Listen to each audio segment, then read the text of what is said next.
Okay. So,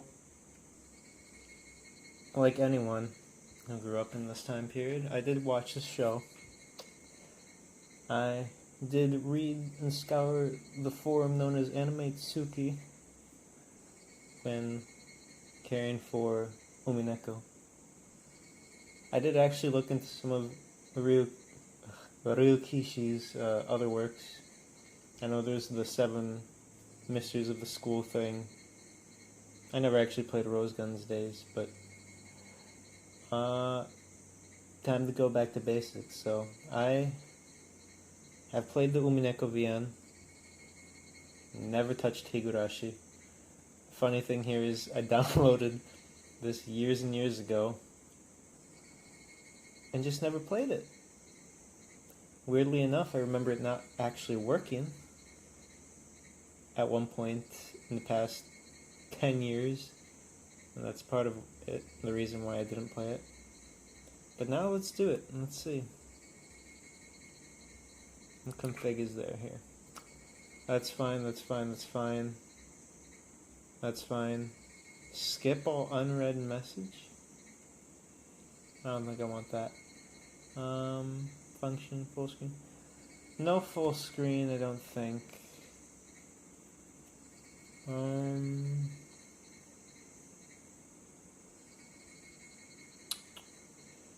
Function on right click.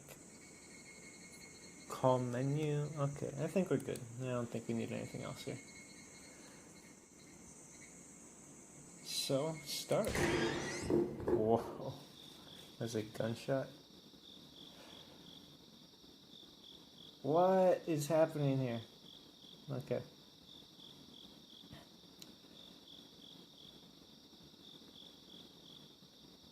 Is there meant to be one more? I feel like there should be 4 question marks. Don't tell me this is so old. So old that there wasn't the 4th scenario out yet. But Onikakushi is the opening scenario that invites you to this world. Relax and enjoy life in Namizawa. The difficulty is quite high. Wait, is this a VM where you actually select things? Because I might be screwed if that's the thing. Like, Umineko is a sound novel. You just enjoy it. But if you actually have to do decision making, this might not turn out that well. Oh boy. Oh, let's do it.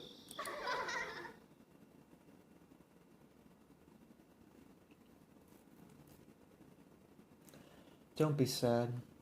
The world may not forgive you, but I do. Don't be sad. You may not forgive the world, but I forgive you. Tell me, what must I do to earn your forgiveness? Frederica Berncastel. Yes.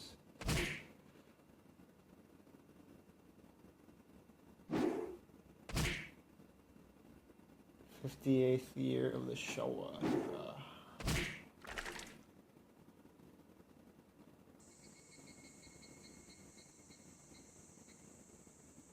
See, I don't know if I should read it or not. Tough. So I was going to be betrayed. Well, it moves by itself. Never mind. I trusted her. No, I do trust her. I trust her even now. But I'm starting to come to a realization. The only reason I trust her is because I don't want to admit the truth. I force myself to believe in her, but I'm sick and tired of this emotion. The tears flow out from my eyes and soak my face. The mechanical movements stop and the room is filled with silence.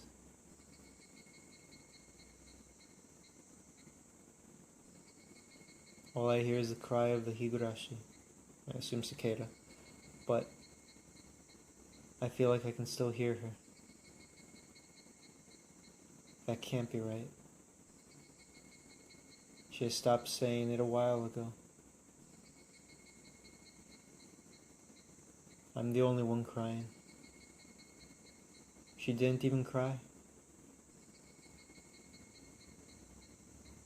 When she was repeating those words, She had no expression or emotion on her face. If she doesn't have any tears to shed for me, neither do I. I shouldn't have to cry for her. But why is it that it hurts so much and I can't stop crying? Is it because I want to believe that she didn't betray me? Isn't it enough? Another part of me is softly speaking inside of my heart. My heart is torn apart badly. I wanted to leave behind this painful feeling, but I chose not to do that. It could have been a lot easier if I got rid of this pain. I knew it, but I still chose to believe in her. Only I know how difficult it was for me. Hey, me. I did what I could do. I know I did. It's enough.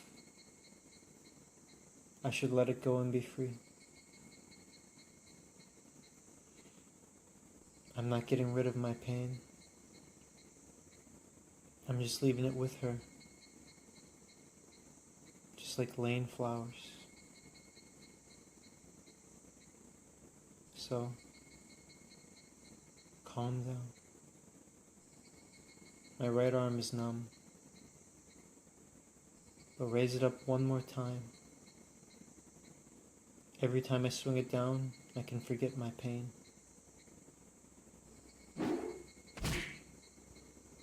I appreciate her kindness. I appreciate her pretty smile. I loved rubbing her head. I loved seeing her shy face. This is the last one. After this swing, I'll forget everything. This is for you. My first and last. Flowers for you.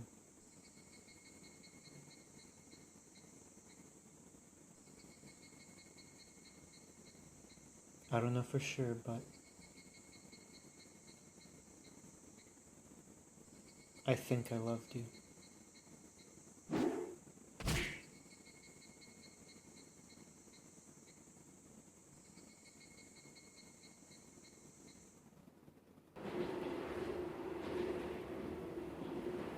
It seems like someone is apologizing continuously. Oh, do I actually have the right to click now? It's not auto? Okay.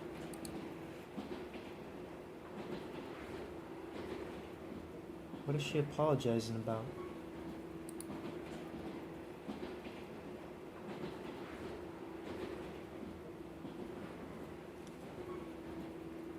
This is a bit slow. Let me try to see if I can fix this. Config. Message speed. Just a little bit more.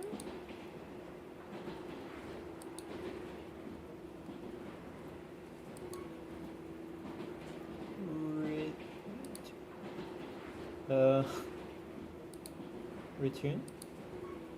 No. Save. Whoa, I have played this a little bit. I don't remember at all. Okay, let's go to the second folder and start here. Save, first of all. And then let's check here. If it had dates, 2012, friend, 2012. Last time I played this. Okay. I don't know which to click, to be honest with you here. Oh, okay, right click.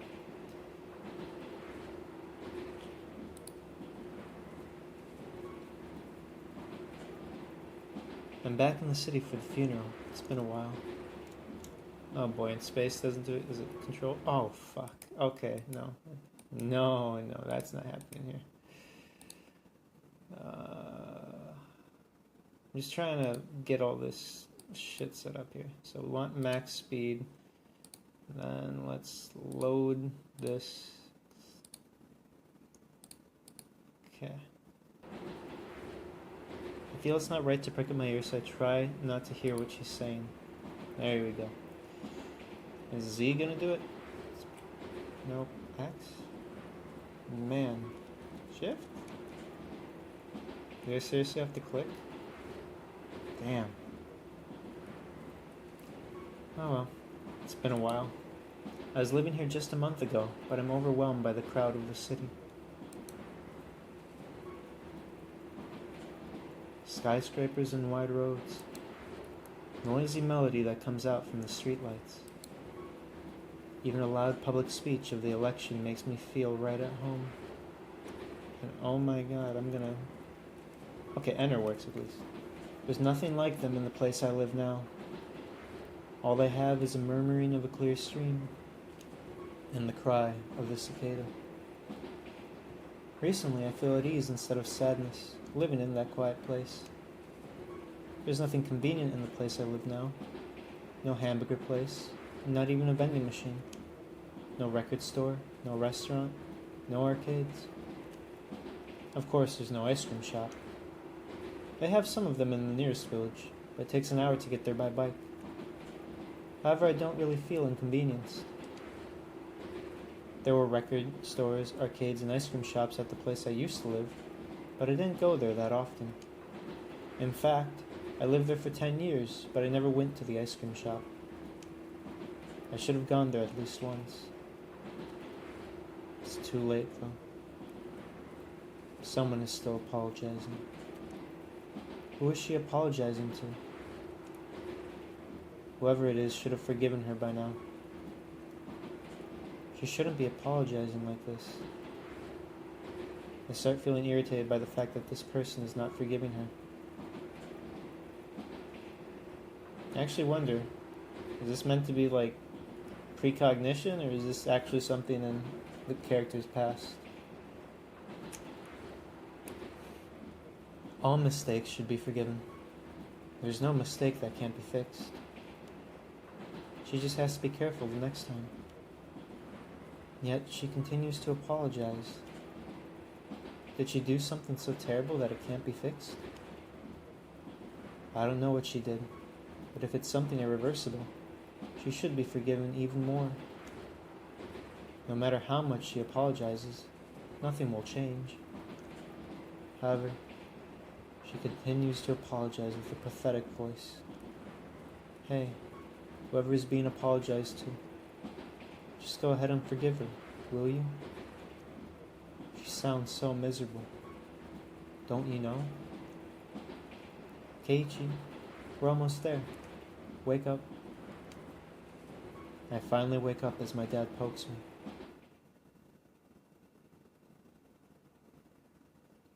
The train has finally reached the last stop. We changed over several trains for a few hours. The view I see outside the window makes me forget that I'm still in the same country, and the same time period. We're still not there yet. We'll be riding the car in the mountains for a while.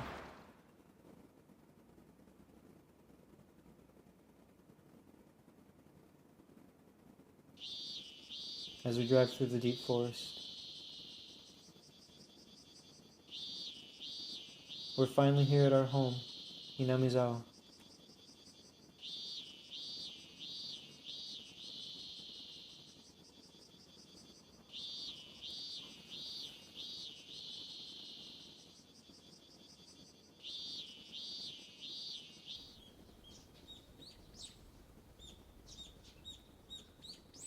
Although it's summertime, the morning air is still harshly cold.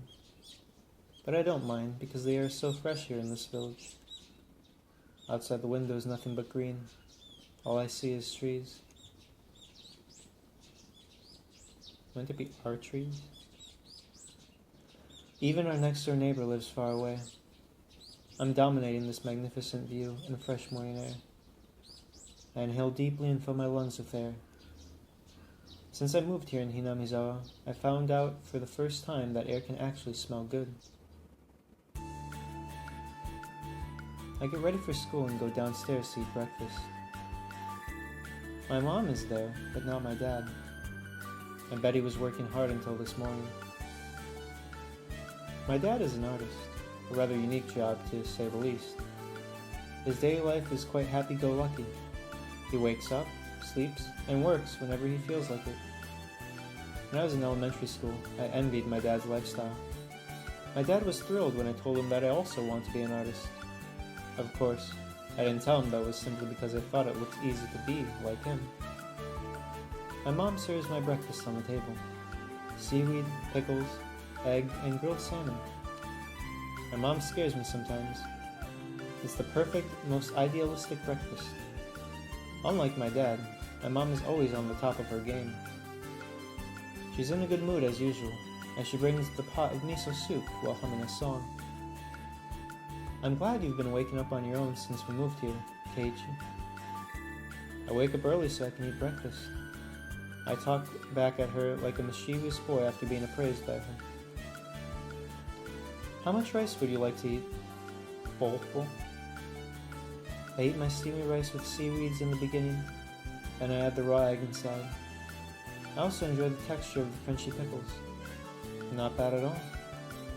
I'm having a good start again today. Mom smiles softly as she sees me eat with a healthy appetite.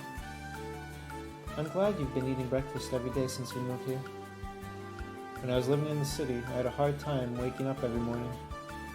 I overslept every day and I rarely ate breakfast. Being forced to be in a cram school, boycotting my mom's breakfast was my way of showing rejection. I guess I was in my rebellious stage. How ungrateful was I? My mom worked hard every morning to prepare the breakfast, but I was ignoring that. I would beat that kid up if I was living with someone like that. Mom looks at the clock and stares at me with a smile. Isn't it time for you to meet Rena-chan now? I don't know if I should roll the R, not like Rena-chan or Rena-chan. I don't know how stupid I'll sound trying to be semi-authentic or just whatever, but we'll see. Hurry up. My mom teased me about the fact that I go to school with a girl. Rena is my classmate. She loves taking care of others, and she always comes by and picks me up to walk to the school together. I feel shy about going to school with a girl every morning. However, at the same time, I can't let my classmate down. She's just trying to be nice to me. I wonder how early she shows up at that place every morning. I hurry to the door after guzzling the last bit of miso soup. Tell her thank you for the pickles. I guess she's talking about the pickles I ate this morning. I didn't know that my mom got it from Rena. I should have taken my time to enjoy them more. Alright.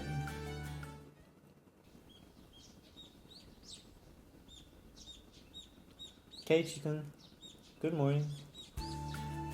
I hear her energetic voice in the fresh morning air. So you're early again, huh? You can sleep in every once in a while, you know? I don't want to risk making you wait for me, though. She's such a nice girl. Don't worry, if you're late, I'll just leave you. Keiichi-kun, that's so mean. I always wait for you. I'll leave you for sure. I definitely will. Why are you so mean? Why? She frowns. She reacts to every word I say. What a funny girl. I'm just kidding. I'll wait for you. She seems relieved to hear my words. Then she blushes up. Oh, thank you. I'll wait until you show up. I'll wait forever. What? Wow. Forever? Her face turns red and her head steams up from the heat. She gets so embarrassed with a topic like this. I've never met a person as funny as her before. It makes me want to tease her more. Have you ever read any romantic novels? What? Oh, no way. I've never read anything like that before. I guess she's curious, but she's too shy to buy something like that. I wonder what would happen if she read them. She'd probably pass out with a red face. By the way, my mom said thank you for the pickles. Oh, you're welcome. How was it? Was it too salty? It wasn't salty at all. It was just fine. I should just tell her that it was delicious, but it's hard for me to say it out loud. Can I ask you something? Are you the one who made these pickles? Or was it your mom who made them? What, why are you asking this? Was it too salty for you? She gets in a panic all of a sudden. You? Or your mom? Why are you asking me who made it? Why? My response will differ depending on who made it. What? She bends her fingers and starts going over the procedure. I'm not trying to be mean, but I can't stop teasing her. I guess I'm a bad person for feeling joy from something like this. What a bad guy. She finally opens her mouth after hesitating. I was the one who made them. They were good. What? It was pretty delicious as well as the last one you made. It matched the rice perfectly. She blushes again. She's getting so shy. Once again, she's so funny to mess around with. I only wish the bad guys out there won't take advantage of her. Good luck, Rena. I'll train you to be a stronger woman. I make a pledge in my heart. Let's go. We can't make Neon wait. She can get very mad. Uh-huh. I try to wake her up from her daydream and start heading towards the school. Actually, I shouldn't have laughed, because maybe he's right. This blushing strange girl is Ryugu Rena. It's only been a month since I met her, but her name is not the only strange thing about her.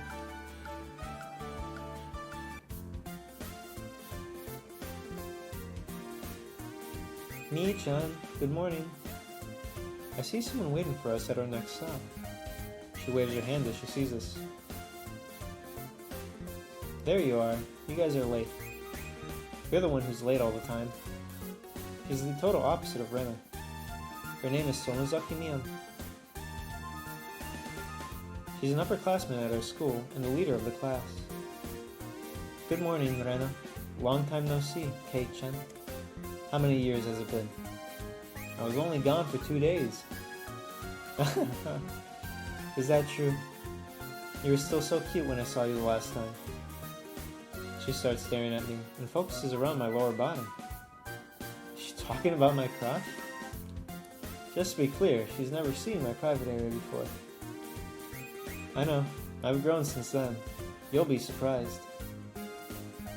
Not only did I grow, but there's some hair growing too.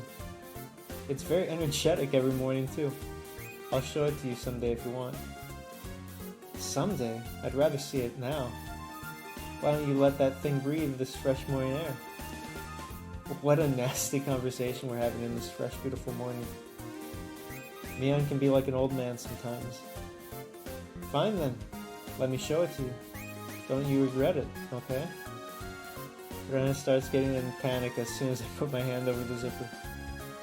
Hey, what are you talking about? What is it? What is it? She pretends she doesn't understand anything, but she knows exactly what we're talking about. So, how was it? What was it like to be back in the big city? Mion finally changes the subject to something more fitting to the fresh morning. I just went there for a funeral. I was busy the whole time. Wait a second, he went back to the city. That's interesting. Did you find what I asked for? Did you? Hey, did you hear what I just said? I was only there for the funeral. I had no time to wander around the toy store. Hey, toy stores and a hobby shop... Okay, bad translation. Toy stores and hobby shops are totally different things. I can't find any foreign products around here, you know? Are you talking about games again, Mii-chan? Mion nods as Rena asks her. Yep, I asked Kei-chan to bring me back the catalog for foreign games. She's talking about imported games. She's such a geek. She's so into those games. You can always order it from the city, right? I guess so. I'm gonna get some good games again. Will you get something simple enough for me next time? Mion is a collector of games, such as card games and board games. According to Rena, Mion's room is like a museum of domestic and international games. Let me play if there's something I can follow too, okay? Sure. If you're willing to play against us. Our skills are pretty advanced, you know. I can't wait. I'm pretty confident of my skills too. Wow. Does that mean he's gonna join our group soon? Is that so? Rena expresses her joy and stares at my face, and Mion's in turn. Mion winks at her, and Rena gets more excited. Boys like to play outside, so I never thought he would join us. Rena seems to be very happy. It seems like we've known each other for years, but it's only been less than a month since I met them. I can feel their kindness. They're making me feel welcome to be here. I have to get used to my new environment as soon as possible. I want to be close to them like I've been here for a long time.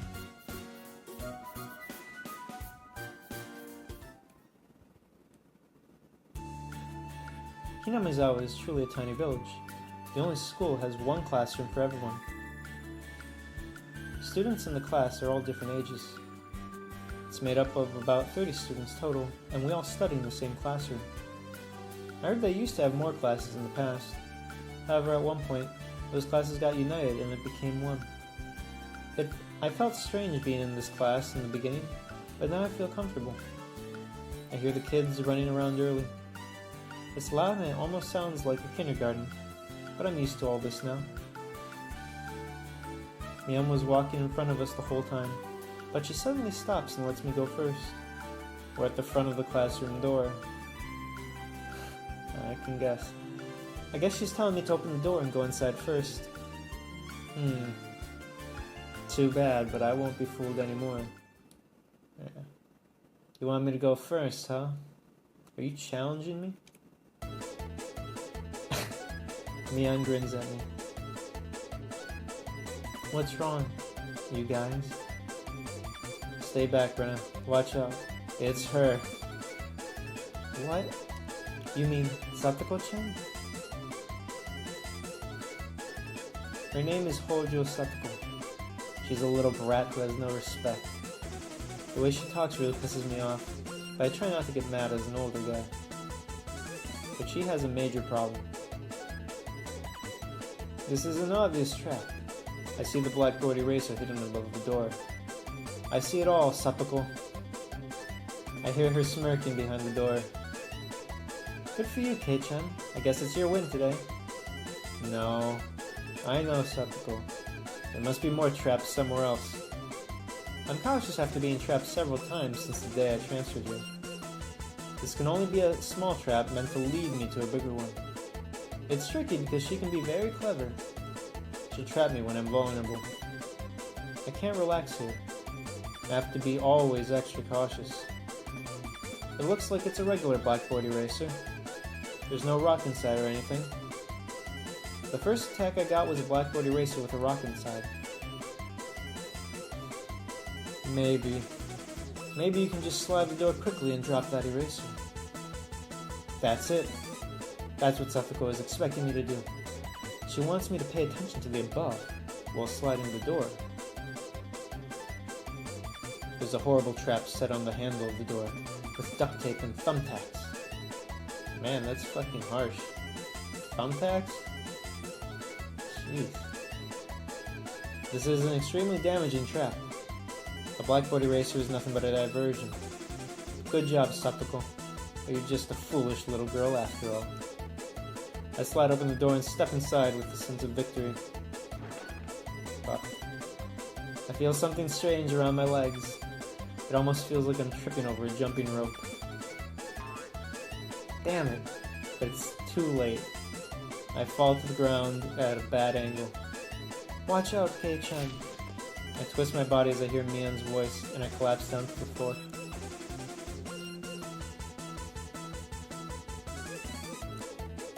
You know, I already know the full plot, right? I'm like, you know, Satoko needs Rolf's beating stick or something. Ow, ouch. I see an inkstone case full of ink, place where I was supposed to be landing. I get chills imagining falling right into that ink. Oh, why? Is it you? Good morning, Keiichi-san. You're so energetic every morning. I hear someone talking down at me while I remain on the floor. I think this is where I stopped in 2012, maybe. That was an extra special trap, Satoko. I have no idea what you're talking about. You have my sympathy, though. Why, you... Ouch. I think I twisted my back when I fell. It's still better than hitting that stone, though. There's our girl. Suddenly someone pats my head. Go away, pain. A small cute hand softly pats my head. Is your back hurt? Your pain will go away if I rub you like this. I think she should be patting my back, not tapping my head. But whatever. Her kindness means the most to me now. Oh, thank you. I think I'm starting to feel better because of you, Rika-chan. Hey, Rika-chan. Good morning. Good morning, Rena. Good morning to everybody. Rika-chan greets everyone by bowing her cute head. Rena, Mian, and I also bow at her. Rika-chan is such a nice girl. On the other hand, you, Satoko. Satoko blows a whistle and looks away as I stare at her. Satoko is a good girl. It's that cutesy third person crap.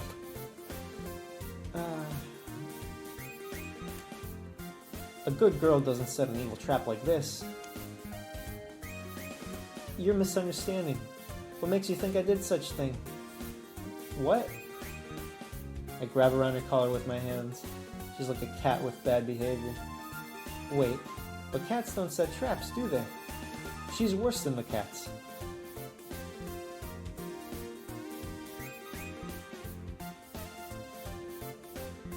Hey, tell me that you're sorry. Say it. If not, I take my right hand in front of her forehead, as if I'm going to pluck her now. No violence. I'm innocent. I must tell you that this will hurt badly. I can probably break a board with my plucking. It says plucking. What the hell is that? Is it like the Tsunade finger flick? Ah! Stop. Don't come near me, you pervert. Don't you give the wrong idea to the people around us. You know, I forget the ages in this. Like, are Satoko and Rika 12, I think? Maybe 13? I'm not sure how old Keiichi is. 15 or 16? Yeah. Don't you give the wrong idea to the wrong idea. Someone pulls my shirt with a small hand. Rika, I assume? She just missed you because you were gone for 2 days. Rika-chan is such a pure girl. I have no choice but to stop what I'm doing. Satoko is closing her eyes in fear. I slowly release her. Wow! No, I wasn't scared. Don't cry, Satoko. See, I'm also trying to not give spoilers either. But it's like... Satoko is one of those sad characters where it's like, if it was a human being, I'm like... I don't know. Without giving too much away, it's like... Is suffering needed for someone to be a good person? I don't know. I don't believe so. It just sucks. But whatever. Don't cry, Satoko. You can do it. Yeah. Rika slowly pats her mischievous friend's head. I can't believe they are the same age. I think Satoko should learn a million things from Rika-chan.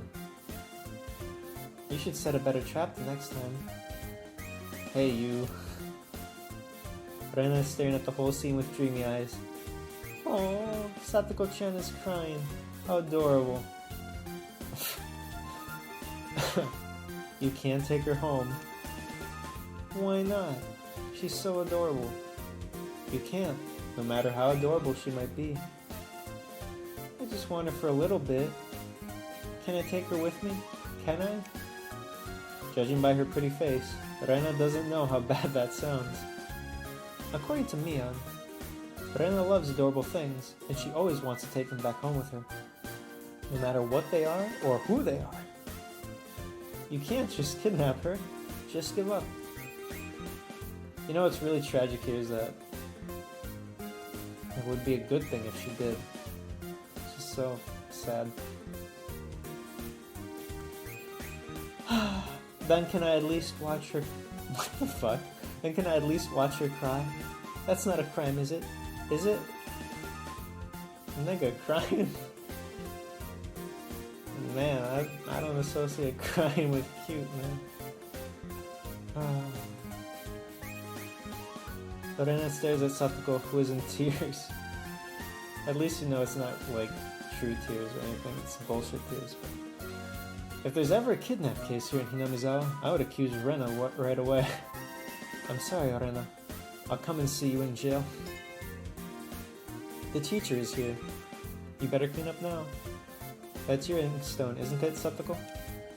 Mian speaks and we all come back to reality. The inkstone is bad, but that door full of thumbtacks is worse. I take extra caution and peel off the tape and thumbtacks. We all clean up this mess that Satoko made. By the time the teacher is here, the classroom is clean, as if nothing was going on. We made it on time. All rise, stand straight. Mion, the leader of the class, gives a command to the class.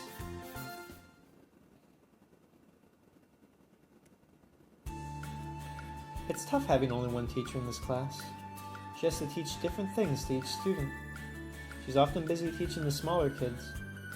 The whole day is like a study hall for older students like Mion, Rena, and me. Moreover, we're expected to teach younger students sometimes, so we don't really get to study much for ourselves. In fact, her academic level is way lower than mine. As a result, I'm forced to teach Rena and Mion instead of the teacher sometimes. Keiichi-kun, you're such a good teacher. I understand now. Rena speaks as she finishes highlighting her textbook. You know, I never understood that. It's in Japanese anime, and I feel like I've known students in school like this, but highlighting? Nigga, what the hell is that, dude? Like, for real. Like, I don't know. You read it, and then, if you do anything, write down specific things in your notebook, you get what I mean? Because I don't want to have to parse through that whole freaking book again. And besides, rephrasing in my own words also aids in the memorization process and understanding process. Similarly, the act of writing it imprints a deeper memory so that when you recall knowledge, like in your mind you have that memory itself of writing it, which helps with recall. Anyways, I hate teaching you guys. It makes me realize just how little I really know. They say if you're teaching someone, you better make sure you know 3 times better than they do. You're learning more as you teach us. It's a good thing, isn't it? What the heck is she saying? She's supposed to be older than I am in the first place. I guess Mion's 17? Hey Mion, you better be more concerned about yourself. You've got to be more serious. Your academic level is way too low. I'm not trying to go to a good college or anything. I just want to have enough knowledge to survive in life. Mion's legit there. You actually don't need to know most of this crap in school to survive in life. What an arrogant answer. She's way too laid back. Hey, Mi-chan. Keiichi-kun is doing his best to teach us. Let's study hard. You're such a good girl, Rena. I'll make sure you can enter the best school, okay? Wow. Thank you. I'll give you special treatment, Rena. I'll give you private lessons. Private lesson? I hear a popping sound. Steam is coming out of the top of Rena's head. Okay, now is it Rena who's perverse? Or did Keiichi actually mean it this way? I don't know. I knew it! Okay, Keiichi meant it innocently. What kind of private lesson is she imagining? I'd love to know what's on her mind right now. Mian starts talking to me while browsing through the vocabulary cards. So you have to study that hard in the city? You know, I'm not going to say much on it, but I wonder if Mian's personality is getting shown even now. Onikakushi is a decent storyteller, so I think he might be. Yep, if not, you can't enter a higher school. So you study in order to enter a higher school? Well, I guess that's right. I know we don't need this much knowledge once we're part of society. I know, right? Well, in this village, you can move on to a higher school as long as you show up in school enough. Are you serious? All this time I was studying just to move on to a higher school. Yeah, there aren't many people here anyway, so they don't fail people. Is there even a college in Hinamizawa? So why should we study so hard like this? Well, I see your point, but I think you should still know the basic levels. Instead of wasting your time studying, Uncle Mion thinks we should spend our youth wisely, you know? I actually agree with her idea. Even though it's Mion's opinion, I must admit that she is right. And that's true, you only have your youth once. Not that you should fool around like a retard or anything, but like... enjoy that time of ignorance and freedom. Not to be ignorant, but more so for the freedom and to enjoy newfound experience. The first time. I hear the handbell ringing and class is over. That's it, Kei-chan. Our favorite lunchtime is here. Mion starts getting excited all of a sudden. Keiichi-kun, let's eat our lunch. Perhaps I had a negative expression on my face, but I know smiles at me brightly. Sure, let's eat. There seem to be several different groups in this class. Other groups are usually groups of the same age and same sex, but not ours. Our group has a mixture of age and gender. Gender or sex, my nigga. But that doesn't bother me at all. As a transfer student, I feel very comfortable in this group. Rena and Mion sit across from each other. Satoko and Rika bring their desks closer to us. Hurry up, Keiichi-kun. Rena urges me to come over, while waving her chopsticks. She won't even open her lunchbox until everyone is here. I bet your lunch is just bread, Keiichi-san. Don't be ashamed to let me see. Even Satoko won't open her lunch until I get there. I grab my lunchbox and drag the chair to join the group of girls. Hey, I'm here. We'll eat after Captain Mi's order. I was embarrassed in the beginning, but not anymore. I'd probably not open my lunchbox if someone in this group was missing. They're of different age and different sex, but they are my friends. Let's start eating. Our voices echo around the classroom. You know, the best friend group, but also the worst friend group from... Well, then again, in certain episodes, it doesn't make a difference. I'm so used to being the only guy in the group of girls. There's some boys in the class, but they're all very young, and they seem to be afraid of me. Why, is Keiichi too much of a badass for these country folk? It is funny how all the girls crowd around him, though. Mr. Paragon. Honestly, considering how everything progresses, you know, and thinking of Umineko too, I think he is worthy of, like, being a pro tag. I know that by the end of this episode, people might disagree. It is precisely for that reason that I think it's so. I can't help it though. Older guys always intimidate the younger ones. However, girls seem to be not bothered by the age difference. We put our lunchbox in the middle and eat whatever we want. I wasn't comfortable in the beginning about eating other people's food like this. But now, I'm all used to it and I eat whatever I like. Oh my, your lunch seems so special today, Keiichi-san. You too, Satoko-san. Your lunch looks gorgeous today, especially those nimono. I reply with her impersonation and we stick our chopsticks inside each other's lunch boxes. I wonder what the impersonation was of.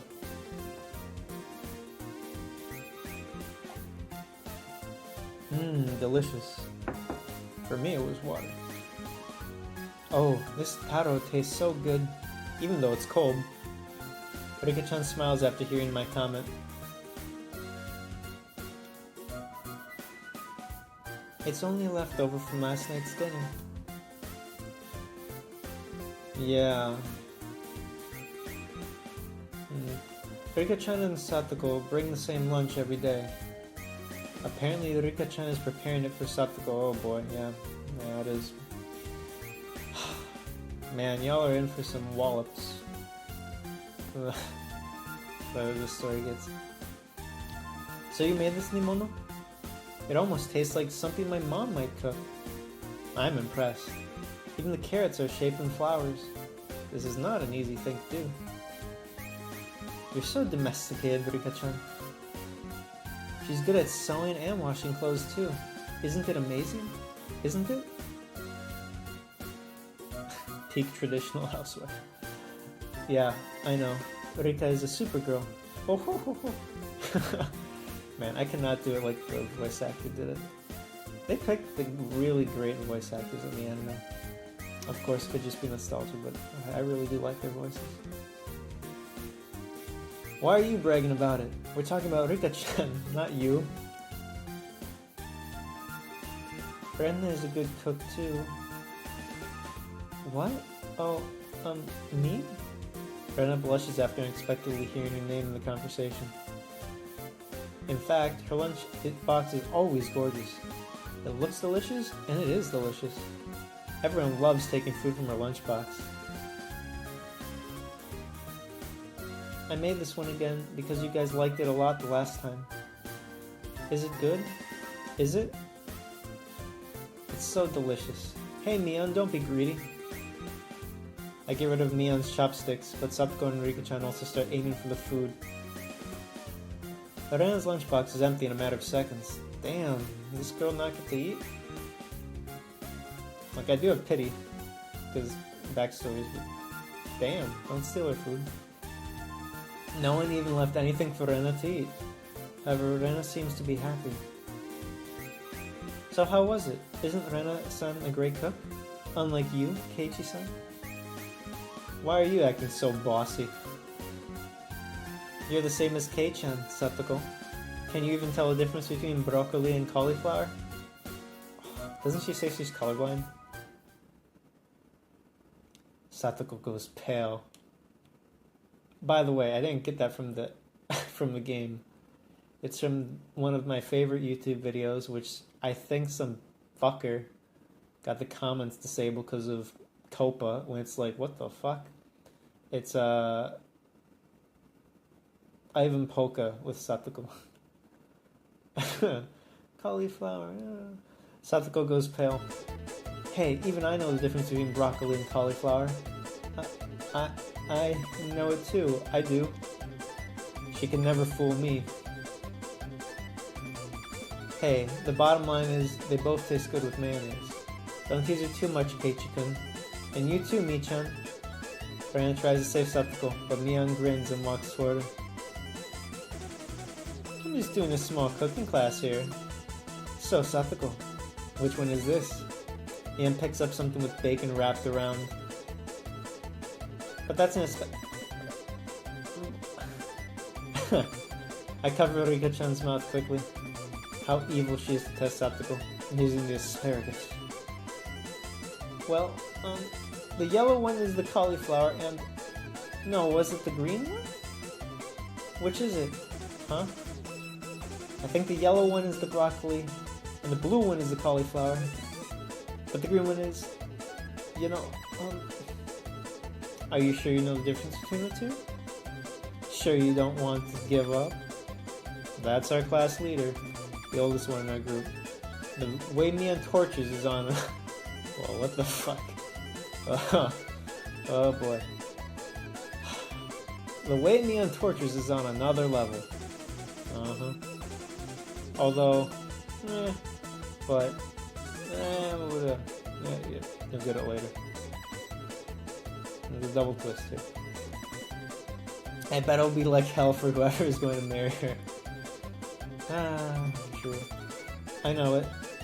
I really do. Then why don't you answer? I know it. I know it. Wow. Satoko starts crying from the pressure. After all, she's just a young little girl. So, is she tall? Huh? Aw, so adorable. Brenda is going crazy over Satoko's crying face. She hugs her and rubs her head with joy. She looks so damn happy. She probably doesn't care if the world ends right now. Rena, Mimi is being mean to me. Wow. Adorable. So adorable. It's okay, little girl. Rena is going to take care of you. Slap. I feel like lightning just hit me. What the hell just happened? Rena's fist slammed right into Mion's in my face at supersonic speed. The next thing I know, I'm on the floor looking at the ceiling with Mion. It's her first time, huh? But you haven't seen anything yet. Anything yet? You mean it can be even fiercer? I wonder who's talking. I feel like Mion, because she would know more because she's been there long. Mion and I collapsed to the floor again. I better watch out for Rena from now on.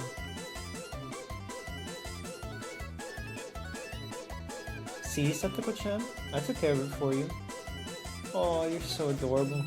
I want to take you back home. Satoko sticks out her tongue toward us, behind Rena's back. What a little brat. Rika-chan starts patting our bruises silently.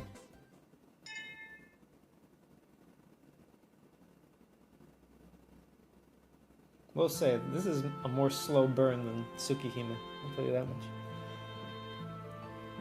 Whew. The long walk back home always goes by so fast. The shadow of the three of us is getting long.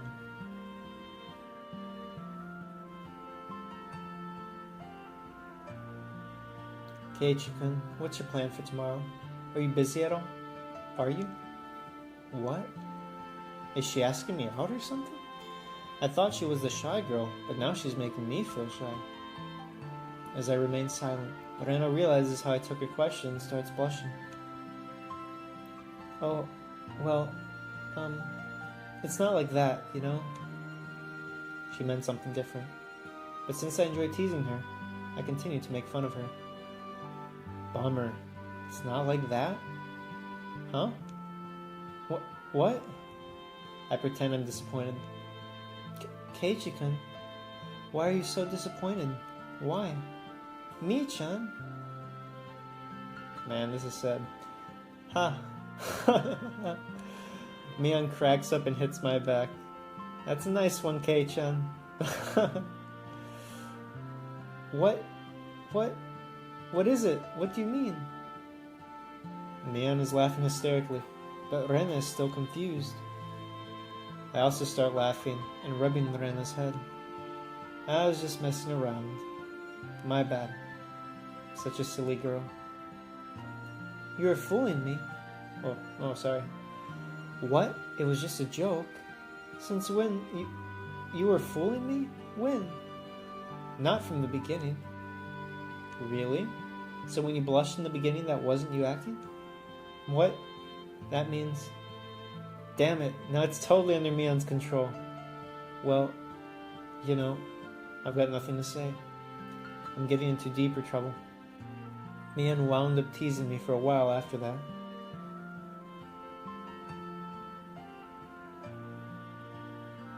By the way, why do you ask if I'm free tomorrow, Rena? What? What were we talking about? I guess Mion was teasing me long enough to make Rena forget about what she was about to say. Oh, you're still not familiar around here in Hinamizawa, are you? She's actually right. It's a shame on me, but I think I could get lost easily if I was blindfolded and spun around 3 times. You're right, I have no idea how to get anywhere besides going to school and to the town.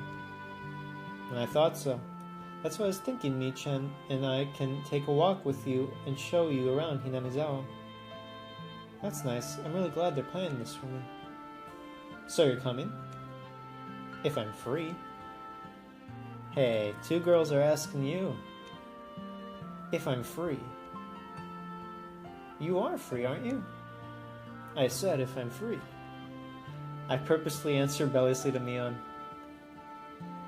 I'm such a cute little boy for not being honest with her. Oh, pitiful Mion.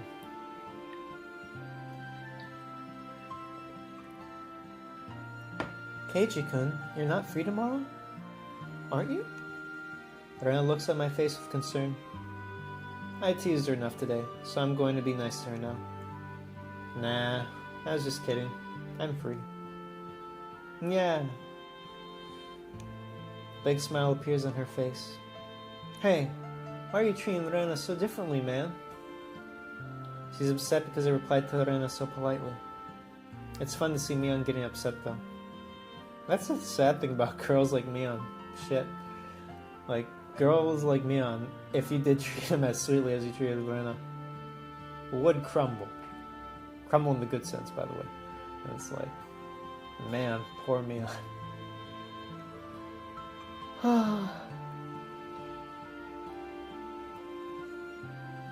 She dug the friend zone grave herself. It's fun to see Mion getting upset though. I push Rena's back and start walking ahead of Mion. Let's go, Rena. We should go out alone tomorrow. Let's just leave me and Mion behind. Man. It's one of those things where, like, if it was real, right? You could only imagine how to put it. It's like when you say stuff and you believe it's nonchalant, or rather you hear something and you think they're saying it nonchalantly, but the nonchalance is meant as like a cue, but obviously you don't parse it, and so you end up saying something nonchalant back, and that just crushes the other person inside. What? Well, if that's what you want. Hey, it was my plan in the first place. Don't you ignore me, Maibara Keiichi. I'm so excited about tomorrow, Rena. Do you want to pack lunch for me? If that's what you want, I'll cook some for you. I will. Rena, don't you ignore me too.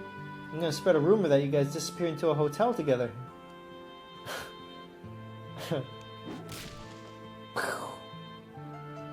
Damn, you know when Rena gets hardcore. Well then, I'm going to go home and prepare lunch for tomorrow. I'm so excited now. Goodbye, Keiichi-kun, and Mi-chan. Farewell. Rena runs away as if she's a hopping bunny. I'm left with Mion, who has passed out with a bruise on her face. Are you alright? I thought you were at least 2 meters away from Rena. Since you've been here, she's getting more powerful. Uncle Mion can't take it anymore. All she needs to do is be careful with what she says. Does she think she's being funny or something? She has to realize she's risking her life. Don't give up, Mion. You're the only one who can survive Rena's punch. I was thinking it was her kick. What kind of fighter is this girl, Rena? She might become a professional world-class extreme fighter someday. Yeah, man, Rena could take on Ippo. Especially after the brain damage. Still, don't give up. You should start working out too, Mion. No, you should, Kei-chan. Uncle Mion will support you. Mion and I make a pact to find out a way to defeat Rena's attack.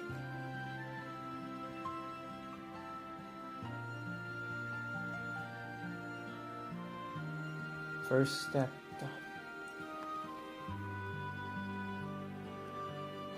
This will be uploaded before the other thing, but like, new tips. Do we have mixed class? Do we have freedom of clothing? I'll read the tips, man.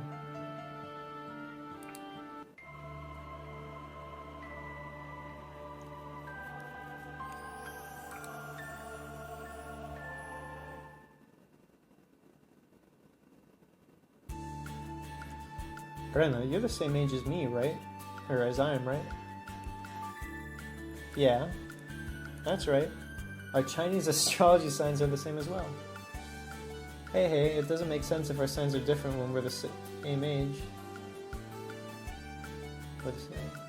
Oh yeah, it's Chinese zodiac, so it would be like the year of the dragon and stuff like that. It actually does. It could happen to have different signs even when you're the same in age, as long as your birthdays are different. Really? What? Oh, I see. Man, you're smart. And I don't get it. I thought in Chinese it's for the year.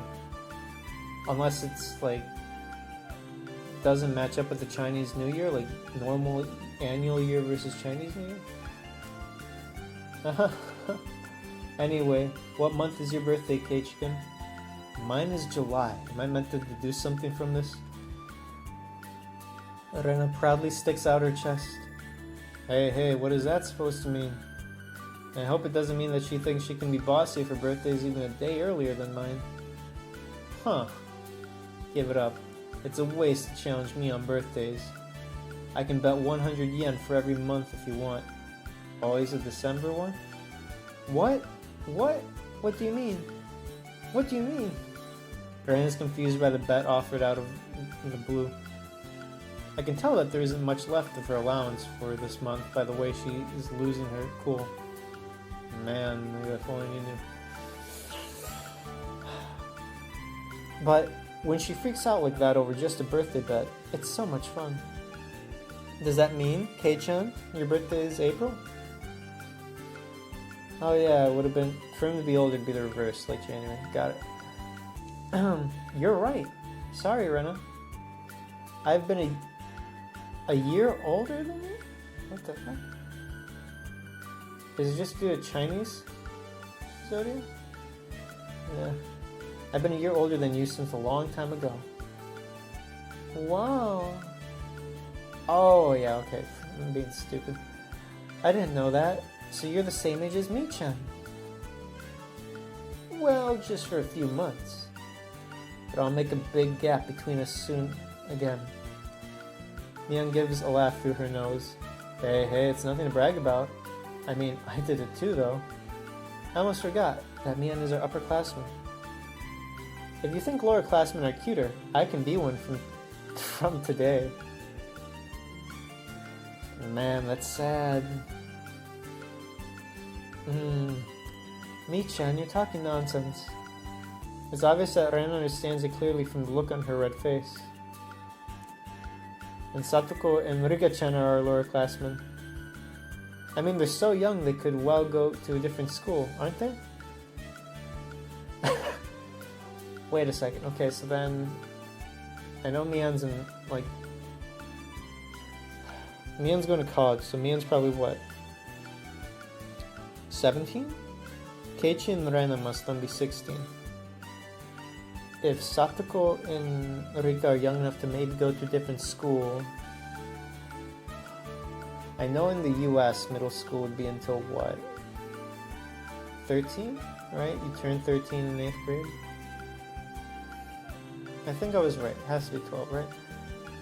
Keiichi-kun, your type is too young for you. Too young. Even when Rena is talking nonsense. For the moment, I grab her head and rub it roughly. Oh, stop it.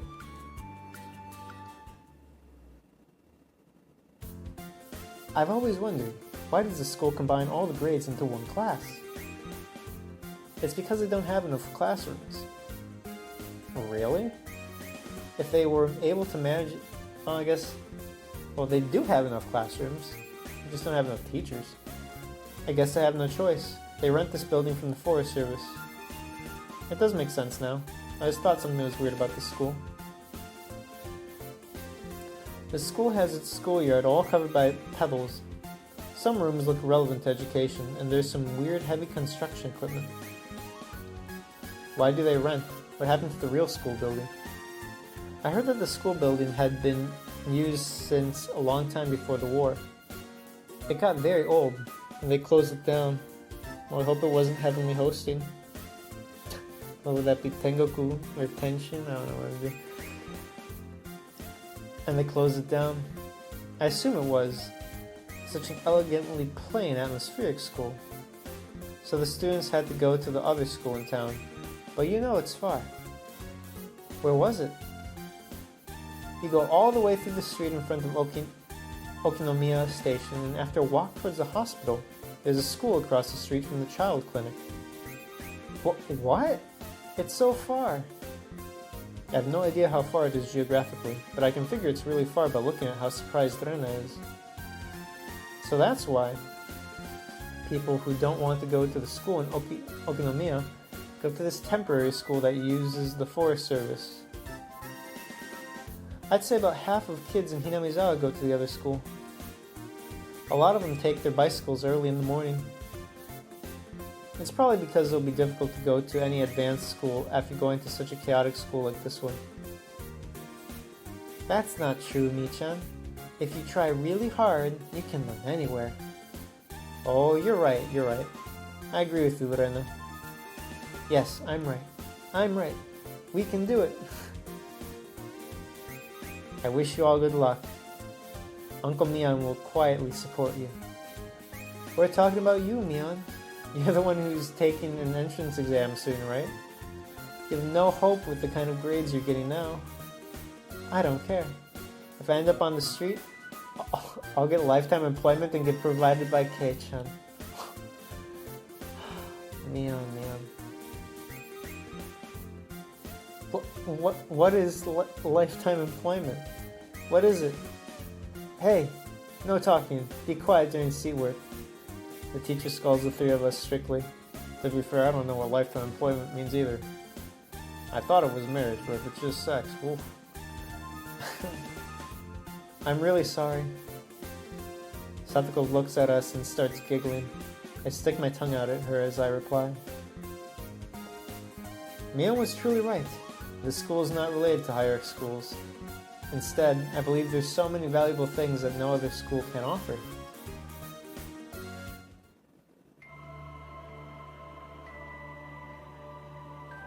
That's tip 1. Tip 2.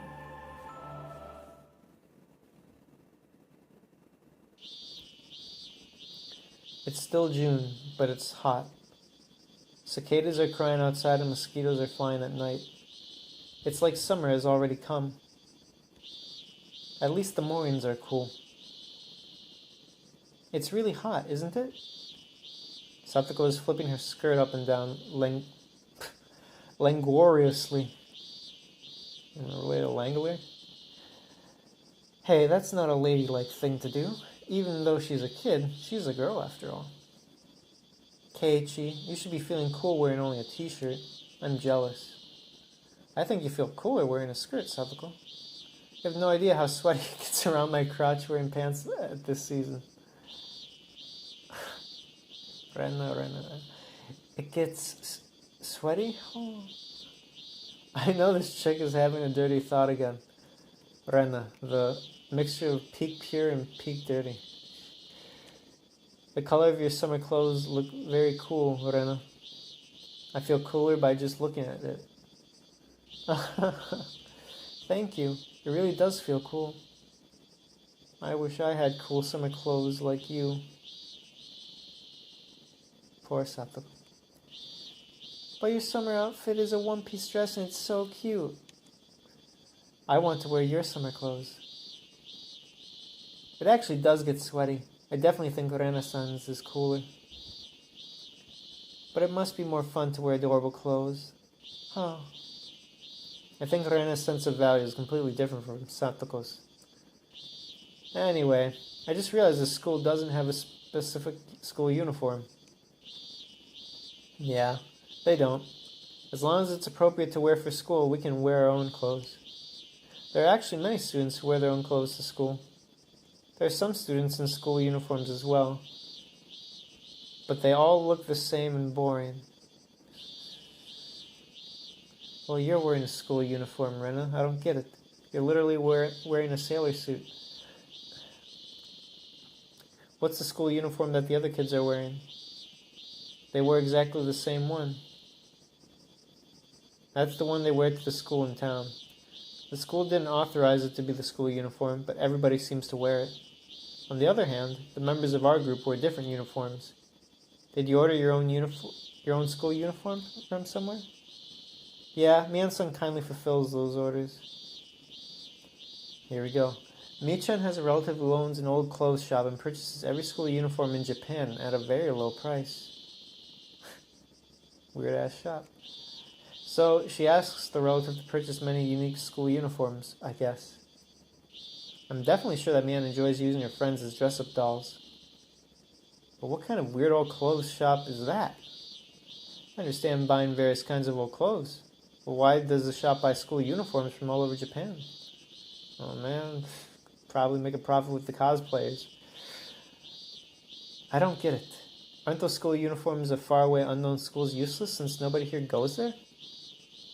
Yes, I think so too. They also have old gym... oh boy. They also have old gym clothes and school swimsuits.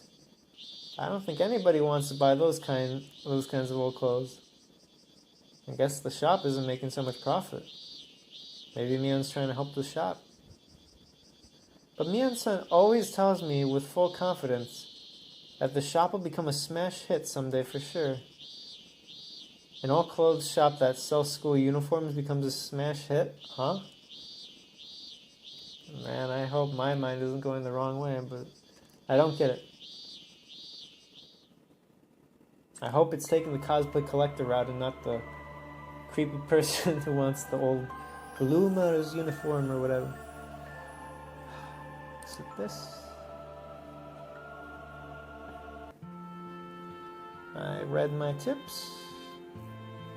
We'll save.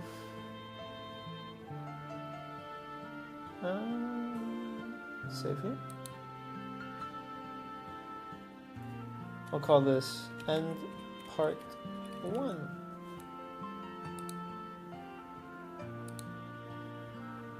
Okay. Close. Next.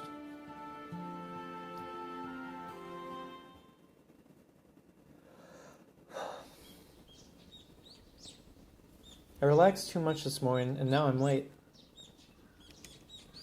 Garna and Mian are supposed to be showing me around the Hinamizawa village today. Actually, quick pause here, because, I'm a bit scared. We've not even gone to the festival yet. And it's already been an hour. So I'm scared that this will be an 8-hour episode, rather. They're already waiting there for me. You're late, Kei-chan. I'm sorry. You should blame the good TV program they were showing last night. So that's your excuse for being late to an engagement with us. Mi-chan, you just got here too. Yeah, that show was pretty good last night, huh? She's the same as me. Wow. For some reason, Rena's carrying a huge bag. What the heck is it? Mian tells me the answer. Yes, she really packed lunch for us. Hey, Kei-chan, she told me that she worked really hard after she went home yesterday. Are you blaming me? Oh, it wasn't any trouble or anything, so don't feel bad, okay? She's been so excited since yesterday. You're responsible for all this. Fine, I'm a man enough to take responsibility. What? What responsibility are you talking about? What is it? I don't know who said that last line, to be honest. Mian and I turned towards Ren and stared at her huge bag. It's hard to believe that lunch is the only thing that's packed in this bag. But that's Rena. I bet it weighs about 2 kilograms. She was breathing hard when she lifted up that bag. I think it's at least 5 kilograms. You're exaggerating. Keiichi-kun is a boy, so I thought he might eat a lot. Let's just go now. The way she grunts is unusual. I can't believe that's a bag of lunch she's carrying. I'd take 5 kilograms too. I'll help you eat it, but you better finish it all. Don't you make her feel sad, got it? Mian, why the hell are you cucking yourself? I need to move a lot, so I'll get hungry as much as I can.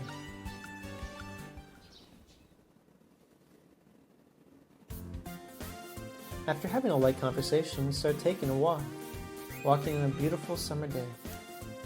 I never thought I'd be so healthy when I was living in the city. This place is so quiet. There are no businessmen walking around for the overtime job on the weekends. The silence makes me feel very relaxed. Although it's a small village, there are some people out here. Oh, hello. Hello. You are my Barakun, right? They greet every person we bump into. All the people in this village seem to know my name. How the normal becomes scary. Why am I so famous here? So far we passed by 3 people, but all of them strangely knew my name. It's kind of sad, but there aren't many people in Hinamizawa. That's why everyone knows each other. So you're saying that when they see someone they don't recognize, it automatically means that he's Maibara's son, the newcomer to the village? Yep, you're right on that one. That's how small the population is here in Hinamizawa. I need to be careful what I do. I don't know who is watching me. If someone saw me reading a porn magazine at the bookstore, I'd be the pervert of this village. Oh hey, none of these others seem totally periodic, so... Don't feel bad, man. Hinamizawa can be a scary village. However, that's just the beginning. Of course I know everyone around here.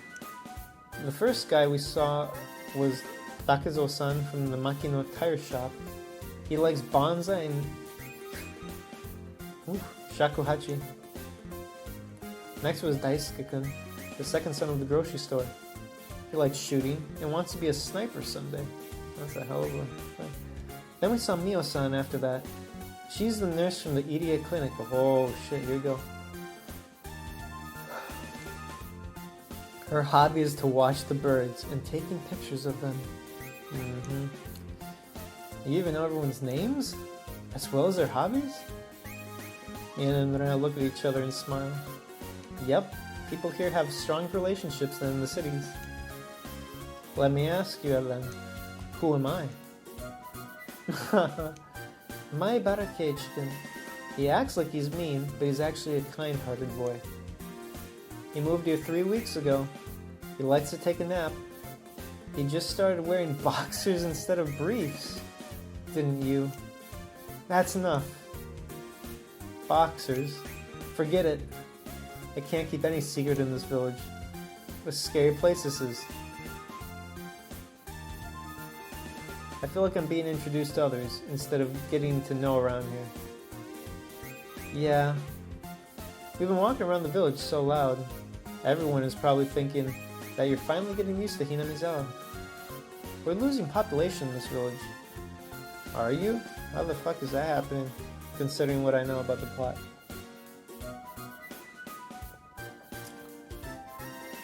Man, the throat. Tough vocal cords. People are excited when we have new members. I think that's crazy, but I remain quiet. Have I ever greeted anyone that moved into my neighborhood in this city? Perhaps what they're saying is not a joke in this place. We bump into someone else again. She also starts talking to us. Oh, hello there. You guys are always together. This is Fujishima-san. Hello. Hi, my Barakun. You're such a... I'm gonna see if I know who this is. Hi, my Barakun. You're such a lucky boy to have 2 pretty girls on your sides. So how are you? Are you getting used to being around here? I nod at her without making a phony typical response. She smiles at me. Good for you. When I look back at Rena and Neon, wink at me. By the way, are you guys ready to eat lunch now? Are you? Rena reminds us about what Neon and I have been trying to forget all day. We look at each other. I'm a man. I'll do my best. But there's just way too much food. Fine, Kei-chan. Let Uncle Mion handle this. I never thought Mion could be so reliable. No wonder why she's the leader of the class. Hey, Rena, how about we eat at the place with the nice view? Wow, yes, that's a good idea. Rena nods joyfully at Mion's suggestion.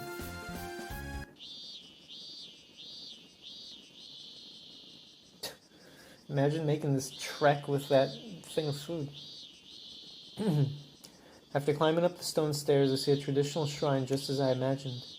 It's very old, but maintained well and very clean.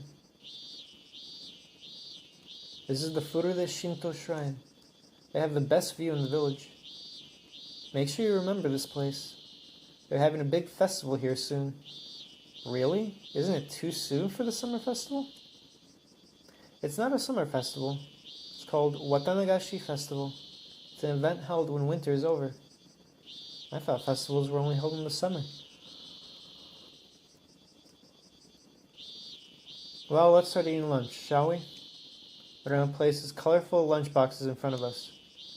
I admit they all look delicious. Lorena is the one who made them, of course. They're good. But can I really finish all of this food? That nice view is not going to help at all, Mion. Hello, it's Rika-chan and Satoko. Why are they here? Mion smiles at me. I see, her plan was to get more people. Thank you, Mion. I will be in charge from here on out. We came out here because it was noisy. What is going on here? You know what's going on. We're about to eat lunch now. It's a buffet style. It's all made by Rena. Yeah, that's pretty obvious. Why are you trying to eat in someone else's backyard? Yeah, I guess Satoko is staying there? Hey, this is a public place. Don't say it like it's your property. Keiichi-kun is right. This is everyone's backyard. Aw, Rika-chan, you're such a good girl. Come and sit with us. Let's eat together. I let her sit and turn my back to Satoko. Wait a minute, where am I supposed to sit? There's no space for you, and there's not enough food for you to eat. It's okay, there's plenty for Satoko-chan too. No, I'm gonna eat it all. I'm not gonna let that happen, Rika. Here's your chopsticks. Satoko and I start eating in a rage. Wow, Kei-chan is really good at getting her involved. He's talented. Yeah, that's the weird thing. Like, I don't agree with the dynamic there, but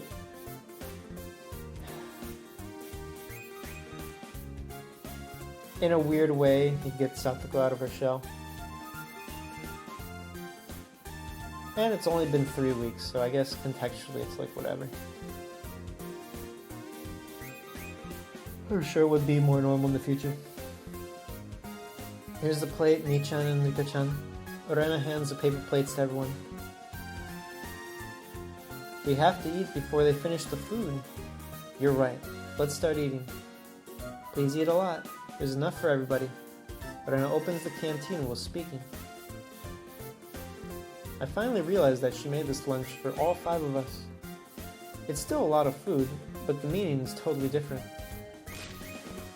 I'm not gonna let you have that beef patty. Ugh, did you just elbow me? That's cheating, Satoko. Grabbing my collar is cheating too. Satoko seemed to have the advantage in the beginning with her violent method, but I start getting in front of her with my chopstick skill. Oh, that's the last meatball. I defeat you, Hojo Satoko. Yummy. Satoko and I both choke on the food and suffer around.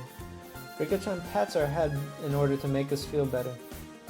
Rena gets excited to see the whole scene and starts blushing. Mian laughs at all of us. This is a typical lunchtime for us. If this moment could last forever, I'd do anything I have to. The intense battle is finally over. We start getting relaxed and having conversations. I sip on the tea and rest. I wonder why there aren't many words to describe the good taste in Japanese language. People probably didn't have the whole idea of speaking during the meal. Yeah, I heard that people used to eat silently in old times. I think that's really sad. Hey, I don't blame it. Eat, get it over with, move on with the day. It's like those weird people who use their phone in the bathroom. Sorry, y'all. Y'all are fucked up. Go in, do your thing, get the hell out. They're probably too busy eating and didn't have time to make compliment about the taste. That's only you, Seppuku. But I'm glad to hear the simple words, it's good. I'm glad I made all of these for you guys. She speaks and blushes. It's good. The next moment, Rika-chan makes a compliment. She stares at Rena with an innocent look. Huh? She's gonna flip out of that. Huh? Rena makes a popping sound and steam comes out of the top of her head. Aww, Rika-chan, I want to take you home. I mean, thank you. It was very good. Rena gets excited with a red face and tightly holds Rika-chan close to her. Since you complimented me, this is for you. She sticks the toothpick into the bunny-shaped apple and hands it to Rika-chan. The whole atmosphere changes after Rika-chan gets her piece of apple. What is it, Seppuku? Why are you looking at us like that? Do you think you can say something nice to Rena-san in order to get a reward? Since you're bringing that up, you think you can say something nice, huh? Ho ho ho. Just watch me. Seppuku stares at Mian and me again and starts speaking in a different tone of voice. Your lunch was very... delicious, Rena One-chan. Seppuku smiles with an innocent look on her face. What the? This is not a compliment. She's just trying to act adorable. This is very effective for Rena. Rena is holding Seppuku with a red face. Don't be fooled, Rena. Huh? It's too late. Rena is hugging Seppuku and rubbing her cheek against hers. Adorable. Seppuku-chan is so adorable. I want to take her home. Stick. Seppuku also gets the reward of a bunny-shaped apple. Seppuku then looks at Mian and me with a challenging look after eating her bunny. It only took her 5 seconds to get Rena. She's playing dirty though, as clearly cheating. Why don't you say something nice to her to get the reward? Damn it! She's so dirty. She didn't even say anything special to her. Seppuku, you think you just won? Let me show you something that will totally blow you out. That sounds interesting, Mian. What is it? You're doing it next, Kei-chan. What? Oh, I'd love to see that. Let me see, you old woman. Mian's plan is crazy, but I have no choice in order to defeat Seppuku. I sip on the tea and start out naturally, and perfectly. It's really good. Did you make all this food in your own work? Oh no.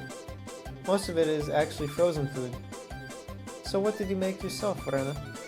What, well, I'm too shy. Do I have to tell you? Do I? I bet she only made his food. She starts getting shy to the whole situation. I know what you made. It's this, isn't it? Oh, I think I know what it is instead. What? Huh? She turns redder than ever with a shocked face. How do you know that? How do you know that I made that? Of course, Mian told me in the beginning. I'm doing everything perfectly to this point. Then I act like I'm shy and take a moment. Next one will be the final statement. Because it smelled like you. A moment of silence attacks us. Rena can't even move with her red face. Seppuku also blushes with a gasp. Of course, I turn red too. Can I have your bunny apple? Can I?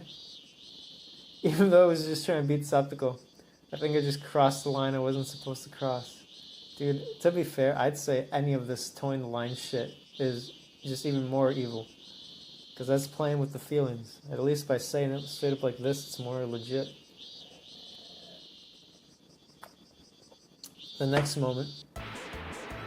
Here! I see a container full of bunnies in front of me. Here you go, Keiichi-kun. You can have it all.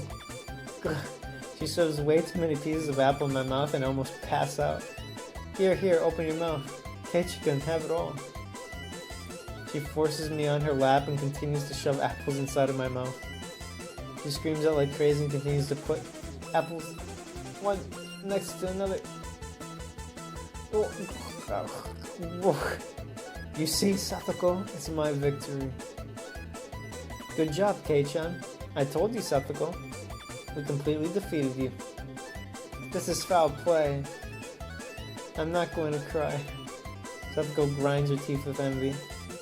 We did it. I'm sure I got the victory on this one. Suddenly, Ren stops going crazy.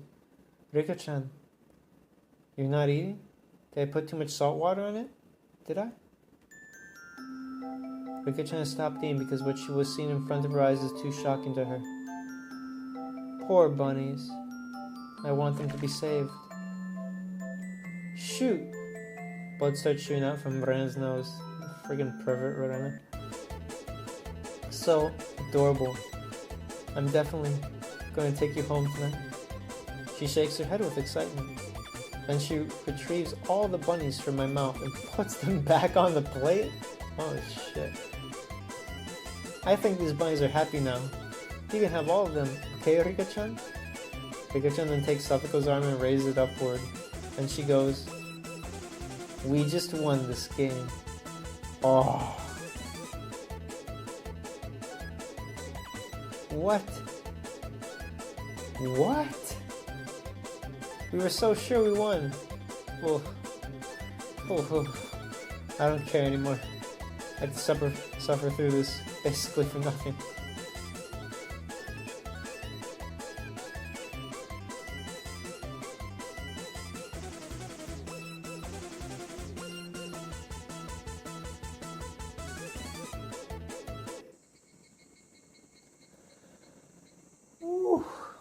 We played hard all day. Once the sun starts going down, the day's over very quickly. I wonder when the creepy shit starts. I wonder if I have to wait till the festival or not. Bye, Rena and Kei-chan. See you tomorrow. Thanks for today, Mion. I had fun. See you tomorrow. Sadako and Rika-chan and Mion have left, and I walk back home with Rena. Thank you for coming with us today, Kei-chan. Did you have a good time today? Yeah, it was fun. I don't even want to go back home yet. Well then. Oh yeah. Can we stop by somewhere? Can we? Where? Is it far? It's not that far. I'll make it quick. I'm tired from being out all day, so I just nod at her without saying anything mean to her. I think I know what it is. Maybe.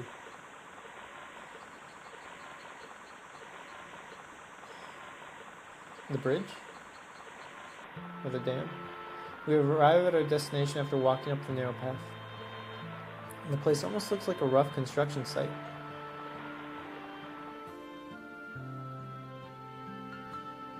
No, it's a dump.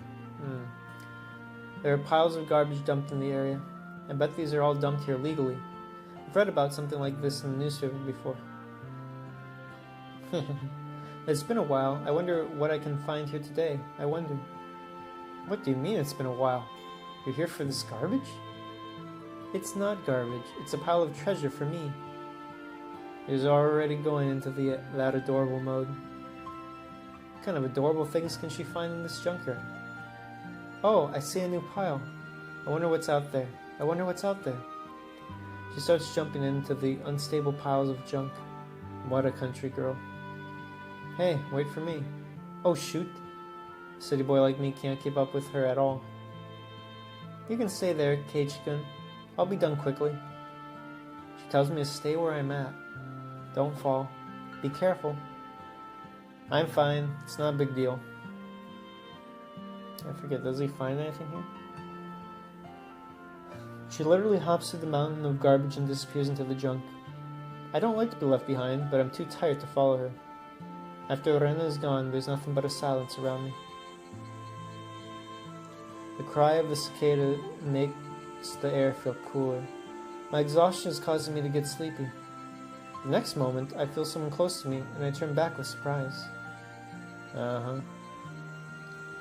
see a man dressed like a photographer standing there with his camera aimed toward me. He's a tan guy with a muscular figure. However, he looks kind of passive and strange. He doesn't seem like a bad person. Wow, you surprised me. He raised his voice as soon as I turned toward him. He's the one who surprised me. I'm surprised too. I'm sorry. I didn't mean to scare you. Are you local? Are you from Hinamizawa?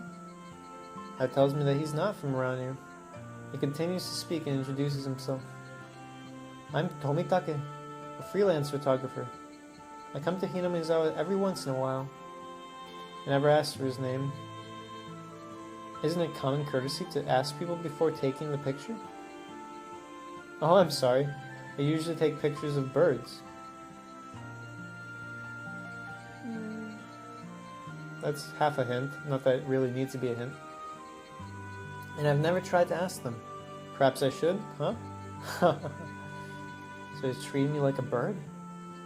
You, standing in the sunset, were such a perfect picture. I'm sorry for not asking you before taking your shot. He's such a good speaker. I'm not that angry with him anymore for some reason. Rena's still not coming back, but I don't really feel like having a conversation with this guy. However, Tomitaka keeps talking and talking. Keiichi-kun, I'm sorry for making you wait. I'm almost done here. Rena waves her hand from a far distance. You're here with your friend? What is she doing way out there? That's my question, old guy. I don't know. She might be looking for... What the fuck? I don't know. She might be looking for that body she chopped up before. Oh shit. Tomitake freezes up for a moment. Oops. I didn't mean to mess around with him like Rena and my friends always do. Yeah, that was a horrible incident. They're still missing an arm, right? Wait for Major. Actually... Oh boy. Hahaha, Keiichi-kun, I'm sorry for making you wait here. I'm sorry. Well, I should get going. I'm sorry I scared you, Keiichi-kun. One thing I don't know is if this guy is purposefully fucking doing this or if it truly is accidental.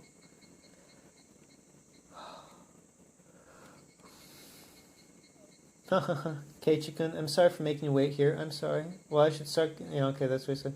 The man smiles at me strangely and disappears. I didn't even have time to respond. Keiichi-kun, are you mad? Are you? It's not Rena's fault. So, how was it? Did you find something good? By the way, let me say, end script, on script, or whatever the hell this thing is. Exquisite. Any VN should be in this, in my opinion. So how was it? Did you find something good? Yes. Guess what? I found something amazing. Kenta-kun doll. Kenta-kun doll. We call him Colonel Sanders, son. You mean the doll of the old guy standing in front of that fried chicken place? Yes, Kenta-kun. Aww, it's so adorable, I want to take it home. I don't understand what she considers to be an adorable thing, but I guess she really liked it. It's just trash, right? I bet you can take it home if you want. But it's buried under other junk. I can't get to it that easily. It's really dark out there too. She seems to be disappointed that she can't take her treasure back home. I'll help you then. I'll do it in return for that delicious lunch you made today. Aw, thank you. I see birds flying back to their nest. Night is almost here. Keiichi-kun is helping me. I can take Kenta-kun home with me. Aw. Rena seems to be excited. I try not to disturb Rena's good mood and ask one question. Hey Rena. Oh boy, here we fucking go. Hey Rena, did something happen here in the past? I heard they were trying to construct a dam. I don't know much about it though. How? Okay, not crazy yet. Do you know if anything happened during the construction? Like an accident? Here we go. Music stops. I don't know. It was a clear response.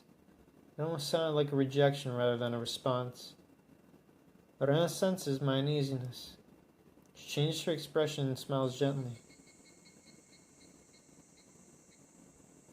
Even then, I question. I feel like she would know.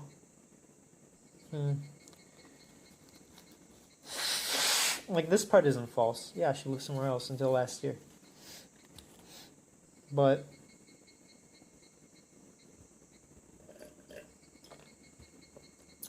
it feels unlikely that she wouldn't know. What? So you transferred here too? I thought you were... That's why I don't really know much about what happened before. I'm sorry.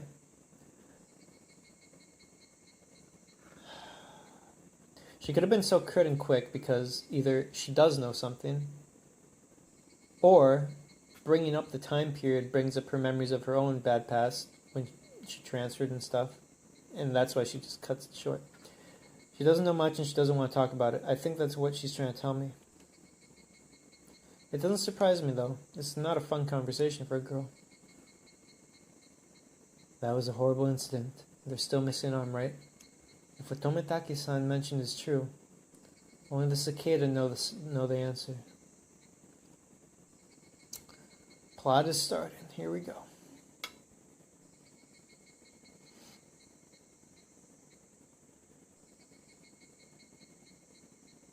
Please don't be an 8-hour episode. You have received new tips. The Maibara Mansion, the lynch murder at the dam.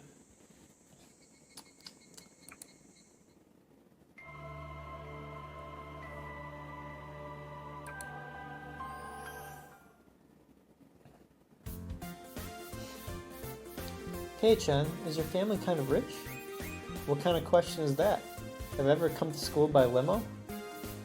How much allowance do you get monthly? 1,000 yen. Oh, that's more middle class than I thought. The side dishes of your lunch are pretty normal as well. You're not rich. What's going on? Ask me out of the blue how much my allowance is and tell me that I'm middle class and not rich? I'm sorry. Rana sees my angry face and laughs innocently. Your house is so big, you know. So everybody in Hinamizawa has called your house Maibara Mansion ever since the construction started. Maibara Mansion? We were all wondering how rich you must be, having such a big house like that. Oh, I see. It's understandable. My house is actually big, so it could be misleading. My guess is that your family spent too much money for building the house and became poor. I feel very sorry for you for being so poor. There. Yeah, I think, if I recall, Rika's a rich girl. Rika-chan kindly pats my head with pity. She treats me like I was a rich person a second ago, and now she's treating me like I'm such a poor person. I feel bad to ruin your lovely fantasy, but my family isn't rich or poor. We're an extremely average and normal family. You can't call it normal to have such a big house. The entrance looks so gorgeous and the gate is big enough to let large-sized cars through. It's definitely not normal. She makes it sound like the size of one's house is the measure of wealth. The reason why my house is so big is because it has my dad's art studio.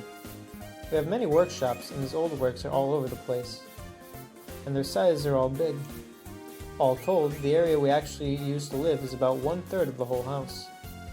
He designed the house to be easily accessible for people and cars because of his future plan to open his own gallery in the house. And the gorgeous entrance may I mention is for the art studio, and it's usually closed. The one we use daily is actually very normal, average size. The appearance and its inside are totally different. I'd love to explore Kei-chan's house next time. You claim you're not rich, living in that mansion. I need to find out what's hidden in that mansion. I hope something adorable is hidden in there. Aww. I think it has many empty, barren rooms because they're too poor to buy any furniture. I'd love to roll around in the carpets if they have any. Whoa, that sounds so much fun. I'd like to do that too. It sounds like they're having fun speculating. Oh well. In the near future, I might invite them to my house. Since my dad is soft on girls, he might let them look around his workshops.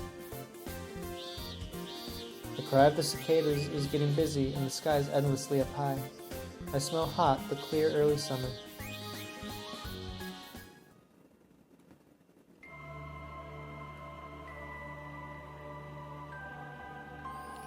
Here we go. The lynch murder. Newspaper article. June XX, 54th year of Showa era, evening edition. In the late evening of June XX, Okinomiya police in Shishibone City arrested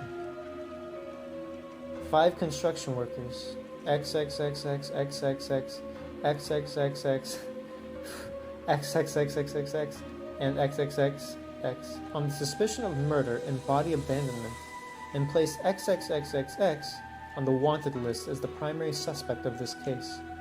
According to the investigation, the suspects are believed to have unleashed a deadly assault on the construction manager at the site of office for the Hinamizawa Dam project at around 9 p.m. On June XX at 8 a.m., the police station received a phone call from the Shishibone City Hospital that there was a man who hinted about murdering XXXX.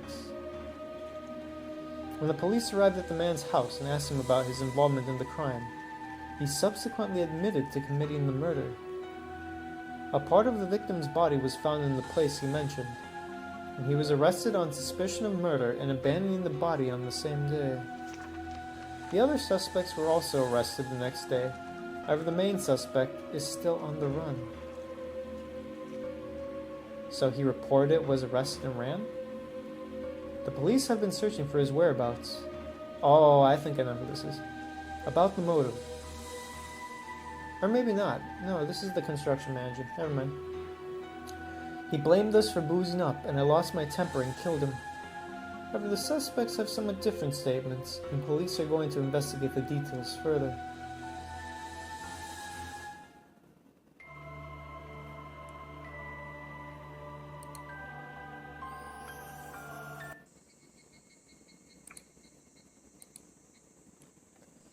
And part 2. Dun, dun, dun, dun. Close. Next. I might do one last part and then be done. It's a bit of a shame because I'd want the full episode in one video, but whatever. A Kentakun doll. Sounds like something that Rena would love. I understand how Rena wants to take Satoko and Rika-chan home, but I just can't understand what's so adorable about the Kentakun doll. He's just an old man with glasses. Why don't you ask her yourself? I bet all she'll say is, it's adorable though. Does she go to that construction site often? I heard she goes there frequently. A girl hanging out in the junkyard? Well, Rena's having fun, so it's okay. What is that place anyway? Were they trying to build the dam over there? I've been curious about it ever since last night. Hahaha. Yeah, but it was cancelled a few years ago. We came together and fought for our village. It's surprising to hear the word fought from Rika-chan's mouth. She's right, it was a crazy story. Hinamizawa was going to submerge under the water. Since this place is not under the water now, I assume they got them to cancel the project. I'm sorry. Sorry. Did I make you wait? Did I? I'm sorry, Keiichi-san. I was taking my time to fix my hair. Satoko. Satoko, you should hold your pee as much as you can. That's the best way to go.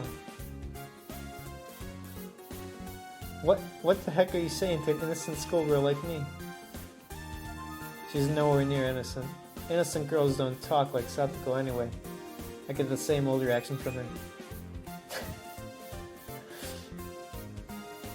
Well, I would like to ask all club members whether we should have Maibara Keiichi-kun as a new member in our club or not. Rena has no objection.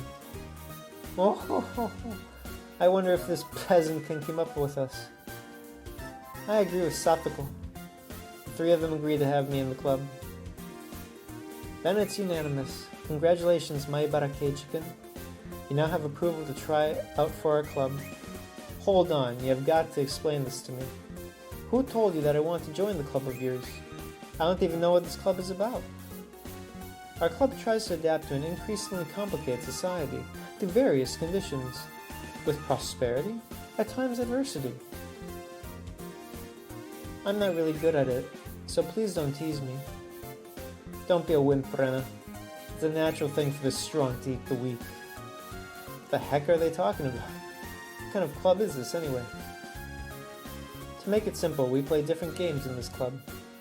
Rika-chan is the only one who answers my simple question. This club basically uses Mion's game collection. They play different games that Mion owns, every day. Depending on the day, the winner gets the reward and the loser has to take punishment.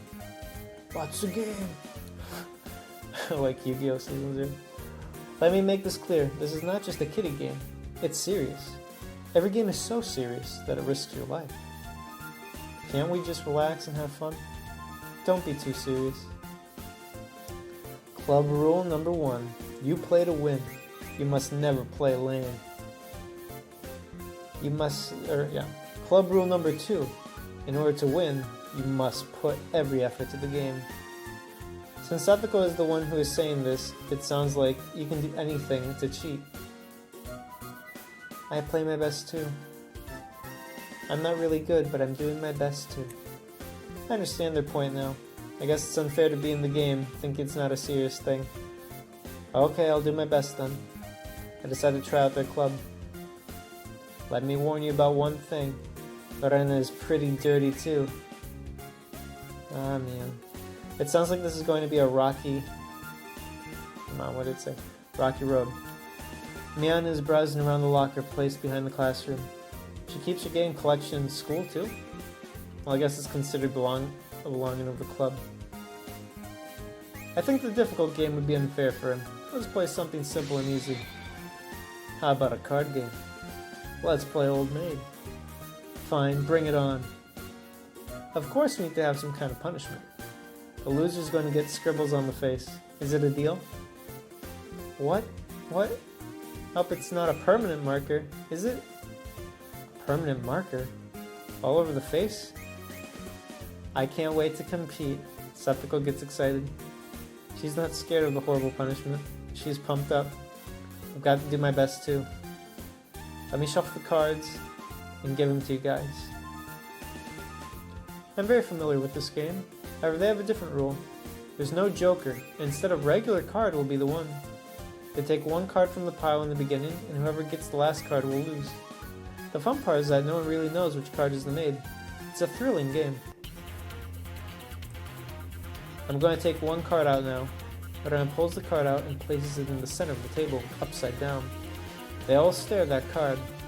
We'll know which card is the maid once we get close to the end. There's nothing we can do for now. But they all seem to be serious. They aren't relaxed like me at all.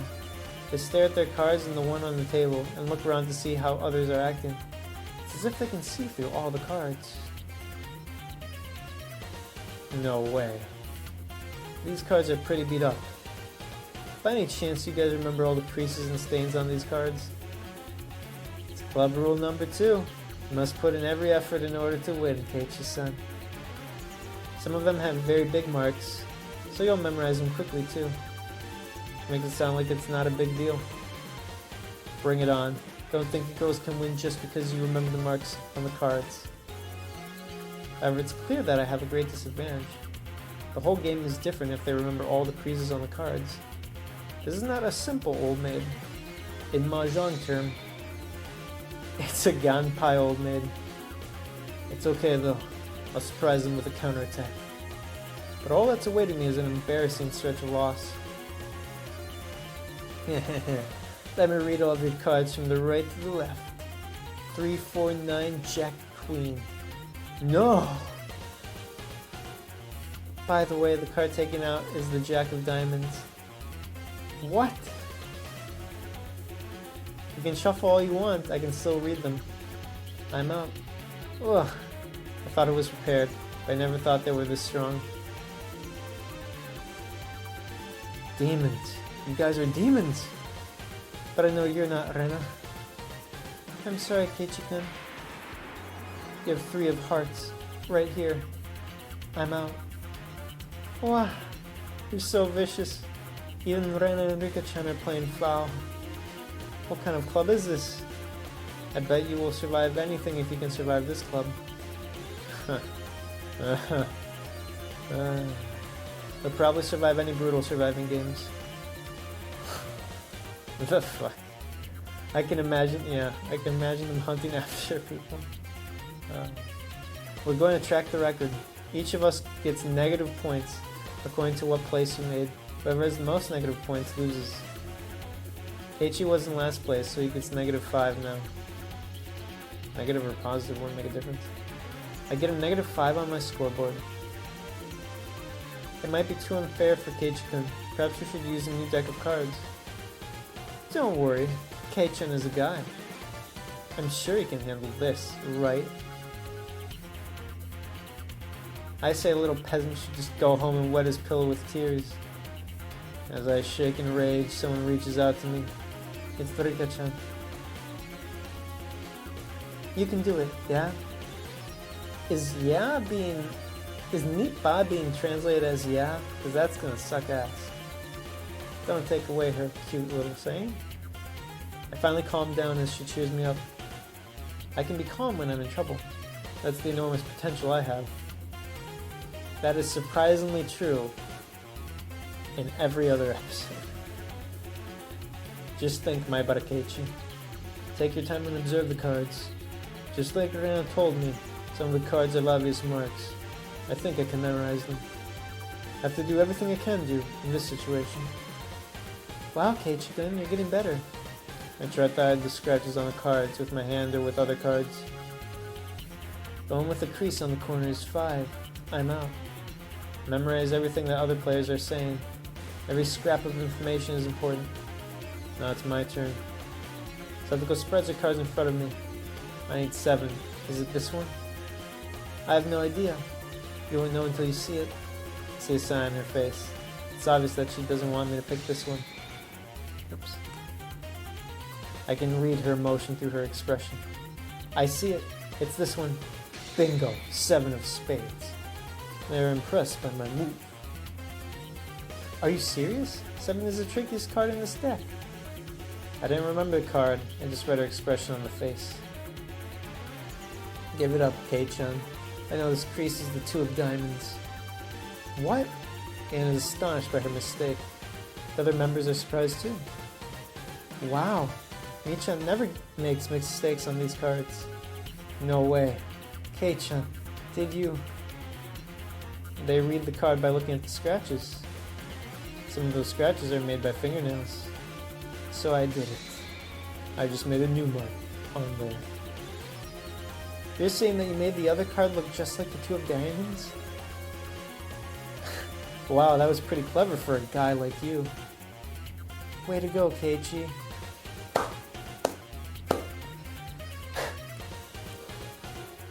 Good for you, Keiichi-kun. You just won the game. You did. I'm so proud of defeating Mion. Though the total score is telling me that I am in last place and Mion is the first.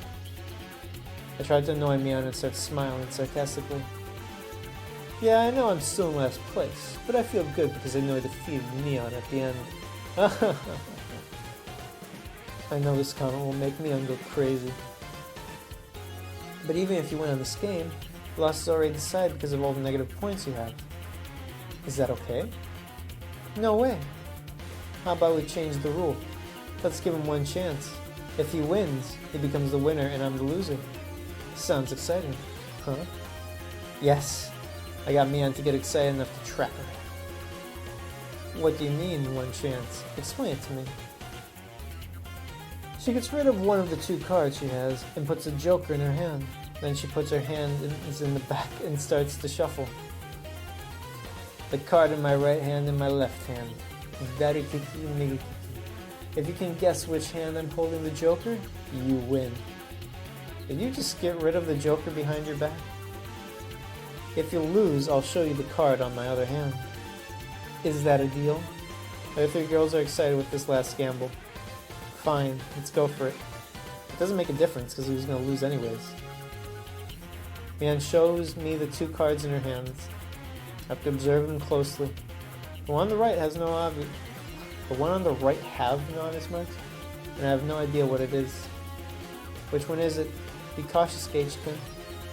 Of course I will. It's my last big chance. The one on the left has a distinctive scratch, and it looks kind of familiar to me. Oh, that card is... Pay attention to Satsuko's murmur. Mian clicks her tongue. Scratching on the left card doesn't match with any card that I've memorized so far. But based on Satoko's reaction, that card was definitely used in the precious game. Which means it is definitely not the Joker. You're suspicious of the card on the right, huh? Are you gonna take the one on the right? Are you? If the one on the left is not the Joker, then the one on the right is absolutely the Joker. I'm not influenced by Mian's provocation, but the one on the right is totally suspicious. But is it too early for me to decide solely based on Satoko's reaction? Should I be more careful? Oh, I remember. That card on the left is, I know for sure, it's a 7 of clubs. Yeah, it's probably the 7 of clubs. I win. The left card is the 7 of clubs. That means the other card on the right is the Joker. The moment I reach my hand to the card on the right, I stop my hand. Ha ha ha. I'm impressed, Mian. I get confused as I stop reaching towards the card. What is he talking about? The one on the left is... You can't tell him. He psyched himself out. Okay. How can you tell that the one on the right is not the Joker? Everyone except me is confused. I don't know what the right card is. All I know is the one on the left is the 7 of clubs. Right? That means the one on the right has to be the Joker, doesn't it? Either one of them is supposed to be the Joker, right? Yeah, the Joker is either the right or left. Keiichi, you have a good instinct. What? What do you mean by that, Rika-chan? Well, the 7 of clubs is the card I just got rid of, with Satoko's 7 of spades. I look at the pile of cards on the table. They're all mixed up in the pile, so we can't really tell. In other words, Mian picked up one of the cards from this table and pounded it up on the card on the left. I see. She's making the card on the left look like the 7 of the clubs. I see Mian's face darken for the first time since we started playing the game. Then, after rotating my body 3.5 times, I finally point out... Is this the thing where he does Battler's stance or the Ace Attorney stance? The Joker is the one on the left. It's the heated moment. The split second seemed like hours to everyone. The first person to break the silence is Mian. I've seen various players as the leader of this club, but Kei-chan, you are the best. You're the best of the best of the best. I bet this is the best compliment I could get from Mian. She gives up and drops the cards from her hands. It's mine. Victory is now mine. Rika-chan puts her hand on my head and congratulates me on my victory. What? Rika-chan is... Rena and Satoko are looking at me with surprised faces. What is it, Rena? I didn't even cheat. I won using my own ability. Rika only pats people's head to comfort them. What? What does that mean? The next moment, Rena screams loudly. Keiichi-kun, can this be true? I knew it, Kei-chan. I knew you would see through my trick. Everyone freezes up. Or is it just me? It was a gamble. If you weren't observant enough, I probably would have lost. Everyone was sure of my answer. Mian picked up the card I chose. Be proud of this loss, Kei-chan. And she turns the card. That card told us who the winner of this game is. The card under the 7 of clubs was the 2 of diamonds. It was a double trap. I should have just chosen the one on the right. As the leader of this club, I announced that, Maibara Keiichi, you're officially a member of this club. As I collapsed down on my knees, they awarded me with a round of applause. The game is set. The winner is me, Sonozaki Mian. And the loser of the day is Maibara Keiichi. Everyone claps their hands with joy. I'm upset that I lost, but I'm not feeling that bad. When Michan was setting the trap behind her, I was so excited. When he almost chose the card on the right and stopped, I thought, yes, he's trapped. I had such a good time, Keiichi. What? Wait a minute. They all knew about this trap from the beginning and pretended like they had no idea? We were all in it to make it exciting. What the? You guys are all demons. You're all so evil. Well, it's time for the fun punishment. Since today is your first day in this club, we'll be nice and gentle. I don't want you to be afraid of us, you know. The three girls hold my arms and body. Leon comes close to me with a cruel smile. She takes out something from her pocket. It's the marker. An extra thick permanent marker. I'm coming to you. She takes off the cap and points the marker at my face. Stop. No. No. No. My scream echoes all over the room. Damn.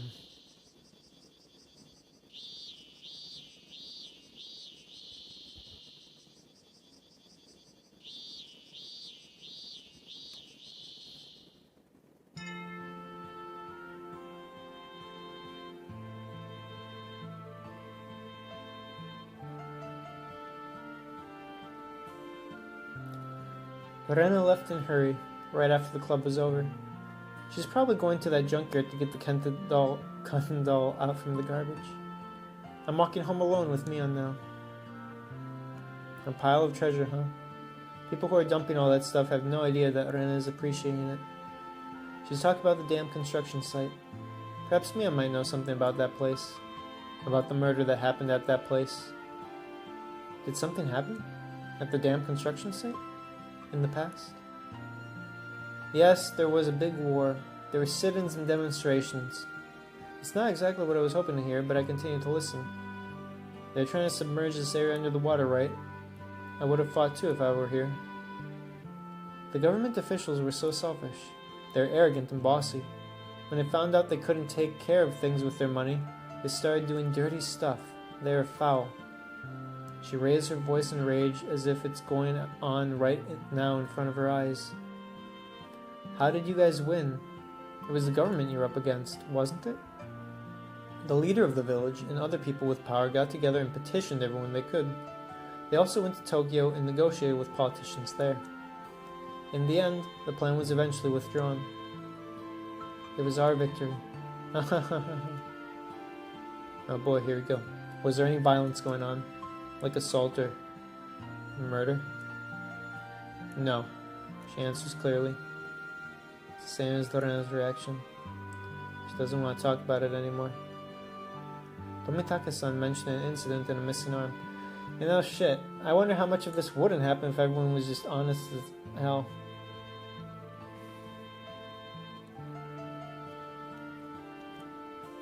I thought there was a murder that happened in that place. A growing curiosity is still not satisfied. Well, I'll see you later. You better not erase those scribbles until you get back home. I know that. She stares at my face and tries not to crack up. How do you even remove them if it's permanent? What kind of scribbles did she draw on my face? She better watch out. Next time I'll draw something on her face. I'll make it so permanent that it won't come off that easily. I get back home and my mom sees my face. I feel embarrassed again. Dude, you have all the chicks liking you. Shit. If anything, your mom would probably be proud of you. As soon as I get back home, I can tell that the whole house is filled with tension. But this is nothing new in this house. I get this once in a while when my dad is stuck with his artwork. He stomps around the house with his arms crossed in front of his chest. Mom whispers in my ear, "Welcome back, Keiichi. Your dad is stressed out, so leave him alone, okay?" Is he stuck again? He's been way too busy lately. He needs time to relax. We're eating off of my dad's paintings, so if he's stuck, then my Bada family is in jeopardy. I'm impressed he can make enough money to feed us off of his art. Is he a great artist or something? Isn't it better for him to take a walk outside rather than walking around the house like that? His theme is living space this time. I guess he wants to get inspiration from this house. What an annoying theme. Keiichi, clean up your room, will you? It's cluttered and it annoys me. I'm sorry, I'll clean up later. Oh man, please don't use my room as inspiration.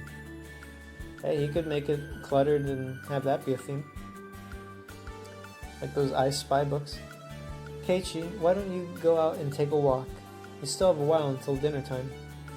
My dad's bad mood only lasts for a while. Once an idea strikes him, he'll be happy and we'll start to hum. I guess it's a good idea to go out for a walk. Go out for a while so I don't agitate him. Alright, I'll see you later.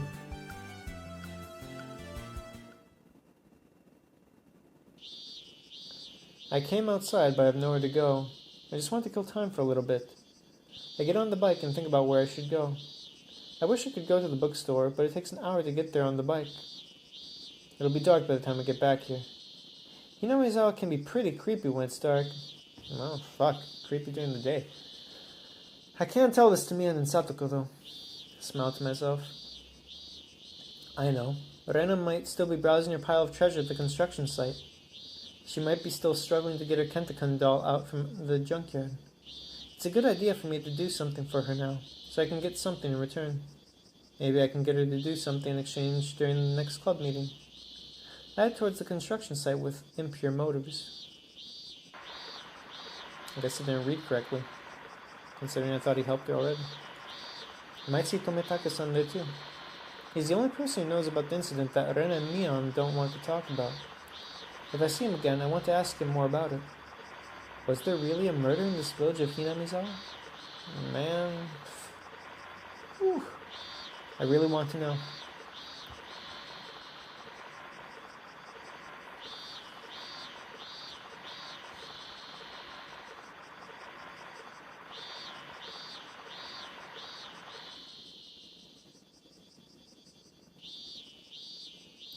I see Rena struggling in the pile of junk. The Kentakun doll is deeply buried under the junk. There's no way she could get it out on her own. I don't see Tomitake-san around here. I start walking down into the pile with caution. What's up, Rena? I see you're working hard. Wow, Keiichi-kun.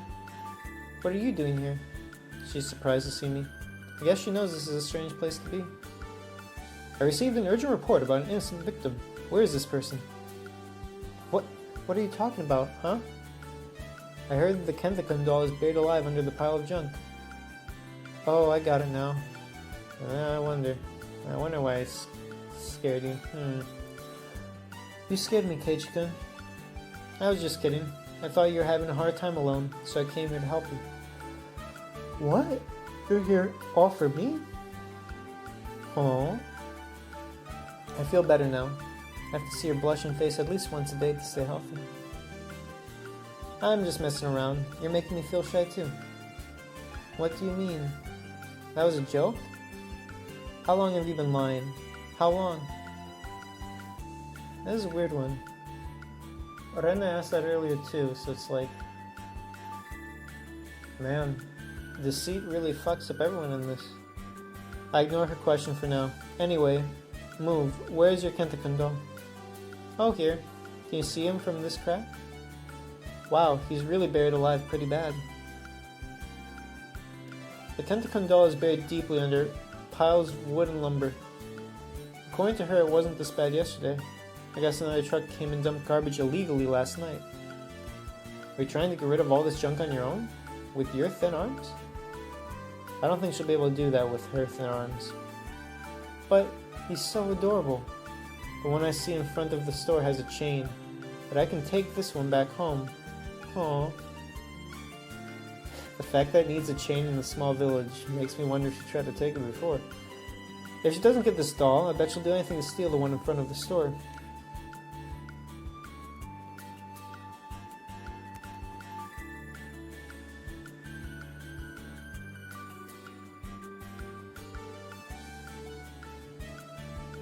Let's pause for a second.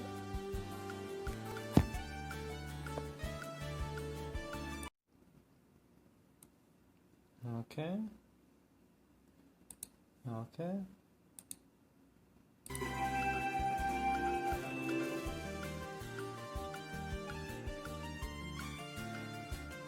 Back in action here.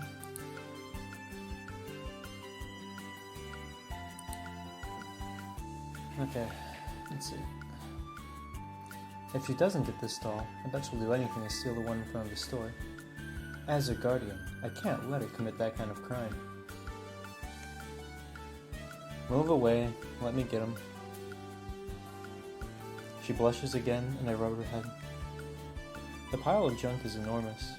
If I don't get him today, another truck might get here and dump more stuff. I won't be able to get him if there's more junk on him. I'll help you too. Let me help. You better get out of my way. Let me get this.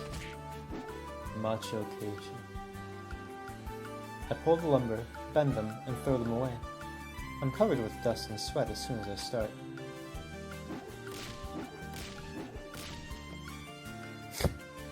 Hell of a sound effect. I throw the stuff into the air and it flies away in an arc. Pieces of wood, sticks, and boards. Crap! I see more and more garbage no matter how much I throw away. I see the doll right there. Since I promised her that I would get him for her, I start feeling pressured. If we're really trying to get this guy out of here, we might need an axe or something. Oh boy. Oh boy. It's okay, Keiichi-kun. You're sweating a lot. You don't have to work that hard for me. I want to do this for you. Don't worry. She is at a loss. Bad translation. She's at a loss for words and turns red like a boiled octopus. Oops, I was just trying to tell her that I'm doing this so she won't turn herself into a criminal. Oh well.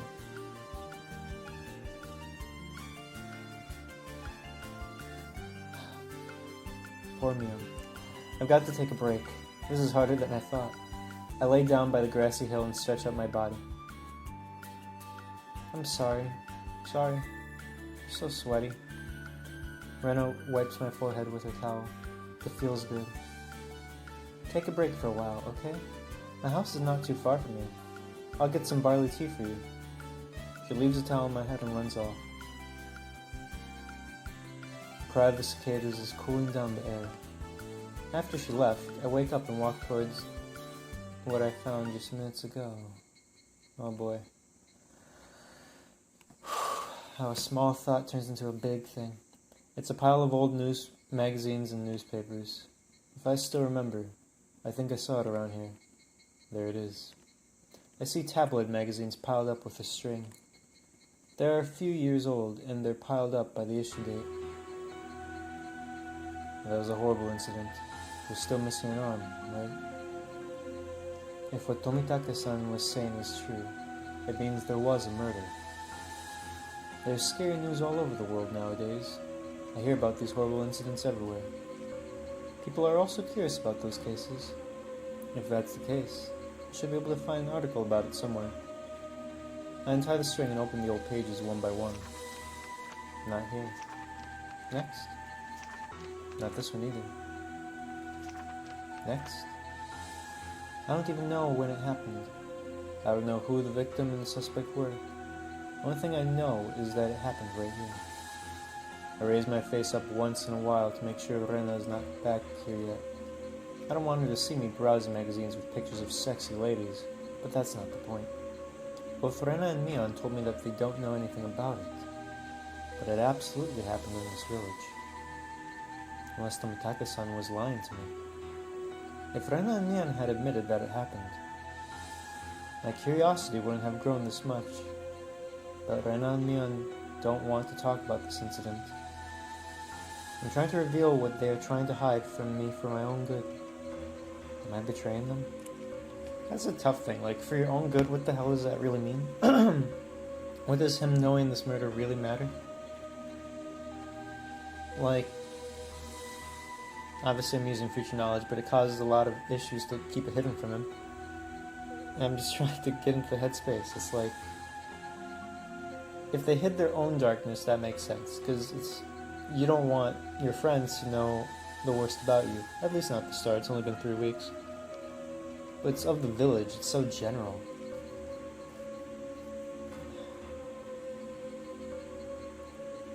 It's not as if Keiichi would be like, oh shit, the village did this, so obviously Mion, you're evil, and you, Rena. And I'm saying that despite the Sonozaki family stuff, like, I don't think Keiichi's that much of a prick.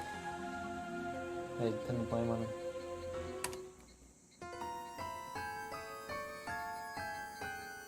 Lynching death at Hinamizawa Dam, victim dismembered. I found it. The article is on the page in the back, but there are colored pictures in the first part. The pages are damaged from the rain, and I can't open them. Lorena should be back here soon. I give up and open the page with the pictures. It's a picture of the scene where the investigators are carrying out the bag with the corpse. The picture is faded and hard to see, but I can read the caption clearly. Disastrous nightmare in Hinamizawa Dam. Lynching death. The victim is the construction manager. His vicious attitude has been torturing the suspects. Do they have enough of it? The manager is hacked into pieces. I knew it. It really happened. Detailed information is written on the next page. I turn the page without hesitation. There I see. The suspect killed him with a hatchet and pickaxe. And severed his head, arms, and legs from his body. Just by reading the header, I can tell it was a brutal murder. It's horrible. I thought lynching was punching and kicking. Or hanging. In the U.S. A hatchet, a pickaxe, and an axe. Lynching. That's not lynching. It's literally a cold-blooded murder. And to be fair, other lynching is cold-blooded as well. When you lynch someone, the aim is to kill him. They killed one guy as a group? With a hatchet, a pickaxe, and an axe?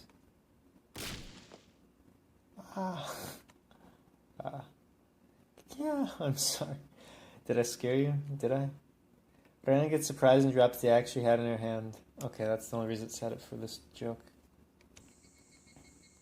It's not an axe. What the fuck? Bad translation. What is it? It's a cleaver? Or a machete, I think is what it's called. Machete. Man, I hope I'm getting the name right.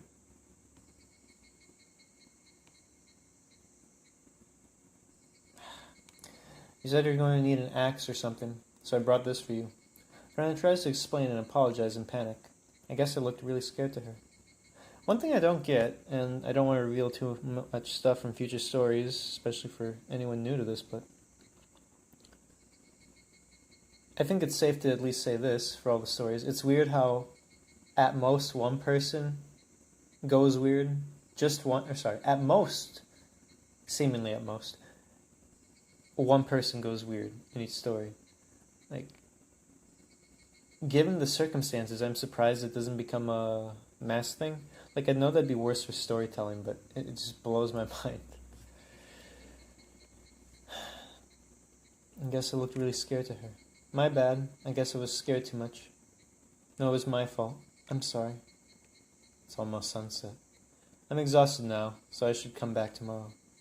I don't think I can break the last piece of wood without that axe. I'll use them tomorrow, okay? Yeah, but won't the dump truck cover it? Wasn't that the whole point? Sure. Why are you looking so sad? The Kentakun doll is going to be all yours tomorrow. You're right. I want to take him home so bad. We both know there's nothing further we should be talking about. We drink the barley tea that Rena brought and start heading back home. I feel guilty about hiding the magazine under the shirt I took off.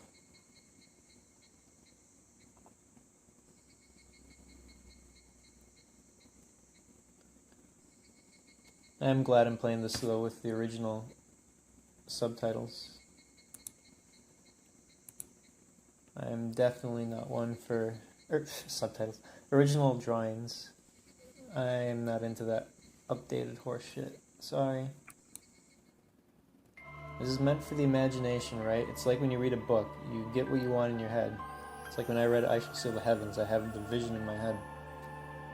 And due to Ryokishi's art not being the best, actually, like, it forms a vision, but it's imperfect. Do you get what I mean? So, it's the equivalent of having a ton of words describing a scene and then using your imagination.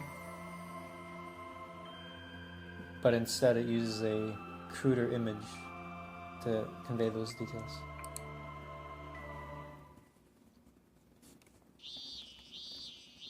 October, 50th year of Showa era. The basic plan for Hinamizawa Electric Power Development of Power Plant Project was announced by the Prime Minister's office. The scale of the Hinamizawa Dam project is so huge that the impacts on Hinamizawa village are critical. You're drowning the place. The 5 hamlets that are going to go under the water of Hinamizawa Dam are Hinamizawa, Takatsudo, Kiyoshitsu, Matsumoto, and Yogoichi. Yagochi? I think that's go in the middle, right? So, Yagoichi. I guess it could be Yagouchi. And many facilities with public, cultural, and productive values and symbols of religions such as 291 households, 1,251 population, 1 elementary school, 1 junior high school, 1 post office, 1 agriculture cooperative main store, 1 timber basin of the Forest Service, 5 shrines, 2 temples, and 1 fish breeding facility are to be submerged for good. It's too painful to think about the toil and tears that our ancestors have put into over hundreds of years, that our blessed villages are to be sunken into the depths of the waters. In order to uprise against this injustice, the members of our affected community have stood up and formed the Onikakushi Guardians. Honestly, when they translate this shit, someone should just read it out loud, because I guarantee you they'll find a lot of this weird tense shit and fix it. We continue to demand a stop to the construction of the dam, or to change the plan to move it to the tributary. Even though we requested a peaceful and democratic meeting, the government and its puppet electric company's president rejected us. They diabolically disregarded the village's democratic protest in the homeland of Hinamizawa. However, we the villagers didn't flinch either. Rather, we had built a stronger bond and determination to protect our village. Today, the resumption of the atrocious Hinamizawa Dam project has been frozen up for an indefinite term. We, the villagers, believe that this freeze-up was accomplished by the impact of our solidarity. Yet, we also understand that this fearful project hasn't been completely dropped yet. The Onikakushi Guardians has already dissolved itself after completing its role, but the flames of our fostered solidification haven't burnt out yet. As long as the villagers keep the flames in their hearts, we'll never suffer to have our village submerged. Written by Kimiyoshi Keiichiro, chairman of the Onikakushi Guardians.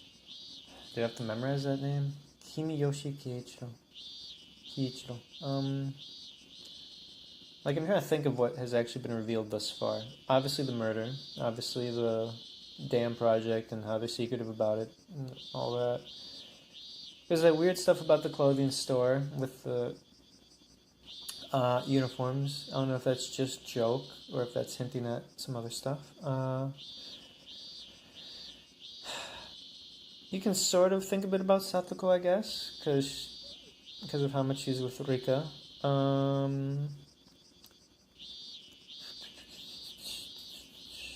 What else? I was unsure of what the star meant with Keiichi, because I could think of it being 2 things. One being like a premonition, as I said, or being past stuff. And I think the last thing that's been revealed is that Tomitaki watched birds, and obviously the nurse from the idiot clinic watched birds too, and you could maybe form a connection there. But that's the most I've found.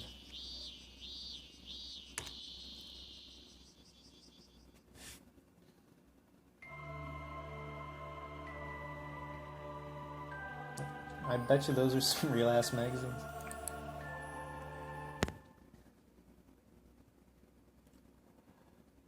Nightmare tragedy at Hinamizawa Dam. Dismembering lynch murder. On X, the blood-chilling mutilation murder that occurred at the Hinamizawa Dam construction site in Shishibone City, XX Prefecture, shook the entire nation. However, the police refused to reveal any details about the murder. What exactly occurred at the Hinamizawa Dam? According to Mr. A source in the investigation, they probably didn't have an intention to kill him at first. However, as soon as the victim tried to fend them off with a shovel, they all jumped on him and it escalated into a lynching. Oh shit. I guess Don't self-defend yourself with a weapon? I don't actually believe that, by the way. But it's like, fuck. You just try to do that and you get screwed. After the bloody tragedy was over, all that was left was a horribly mangled, badly beaten corpse. The victim taunted the assailants on a daily basis. At first, they only wanted to get some revenge. All of the assailants became terrified with what they had just done.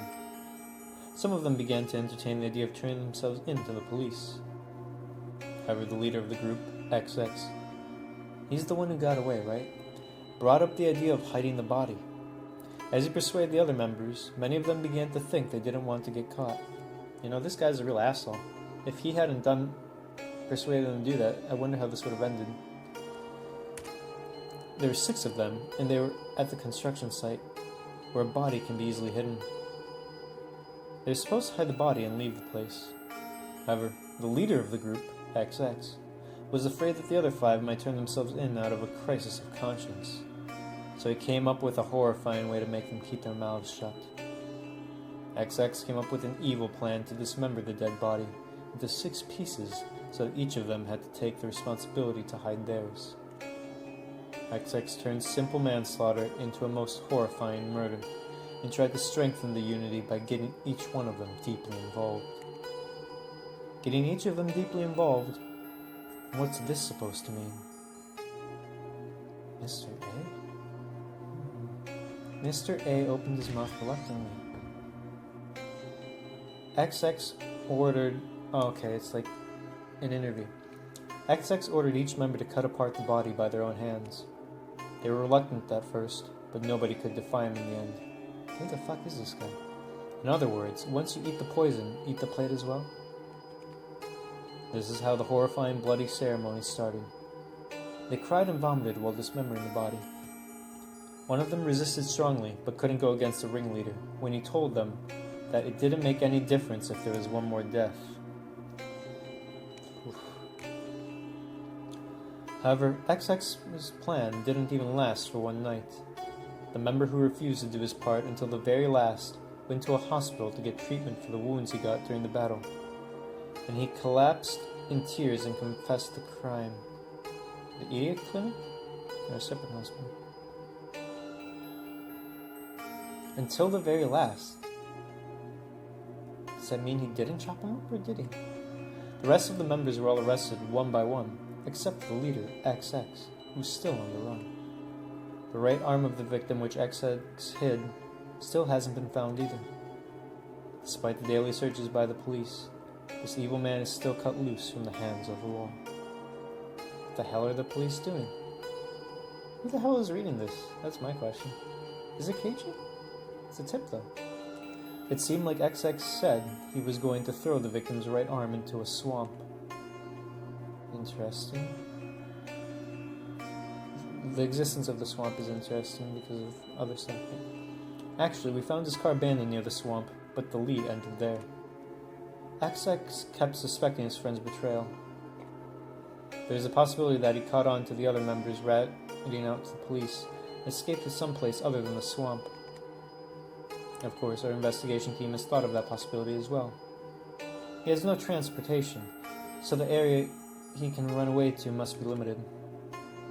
There are some rumors in the police station that he might have drowned in the swamp by accident when he disposed of the body. It makes me think of Hounds of the Baskerville. The swamp is called the Bottomless Swamp, and it is feared by the villagers. Its name is Onikakushi, and some say that the bottom of the swamp leads to the hell. XX is indeed a cold-blooded devil from hell. He might have gone back to the hell from whence he came. See, should have written it like that, not where he came from. The purple gold dragon brings good luck and victory. Provides luck with money, luck with women, business development, career success, bids for power, and works as a charm against bad luck. It'll help you not only to win gambles like pachinko and horse races, but also to have good luck with your business and love life. If it doesn't work, we'll pay you your money back in full. Purple Gold Dragon Bracelet DX. One payment. 27,800 yen. Man, man. You know he had fun writing this shit.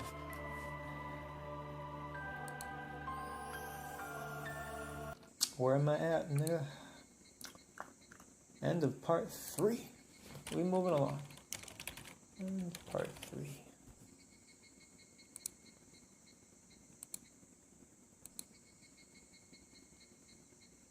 Next.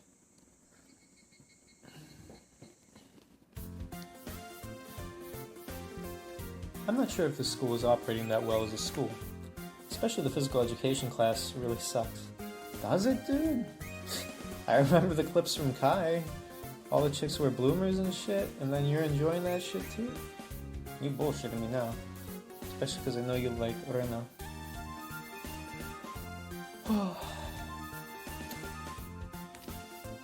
Actually, wait. In the clips, he teases Satoko the most, but... yeah, Keiichi. Just as cringe as Battler with Maria. The only thing we do together as a class is a warm-up exercise. Even the teacher disappears after that. The students are just playing around as they please. There you go, I told you. Bloomers. Go figure. We're all different age and gender. The whole purpose of PE is to move around and get exercise. The smaller kids are running around and having fun. Indeed, they're getting good exercise. They're moving around. Wait, what the? They're moving around a lot. I bet the Board of Education doesn't even know about this school. Sorry for making you guys wait. Alright guys, what shall we do now? Cool. All the members are here now, huh? Is this the water fight? So, leader, what kind of gym class are we going to have today? What are we doing? Mian crosses her arms in front of her and looks around.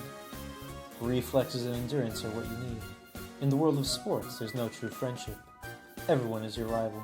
The only thing you can trust is your own body. What the heck? You're reading too many comic books. I assume manga. Seriously. Let's take lessons from the past. This game is old, yet it's the king of outside games. We're playing tag today. After making such a big speech, she suggests we play a kiddie game. Sounds exciting. The slowest guy, Keiichi-san, is it? I'm going to do well in this too.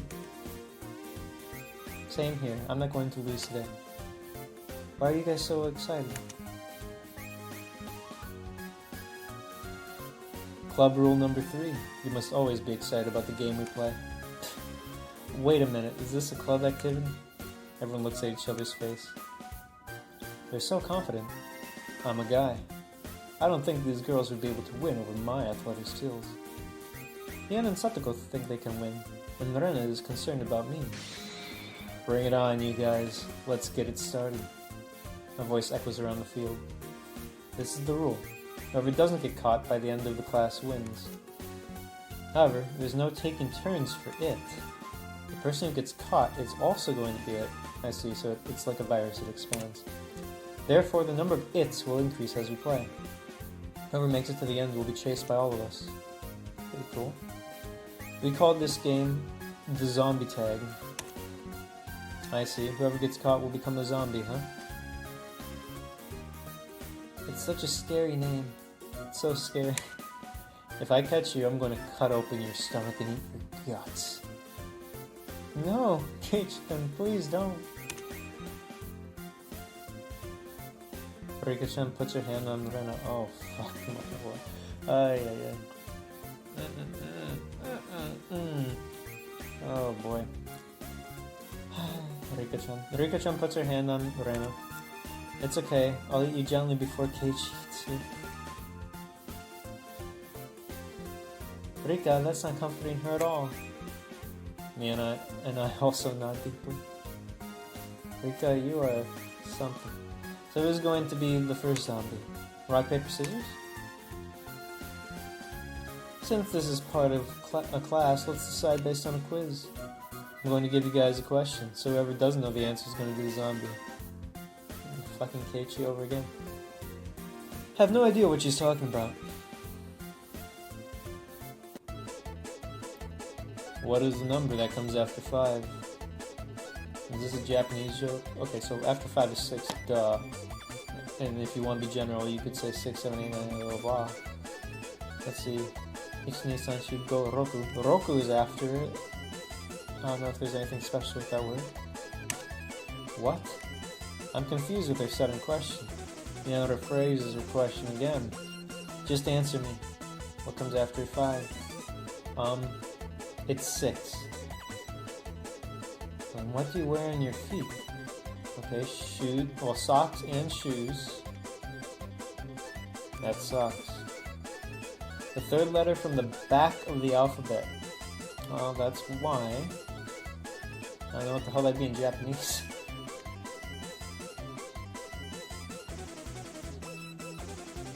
Oh my god, I failed the quiz. Oh my goodness.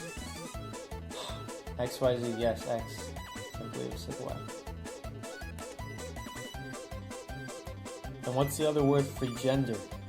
Well, there is none, miss, because gender and sex are different things, so I don't know what the hell this is. Of course, I know that one. This is weirding me out, because this is Japanese, right? There's no way I believe these jokes are translating. Like, Satoko doesn't say sex because sex means sex as well. But that seems like an English joke. So what the hell? Satoko tries to answer but closes her mouth. I see. This is a hard answer for her to say. You're a grown lady, right? I know that you know the answer. I know it. I do. Then say it. It's that word. Say that word. Aww. Satoko-chan is in trouble. She's so adorable. Don't take her back home. It's a crime. I think she would kidnap her if I don't warn her. Mian urges Satoko to say that word. Come on, say it in a loud voice. Say that word out loud. I know. Say. She told you to say that word. Oh, is it a trick? What? Oh. We were confused with Rika-chan's comment. That's right, she was telling me to say that word. She totally fooled us. What would I have done if I was in Satoko's situation? I would have screamed out the word she was trying to say. Sonozaki Mian, what a scary girl. She's lucky she's a girl. If she was a boy, it'd be nothing but sexual harassment. I have no choice now. I, Hojo Satoko, will be the first zombie. Aww. I'm going to eat up all of you. I wonder why phrasing distracts me every time. I'm like, I'm going to eat up all of you. In my mind say, I'm going to eat you all up. Or whatever. The zombie seems to be pumped up. So I have to count to 100 first. Wait, you might cheat. You can start chasing us if you answer my question. Wow, Keiichi-kun, make it an easy one for her. Oh boy. There's a 1/5 piece of cake, 1/6 piece of cake, and 1/7 piece of cake on the plate. What? They're all different fractions. She gets in panic and starts writing down the numbers on the ground with a stick. Oh boy. If Satoko, who can finish eating the whole cake in 60 seconds, eats all of those cakes, how many pieces of cake will be left on the plate? Sorry, son. I'm gonna... Wait. 0, because she eats the whole thing. It says she eats the whole cake. So I'm gonna say 0. But if we're cheesing this, the common denominator here is 210. I'm pretty sure. 210. So 5. And before I'm being fucking stupid. But let's see, times 5, that's 5 over 30. 6 over 30. 11 over 30.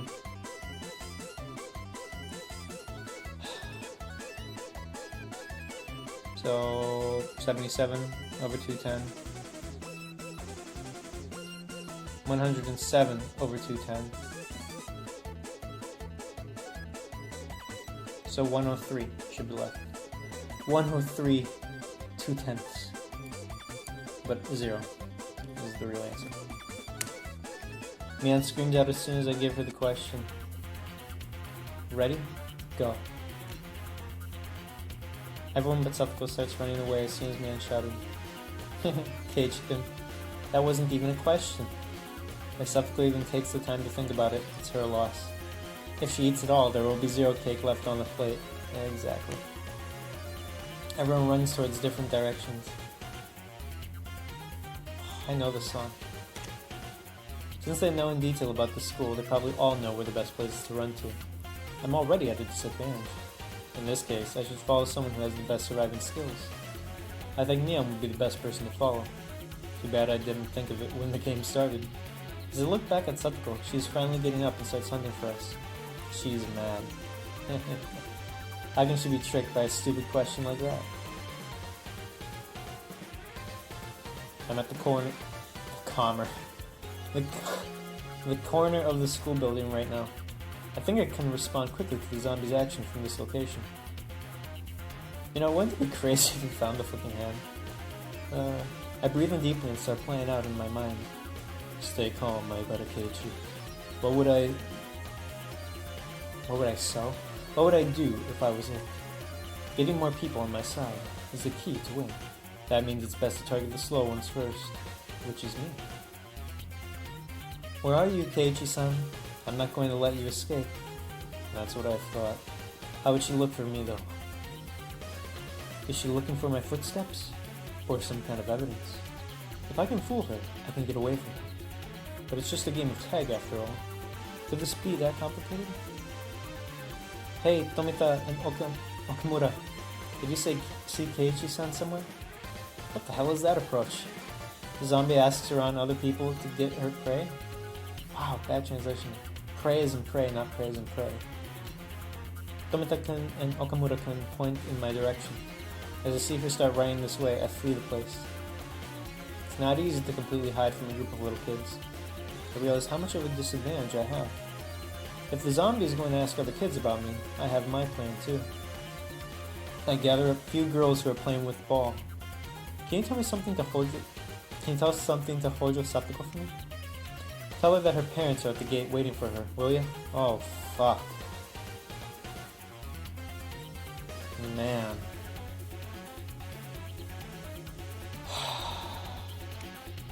Alright, we'll tell her. I stop the girls as they try to run toward her. Wait a minute, I have a message for someone like Mian too. Tell her that the teacher is calling her at the gate. I'm such a genius. Satoko and Mian will bump into each other at the gate. It'll be more difficult when the number of zombies increase, but it's okay. I bet Mian will find her way to get away from Satoko. That's my whole point. I just want to buy some time. Have fun, Mian and Satoko. I'll let you guys enjoy this game. I start looking for a place to hide with satisfaction. Only have a few minutes to spare. Eventually they'll find out about my plan, and I'll be going through hell after that. I know that my strategy comes with a huge risk. Satoko will probably tell those girls to look for me in return. That means there will be more zombies than the actual players of this game. I think something bad is awaiting me. All the classmates will become zombies and hunt me down. Perhaps my plan was a really bad idea. I continue to look for a place to hide, thinking about the biohazard that will be coming for me soon. I find a storage right next to the incinerator behind the school. I get on the roof and stay quiet. This place isn't too bad for me to observe. I get a pretty good view from here. When push comes to shove, I can jump off in any direction I want. Damn, Keiichi, you're athletic as shit. I hear a crowd of students coming this way. A few kids are running inside of the storage. I don't see him here. How about there? He's not here. Idea? He's not here either. I wonder where Keiichi-san went. His dad is waiting for him at the gate. Liars. It's exactly the same strategy that I just used. Is it Mian? But I'm the one who came up with this trap first. I'm just gonna stay here and hide from them until the bell rings. Hey, do you know where Keiichi-san went? I heard his mom became sick. I have a message from Maibara-san. His house is on fire, and his dad is waiting for him at the gate. I heard that an airplane crashed into his house. The police are there for investigation. What chaos. I heard he likes to watch people taking a bath. Oh boy. What? Is it true that he steals people's underwear at night? Who are they talking about? Yeah, he likes to wear panties on his head and smell me. No way! I heard Mion is one of his victims. Ew. Okay, I don't know. I could see Mion make... No, I don't know. Like, Mion, would you make it up for yourself? I don't know, dude. I think Satoko said that one. Ugh. Mion did it herself, you think so? Oh, okay. Did you do this, Mion? Calm down, my Barakeiichi. Mion is just trying to agitate me. I have to stay cool. My classmates know that I'm not that kind of guy. But they're just a bunch of little kids. They might believe whatever Mion tells them. They run out from the storage, laughing about me. I did it. I won. I'm fulfilled with sense of victory, while wiping my tears. Did you hear? The transferred guy. My Ibara-san is such a nasty guy. The price I have to pay is so high. Oh. Wait. Someone is coming. It's Rena and Rika-chan. Huh. You're still safe, Rika-chan?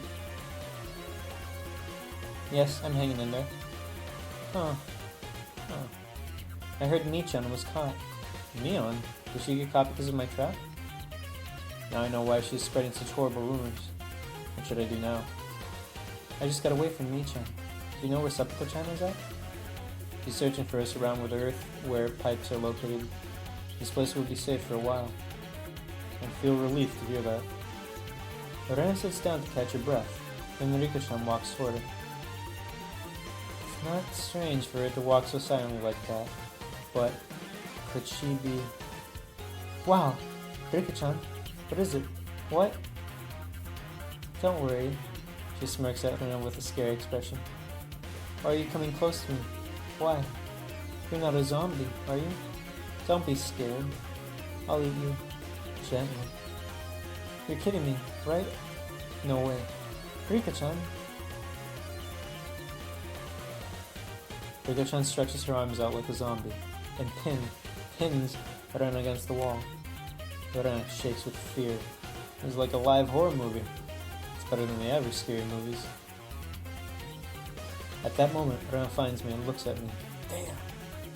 He's about to turn into an enemy, nigga. Help me, Keiichi-kun. Oh boy. Rika-chan turns around 180 degrees like the girl from The Exorcist and stares at me. I found you. There you are, Kei-chan. You can also find me from the top of the brick wall in the dump yard. Does it fucking matter? Satoko was the original, Mion was caught. Rika just caught Rena. Keiichi's the last one. He wins. My position is only advantageous when I'm confronting one zombie. I can't do anything if I'm surrounded by them. What? You found Keiichi's son? I heard Satoko running toward me from afar.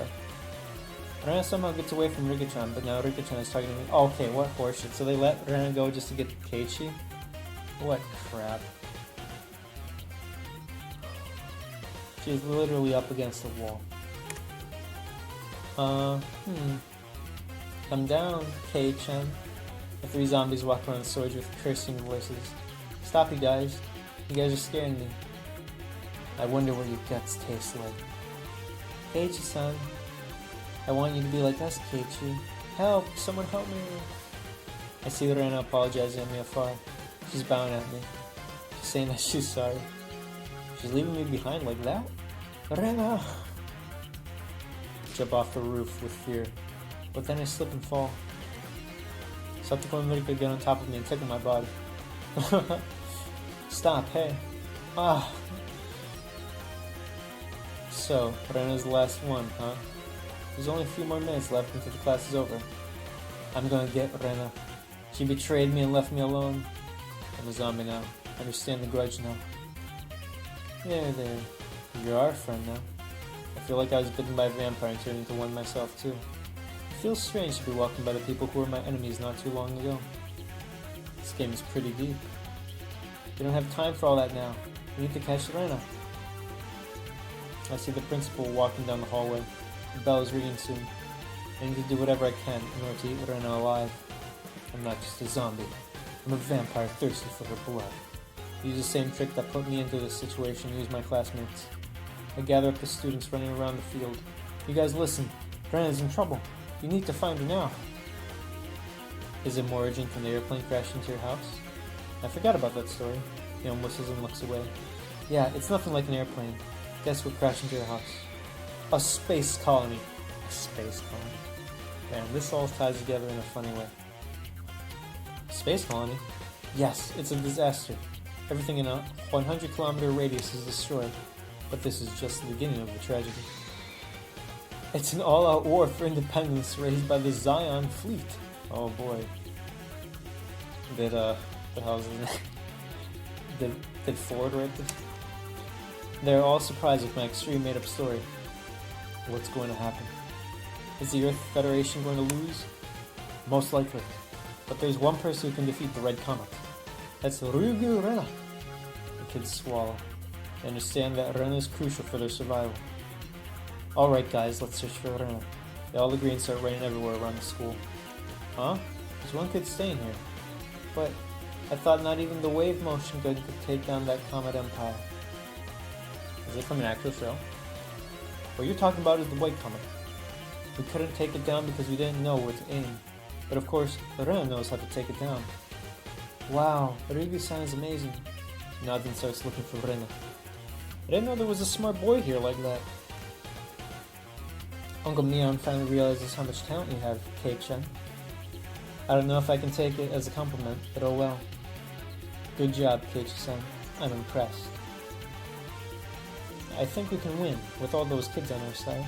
I'm sure we'll catch her. I think you should have been a zombie from the beginning. Rika-chan's words bother me, but I'm not going to take it too personally. With everyone in the class searching for her, Rena is soon found. She's surrounded by everyone at the gym storage. At least it's not a different type of show. You guys are scaring me. Keiichi-kun, I'm scared. I bet it is scary to be chased around by all these kids. The students walk towards Rena, saying that she's the only one who could save the world. I don't know what you guys are talking about. I don't know how to control a robot. Hey Rena, thanks a lot for leaving me behind. Your time is up now. Keiichi-kun, I'm sorry for what happened. I had no choice.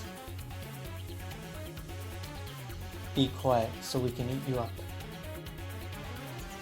We're all going to share you. Rena, ready for your last prayer? Rena falls down the mat and cries with fear. I continue to get closer toward her. I blush as I imagine myself doing something extremely immoral to her. Like rape sex? Fucking that in the gym storage room sexual tension shit from shows? Come on. Satoko and Rika-chan are posing with their hands in front of them. They're getting ready to tickle her. Rena knows what is about to happen and makes her body rigid. I hope that you're not going to do anything horrible to me. Right, Keiichi-kun? Right? I don't know about that. Oh, are you ready now? Holy shit. Okay, if it's you, Keiichi-kun. Man, dude, that would be tipping point there. My heart races as I see her determined face. I believe that you won't do anything horrible to me. Oh, my body won't move. Is she using an anti-zombie holy spell? Dude, if anything, I thought he'd be aroused or something and get stunned in place. My conscience knocks out the beast inside of me in a matter of seconds. Kidding? The bell goes off. Game is set. Yeah, I'm still alive. I did it. Rena starts jumping up and down with joy, as if her curse is broken. Huh? The zombies vanish in the nick of time, huh? How typical was that? What are you saying? It's all because of you. You were too slow. I'm gonna get you for this one. Rika says that, wow. Satoko and Rika-chan grabs me and start tickling me again. Ah, please forgive me. Ah. So the winners are Ryugu, Rena, and Sonozaki Mion. Hooray! Wait, what the fuck? What? You're not a zombie, Michan? I was just acting like one. That was pretty good, huh? Dude, that's bullshit. Because then, I don't know. If you can't identify the zombie. That seems too underhanded. What? Why you, Mion? Yeah, whatever. We have to get dressed now. Don't be late to the next class. How you go, Satoko Rika-chan? Ah. I once again realized how scared my club is. I'll make a pledge to myself that someday I will take Mion down.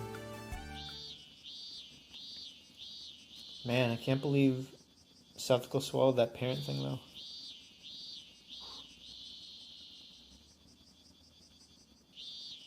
More cool tips?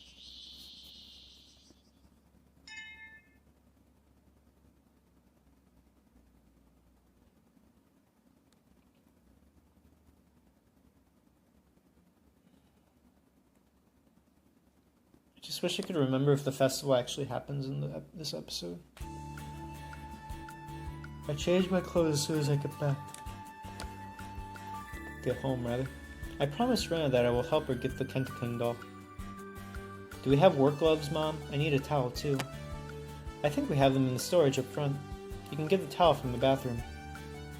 You're gonna use her good towel for this? Nah, son. I'm all ready now. My mom looks at me with a suspicious expression. Hey, Keiichi. Where are you going? Why are you all dressed up? What if more trucks come and dump stuff on top of that Kentakun doll?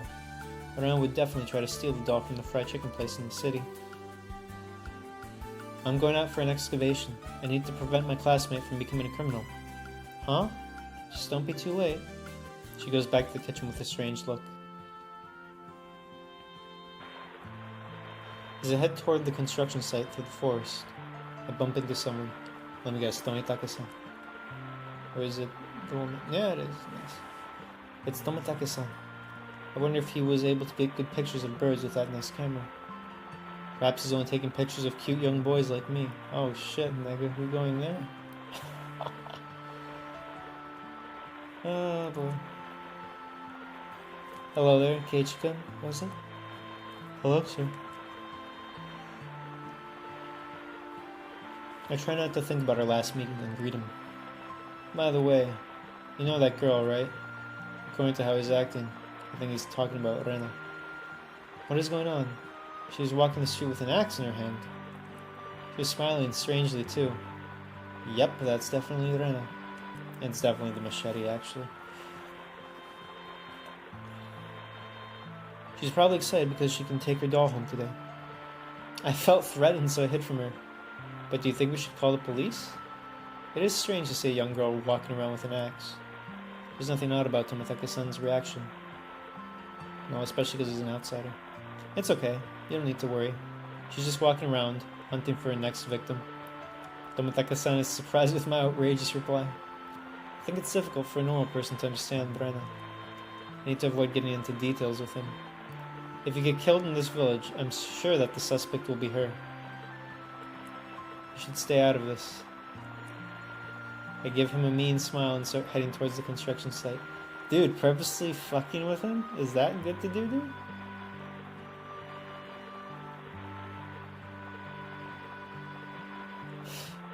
Second of all, would she be the suspect? This place consolidates against outsiders. As I walk away from him, Tomitaka-san stops me. Keiichi-kun, are you trying to warn me because I'm a foreigner? Weird. Tomitaka-san's a weirdo. I'm just kidding around, but he speaks before I reply to him. Hahaha. Thank you for the warning.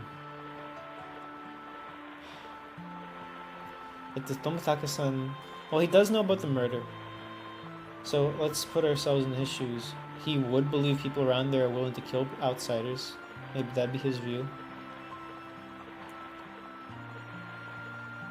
And maybe he would believe Rena could do such a thing?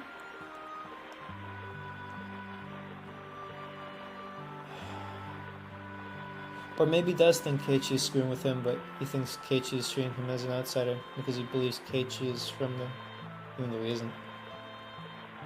I didn't mean it in that way. I thought I was just joking around, but I feel very guilty now.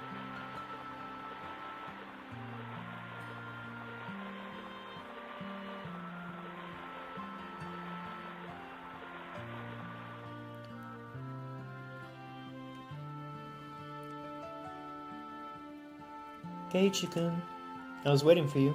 Let's do this today. Understand, Tomitaka-san. It is scary to see her waving around that axe. You should have brought that axe in a bag or something. You're scaring me. I didn't have any good bags for this. Oh well, what can I do? People in this village already know how strange Rena is anyway. No one would be frightened to see her wandering around with an axe like this. Whatever, I'm gonna do this today. I should be able to get him out if I break the last piece of lumber. I'm ready. You just watch me. Okay. I take the axe from her and walk down to the junk. Actually, is it actually an axe? Because I just couldn't believe that machete thing breaking a wooden log, you know? It doesn't seem built for that. It's more for like slicing at, how to put it? It's of the same utility class as a scythe. Like that type of machete is used for going through weeds, brush, and jungle shit. Wait patiently, Kenta-kun. Keiichi-kun is on his way to rescue you. Alright, stay back. I'm gonna end this right now.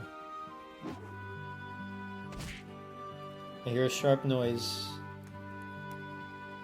echoing around here. I feel like a lumberjack. How is it? Is it working? You don't have to force yourself if it's too hard. It's all done if I can break this one piece. I have enough energy today.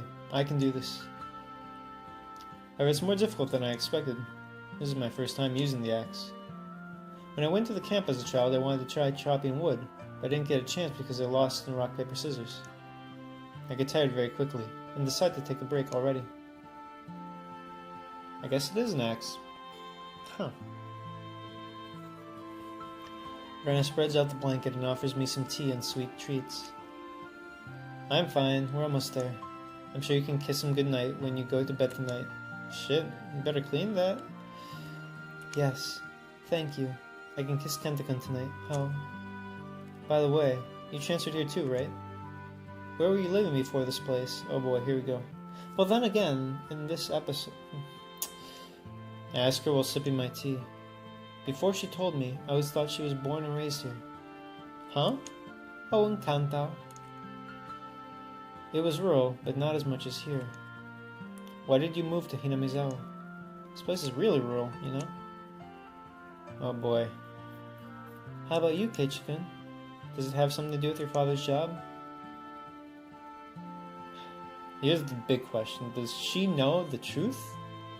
When she asks this to test him to see if, like, how to say it? You'll spill the full beans of yourself if you feel the other person is fully honest with you. So she's testing him right now? Or is this sincere? I don't know. Yeah, my dad wanted to have an art studio here. He always wanted to work in the deep mountains like here.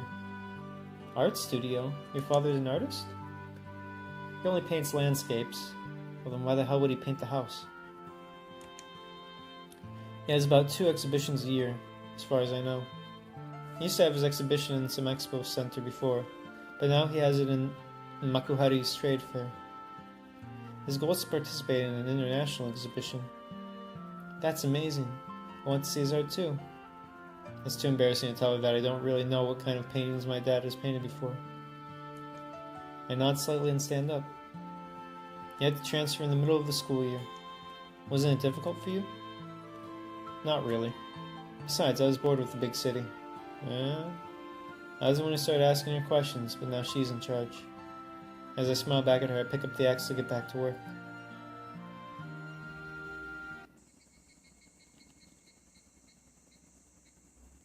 The sun starts to set and the air is getting colder.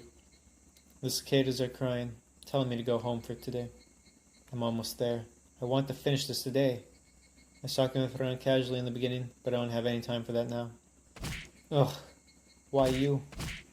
Damn it. I swing the axe as I've been doing all afternoon. I hit it, and the wood chips fly around this. The suspect killed him with a hatchet and a pickaxe. I remember the headline I read in that magazine. If I chop at someone's head with this axe, his head will be scattered at once. Axes and pickaxes are not meant to be used on humans. The last swing breaks the piece of wood completely. However, the force not only breaks the wood, but also the doll's shoulder. I hear a bad noise and his arm breaks off. I rolls down to my feet. Oh God. Oh. What is it? Did you get hurt? I'm sorry. I just broke his arm. Oh, I thought you got hurt. I guess she can tell how sorry I am. She smiles at me without changing her expression. I can fix him with duct tape and put a jacket on him. It's not a big deal. Okay, let's pull him out then. Can you hold that part? Sure. Yeah, an arm? You're still missing an arm, right? The doll arm that rolls over to my feet scared me for a moment, but I laugh at myself. Both Rena and Mian know that was a disturbing incident. That's why they want to keep it a secret from me. Normal thought process, yes. And I'm the one who was too curious about it. Okay, yeah. But now I'm so frightened. You're such a loser, my Barakechi. All right, Rena. Let's pull this guy out. Ready? Yes. We did it. We did it, Keiichi-kun. Hooray. It's the moment of celebration. 2 days of hard work has now paid off. His life was almost over in this junkyard, but now he's back to life. What a lucky Kenta-kun. His new master's such a nice girl. Wow, Kenta-kun. He's so adorable. Rena hugs the dirty doll. I'm exhausted, but glad to see her big smile. Let's take this big guy to your place. We better go before it gets too dark. You're right. Thank you so much, Keiichi-kun. I'll never forget about this. I'll think about what I want in exchange. Wow. What do you want in exchange? What is it? I smile with a mean face and stare at her without saying anything. When I'm trying to take this doll to her house, we wrap him up with a blanket and hold his body together. A girl and a boy carrying something in the dark woods with an axe. I hope I don't bump into Tomitake-san now. What if he witnesses us and takes our pictures? Are you trying to warn me? I think of what Tomitake-san asked me with such a serious face.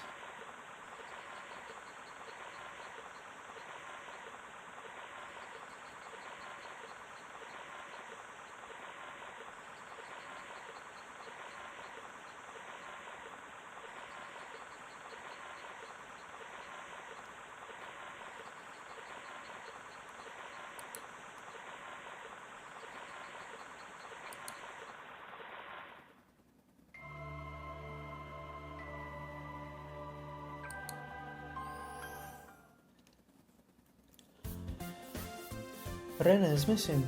Do you know where she is, Keiichi? Huh? She was here just a second ago. Hey, Mian, where did Rena go? Rena? I guess she went to the bathroom. She told me her bowel movement has been irregular.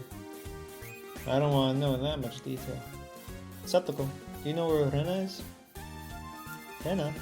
I just met her in the hallway earlier. Rena has class to do today, so she has to water the plants. Oh, Rena has class to do today, huh? She must be very busy today. Rena. All of a sudden, I have a question after repeating her name, Rena. It's rude to say something like this about her name, but her name is so weird. It sounds like a name from a foreign country. Is it? Re and Na are both hiragana or katakana or whatever, right? If Rika is a name, why not Rena? I wonder what her name Rena means. How do I spell Rena in kanji? Rena is her nickname. It's not her...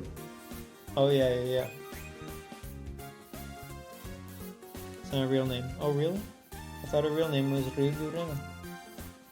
I don't blame you. It's normal to think so, since we call her Rena all the time. Her name and penmanship is also Rena. It seems like it's as good as her real name in school. I wonder what her real name is. I'll ask her when she gets back. Satoko and Rika-chan look at each other. You don't have to ask her. We can tell you. Her name in kanji is spelled with Re as gratitude and Na as in Nara Prefecture. I see. So her written name is Reina, but pronounces Rena, right? It's right to pronounce it that way, isn't it? No, you're wrong. Reina is the right way to pronounce it. Rena told us. She told us she wanted to be called Rena. That's why we call her Rena. Kei-chan, Rena is Rena, right? People other than us call her Reina. You understand that, right? Understand what Mian means. No matter what her real name is, the name we call her is everything. Ryugu Rena is our Rena. She's nobody else but that.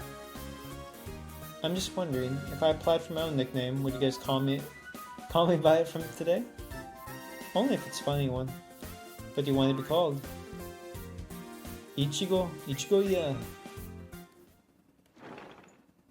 After a while, Rena comes back to the classroom. At the door, an underclassman is telling her that someone was looking for her.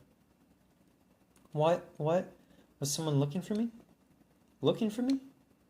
Mian and I look at her and grin. I missed the quote, I guess. Mr. Magistrate, Ryugu has just made her appearance. Ichigo, yeah, you're such an evil man. What is going on? Keiichi-kun and Mi-chan, you're evil magistrates? Ichigo, yeah? Or Ichigo, yeah? You, Ryugu Ren. I've waited 100 years for this opportunity. Are you ready? Wow. Suka-san, Kaku-san, let them have it. Aye, sir. I want you to put your payment into my account at the Swiss National Bank. There's nothing else I can do now. The big fight of 5 is about to start. As the pillbox is shown, Ren unleashes her deadly punch. In the end, the evil Mian and I fall. I'd like to have Ren go on a journey of social reform. What about to Nagatacho? I don't think so. She'll steal something adorable there for sure. The school bell rings to tell us break time is over. Hey, come on, Keiichi-kun, Mi-chan.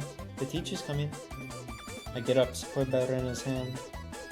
Just then, the teacher comes into the classroom. One more class. Well. I can do this.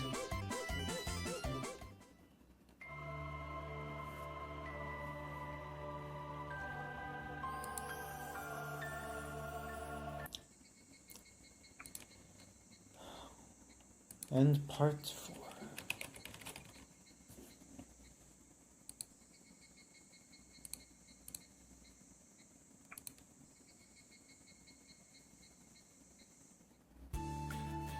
Man, we ain't even at any death yet. So how was it, Kei-chan? You went to Renaissance house? That's the weird part. He went there, huh? It was something else, wasn't it? It's not that bad, is it? The Ryugu estate was not a new house like mine. They remodeled an old house. That was not the issue. Their yard was the problem. It was covered with strange objects. They're all something I'd seen before in the city, just like the Kentakun doll. The Pero-chan doll in front of the bakery. The Keromon doll from the pharmacy. I even saw the flying elephant that I've seen in the arcade. I'll compromise to admit that those were adorable. But what's with that mailbox? Is she allowed to own something like that in her yard? Well, it's so adorable. She starts blushing while thinking about it. So all that matters to you is size? Huh? She also has many small things all over her room. I've seen it before. I bet you locked up cute people like Rika-chan in the basement. Yep, I keep everything. Oh, you're so adorable. Basically, she takes everything she likes back home with her. She's not even feeling guilty about it. Hey, Rena, what do you think about the Statue of Liberty in New York? You think it's adorable? Yes, it's so adorable. Aww, I want it. The United States should make an urgent plan. If not, Miss Liberty is coming to Hinamizawa in the near future.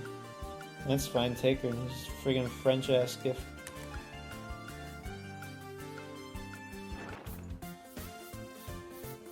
I'm back, everyone. Harika-chan is back. Why were you called to the teacher's office? Are you in trouble? Hey, she's not a delinquent like you, Keiichi-san. You got it wrong, Keiichi-kun. Oh boy, here we go. Rika-chan is in charge of the festival committee. The festival? For school? No, I told you about it before, remember? It's the festival in the village. The Watanagashi festival. Oh yeah, I remember them telling me about the festival at the shrine. So what's that Watanagashi all about? Is it like the lantern drifting? Well, the only common thing is that we drift something on the river at the end of the event. We take our old worn-out futons and padded kimonos, and we pay our respect to them by having a memorial service and sending them down the river. People from Hinamizawa bring their old futons and padded kimonos and drift them down the river? They're going to clog up the river. I wonder if they're going to let the fish go and start a fishing contest. And sprinkle the salt on fish and fry it at... it sounds appetizing. Hey, it's not like we're going to a camp. You have no imagination. What? How do you know that I was just imagining something stupid? It was all over your face. What kind of facial expression did I just have? Rana imitates my face and shows me how I look. I see now. It's not that exciting, but you should look forward to it. We should all go together. I'll come and get you, okay? I probably wouldn't go to the festival if I was alone. Plus, if I go with these girls, I'm sure I won't be bored. Of course you won't be bored. We're going to do it again this year. Mina looks at all of us. What has happened? Based on how she's acting, she's probably... Our summer tradition. It's the Onikakushi Festival Battle of Four Evils. How lame. What the heck is that name? I think it's a cool name. I say quiet because Rana seems to be happy about it. Since Keiichi is here, it will be the Battle of Five Evils. Rika-chan corrects the term. So, how is this silly name thing in the festival, How is this silly name thing in the festival related? Wow. English, how do you do it? So how are the silly name thing in the festival related? Oh ho ho. This is the time to really show what we've acquired through our club activity. She's right. It's time to show people our skills, which we achieved through the toughest turmoil. Remember we got in trouble with the village leader last year? We shouldn't cause problems to other people this year. Anyway, we will be doing our club activities in each of the street stores. Rika-chan is always the one who answers my question. I see. We're going to show off how loud we are at the festival, huh? No wonder they got in trouble last year. It'll be so much fun. I have no doubt about that. I'm sure it will be a lot of fun. The day of the festival is coming up soon. Well guys, let's start our club activity of the day. Any objections? No objections. We all speak out at once. Card games are the best when there are a lot of players. It's the most basic of table games. Are we using those beat up cards again? No, we're using a brand new deck today. There's no scratches or marks, so we're all on an even scale. Are you sure about that? I need to check those cards first. I agree. We'll all take a look at the cards to make sure. Alright, they look fine. All good? Well, the game of the day is Rich Man, Poor Man. I think it's perfect for us. It's one of the standard card games. Whoever loses their hand first is the winner. I have to play the stronger hands after the weaker ones. Although simple, there are different techniques that I can use to win this game. Since this is a pretty famous game, there are various local rules depending on the area where you live. The name of the game is one thing. We used to call it the Millionaire in the city. Let me make sure of something. I can use the Joker for anything, right? Can I use number 3 for Revolution, even if I only have 3 sets? What the fuck is this, Mahjong? We don't use the Joker. 2 are the strongest cards. You can revoke the Revolution. You have to have all 4 sets of 3 for the Revolution. Oh, and you know how the poor man must give up the good cards in the beginning? We don't do that here. Sethako looks at me with a vicious look as I ask her about the rule. I should have acted more like I don't know this game. I'm actually pretty well versed with this game. On top of that, we're using a brand new deck. I might have a chance to win today. Well, I know the basic rules of the game now, but I know this is not it. So, what's the punishment for today?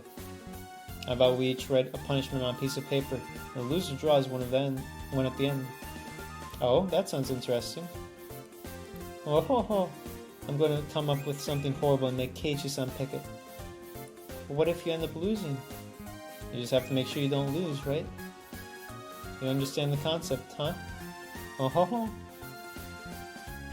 Mian hands out a small piece of paper to each of us. Write the punishment on that paper and put it in this bag. Whoever loses has to pick one from here. What should the punishment be? In a worst case scenario, I will be the one to choose this. I shouldn't make it too horrible. Writing no punishment is not allowed, okay? Mian stops writing. Hey, Mian's son is cheating. She wrote no punishment and bent the corner of the paper. I see. If she loses, she can just look for the note with bent corner, huh? That's a smart insurance. She's always a good cheater. Rika-chan is also smart for suggesting this. Even though she's always so quiet, I can never underestimate her cleverness. Let's not suggest something too mean, okay? No one agrees to Rena's suggestion. Everyone is so cold. It's okay, Rena. You just have to win. Yeah, you're right. Okay, I'm gonna make one of you guys pick my punishment. She seems so nice, but can be very crazy. I should watch out for her. I agree. I'm especially curious about the punishment Rana came up with. I'm afraid of everyone's punishment. I'm actually frightened by Rika-chan's punishment. I would be too. Anyway, you must win this game. Got it, guys? Nod deeply with a determined face. Ian starts giving us our hands. Let the game begin. Things start smoothly. Different cards are played on the table. Setsuko and Rika-chan are pretty quick, as well as Mian. Rena and I seem to be a little bit slower. In Rena's case, she's just taking too much time to think, but not me. And I stay calm, as if I'm a shark waiting for the prey. What? You can use that card? And then I'm done after getting rid of 3. 9. Anyone? 8, 7? I'm out. 5 and 5, I'm out too. Here's my last card. I'm out. Damn it, just my luck. The first loser is surprisingly Mian. Sure now, I can win today. Alright, take one note from his bag, Mi-chan. Mian puts her hand inside the bag and takes a piece of paper out from there. What? Who wrote this? Who the heck wrote this one? She raises her voice and starts shaking. What is it? Let me see. Oh my! Rena's all surprised. What is written on there? Rub the principal's head.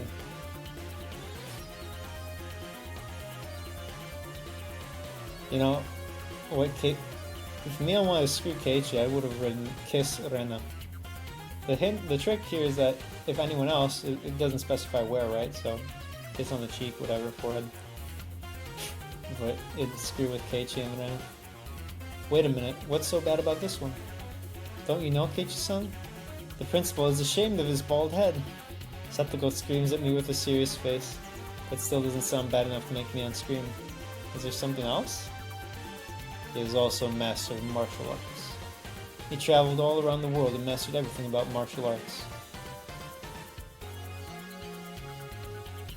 He became an educator after being concerned about the corrupted educational system of post-war Japan. I don't blame him. He's not a normal human. She's going to rub his head? I have to set an example as the leader of the club. Huh. Ah! He runs out to the hallway with a loud scream. Is it better to go quiet and creep on him? I don't think so. He can even sense a small bug with his eyes closed. All I can do is gulp my saliva and wait. Boom, boom. A huge noise shakes the classroom. That's his air combo launch attack. Kaboom, slam, bam! Jab, jab, strong, fierce in the air. On top of that, he has a gauge special. Or a gauge special. Is it fucking Street Fighter? Based on what I just heard, his fierce is multi-hit, isn't it? I don't know, and I don't want to know. I have to stay cool and understand why there's no delinquents in this school. After a few minutes of silence, Mian comes back with unsteady steps. I rubbed him. Are you happy now? Mian collapses after saying that. She survived. We can continue the game now. How evil. She's the one who came up with this rule. But there's good news. The scariest punishment is gone now. Right? Mian looks at her and gives a smile full of grudge. She's really pissed. I'm not going to lose anymore. I'm going to make you guys go through hell. So is that Rena's? The game starts back again. I can feel everyone is getting heated up. Ace, 3, 4, 5. I'm out. I'm out too. I'm also out. 3, that's it, I'm out. No, did I just lose? The next loser is the Rena. I wonder what the punishment is. What the punishment is? No wonder she is so afraid. After seeing that first punishment, I'd be scared too. She picks her punishment while shivering. What the heck is her punishment? Talk like a maid. What was that one anime from when I was a teen? It's the one where the dude has 3 maids. It's a very cutesy, like, good art style. But damn, they cucked my MC so hard, man. Like, how to put it? What sucks about those shows, actually you could expand this to JP MCs in general, but it's like, you build up the romance and you tease it, but you never, like, fulfill it. Shit. Like, I don't need them to have sex on screen or anything, but freaking solidify this shit.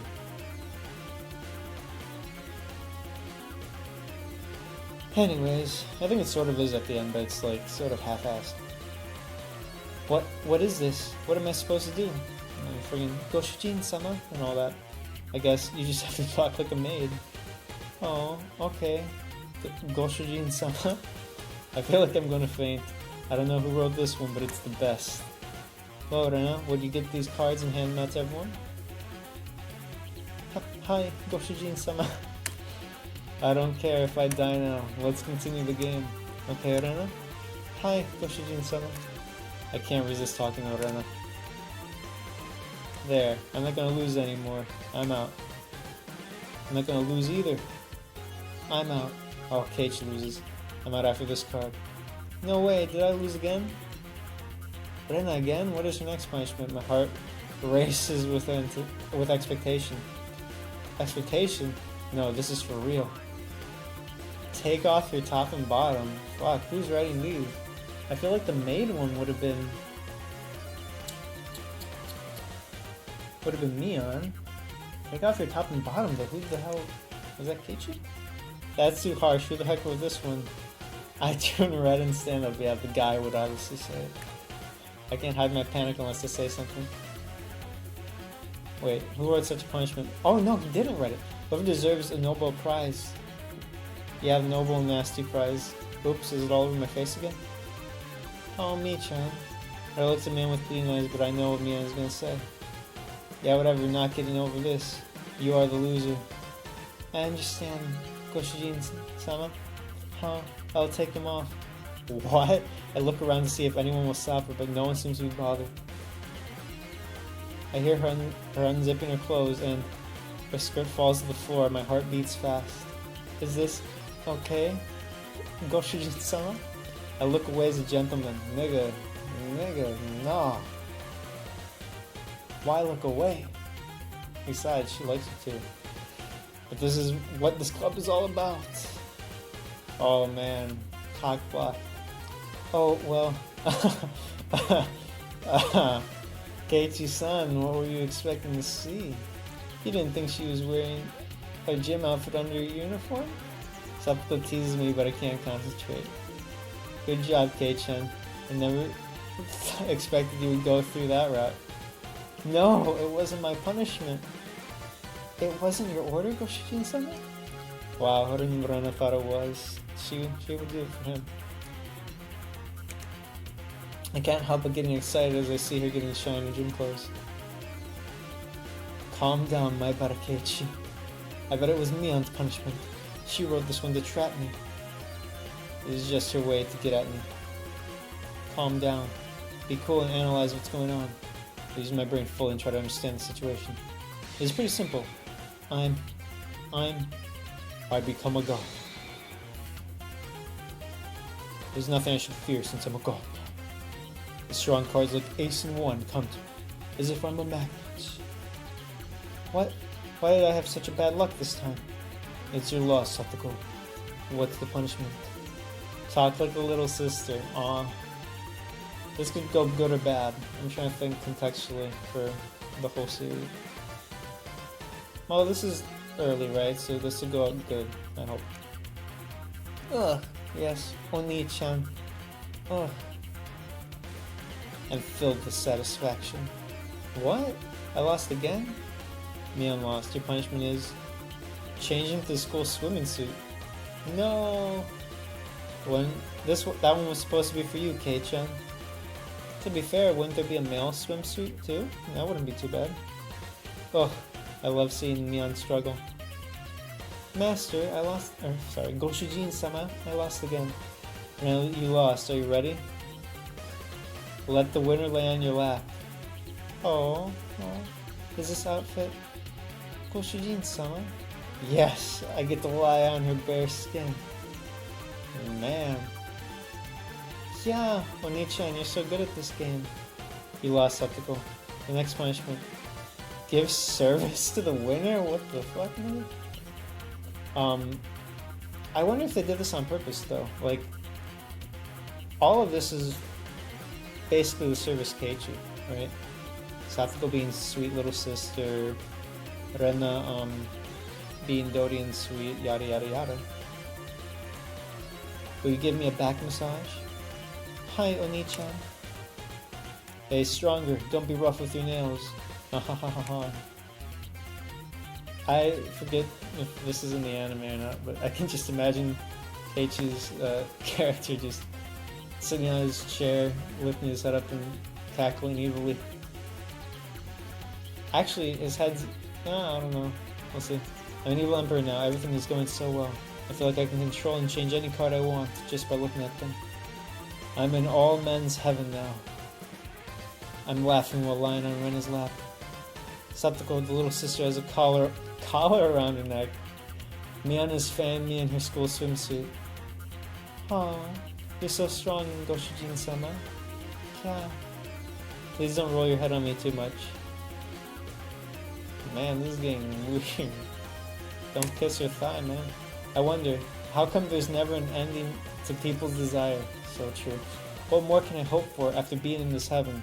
Well, nothing that's under 18. What's wrong, Keiichi? I was wondering if there's any limit to people's desire. Yes, Rika-chan has been getting away with being a loser, even though she never became a winner. Oh, he wants... Is this the Neko outfit thing? You're so greedy, Keiichi.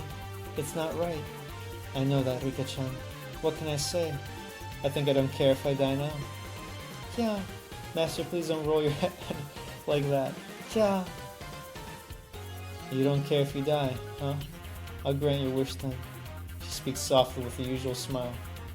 I can tell that she's declaring a war on me. Go, Rika-chan, get him. Take down this nasty devil. I don't know if I can win, but I'll get him. She's always hiding behind Satoko. Really? Really? Nah, son, that's the other way around. Satoko hides behind Rika. But she acts so tough. I accept the challenge. Try and take him down if you can, you little girl. In the middle of the game, I see Mion exchanging cards with Rika-chan, but I pretend I don't see it. They think they can win with a little cheating like that? It's 2, ace, ace, and ace. I have 8, 8, 8, and 8. I'm making a revolution. Everyone looks at me with confidence. They cheated all together and this is all they can do? Good job, girls. But I'm revoking that revolution. What? No way you can do that.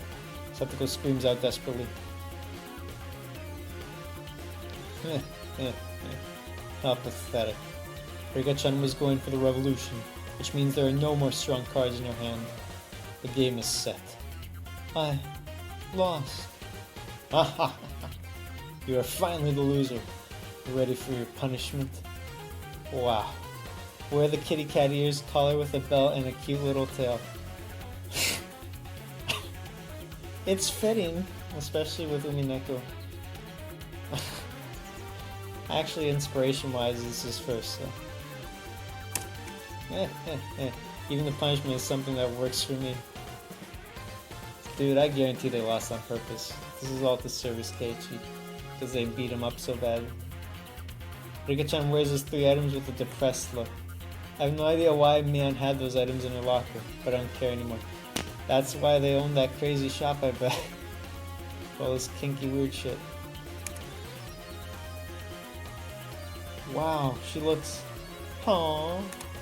I feel like Rena now. She is so adorable. She's so adorable, isn't she? Huh? I want to take her home. This is not my line. It's Rena's. Dude, if you want to take her home, I get it too. Perfect, perfect Rika-chan. Besides, might spare from a terrible fate. Fuck this universe. Me. Rika-chan imitates the... Wait, me is a kitty cat? Wouldn't it be Nya?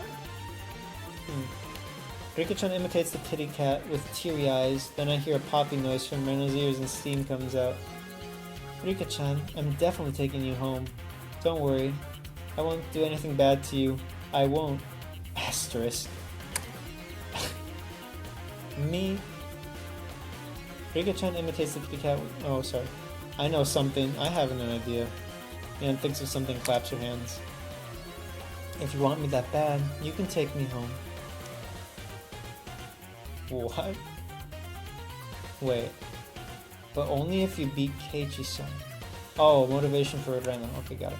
They think Rena in her adorable mode can beat me with her motivation. But it's not that easy. Defeating me is defeating a god. Or, no, is defeating God. I'll make sure that's not going to happen. Shame on you. Rena's not my opponent. Huh? I have no idea what's going on. Rena controls 52 cards in her hands like an incredible magician. Rena's spinning her head with her blushing face. Let's play, Keiichi-kun. Come on. What, does she count the cards or something? I have a bad feeling about this one. I'm definitely losing.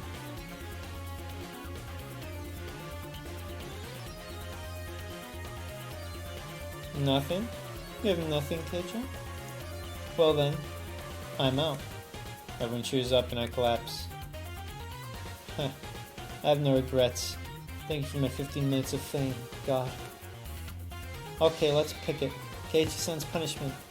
It's this one. Everyone looks at the paper and stares at my face. I had such a good time today, so I'll do anything. What is it? Everything. Huh? Combine every punishment in the game. Come on. What the hell is that? Keiichi-san, you're supposed to talk like a small brother. Ugh. Yes, One-chan. Ugh. Wow, this feels really good. Will you give me a back massage? Keiichi-kun, you don't have to let me lay on your lap, so say it to me too. Hi, Goshujin-sama. Aww. Keiichi-kun, that's so adorable. Will you say more? Say it? Aw, please take pity on me, Goshujin-sama. Rena screams and faints with her nose bleeding. I no longer have pride now. It's my turn now. First of all, let you fan me nice and slow. Flap, flap. Oh, that's right. You have to wear this too, oh boy. School swimsuit with the cat outfit. Nekomimi freaking cat, whatever. The school swimsuit. What? That's for girls. I'll wear the boys' swim trunks.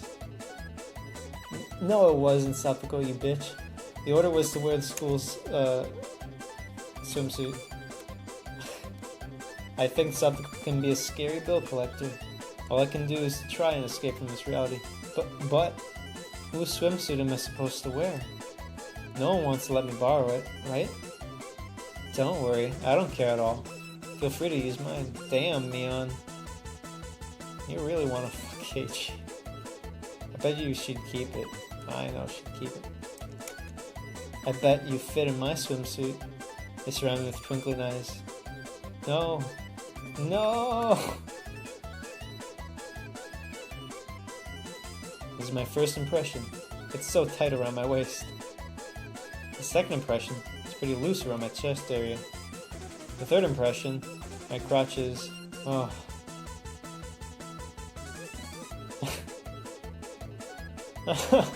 Okay, chicken, why are you bending down like that? So adorable. So adorable. All I have to do now is wear these kitten ears, collar, and the tail. You want to see the mirror, Kei-chan? You look amazing. You know, he should just not bend forward. Wear it proud and loud or whatever, and I bet you Mion and Rena would crumble immediately. Satoko would be shamed, and even Rika would blush and be out of there. That's how you win. The person who is the most shameless wins. I think you should see this. It's scary on Mion saying this with such a serious face. No thank you, Goshujin-sama. That's it, he's complete. I wish the punishment also included go home in this outfit. Dude, that'd be fucked up. Oh ho ho ho. Can I get changed? Now? Please? As soon as I try to take off the swimsuit, Rika-chan stands up in front of me. Not yet, Keiichi. Remember the first punishment? In this outfit? Rika-chan pats my head silently. Oh, holy. I'm coming inside. Go ahead, proceed. I get inside of the principal's office. The bell on my collar makes a cute noise. He looks at me with a smile and freezes. I don't blame him. This is a sacred place of education. Oh, more than that, a male student. A student enters his office with a school swimsuit and kitty cat outfit. On top of that, the student is a boy, exactly. Every normal human should freeze up in this situation. This is scientifically proven. It's like the root of camouflaging. People take action after they recognize that other person is also human. In other words, if they can't recognize what they are facing in front of their eyes, they freeze up and lose a few moments. That moment is the only chance I got. My punishment is to rub his bald head. Principal, I'm going to get you.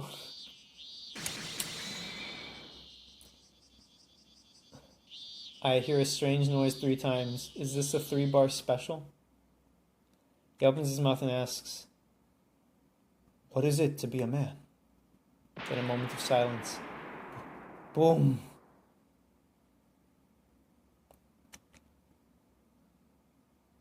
An explosion echoes in the quiet village of Hinamizawa.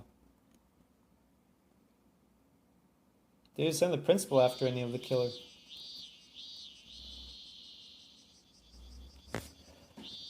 Man, this is an endless story. We're not even at the frickin' festival. No, I like it. I'm just saying. My vocal cords.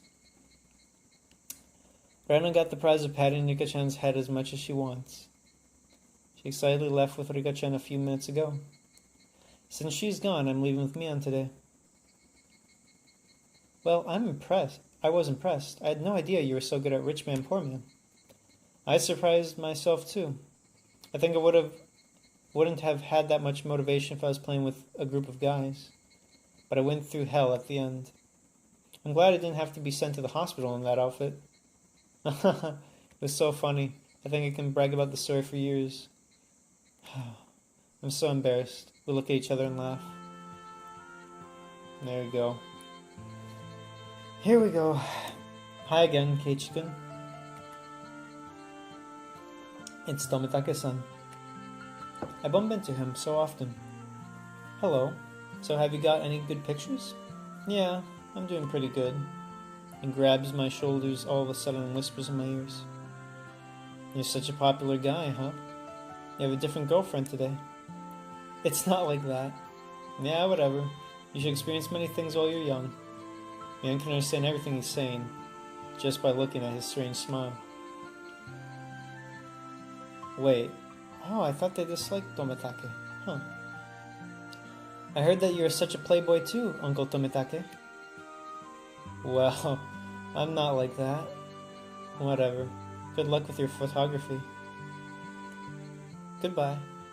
Seems like Mion wants to get rid of this silly old guy. Oh, I see. It sounds like Mion knows this guy pretty well.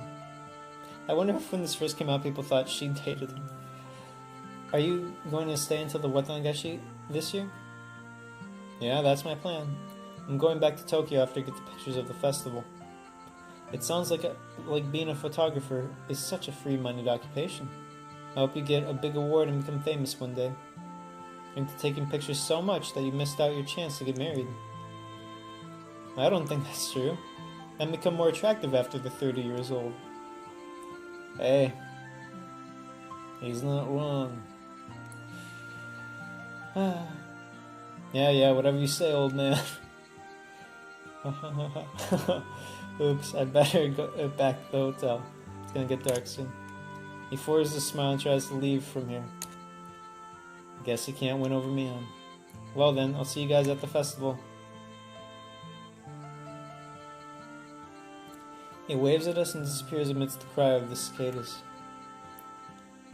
I wonder if he can ever be famous.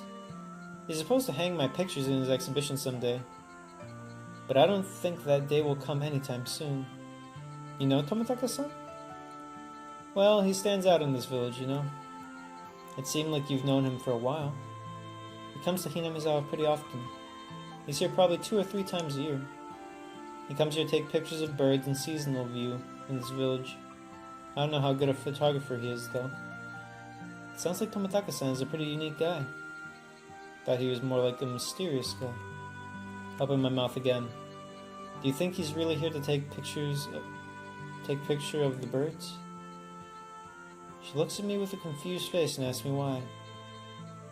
I just feel like he's here for a different reason. That's true. And the fact of what he says regarding the murder proves he knows more about this village. And him caring about what Keiichi said also means something. You don't feel that way? You might be Translation. You might be investigating about the murder mystery. You think so? You have such a good instinct, Kei-chan. She agrees with my opinion, but she sounds so silly. You know something, Mio? I actually do. I think no one else knows this, but he can't fool my eyes. She won't tell me right away, but I'm sure it's different from my assumption. Oh. I think I know what it is. It's something silly, right? Seeing Mion's reaction makes my suspicion toward him disappear. I realize how the air in this village smells so fresh. I saw all the air out of my lungs and inhale deeply again. I can taste the sunset. What is it, Kei-chan? I never thought that the cry of the cicadas would be so refreshing to my ears. Silly you. We look at each other and smile. I wonder what Rena is doing now. I wonder if she got to enjoy Rika-chan as much as she wanted. I bet she's asking her to come home with her for dinner tonight. Hopefully she'll succeed in taking her home with her. We'll see. Rika-chan is a pretty smart girl. I agree with you. I bet Rika-chan was the one who came up with the punishment to rub the principal's head. That's what I was thinking too. Rika-chan is the only person who can rub his head without damage. We keep on having a casual conversation. The fresh air and the cry of the Higurashi, the cicada, are calming down my tired soul from the long day. No morbid stuff? Wow. Blow me away.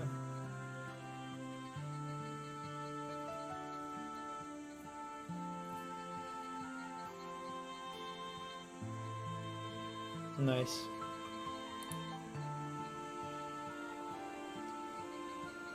I think I'll do 20 more minutes.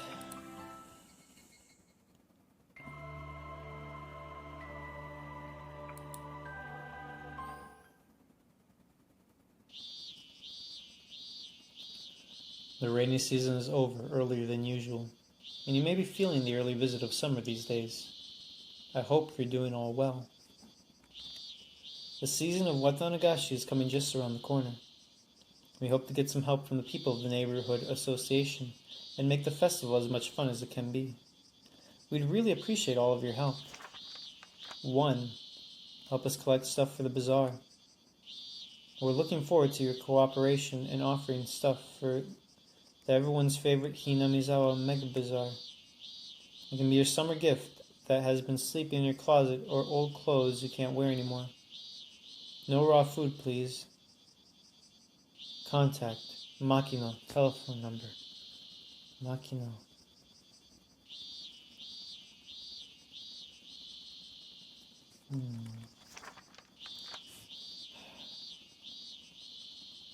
Look, I don't think it's a spoiler to say that murders happen in this, right? So, they get your stuff from that. Stuff could disappear, and that could be planted evidence, right? And impersonation shit. Need volunteers for Kids Drum Festival. The Kids Drum Festival Circle Shofukai has a good reputation. They're looking for some volunteers. We're looking for elementary students and or junior high students who'd like to stand out. Kimiyoshi is that other guy I've spoken of. 3 need donations. We're asking for donations of units of 1,000 yen or more. We'll give you 1 coupon for the refreshment booth for 1 unit of donation. And of course the Sonozaki family. We're also looking for some fun ideas for the festival. If you have any, please contact the village leader, Kimiyoshi. Yeah, exactly. Under the cutoff line is a 200 yen coupon for the refreshment booth. I feel the Makino thing there is the real thing. Unless I'm stupid. I'm getting confused with names here. And I might be. I think I am, actually. But you never know.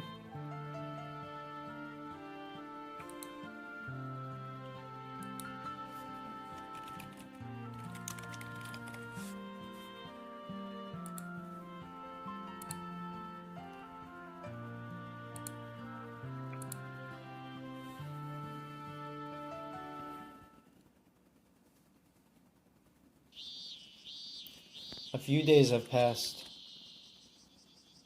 We haven't been able to do much in the way of club activities because all the members couldn't get together. Thank goodness, otherwise this game would have lasted forever. Mian had some stuff to do and Rika-chan had to attend festival preparations. Even though I always feel fed up with the games every time I play because of the intensity, I kind of miss them. I'm not honest after all. Today we're having the club activity I've waited for. It's not the usual one. This one is called Onikakushi Festival Battle of 5 Evils. This seems like the biggest event in this club. Keiichi, you think you can still wear this yukata? Can you try this one? Mom drags an old yukata that smells like dust out of the closet. I don't need that.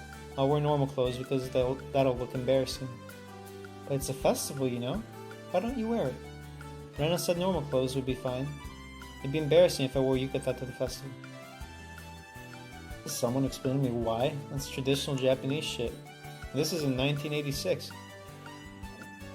Like, if anything, more normal. Or is it that weird period where it's like now it's so old that's like a cultural thing for fun, so people wear it. I don't want to say standardized or fetishized, but like now it's a thing like that. Whereas then it was still recent enough that it's like, oh, that's old kind of thing. I wonder. I put on my usual jacket. I'm going with Rena and the guys. The gals. You can leave me alone. Yeah? I'll go with your dad when he wakes up then. Dad is snoring loudly in a blanket on the couch. Looks like he stayed up all night last night. He just shipped a draft. He might not get up soon. Dad sometimes writes columns in art magazines. I've never read them though. Is he a great painter? I don't think he's that popular, to be honest. But he's managing to feed Mom and me, and I don't feel any inconvenience. Maybe he's a great painter. It's just that I'm not aware of it. No. Keiichi-kun, are you here? Oops, it's already time. Wanted to leave home early so that they wouldn't come to my home. Here's where the mom's like, hey, it's your girlfriend. Hi, Rena-chan. Thank you for picking Keiichi up. No, ma'am. You're welcome. Why is she blushing for just seeing my mom? Don't blush now, that's very awkward. Let's get going, Rena. I take Rena's hand and start walking. With big steps, right? Yeah. Rena-chan, please take care of him. Oh, yes, ma'am. I'll protect him with might and main? What? Whatever. Rena waves back at my mom as I drag her out of the door.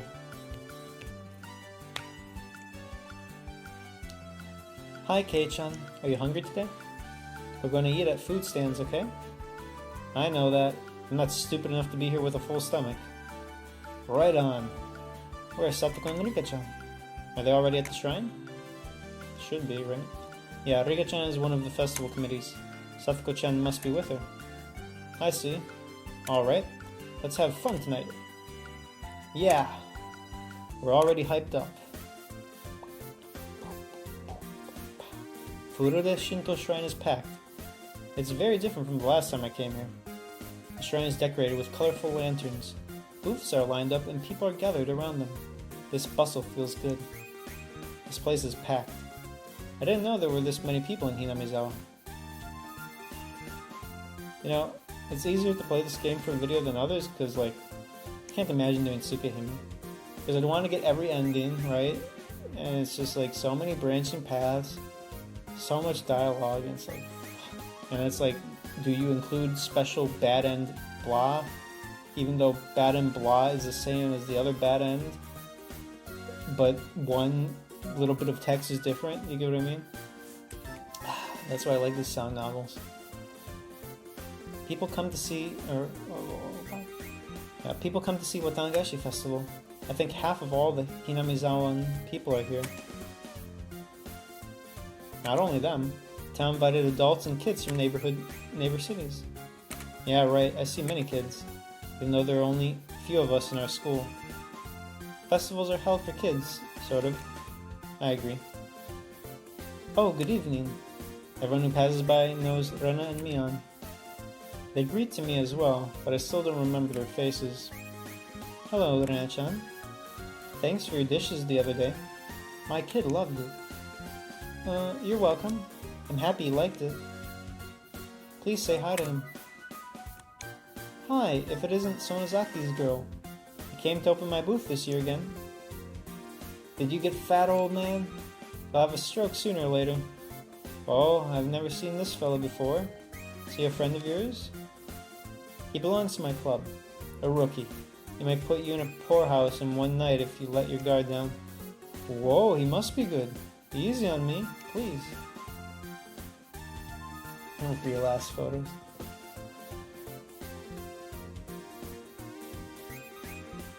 As expected, Ian is talking casually with the middle-aged owners of the booths. They love Mi-chan, because she's energetic. So must you be, Rena, because you're cute. If only she didn't have that illness. As long as she stays quiet with just a flushed face, she's very cute. Me? Who'd like me? Who'd like me? Somebody. I shook her head roughly.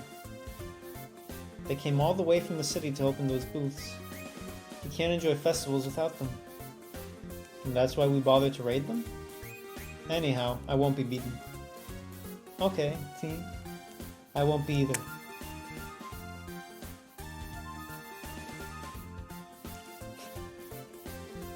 Is that...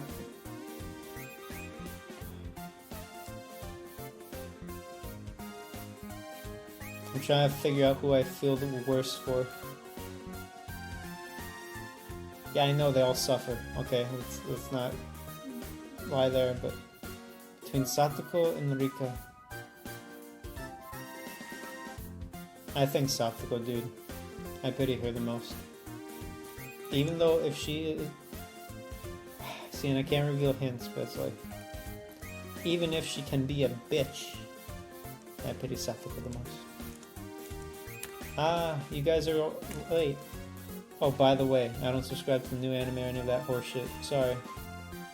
I might have said it earlier, but...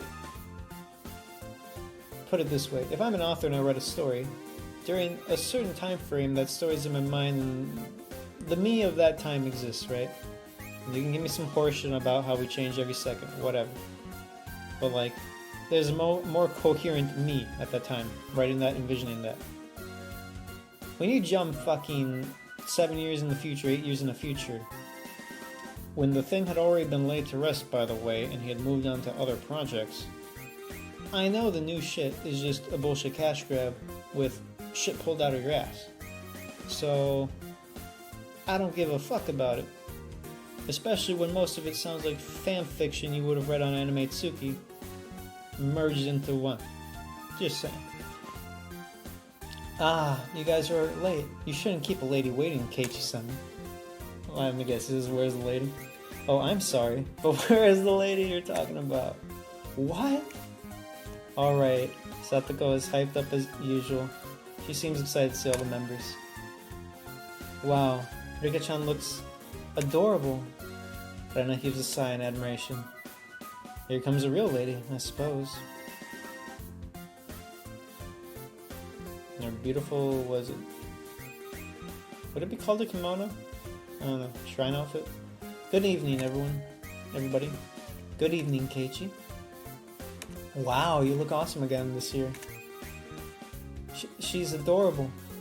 I'm gonna take her home. Rika-chan is wearing a shrine maiden costume. I understand Rena's feelings.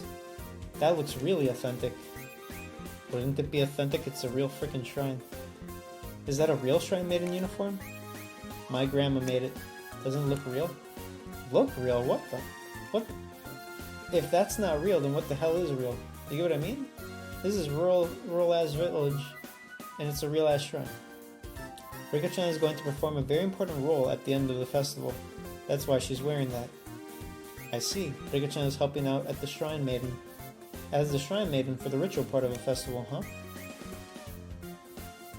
I'll just perform at the end of the festival, so I can hang out with you for a while. Okay, let's not waste our time. Let's get started. Yeah. I'm still trying to figure out what the hell the tips are for, because I haven't pulled anything really interesting from them. It feels really good to be studying in a bunch. Like a gang. What is this, code?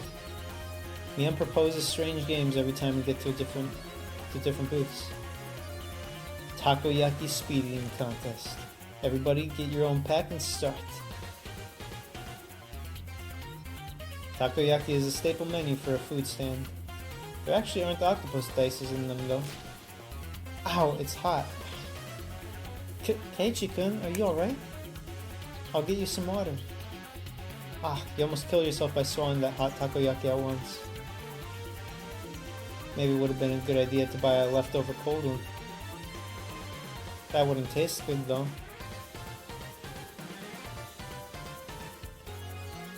The next stall sells shaved ice. It's a bit early for the season, but it doesn't matter now. Let's try shaved ice this time. The person who finishes the quickest wins. Ready? Go! I can't eat shaved ice quick. You can try melting it in your mouth. Ow, it's too cold. Amateurs. Uncle Mion ordered a syrup-soaked version. The ice will melt quickly if you mix it. You guys are moving too late. You're already losing by eating it in a regular way. Ah! I finished. Already? That's incredible. Wait, did you add the water from the goldfish scooping pool? That has to taste bad. The next one is classic again. The cotton candy stall. Why don't we try this one? Of course, the fastest eater wins. Excuse me, but how do we eat cotton candies fast? How do we do it? Satoko gives us a cue. Mion and Satoko squash their cotton candies with their hands. They put the candies into their mouths in 3 seconds. I knew Satoko would do the same, but I'm surprised you did the same, Kei-chan. You shouldn't treat me like a newbie anymore. That can't taste good. Rika-chan is squashing the candy likewise and sucking the skewer. Nobody else would eat cotton candies like that in Japan.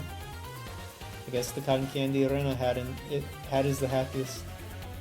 Anyway, The games might turn extreme, like eating cold glass noodle through your nose, or human goldfish pump or something. Fuck, hope not. The victory will still be Uncle Mion's. Nobody can seem to beat Mion-san on eating bad stuff. You can say that again. What are you saying? Do you want to challenge me with yakisoba and blue Hawaii syrup? Satoko and I shake our heads rapidly. Hey, why don't we try something other than food this time? Why not? That's a timely proposal. I want to try some other games. Rena and Rika-chan aren't good at speed eating or heavy eating. Okay, Rena, why don't you pick the next game? Anything will do. Okay, I'll be the judge this time. You guys search for adorable stuff from this festival within a minute. Oh boy. Bring it on. Yeah. I know your taste, Rena. Alright. I have something in mind that will probably let me win. Okay, before I click, I would either pick up Satoko or Rika. Ready? Go. Oh, why aren't Keiichi and Rika-chan starting? Why not? Me and Satoko rushed into the crowd, but Rika-chan and I are standing still. Do you guys already have adorable stuff? I already have it. You too, Keiichi? Yeah. What could it be? What could it be? I'm anxious. Uncle Mia and Satoko come back. Rika-chan and I kill time. I guess this is our first time battling face to face. Certainly. Rika-chan, are you trying to do what I think you're trying to do? I'm one of the game club members. I'm just invoking rule number 3. Rika-chan smirks. Bring it on. If it is Rika-chan herself, I would then swap to Satoko. Because she might choose herself. And you probably can't choose the same thing. Mia and Satoko come back with their choices. I'll see your stuff one by one. You first, Mi-chan. Sorry, but I'll finish this game right now. Here's what Uncle Mion got. Where did she find those? The old diamond-shaped tin signs. Bon curry, Kenshin mosquito repellent, and Oronamis. Oronamin? See? You mean vitamins? Oh, this is a brand. What do you think? Those are classic, Mion. I used to see them on barbed wire fences. They're more nostalgic than adorable. How does she explain that? Rena. Contrary to what I think, Rena is steaming from her nose and ear holes in excitement. I don't get it. That's the weird thing. She has this weird liking for ugly shit, but also normal cute shit. My turn. Here's what I got. It's a hand-drawn poster of a women's association's roast corn stall. The drawing looks very crude. The ugly personified roast corn makes me feel nostalgic. But that was the sound of Rena's splashing nosebleed. That means Rena rates her stuff higher than Mion's. I don't get this one either. Your taste is ahead of time by like 5 centuries. Oh ho ho ho ho. Those signboards are merely mass-produced after all. I can't beat a hand-drawn poster. I really don't get what you guys think. It's my turn then. Rika-chan is up, huh? What's she going to do without any item? Me and Satoko must have forgotten Rika-chan's real power. I knew it. Rika-chan steps away from us about 30 feet and starts toddling towards Rena. Mian and Satoko gasp when they see that. Shoot!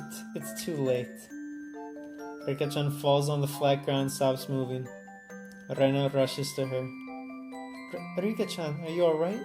Are you? Rika-chan has a bump on her forehead. With tearful eyes, she shows her fingers from the sleeves. This is the most important part. While she hides the back of her hands. She goes, Me? Is that meant to be Nippa? Aw, she's adorable. I'm taking her home. I forgot about that. That was her closest adorable thing. Rena's excitedly rubbing her cheek against Rika-chan with a red face. That's my girl. She's a perfect Lolita. The shrine maiden clothes, the tearful eyes, me impeccable. Rika-chan succeeded in turning a mere fall into a perfectly adorable thing. That deserves to be called art. Who the hell is talking? It is Keiichi. Yeah, because Keiichi's a freaking lolicon. I don't get your taste. Well, actually, considering his history, that is weird. Because you'd think he wouldn't be. I think it'd be the opposite. I don't get your taste either, Kei-chan. Mian's critique sounds a bit cutting, but pay attention for now. Poor Mian. Don't worry, Mian. Maybe he can like you too, even if you're busty. Rika-chan turns around to me while Ren is patting her head in an adorable mode. See, Keiichi? Can you beat me now? Her quiet smile scares me. Sometimes she looks like a demon to me. I know you must have some secret item, but what could it be? I'm anxious to see your hands, Keiichi.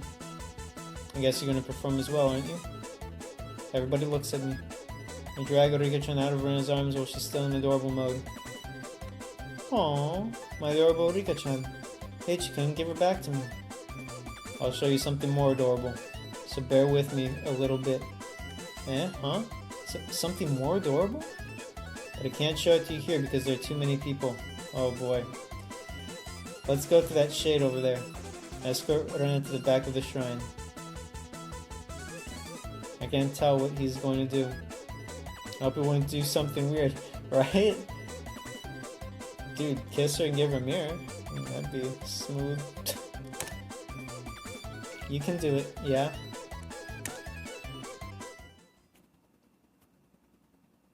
Come back in a bit. Rena comes back a bit later with wobbly steps. Oh shit, and there you go. Did he do something weird at her? Man and guys walk up to Rena passing by me. What could be the weird thing he might have done to her? Rena doesn't realize everybody's talking to her for a bit since she's spacing out. Huh? How? It's you, Mi-chan.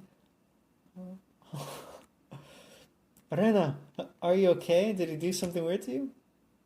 Henjanai, or whatever it is. No, he didn't do anything weird. Oh. This looks serious. What in the world did Keiichi-san show her? Yeah, that was very adorable. Oh. At least it wasn't poor-ass George Costanza. Fucking... I was in the pool! Adorable? What did he show you, Rena? Rena gives a sigh one more time. And she says this with twinkling eyes. His fur seal was adorable. What the fuck? Fur seal? Thwack thud.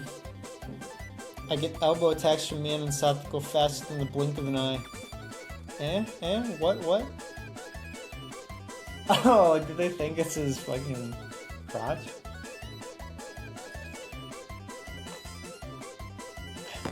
You showed her your dirty thing.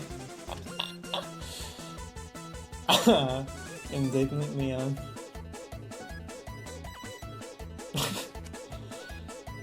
Glorious. You pervert. I wonder if they use hentai Ichi for that one. Well, exercise your demon. No. You guys are misunderstanding something.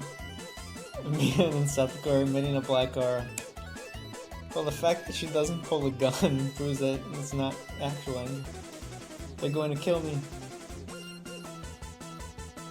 Mi-chan, I don't know what's going on, but you guys are mistaken. Keiichi-kun just... He showed her a fur seal mascot of his keychain. Rika-chan searches in my pocket and picks out my keychain. Here's a question, is there a story before this one? Or is Rika-chan just genius? What? He's telling her that he made this as a summer break assignment. He's also saying that he's so embarrassed he wouldn't show it to anybody very often. Yeah, it's small and adorable. I can tell he made a great effort making it, and I love that. What? Uncle Mian thought he showed his own little fur seal. Oh, there you go, Mian-san. Your mistakes are wild. They intimidate each other. They look like they're getting into a battle any second. Please.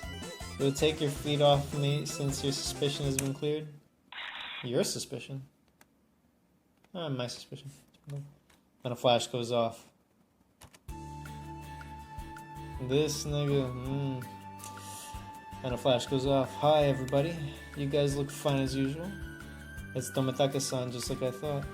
Me and Satoko are still snarling at each other on top of me. Rika-chan is patting my head, and Ren is still in adorable mode. The picture must look gorgeous. Good evening. I have to warn you that it's very impolite to take a picture of a lady without permission. You're right.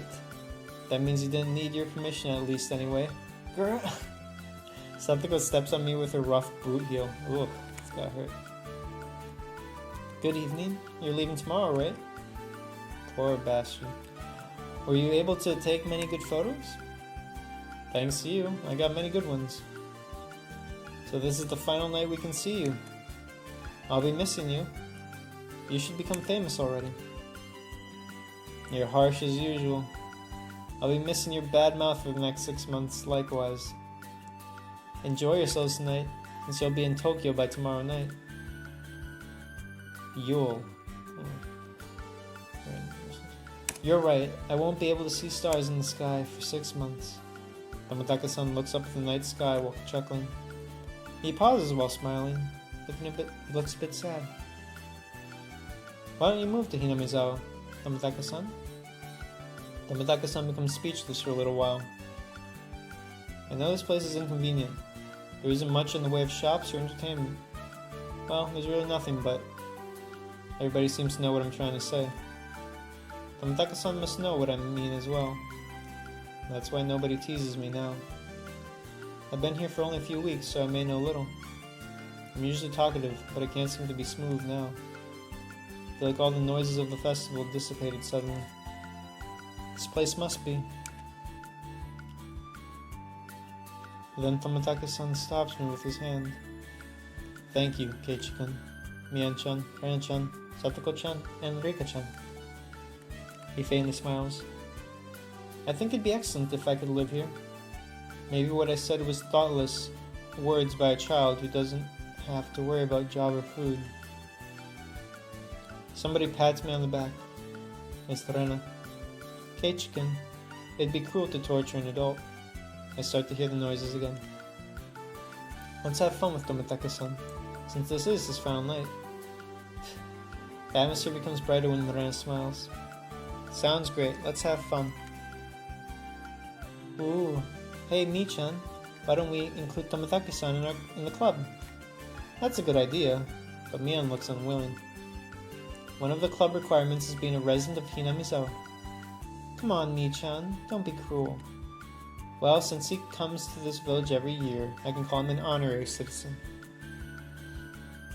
Wow, yeah. Okay, I wonder if this old man can serve as my opponent, though. I'd like to see his aged cunning wisdom. Hope he can keep up with our youth. Tomitake-san staggers back when he sees a sneer. I'm granting the entrance of Mr. Tomitake into our club as an honorary citizen. We cheer loudly. What exactly do you do in this club? This club teaches you how to overcome obstacles in a changing society by going through various tasks. Please be easy on me since I'm not too strong. Let's be friendly. It'll be advantageous for me if you think this club is just children's play. I'll put you in a poorhouse. We play games to have fun in this club. Only Rika-chan explains it clearly. Okay, bring it on. I'll take the challenge. Easy on me, fellas. Tomitake-san is hyped up and suddenly looks younger. Bring it on. The 6 of us strut in the crowd with Mian in the front. We look invincible. As usual, the loser has to take a punishment. Tomitake-san looks taken aback. This is normal for us. No matter how hard the punishment might be, you have to take it. If I don't lose, I won't have to take it. Ren is hyped up too. She's not thinking of losing at all. You're right. I stroke her head roughly. Ren smiles. I see. This is what a child's heart is like. Tomitake-san mumbles. Then I hear a shout of an old man. That's the owner of the booth Mian was talking to earlier. There you are, Sonozaki. You got yourself a big bunch this year. I'm gonna crush your booth. The booth is a shooting gallery. We shoot the items with toy rifles with cork bullets to win them. Bullshit ass thing. The rule is simple as it gets. The person who gets the largest item with 3 shots wins. Everybody agrees. I have to carefully choose my prize to win. The biggest item is that one for sure. Wow, that bear looks adorable. Ren is staring at the big stuffed animal bear. The bear is intentionally placed on a shaky base, so I may be able to get it if I give it a clean shot. It looks that way only on the surface. You're right, Keiichi-san. You have keen eyes. Safe way is to aim for candy boxes and dolls. We start choosing our prizes. You need to have plans before the game starts, otherwise you're bound to lose. You have to come up with as many plans as you can think of. People are gathered around us before I notice it. I didn't know our notorious club had this many fans. If you can score the bear, you'll automatically win. We have only 3 shots. You can't waste those in just making sure of that. Hey. Other customers are waiting too, man. Who's going to be the first challenger? It might be better to go first because you can go for easier prizes. But we don't know how these rifles work. Tomitaka-san knows his stuff. He knows how to play in our club. So why don't we decide on turning by rock, paper, scissors? Why not? You're right. 1, 2, John Ken Pong. After a few rounds, Mian gets the first turn. I wanted to avoid going first, but I'll take it as a handicap. Oh man, give me the gun. Here it is. Mian carefully checks the rifle handed by the owner of the shooting gallery. She checks the corked bullets as well. Okay, this gun is brand new, isn't it? It has no tendencies, not bad. Mian holds the rifle intensely. Contrary to her careful probe on the gun, she aims only with her instinct. She shoots. She reloads. She shoots. She reloads. She shoots. Oh, it's the bullets up? No, it's the phone. 3 snack boxes fall in a row. She did it. The audience stirs and it turns into cheers. Wow, that was awesome. She's good. Tomitaka-san becomes speechless. Sniper Mian. That was great, Mi-chan. You scored 3. Her shots were accurate, and the prizes aren't bad. What she went for were medium-sized, relatively easy targets. She scored high. Who's next? Satoko? Be careful, the bullets were lighter than I thought. Satoko is up next. The rifle looks a bit too big for her small body, but she doesn't seem to have a hard time holding it. Okay, I'm going for that big one. She means that bear. Satoko, you're audacious. If he scores that bear, she'll be the winner. Stick it out, Satoko-chan. Satoko aims at the target calmly, unlike Mian. Then she pulls the trigger. Tisk, the bullets are too light.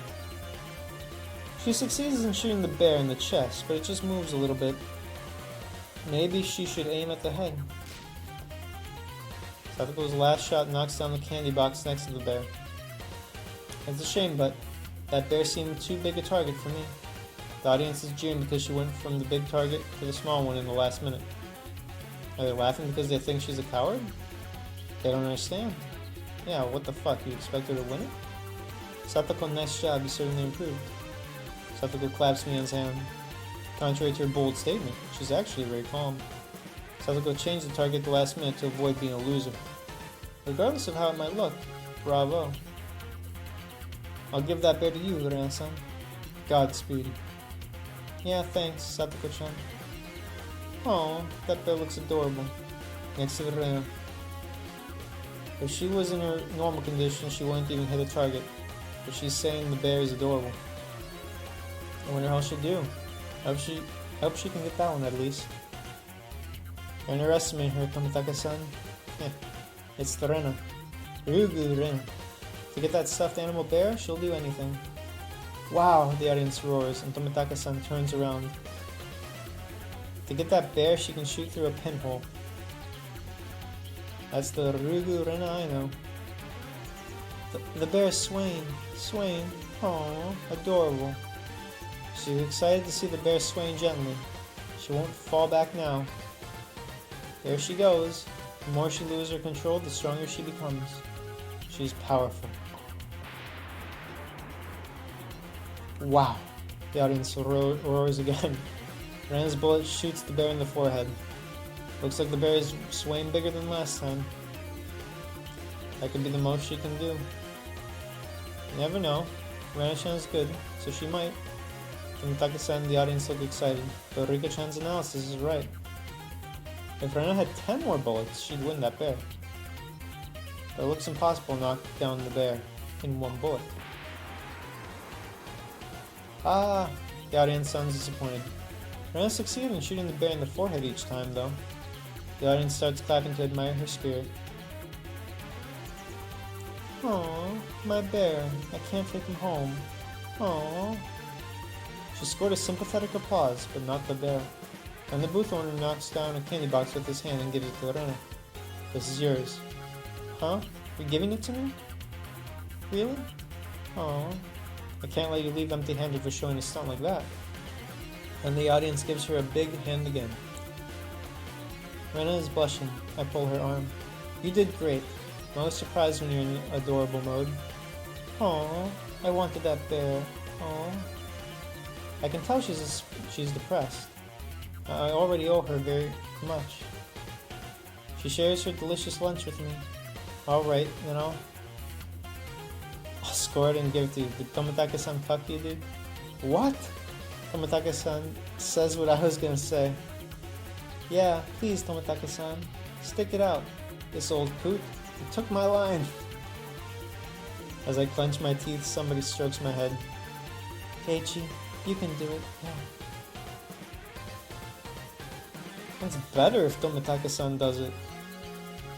Reasons redacted. Tomitaka-san is aiming at the bear. He holds the rifle while gripping the 2 bullets in his hand. What's he doing? Yeah, definitely. What he's trying to do is... smack. Smack. Smack. He keeps shooting in very short intervals. It's meaningless to shoot the bear after its swaying is over. So he's trying to knock it down with successive shots. The bear sways in a larger motion than ever, but it stops there. It won't fall. Aww, that was close. Rena sighs when she sees the bear hanging in. I thought that would be a good idea. Oh ho ho, you don't get a candy box if you're a man, it seems. That's right, Tomitaka-san scored nothing. It's okay, Chan and Rika-chan can avoid coming in last if they score something. Avoid coming in last place. Huh? Oh, thank you. It's your turn now. Godspeed. My turn now. Tomitaka-san hands me the rifle. Strictly speaking, I should go for a small target like Mian said, but... when I got the rifle, I definitely felt Tomitaka-san's spirit. He left it to me. He left his regret that he couldn't score the bear as a man. Yeah, I wouldn't deserve to be called a man if I didn't go for that bear. I promised this to Rena. Eh? What promise? What is it? What is it? I promised to score that bear for you, Rena. Huh? Does that mean? Oh. The audience gets hyped up seeing this interaction. Yeah, you're the man. Show her what you got. You guys are wrong. Just, if I didn't do this, Rena would rob the owner of the stand later. No, I mean, why can't I be more honest? You're acting like a man. How are you gonna shoot that bear down? If you fuckers would stop talking, he could have quickly taken the gun while it was still swaying from Tomitaka's thing. The bear has been moved a little by Rena and Tomitaka's shots, but it still looks hard. Keiichi-kun. If I could shoot faster in a row, the bees would knock it down. Godspeed, Keiichi-kun. After taking 2 breaths, I asked the owner, give me 2 more guns. The audience stirs. What's on his mind? He can't wield 3 rifles at a time. I see. Seem to have thought this through, Kei-chan. Mian sees through my plans. That is, everybody took too much time reloading the cork bullets. You're right, so... if you have 3 loaded rifles ready at the same time. Yeah, but then you have to aim. It's still harder. Tomotage-san holds his camera to capture me and the bear.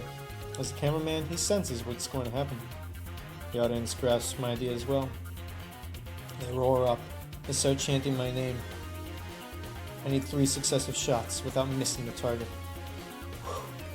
I exhale deeply and stop. I relax. Now.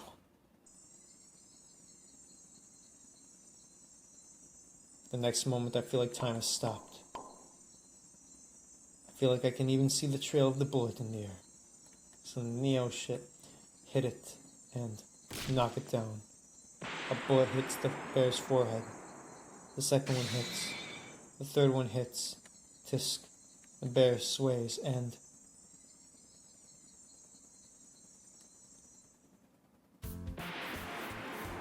Yeah. To any writer out there, subverting expectations is sometimes really fucking stupid and gay. So, like... Yeah, I'm talking to early 2000s, I guess, for these days, but... What I mean is, like... I could see a writer being like, oh, but he didn't knock it down. Oh, ho, ho, ho, ho. But it's like, dude, all this build-up and hype. Have him knock it down. The fuck? Which he does, because this was written by someone competent. Yeah, you did it. Whoa! The huge cheers start before the bear falls down. Before it hits the ground, the owner catches it and tosses it to me. I never thought you'd really do it. You win, my friend. Wow, congrats, Keiichi-kun. You become smarter, Keiichi-san. I've revised my opinion of you. It's not just me who scored this. It's the result of everybody's effort. Shooting it little by little. This victory belongs to all of us. Yeah, it's thanks to all of our efforts. Except for me, Chan. Me didn't shoot it at all. Oh. I hold up the bear like a trophy and then toss it to Rena. Here, this is from me. I mean from all of us. Here's the real fucking question. Does this impact anything in this world? Or is it avoided narrowly by the events that happen later?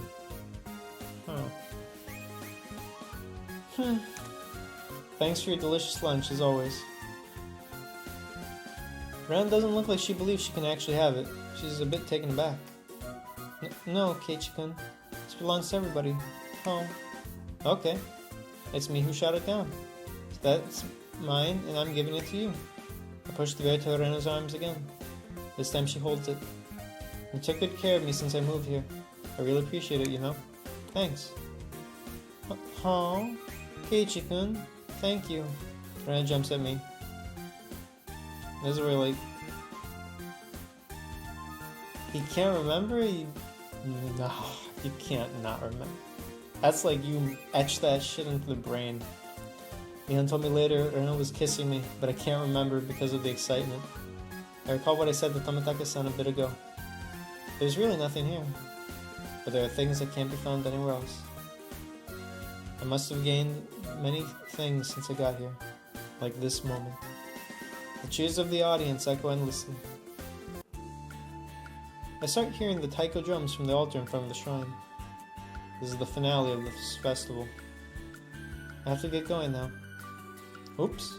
I've got to get a good position for shooting. See you guys in a bit. Rika-chan and Tomotage-san disappear into the crowd after they bow. Stick it out, you two. Okay? Let's get going. Okay, let's go see Rika-chan's performance, shall we? Yeah. Oh, where's Rena? What are you doing? Keiichi-kun, Mi-chan, help me. She can't seem to go against the human flow because she's holding the huge bear. What's she doing? She's got her hands full with that bear. I'll let you take care of Rena, Kei-chan. I'm busy taking care of Satoko. I won't be taken care of by you. Ow, don't pull my arm. Wow, Mion, wingman number 1. The fuck? Before I lose sight of Mion, I grab at the back of Rena's neck. Keiichi-kun, that's not where you're supposed to grab. Don't ask too much. Where am I supposed to grab you then? Well, oh. I don't feel too embarrassed because Rena looks more embarrassed than I. I take Rena's hand and rush to where Mion is. We're behind, let's hurry. Yeah. I don't know. I didn't know her hand was this small. She should eat and exercise more. That's always been a weird thing. It's like, I feel like I've heard that many times on some of these shows, but it's like, isn't the whole thing that she's dainty and cute, and so you like that? I know it's the protectionist mindset, where it's like, oh, I like this girl, I protect her. But it's also like, who's like, I want to plump her up? Like, what? Weird. Unless she's anorexic, but it's like, then plump her up. No. I feel my ears turning red. I order my head to cool down, but in vain. I don't want Rana to see my red face, so I walk on without looking back at her. There are already many people in front of the altar. The bonfires light the area so bright it feels hot even from here. In front of the shrine, there's a heap of futons in ornamental row. Quick side thing. I remember everyone would shit on the Umineko anime. But I remember, and I'll admit, this is my first time playing this, right? Other people who had played this game, right, and watched the Higurashi anime said that it was shit too. Yet that got super popular and everyone apes it and says, exalts it, says it's great. But it's like, no. It's just because it was maybe the first of its kind, or the first to get popularized, or exposed to the West of its kind, because early weebs, early internet. So, I don't know. The hate on Umineko is some horse shit. I think it's just that people didn't like... Okay, it had great music. That none can deny. I think the setting didn't help it. Because this is very open. You travel more places. It feels very much like a story. Umineko is really more like a game. It's all stuck on that island. So, I feel like that might have been it. Because let me tell you, your average viewer isn't like, oh no, it's not accurate to the VN. It's like, people never saw the VN for this. Most of the people, just saying. Right, this festival has something to do with the cotton of food and taunts. Keiichi-san, Rena-san, this way. Satoko is waving at us from the front row. Oh, thanks. We get to the spot Mian and Satoko saved for us. How was it? Did you have an exciting time with Rena? I knew that was your intention. Mian wickedly smirks. How about you, Rena? Didn't you notice Kei-chan's hands were unexpectedly big? Aww. Rena's steaming with a red face. I hear a wheezing sound. When I turn around, Mian is lying on the ground with a bruise on her face. Mian, when did she hit you? Between her ha and her oh. Is this it? No, it's not. Rena, it's not good to hit your friend to hide your embarrassment. I didn't do it. I don't know anything. Oh. Dude, imagine having sex with Rena, or like the actual progression of a relationship. Shit, she might beat the fuck out of you. Bang! With the sound of the taiko drum, everyone becomes quiet. If this is where the story starts to get serious, I should drink some water.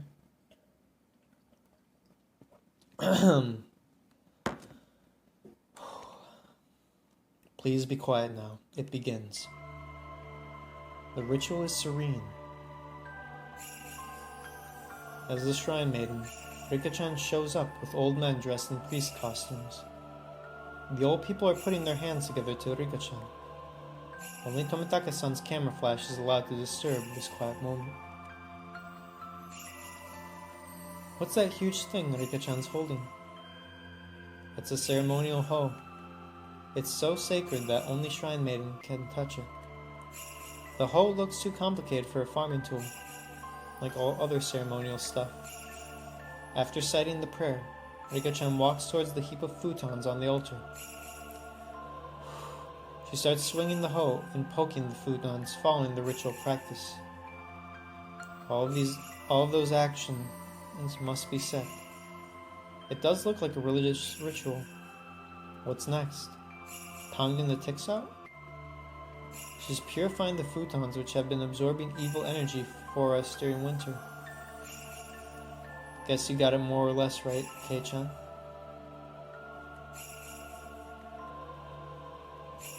Rika-chan is sweating heavily. That hoe must be really heavy. I can see her body swaying every time she swings the hoe because of the weight of it. Satoko is staring at her in silent encouragement. Are you worried? Reika's been practicing every day with the mallet for rice cake pounding. She'll be fine. Satoko squeezes her hands in sweat and gasps every time Rika-chan wobbles. Why didn't you apply for that role, Mion? That looks too much for Rika-chan.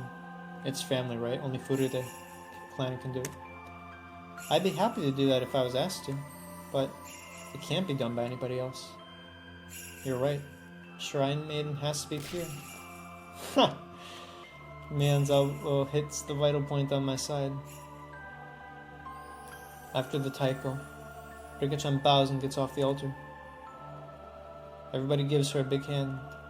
The old men in priest costumes lift the purified futons, and the crowd stands up to follow them. The huge crowd goes down the stone stairs. What now? Are they going to wash the futons in the river? It's Watanagashi.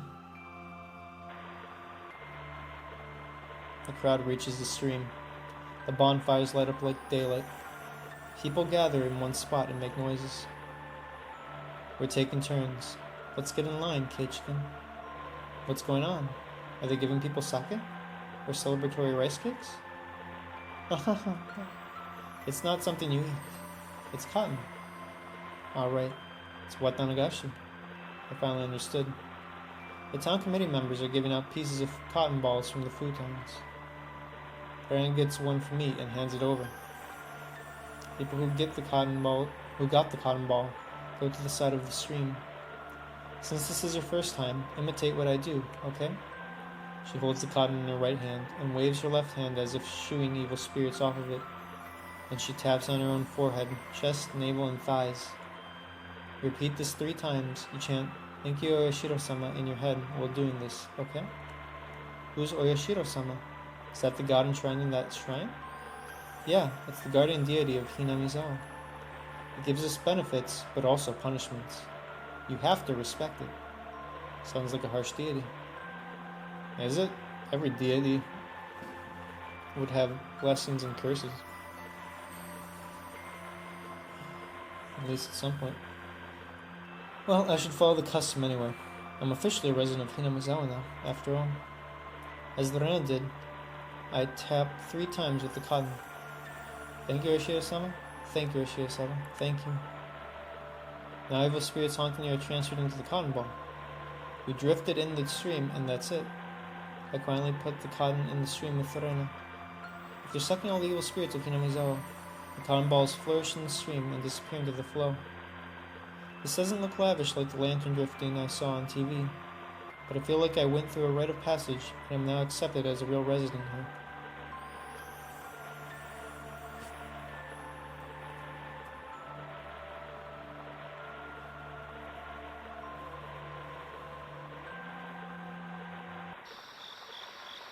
Wow, it's so open here. While I'm staring at the stream, I seem to have lost Savannah, but I don't feel lonely. This place is no longer foreign to me. This is my hometown. I should wait here rather than look around. Somebody will find me while I'm cooling off in the night wind. I hear somebody talking. It's Tomitaka-san's voice. I walk in that direction. Hi, Tomitaka-san. Were you able to take many good pictures? Sure, thanks to you. Tomitaka-san is with a woman. I think I might have interrupted them. Did you enjoy the festival? Keiichiken? The woman seems local. I can tell from the way she speaks. I should try to remember people's names already. What was her name again? Well, yeah, it was fun. She must have noticed I was trying to remember her name. She giggles. I just learned that you haven't been here for that long, Keiichiken. You didn't look like that because you're very friendly with the girls. If I look that way, it must be thanks to Rena, Mion, and the other guys. Didn't you feel like you've become part of Hinamizawa after joining the festival? I don't know. Oh, that doesn't sound like you, Keiichiken. I feel like I'm immersed already myself, but there's still too many things that I don't know. For example, the faces I see right now, and the past incidents. Oh, is that the reason you feel estranged? It's not that extreme, but, well, how should I say? I want to know more about the serious incidents that happened in this village, with the dam construction and the dispute over it, and the gruesome murder everybody tries to hide from me. Even though it's in the past, I definitely want to know not only the bright side, but also the dark side of this village. If that satisfies you, alright, I'll tell you as much as I know. Tomitaka-san's smiling face looks courageous like never before. But I can't seem to put my thoughts together to make a question. Even though there are tons of things I want to know. So, will you tell me about the dam construction? It was a big deal since the whole Hinamizawa could have been submerged, right? I guess local people know more than me about the dam. But I can tell you what I read from the newspaper. Tomitaka-san puts on a distant look and starts talking. The dam construction was decided 7 or 8 years ago. I heard the dam was going to be the second largest in the nation, next to the Kurube Dam. The Japanese government of that time was aiming for 3 agendas: large-scale road construction for better transportation, fulfillment of the increasing demand for electrical supply, and flood control. The dam construction was ideal because it could generate electrical power, flood control, and money all at the same time. Hinamizawa was picked up during the dam construction rush. The estimated square mile of the lake seemed to be huge. It would have covered the whole of Hinamizawa and Yagoichi in the upper stream area. But why did they decide to construct a dam where people lived? They could have picked somewhere else with no people. I'm not sure, but I heard certain landscapes are ideal for dams. Of course, the Hinamizawa villagers opposed the plan. I remember Rika-chan described it as a battle. I could tell the opposition was fierce from that. The case went to court. It made newspapers in Tokyo. I think Mion was talking about something like that. All the Hinamizawa villagers must have fought as one. The villagers' strong unity must be the result of the fight. During the dispute, politician scandals and corruption were revealed. The project was put on hold in the meantime. Now might be the only time I can ask about this, about the murder case of a young guy. About the murder case a young guy like me would be naturally curious about. I feel a bit embarrassed because I've become more curious about it since Lorena and Mion hid it from me. But I want to ask, in order to settle my curiosity. Did they misspell curiosity? Do you know about that dismemberment murder case? Yeah, I was here when it happened. Well, shit. So I remember that well. Even though I was afraid to ask, Tomitaka-san answers me without hesitation. It was just about 4 years ago, I guess. It was on the day of Onikakushi. It happened when the dispute over the dam project was at its climax toward the end. The case practically ended the dam project. The case started as a fight among the construction workers, and it turned into a murder. Out of fear of arrest, the 6 murderers dismembered the body into 6 pieces, and each hid one part. The 5 murderers surrendered to the police out of conscience in the end, but one of them is still at large. The right arm this man took with him hasn't been found. What I hear from Tomitaka-san is about the same as what I read in the magazines the other day. It's a gruesome case, but I don't think it's so bad that Ren and Mion had to hide it from me. Maybe they didn't want me to have a negative image of Hinamizawa. I feel appreciative of their conscience, and at the same time, I feel regretful that I couldn't resist my curiosity. It happened at the end of the turmoil, so people made a fuss that it was Oyashiro-sama's curse. Oyashiro-sama's curse, huh? I think Oyashiro-sama is the name of the deity enshrined in the shrine. Where we had the festival today. Honestly, people believe that it was Oyashiro-sama's curse on the evil dam project, which might have sunken Hinamizawa in the bottom of a lake.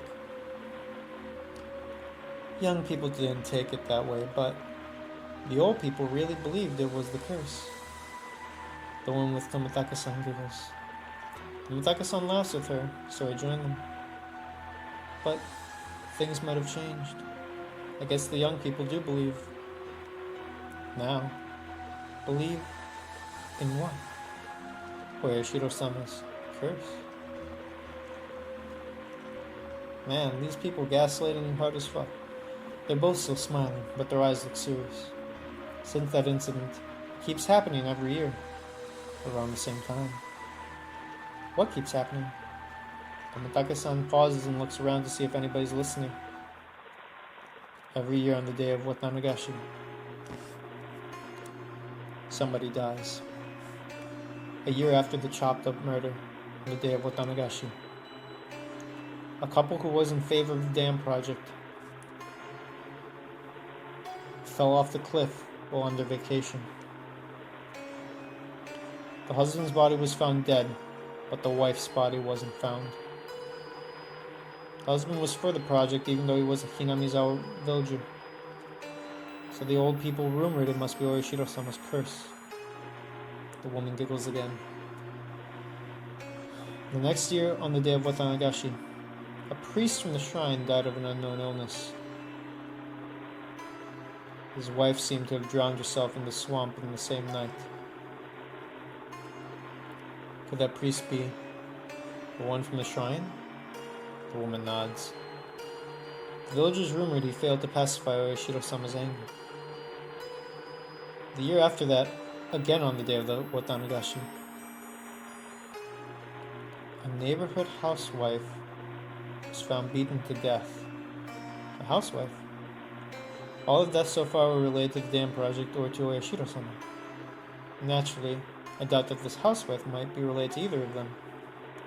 You're right, the woman confirms playfully, or rather cold-heartedly. The family of the victim was...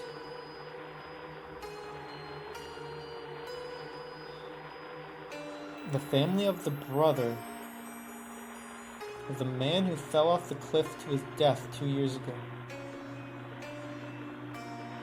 The brother himself is still alive, but it seemed hard for him to stay in the village, so he moved to a neighbor city.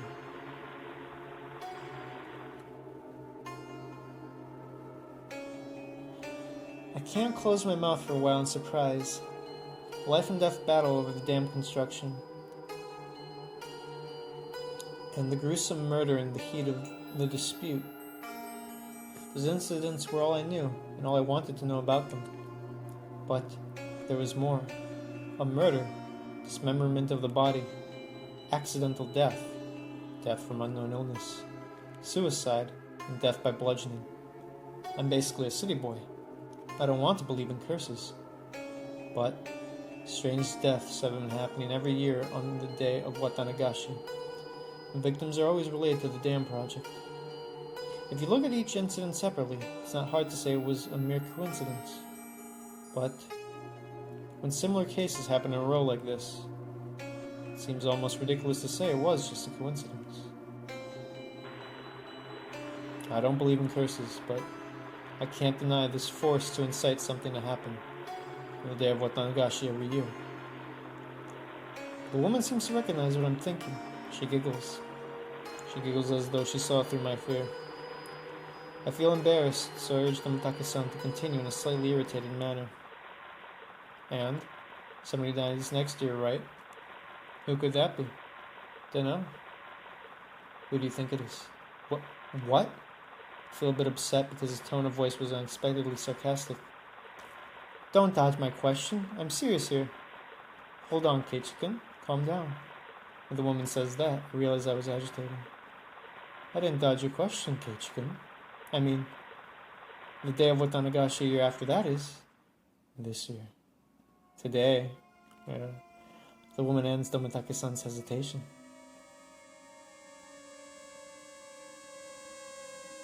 A disgustingly warm, moist wind passes by. People don't say, but they think something's going to happen tonight. Despite this bustle of the festival, it seems that last year's victim wasn't very religious. She didn't participate in Watanagashi. So people rumored that if they didn't participate, Orishiro-sama would be angry. Didn't you hear about that, Keiichi-kun? I never heard of that. So people came here out of fear? I guess so. The number of people this year seems unprecedentedly big. Everybody must be afraid of Orishiro-sama's curse. I'm speechless. This is the Showa era, Heisei era. Everything has evolved remarkably in every field, up to the point where we feel we conquered all the unknowns. Black and white TVs are gone, and humans reached the moon. Yet, in this modern era, they invited the neighbor city kids as a decoy, but not many of them came after all, seemingly because of the series of events. I heard one of the village committees say they were having a tough time gathering people.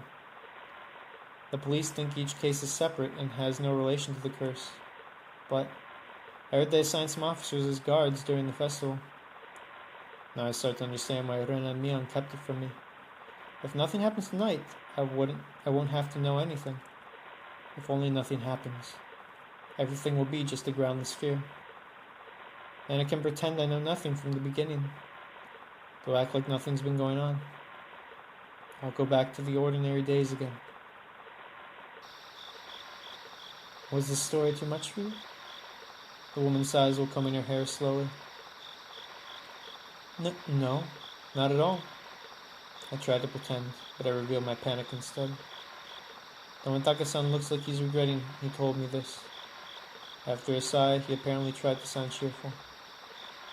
You don't really believe in curses, do you, Keiichi-kun? Well, even if he doesn't, I could believe in murder. No, not really. Those cases would definitely be because of the curse if the police couldn't find the causes of the deaths and the culprits. But it's not like that in reality. They found the culprits and the truth. Yeah, but only the first was a murder, right? The word police sounds trustworthy now, because it feels like it's on the opposite side of the word curse. For example, in the first murder case, the police caught everybody except one guy. It's just a matter of time when they catch this guy. The motive is clear, too. They had a fight while they were drunk, so it's obviously not a curse. Don't you think so? Surely. If it hadn't happened on the day of Onikakushi, nobody would have related it to the curse. The next year's death of the couple is the same.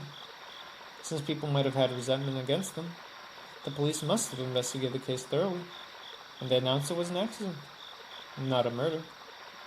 But it happened on the day of Onikakushi, right? Think about this, Keiichi-kun. Do you think he'd be happy to join the local festival even though he had a lot of enemies? It must have been an uncomfortable season for him. That's why he went on a trip in this time period, to get away from Hinamizawa.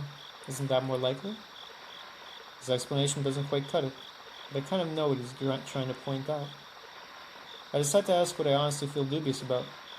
So, Tomitaka-san, how about the priest who died the next year? He died of an unknown illness, right? Again, on the day of the Onikakushi. That one's easier to explain. The Onikakushi festival was a big annual event for the priest, so he could have gotten tired on top of being in bad condition. Or he might have had some other sickness already. But it wasn't unknown illness, right? I can't believe that cause was unknown in this modern era. People put frills on stories. It was just a rumor. People were sensitive because of the events that happened 2 years in a row. The priest's sudden death might be unnatural, but there was an autopsy, and they found no sign of unnatural causes. It was just a coincidentally peculiar-looking death. The priest's wife committed suicide, right? What about this? Just as I explained, all the villagers were scared of the strange incidents that happened 3 times in a row, so religious people believed it was the curse, including the wife. They found a suicide note that said she was going to die to pacify Oishiro-sama. And what about the next housewife's case? It happened again on the day of Onikakushi. That case is solved with the culprit arrested. It was a lunatic who tried to recapture the curse to get some kicks. So then, what about the case a year after that? That's right, it's this year. Tomitaka-san smiles. Nothing's going to happen. Not this year. There's no such thing as Oishiro-sama's curse. People are just exaggerating the series of coincidences. Finally, my brain calms down. I feel embarrassed that I almost panicked like a child. I know you love Hinamizawa very much, Keiichi-kun. Even if Oishiro-sama's curse existed, you wouldn't be involved, I assure. You're relieved. I think I should forget what I heard tonight. I should face Rena and Mian with a smile tomorrow, as if nothing happened. Because they must be expecting tonight to pass peacefully, and they want me to live without any fear from tomorrow on. The woman seems to have seen through my feelings. She stands up from the rock she was sitting while stretching. Bitch, you're too peaceful. Well then, I should get going now. Oops, I think I was talking too long. People are scattering now. I see only a few families who enjoy the coolness of the night. When I look at my watch, I realize I've been talking for about an hour. You came with your friends, right? Why didn't you look for them? That's right. They might be looking for me. You have girls looking for you? You're a bad guy. Good night, Keiichi-kun. And Jiro-san. See you later. You're a bad guy too, Tomitaka-san. His first name is Jiro, so... The woman taps the dust off her butt and disappears into the shrine where people are still clearing up. Okay.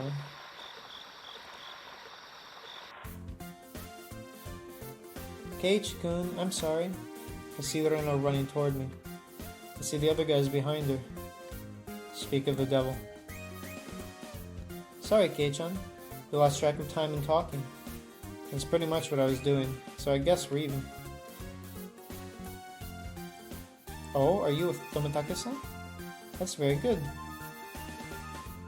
We have to announce the result of the shooting game. Oh, that's right. Did I come in last place after all? Oh, Rika-chan didn't play this.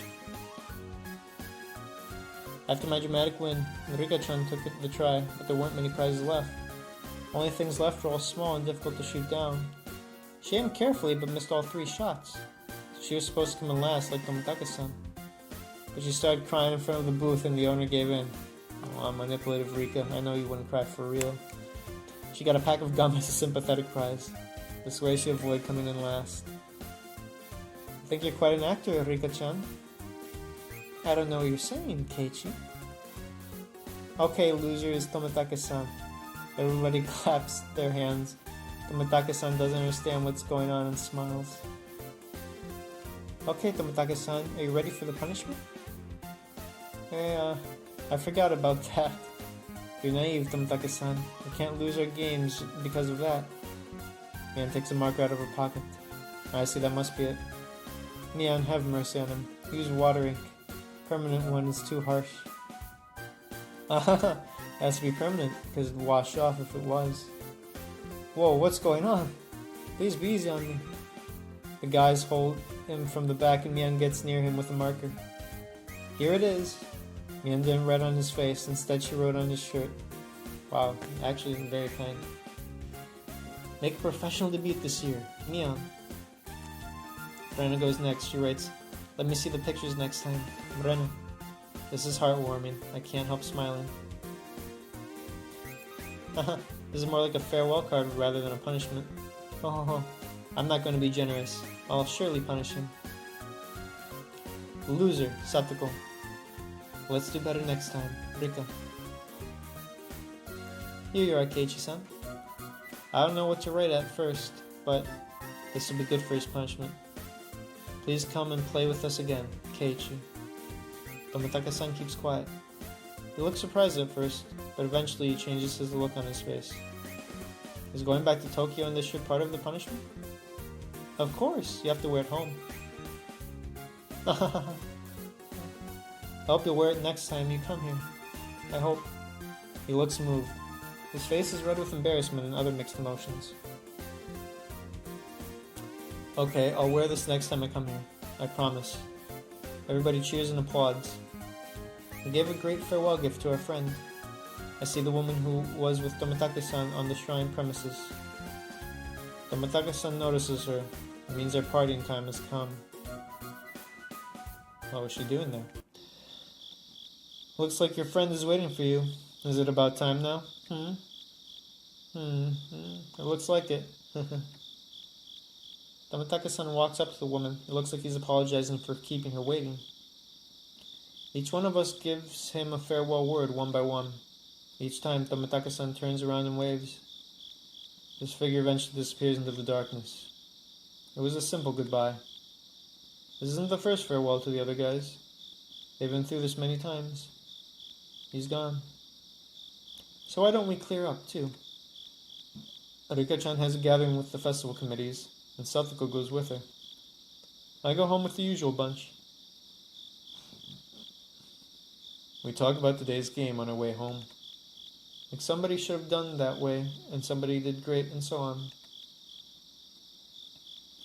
After parting with Mion, I walk with Rena. We get in front of my house, and Rena leaves.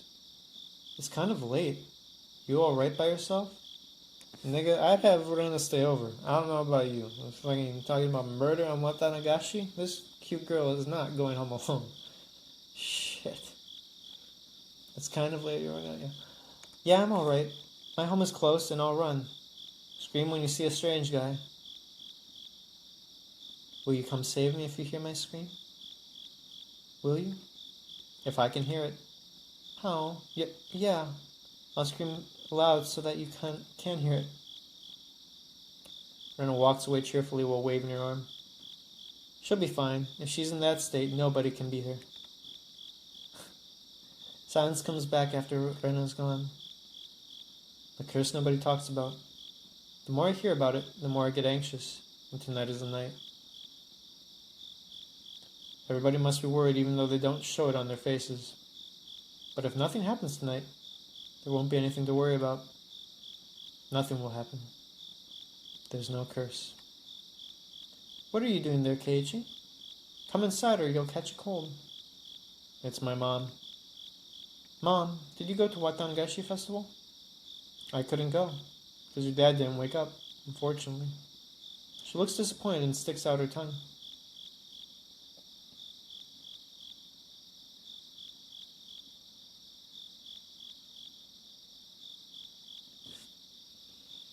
Tips?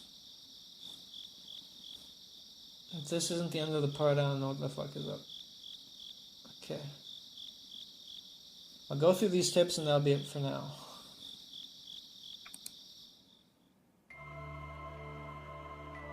Three? Four. Woo.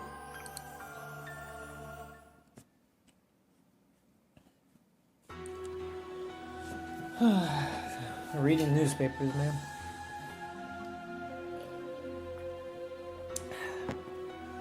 Newspaper article, June XX, 55th year of Showa era, evening edition. On June XX at around 2 p.m., a company employee, XXX, and his wife, XXXX, fell 27 meters down to a mountain stream from the observatory of Shirakawa National Park in Hinamizawa village of Shibone Station, or city. While falling down could be murder. Firemen and the police searched downstream and found the man's body on the same day at around 7 p.m. His wife's body hasn't been found yet. Well, if these two fell down together, that seems impossible, even with the stream. The progress of the search is slow due to the rising stream waters from the effects of Typhoon number 3. It's assumed that the fence of the observatory the couple was leaning on broke and caused them to fall. The fence was getting old, and the police are asking the person in charge questions about whether the management of the facility in the park was appropriate.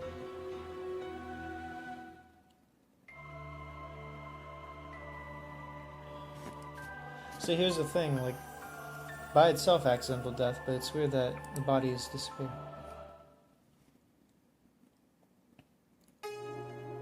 Newspaper article, June XX, 56th year of Showa era, evening edition.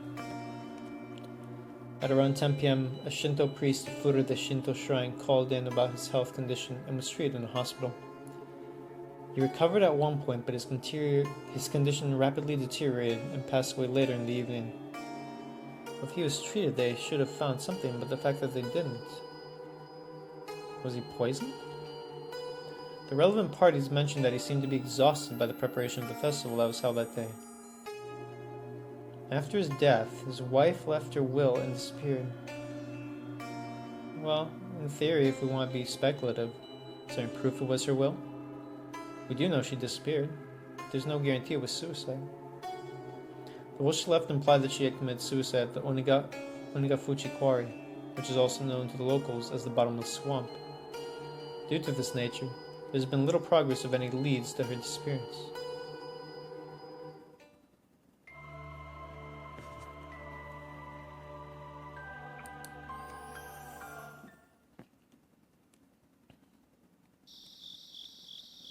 No newspaper article was written. What the fuck?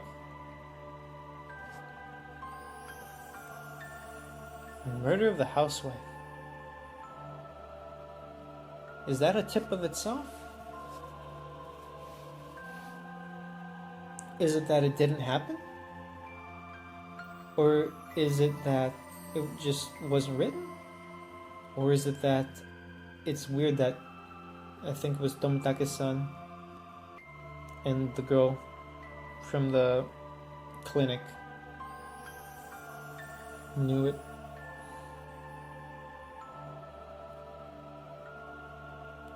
If it's meant to be a tip, I feel it must imply something weird by the fact that they know it. But then again, everyone in theory knows about it, right? Because otherwise, why fear the curse?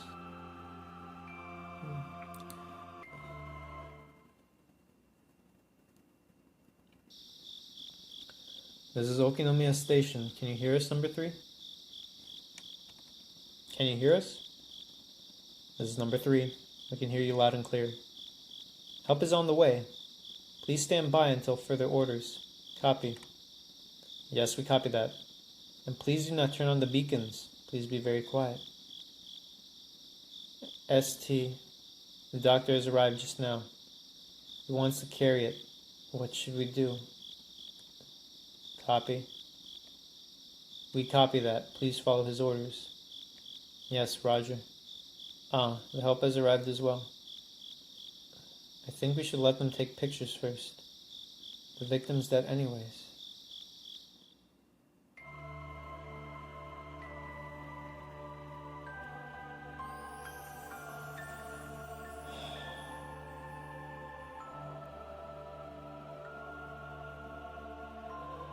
If it's a murder mystery, right? Was the one taking pictures Tomitake-san? And I know that woman works at the hospital, and you could deduce that from the bird thing. Was she present at observing the body? Could they have taken something from the body? Not that it matters, but...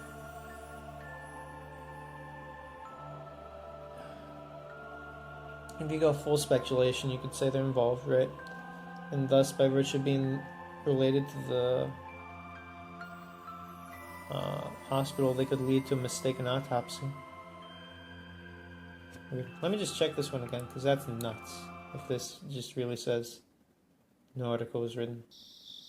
Wow. Interesting. Tips are getting interesting now.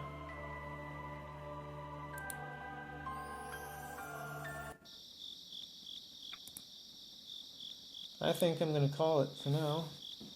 End part 6. All the crazy shit's going to start happening, so stay tuned.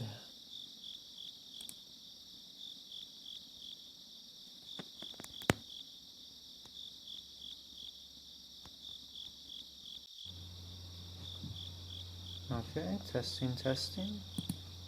Let's continue. Let me just check.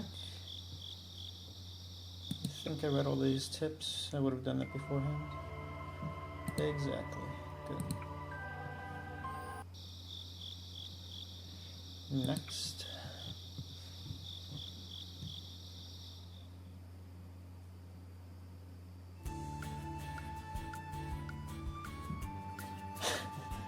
Okay, I just remembered that I was actually reading all this.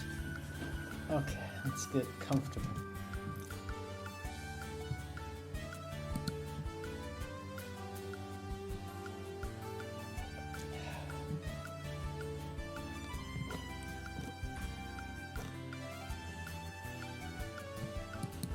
One second.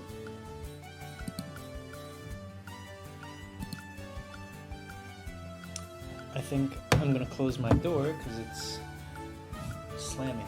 I don't think this can hear it.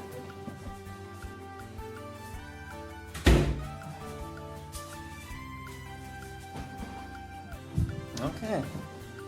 Ohio! Ohio, Kei-chan. I had fun last night. Mion? Me too. Oh, thank you again for the bear, Keiichi-kun. Glad you like it. Don't use it as a needle pad.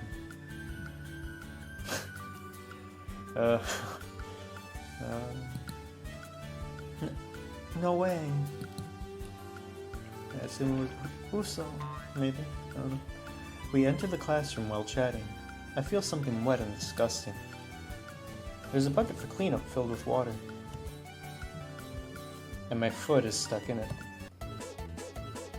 Sapphical. Oh, are you going to wipe the floor this early? That's admirable. Whoosh, smack. Wow! Keiichi-san slapped me with his finger. Bitch, you're lucky he didn't slap you. What? Rika-chan, what the fuck? You should try some worse trap next time. Ren goes crazy when she hears that. Mian is amazed. Everything is just like what it used to be. There's no classmate missing or change of atmosphere. The doubt that's been haunting me since last night clears up. I feel relieved. And you know, in any other fucking world, that'd be the end of the story. Happily ever after. Thank goodness, right? Oh, alas. What's wrong, Keiichi-kun? You didn't get enough sleep last night? Did you? I slept like a log. Do you want me to show you that during class? That's not good. Mian tells everybody the teacher's coming. We take our seats.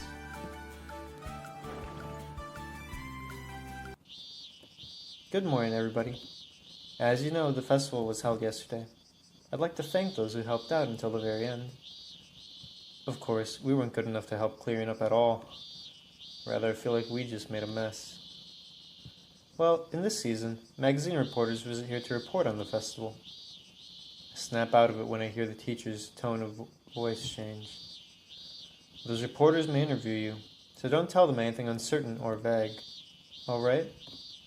Man, keeping shit on the down low here. Everybody says yes at the same time. She wasn't saying it directly, but I could tell what she wanted to say. Because this is the 5th year. Some tabloid magazine reporters might come here to investigate on the curse. Which is weird, because if this is being brought up like this, why the hell would everyone keep it a secret from Keiichi? There would be nothing good for the village's image. She's telling us not to tell them anything stupid. This time, I'm going to be one of the people who keep quiet. I feel bonded with the others. I like myself for feeling this way. It's precisely for that reason that they should have told him in the first place. He'd feel in.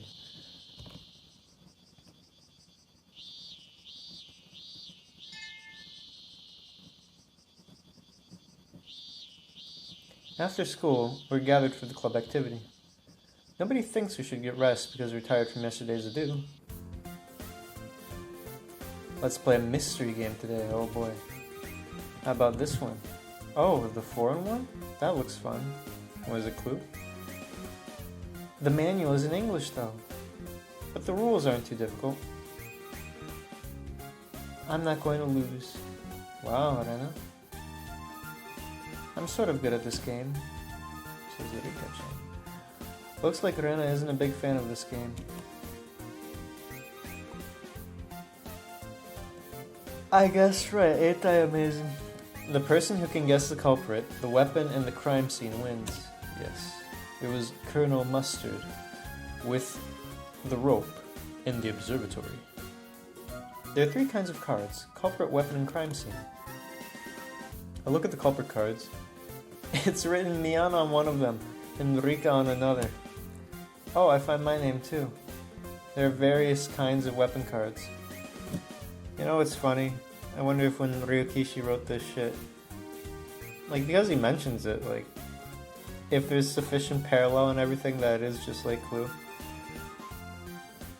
Although that's the same for every mystery. There's the where, the who, and the with what. There are various kinds of weapon cards. Hatchet, knife, and poison. The crime scene cards are cool too. Living room, study, and courtyard. So, we'll be missing one of each. Those are the answers. And you shuffle the cards and hand them out to everybody. You ask questions to the others to find out which cards are missing.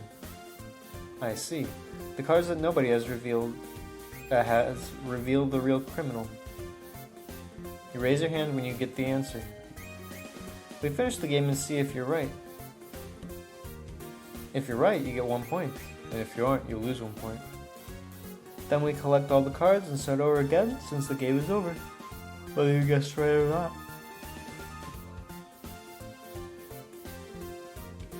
You'll see once the game starts. You'll use your brain a lot. You have to take notes, otherwise you'll get confused. Hey, ain't that right? Honestly, I feel more inclined to take notes if I do Umineko, not this. Because, honestly speaking, I already know everything about this one. The closest thing to cool that I could do with this is something that's already been done, which is, there is a guy way, way back who framed this whole thing in the context of Umineko's rule set of like a game or whatever. I forget the specifics. Alright, so Mion, what's today's punishment going to be? Everybody focuses on Mion. Let's see. Okay, since we're tired from yesterday's event, I'll go easy today. How about a fetch? I have to go and get stuff for everybody from the store. So the loser will have to go get drinks or snacks? I think today's punishment is easy. Is that really so? Oh, you think that way too, Keiichi-san? Yeah, you never know what they'll ask you to get. Yeah, I might ask you to get a hemorrhoid medicine, or easy family planning, or some embarrassing stuff like that. The cards are handed out to everybody. The cards of real culprit, weapon, and the crime scene are already missing, so the cards in our hands are all innocent ones. Okay, I'll go first because I'm the leader. Let's see. Mion Knife Study. She picks one from the culprits, weapons, and crime scenes and questions the others. If you have any of the items she asks, you have to say you have it. The fun part is, you don't have to mention what you have. I see. So just one of them.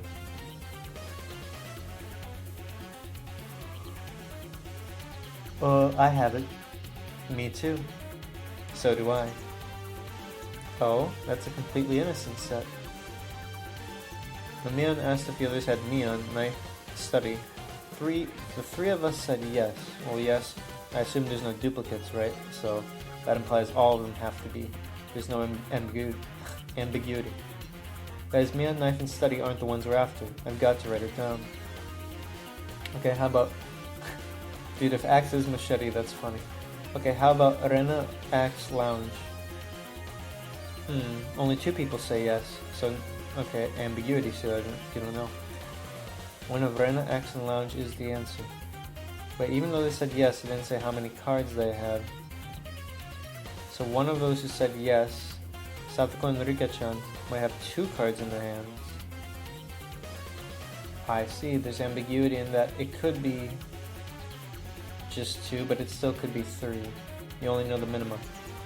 It's your turn, Kei-chan. Go ahead. Wait, I'm still a bit confused. This game requires a lot of intelligence. I wouldn't say intelligence, just deduction. This isn't good. I may have a rough time. Alright, I got the culprit. What? Already? Kim raises her hand while I'm still struggling. The culprit is Rika-chan. Wow. Dude, I don't think it could ever be Rika-chan or Satoko-chan. The weapon is poison, and the crime scene is doctor's office. What do you say? We check the cards hidden in a box to verify Mion's answer. Right answer. I was missing just one. I wasn't sure if it was poison or pistol. Pistol isn't good. Poisoning slowly is good. Man, Rika-chan, what the fuck? Rika-chan sounds hardcore despite her gentle face. Everybody was whining because they almost got the right answer. Except for Rena and me. How did you do, Keiichi-kun? I had no idea. Don't worry, same here. What are you two saying? Be confident, otherwise you guys are going to be losers hand in hand next time. That's not good.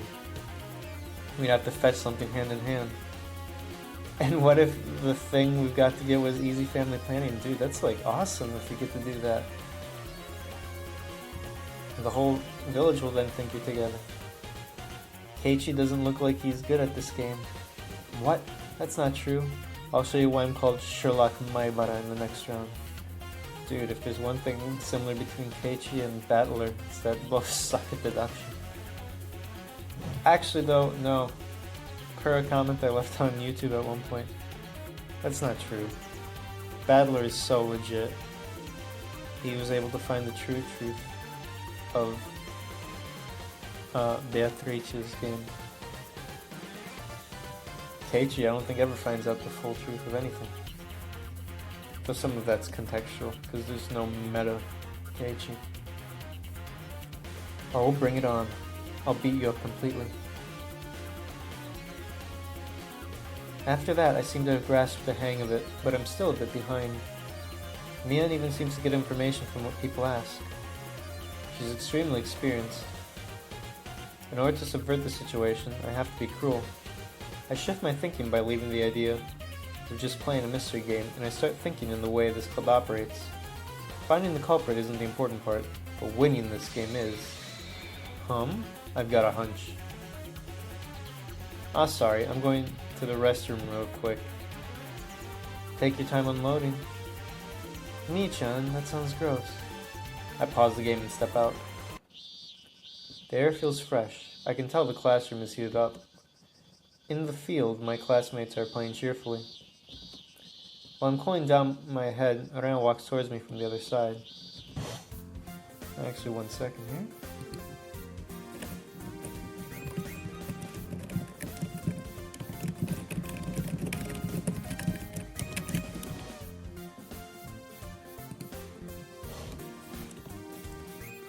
Keiichi-kun, did you call me? Yeah, I did. When I left the class, I signaled her with my eyes. Glad she got my attention. I don't have much time, so I ask you straight. Rena, how have you been doing in this game? Rena hesitates for a bit, then opens her mouth timidly. I've never won. Why do you ask me that? Why? I knew that from the way she played. I might end up being like that, if I don't do anything now. I can't think of a plan to reverse the tide and win today. So, are we going to go through the punishment together? Hey, you can't accept losing yet.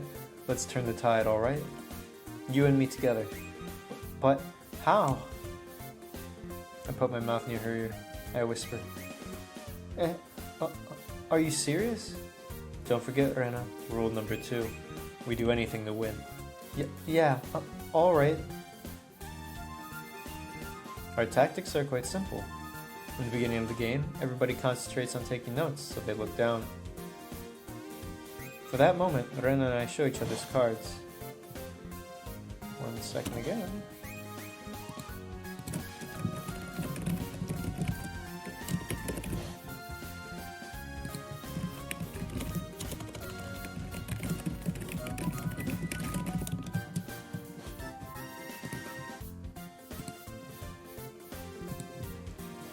Nobody else will notice if we do it quickly.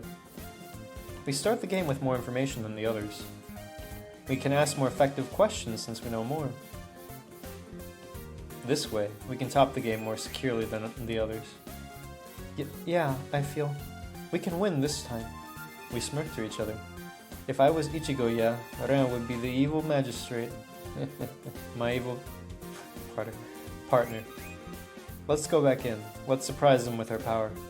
Wait, it's not good if we go back in together. It's going to look too obvious. Oh, okay. Sorry, what do we do now? You go back in first. I'll go back after I go to the restroom to wash my face. Okay, roger. Rana turns around and goes back into the classroom. Maybe I should have had her wait for a bit more. It was too quick, so it doesn't look like she went to the restroom. I don't want Mian to sense that. Well, since she'll notice sooner or later. She'll know sooner or later, because Ren and I will keep winning from now on. By the time Mion catches on, we'll have enough points to avoid coming in last. Good. This isn't bad at all. Maibara-kun, do you have a minute? Eh? It's our teacher. Don't interrupt me. Oh boy, here's where shit gets real. What is it? I'm in the middle of something. You have a guest. Go to the entrance, please. A guest? I'm not running a store, you know. He's waiting for you. See him quickly. I'm a bit bummed because I was going to play the big game for him now. But having a guest also sounds interesting. I don't want to waste time. I should make it quick. The cop. Around the entrance, the glaring sun and shades make a clear contrast. Yeah, it is. An old man who's holding his jacket on the arm is waiting for me. He looks hot and his tie looks limp. By the way, I'm pretty sure hot here, it means temperature, not looks. This man is not attractive in the physical sense.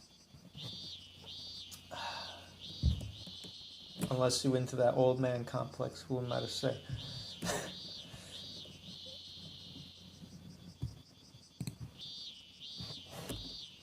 Are you Maibara-san? Maibara Keiichi-san?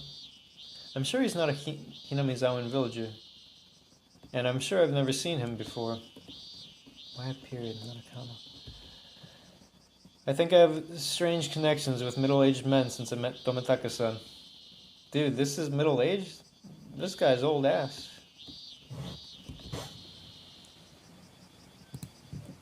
Sorry for the swapping. I have something I have to take care of.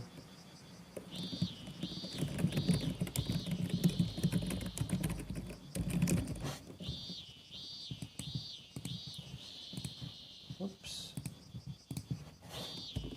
May I ask who you are? Why don't we go to my car since it's well air-conditioned? Don't you feel hot in here? He ignores my question and starts walking toward his car, parked in front of the school gate. No way. I'm not going to go with this stranger, let alone get in his car. I'm not going to bite you. Please, this way. He calls me while opening the rear door. I don't especially like this guy, but I'm curious about what he's going to say, even though I know I won't be feeling good about it in the end. It's really cool inside the car. The car AC must cost a fortune. Oh yeah, this is freaking 1986. At least my dad's car doesn't have one. Please let me know if it's too cold. I like keeping it extremely cool. So, what's this talk about? I ignore his question and get to the point like he did in retaliation. He gets a small notebook out of his breast pocket and flips through it. He picks a photo from it. The photo shows the face of a goofy-looking man. Please tell me if there's anything you know about this man. Who is this old man? Even this guy's close friends won't be able to tell who this is because the photo looks like a driver's license photo. There are scribbles on his shirt, and we found the signatures of your classmates, including yours, Maibara-san. Okay. I'll act like I'm ignorant and stupid. So, obviously this shirt must be Tomitake-san's shirt. Okay. Eh? Is this Tomitake-san? I don't feel his usual feebleness or carefreeness from this picture at all. From his half-awake, emotionless face. Wait a second. Wait a fucking second here.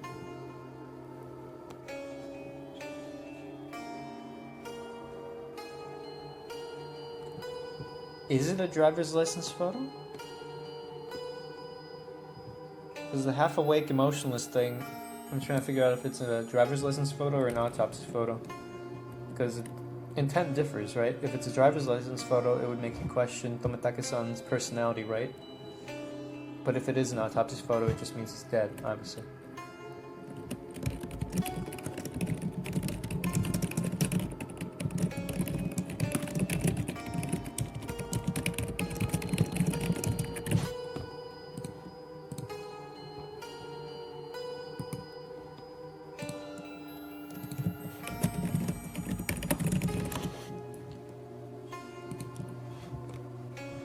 How about this woman then?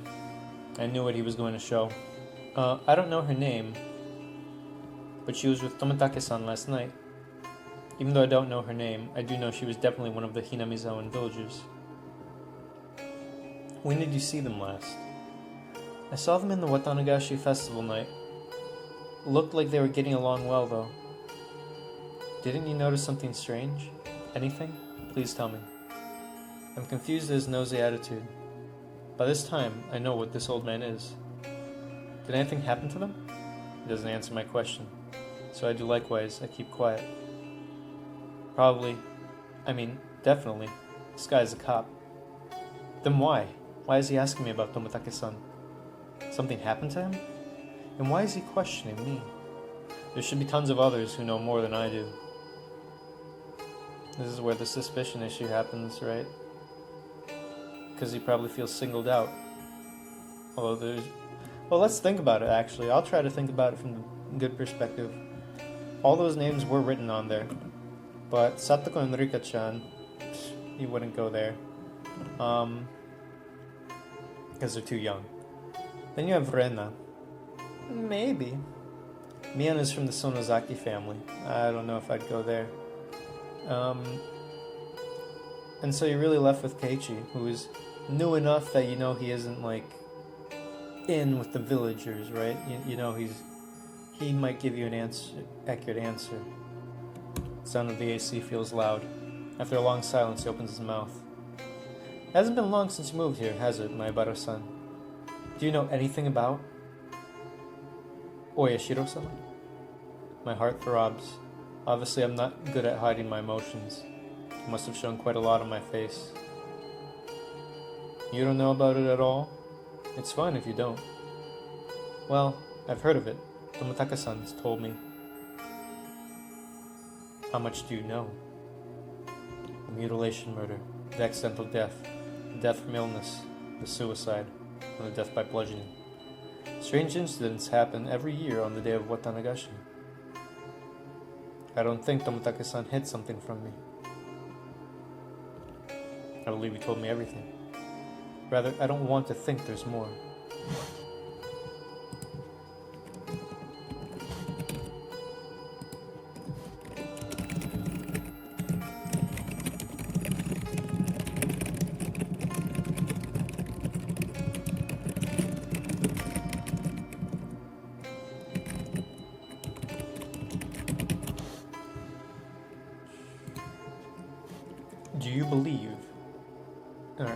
Do you believe in the supernatural? Please tell me your honest opinion. I don't. And I spawn immediately. Because I want to clear up the doubt accumulated inside of me. Well, that's an issue though, right? You're just trying to sate your own fears. I don't know. Like, I do believe in the concept of overcoming falsehood with logic, right? Like, inside your head. Although I mainly am talking about emotional shit where people put themselves down or other stuff like that, less so shit like this. But I do agree with using logic to overcome.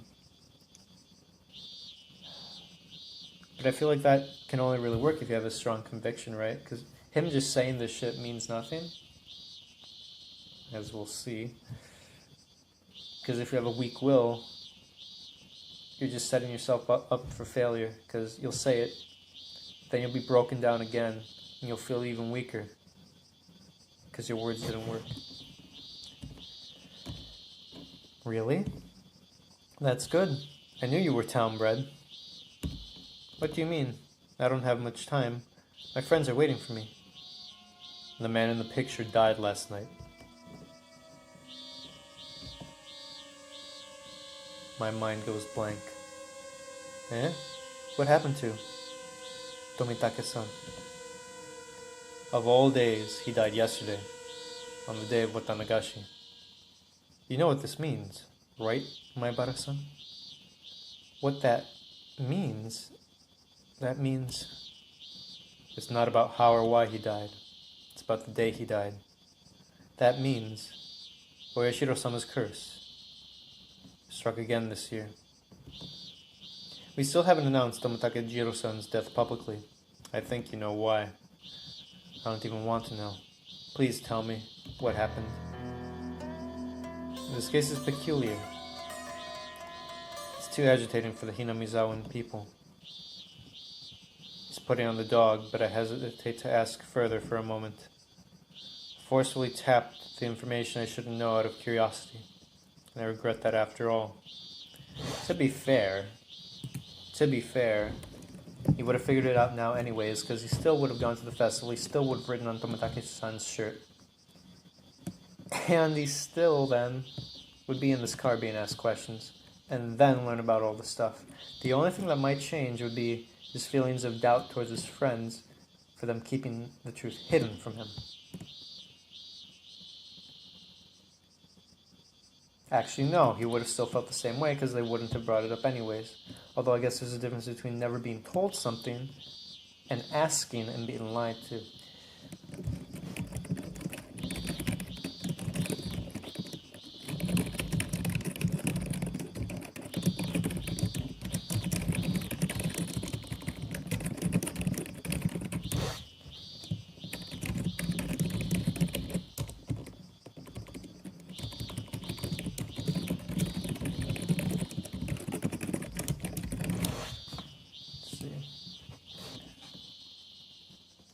I feel the same air from what I am about to hear.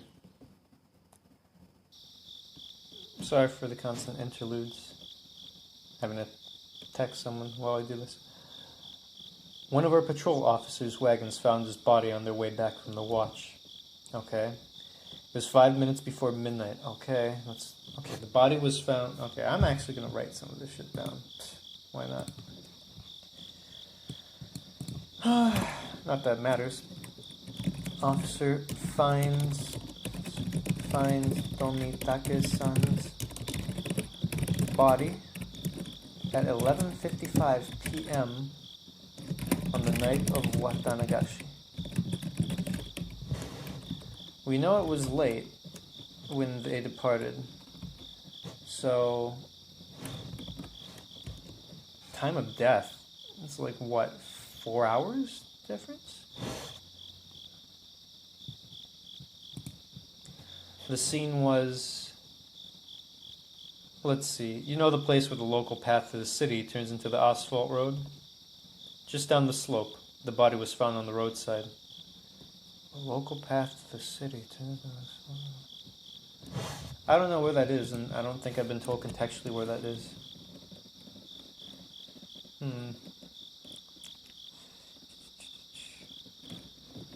Body found, local path turns into asphalted road. I just don't know if that's been shown yet.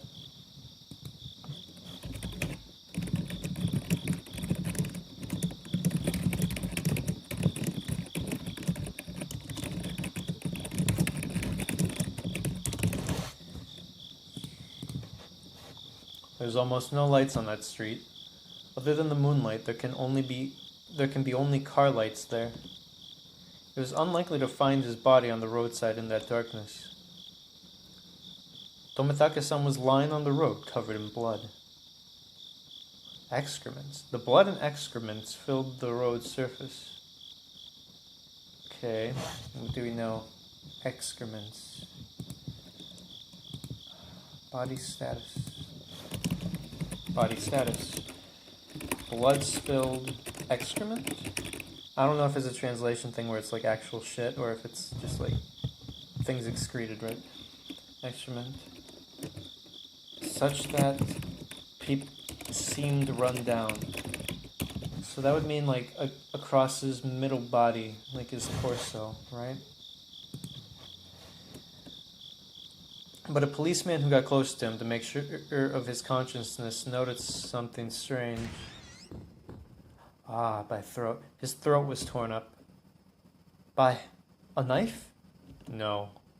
By nails. Okay, this is getting whack now. Throat torn by nails. By fingernails, rather.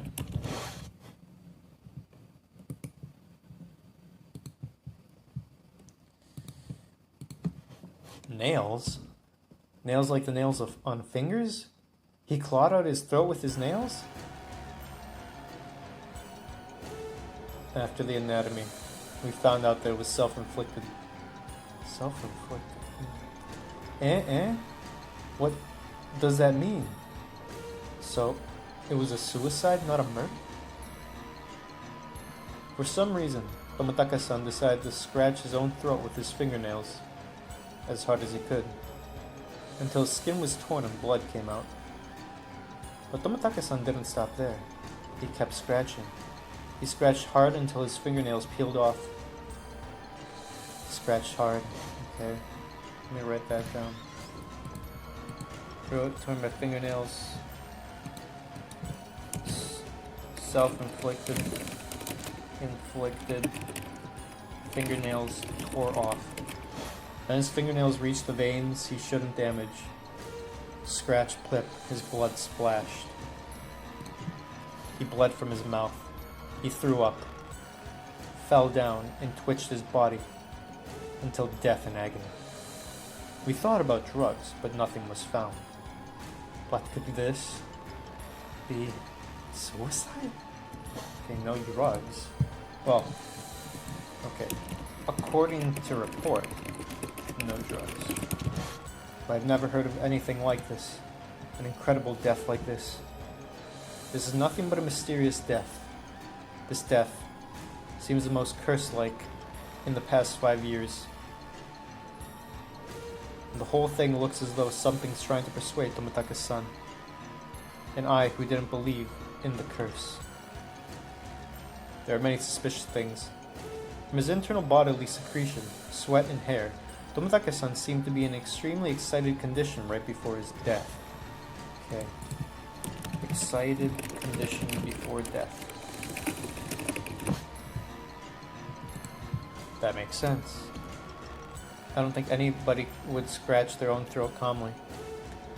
The wound on his arm and the rectangular timber found on the ground match. Okay. Timber on ground matches wound on arm. We found the signs that he hit the trees and the crash barrier around him. Hit trees and the crash barrier around him. Also, his blood splattered about. This indicates Tomitaka-san was swinging the rectangular timber with his one hand while scratching his own throat with the other. Swinging timber with one hand, scratching with other.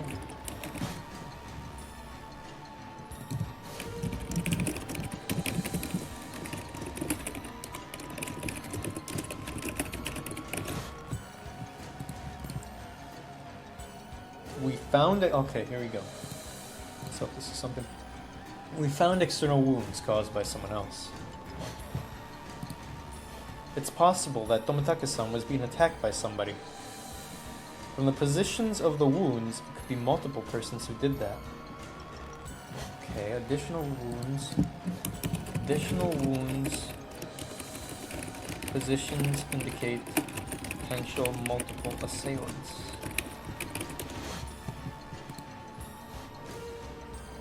In short, Tomitaka-san was surrounded by some people and attacked. He ran the dark street excitedly, but he was cornered, so he grabbed the timber to fight back. In the middle of that, he started panicking and scratching his own throat. Hard. And he died. The estimated time of death. Okay, here we go. Time of death. 2100 and 2300, i.e. 9 p.m. to 11 p.m., which lines up, so the officer would have found him an hour after death. So, it happened right after you parted with him after the festival. We scribbled on his shirt and said goodbye, and right after that, wait, Tomitaka-san was with a woman. What about her?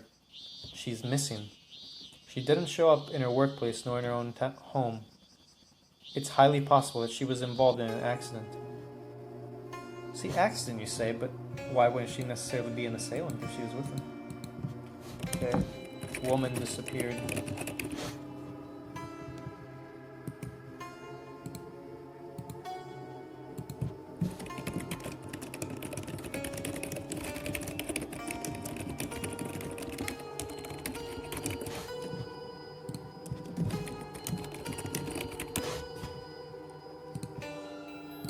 can't think for a while. I didn't know the death of somebody close was this shocking. Dude, you've known him for what, a week? Although I can get the feeling. I've had people I cared for who've died, so... You could know someone less than a year and that's enough. The time I spent with Tomitaka-san may be just a fraction. But we spent time, played together in the festival. He was my friend. Indeed, such things are disposition of the heart. We're going to investigate this case from all aspects, but the villagers won't talk much when it comes to Oyashiro-sama's curse. I know what he means. I didn't know anything until a non-villager, Tomitaka-san, told me about it. So, is that why you're talking to me? Because I'm not from Hinamizawa? If that was the reason, I should really be upset. If this case remained unsolved, people would definitely consider it as Oyashiro-sama's curse. He looks away and puts on a distant look. People would say that he died because he upset Oyashiro-sama by insensitively taking photos with flash during the sacred ritual. The curse wouldn't happen with Tomitaka-san. True that. Also, they allowed him to take photos, it seems. Otherwise, they would have fucked him up right there. The people who killed Tomitaka-san must be nasty human beings. I won't let anybody make it look like the curse and get away. I agree. There can't be no divine punishment or curse. Tension gets high in the silent car. Eventually, he smiles and starts talking calmly. That's exactly what I'm looking for, Maibara-san. I need help from someone who doesn't believe in curses. Do you understand? Neither Tomitaka-san nor I believed in curses. But if things stayed the way they are, his death would just be called the divine punishment in the 5th year. That'd mean Hinamizawa rejected Tomitaka-san. I can't let that happen. He was one of us. He didn't live in Hinamizawa, but he visited here every year. He is more acquainted with the Hinamizawan people than I do. So, Oyashiro-sama's curse shouldn't ever have hit him. But I don't think I can help with anything. I don't know what happened that night. Oh, I just want you to let me know if you'll hear or see something strange. If I'll hear or see? He's talking about future. About a person, matter, rumor, or anything at all. They don't have to be cleared. Here, this is my number. If I'm out, you can leave a message to someone who answers the phone. He hands me a memo with his number. I hesitate to take it for a moment. If I take it, that means I'll be involved. I'd really like your assistance in order to clear up Tomitaka-san's death. This is so bad for Keiichi, because he's basically an informant, which whatever. But being in that position means you have to be suspicious, and suspiciousness, for someone weak-willed like Keiichi, is gonna fucking ruin him. You really like your assistance is gonna clear up Tomitaka-san's death? That's right. Why do I hesitate? I've got to find the murderer who killed my friend. I grab his memo. The detective smiles satisfactorily, and suddenly looks serious. Everything we talked here today remains between you and me. Please don't tell anybody. I got it. Even to your friends. Especially, please make sure Sonozaki-san and Furude-san don't know anything. Sonozaki? You mean Mion? Why? Are you saying she has something to do with the case? He suddenly mentions my close friends' names. On top of asking me to keep a secret, I get upset.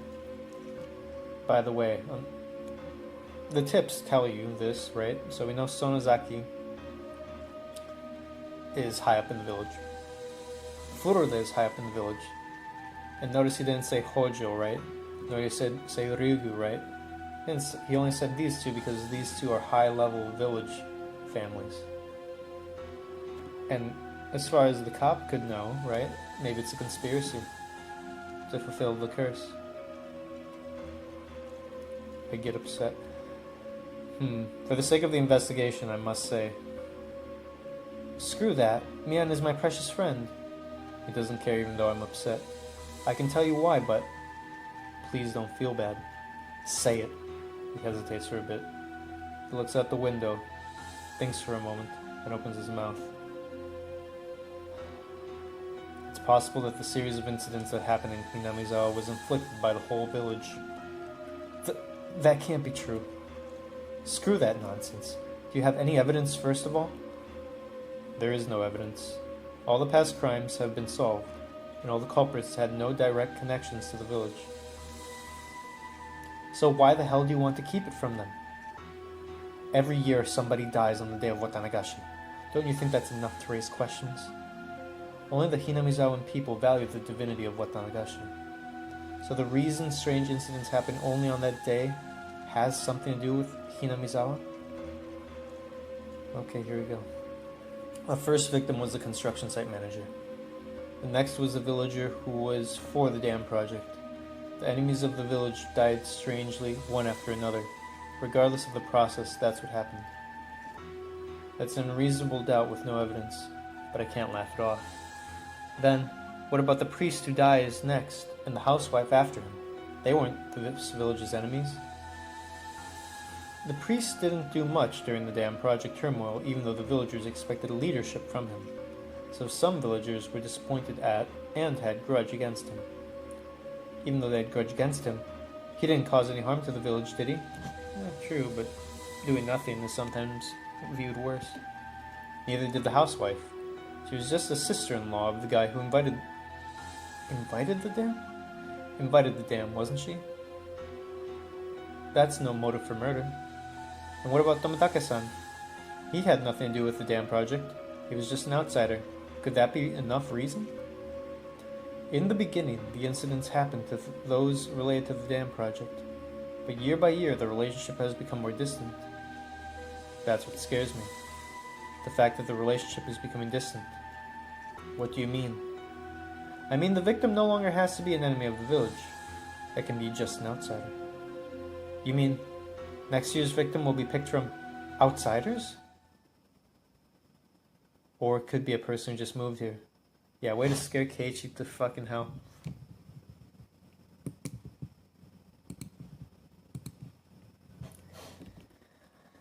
What do you...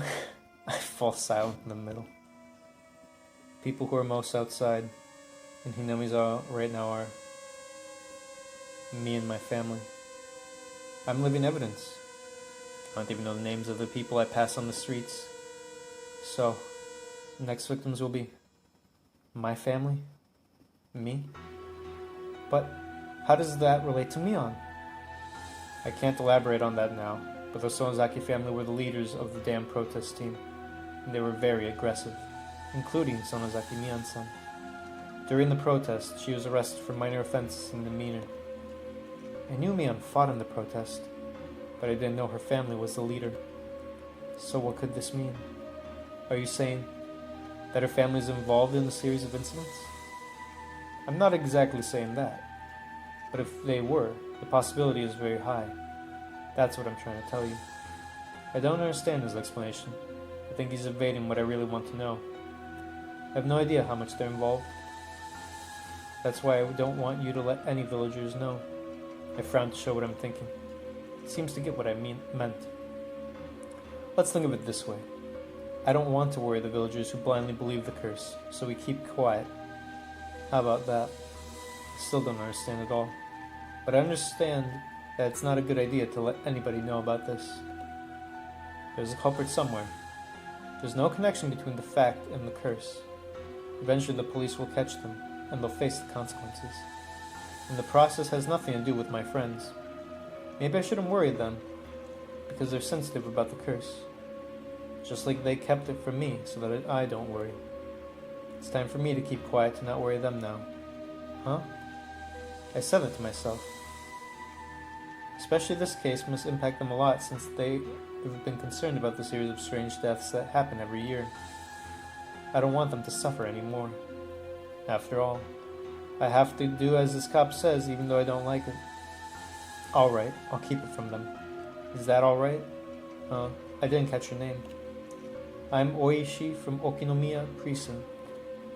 You can call me Kura-chan if you want. No. Oishi-san is fine. Though he speaks in an unpleasant way, he uses polite expressions. This cop sounds like a typical horny middle-aged man. I've never seen this kind of cop in any TV show I know. I took too much of your time. Your friends are waiting, right? You should probably go back now. When I open the door, hot humid air comes in at once. It's scorching outside. Was it this hot today? Unlike the artificial coolness in the car, it feels nastily hot outside. The hot air makes me feel as if the whole area of Hinamizawa hates me now. Remember, I never told you to doubt your friends. Please don't be mistaken. That's ridiculous, but I don't say it. If you won't find or hear anything, that'll be good enough. Because that means the villagers have nothing to do with the incidents. I'll contact you if I find something, but I'm not a detective, you know. Don't expect much from me. No, you don't have to play a detective. Please be natural as usual. I just want you to report to me something you hear in your daily life. I bowed to Oishi-san and rushed back to the classroom. See you later. Take care, my butterkin. I don't look back on my way. I don't know how much time passed. I feel sorry for keeping them waiting, but I'm concerned with something else now. Tomitaka-san's death seems crazy enough, but there's a possibility the whole village is involved. Well, first of all, let's say this. We know all the previous ones seem accidental. That one where there's the disappearance of the wife is some bullshit. That could be weird. But speaking honestly, all the others could be normal, and only this one is a murder. Or someone's trying to match it up. On top of that, Mian might be involved too. That's ridiculous. Mian, Rena, Satoko, Rika-chan must have nothing to do with the incidents. Tomitaka-san was attacked by multiple persons? Who would the murderers be? Are they hidden in Hinamizawa? I don't know. You know, what sucks is that this isn't like Mineko, but it's like, if it is multiple persons, that fucks it all up, right? There is only one culprit. There should be only one culprit. One thing is sure, Mian isn't the culprit. Mi-chan's the culprit. Eh? I'm stunned by Rena's words. The weapon is a rope, the crime scene is... the lounge. Wrong answer. No. Rena wriggles around while holding her head. She seems to have screwed up. Ah, Keiichi-san, you're late. We're very upset, you know. Sorry. Teacher wanted me in the teacher's office. Were you scolded for misbehavior?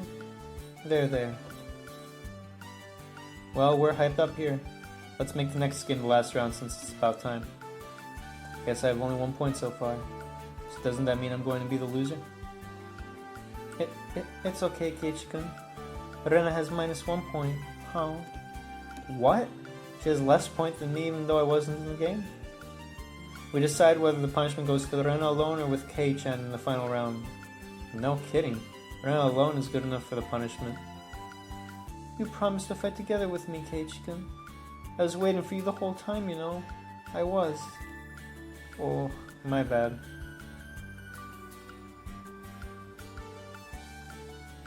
As I promised, I show my cards to Rena. I wait until Rena finds the culprit, even though I already know the answer. I get it. The culprit is me. The weapon is poison, and the crime scene is entrance hall. What do you say? Oh, Rena, you're quick. Isn't that just a random guess again? Oh. Rena got the right answer. Oh, so the punishment goes to Keiichi-san. Yeah.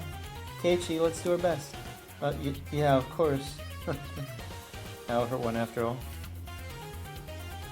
Game is over now. I, Sonozaki Mian, come in first. The losers are Maibara Keiichi and Ryugyu Rena. Everybody claps their hands. The problem is the punishment. What's a game? Alright, I'll decide what to fetch because I came in first. What's she going to request? What could it be? Let's not fetch something from a drugstore. I know what you're thinking. What? I don't want anything from a drugstore. What Uncle Mian wants is written on this note. Wow, that's a lot. A lot? Damn it, what does she want to get? 2 tofus, a shampoo and a hair conditioner, a mirin, and fried tofu. What are these? It's more like shopping than fetching. Me looks desperate to win today. Club rule number 7. You must go through the punishment no matter what. Here's the money. My family uses Fruity Legend shampoo, alright? Isn't this an errand your family asks you to run? I swear, to make her go get hemorrhoid medicine next time I win. Was there anything I could get from that? It was all food, wasn't it?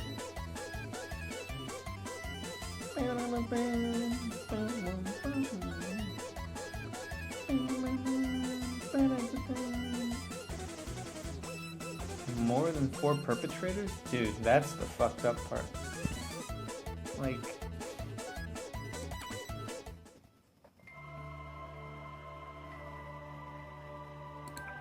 Case file.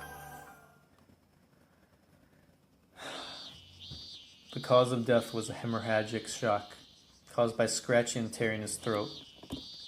Flesh and skin of his neck was clogged between his nails. It wasn't done by another's nails. It was his nails for sure. The seam of the wound matches too, so that's absolute. Yeah, we know the cause of death is suicide. I know you know. You're asking me if anyone's capable of making this happen, right? It's not the same as a man scratching his back and bleeding from it, you know? Some of Toмотaki-san's nails are even peeled off. Nails can actually come off easier than you think, but it really hurts. So usually people don't do it to the extent that it comes off. And there are many bruises on Toмотaki-san's body. The shapes of the bruises make it clear that they were made by physical abuse by bare hands of a group of people. Considering the discharge from his body, he must have been in a state of extreme adrenaline rush. Are you saying that he got so excited during the battle that he scratched his throat to the point of death? It must have scared the shit out of the attackers. People do take unbelievable actions when they get abnormally agitated in unusual situations. Of course, this is an extreme case, though. There's the thing, Oishi-kun. The timber that the victim seemed to have used as a weapon. We could only get a bit of grit and a piece of paint of guardrail from it. No fabric of the clothes of the suspect or a piece of skin? No. The victim didn't hit the suspects.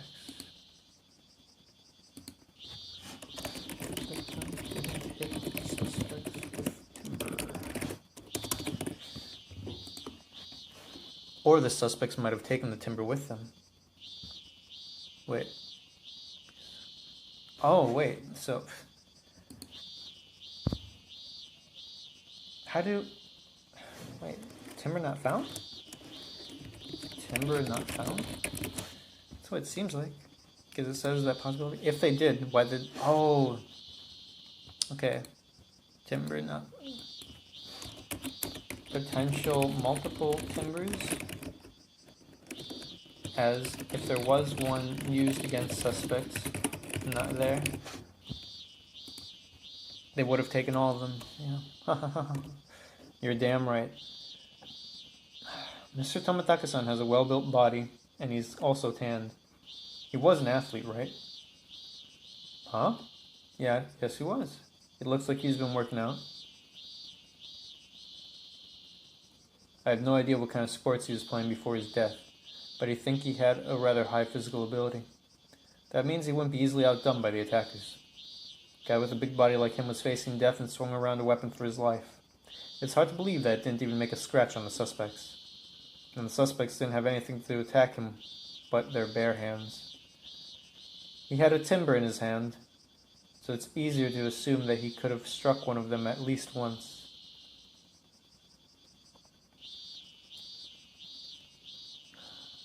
To attack a big guy like him, how many people do you think they need?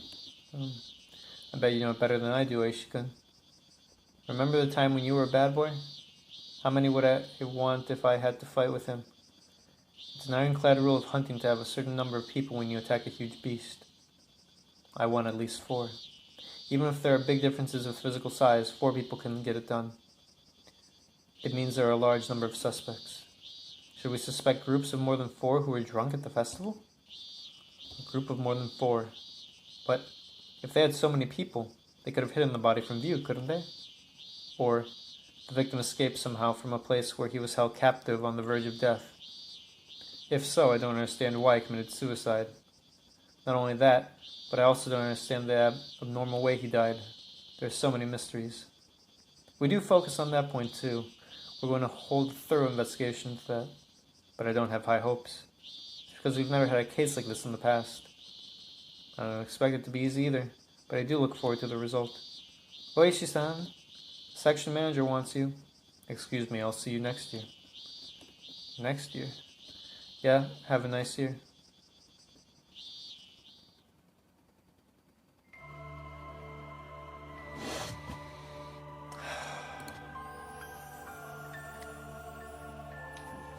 It says more than 4 perpetrators. More than 4. But it does postulate being held captive and released.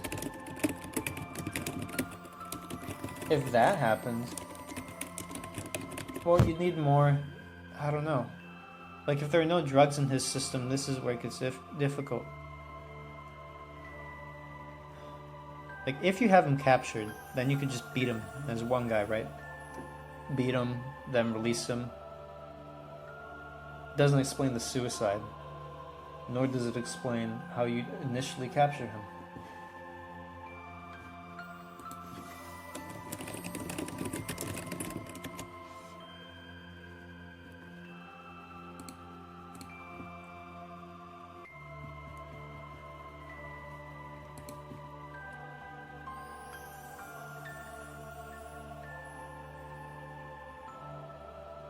One moment.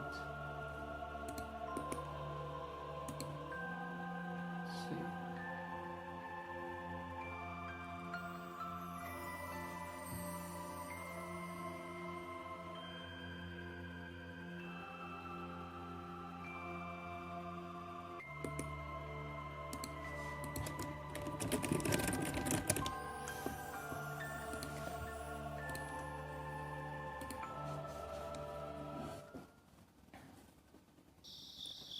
Onikakushi, deceased. Stayed at a motel in Shishibone City. Signed in the guest book as Onikakushi. His pen name. Does that mean it's not his real name? Pen name Onikakushi. Motel in Shishibone. Used bicycle. Was the bicycle found? No car license or any other licenses found. This portable bicycle was found abandoned on the side of a forest road. 300 meters. Is that really that far? Well, if a kilometer is 1,000. Bike found 300 meters from crime scene. He was at the festival, yes I know. There we go. The woman was Takunomiya, Mio, who is missing. They left together. A policeman saw them around 9. Haven't been seen since then. Witnessed by our characters together, obviously, but witnessed by police together at 9 p.m. i.e. 2100. Used to stay in Hinamizawa for a week on every season for the past 5 or 6 years. That's technically the whole span of the crimes. I don't know if it matters, but stayed for a week every season for past 5, 6 years. All crimes in that time span. A freelance photographer specializing in wild birds. Find what magazines he worked for. No suspicious items found in the films of his belongings. His wallet was left with him. Could be nothing more than just assault. Yeah, obviously it's not theft. But the contents of his wallet, I assume his life was based between Tokyo and Chiba. Also the Sobu line of... Sobu line of Japan National Railway? I don't know if this has meaning, but nobody by the same name as Tomotakejiro registered in the basic resident register of any ward inside of Tokyo. Name not found in Tokyo register. Okay. Haven't verified dental records. So this could be a fake name, basically. Request the Tokyo Police. Send this facial portrait to the authorities. Tokyo Police. Clever magazine company and ask about Tomotakejiro. Okay. Taka no Mio. There we go. Taka no Mio. Nurse at Irie Clinic. Which corroborates what we already knew because of the bird thing. Close friend of Tomitaki since they met at wild bird shooting that she did as a hobby. Yep. Okay. She'd shoot wild birds. Wild birds. Her house isn't open yet.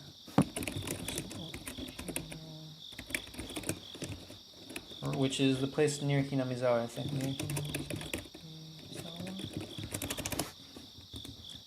Single. Okay, well that's interesting. Single, not with Tomitaki. Poor bastard. Was seen with Tomitaki at the festival and has been missing since then. Abducted? Or a suspect? A material witness, indeed. Has no motive to kill him. That's known. Lover's quarrel? Investigate her personal connections inside out. Workplace, and etc. Etc. Get more information from the security policemen who were at the festival. I want to eat cream puffs. 4 of jumbo size. Oishi.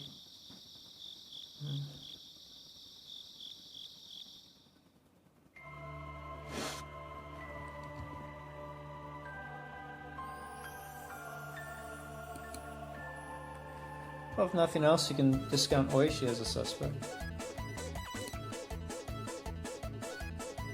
And part 7.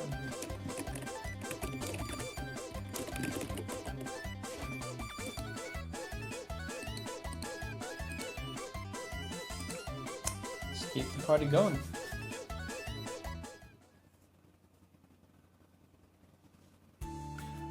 I'm sleepy. Wow, that's a huge yawn, K-Chicken. I'm usually wide awake around lunchtime, but not today. I was watching TV until late last night, so I'm sleeping. Was your favorite horny show on last night? Man, what kind of TV you got where there's horny shows on basic TV? It was 1986, right? In the rural area. You're gross. I didn't say it had. You shouldn't be embarrassed because that's natural for a boy. Damn, Rika-chan. Rika-chan pats my head. That makes me look even worse. Hey, let me take a nap on this lunch break. Seriously. Oh, do you think I'll overlook that?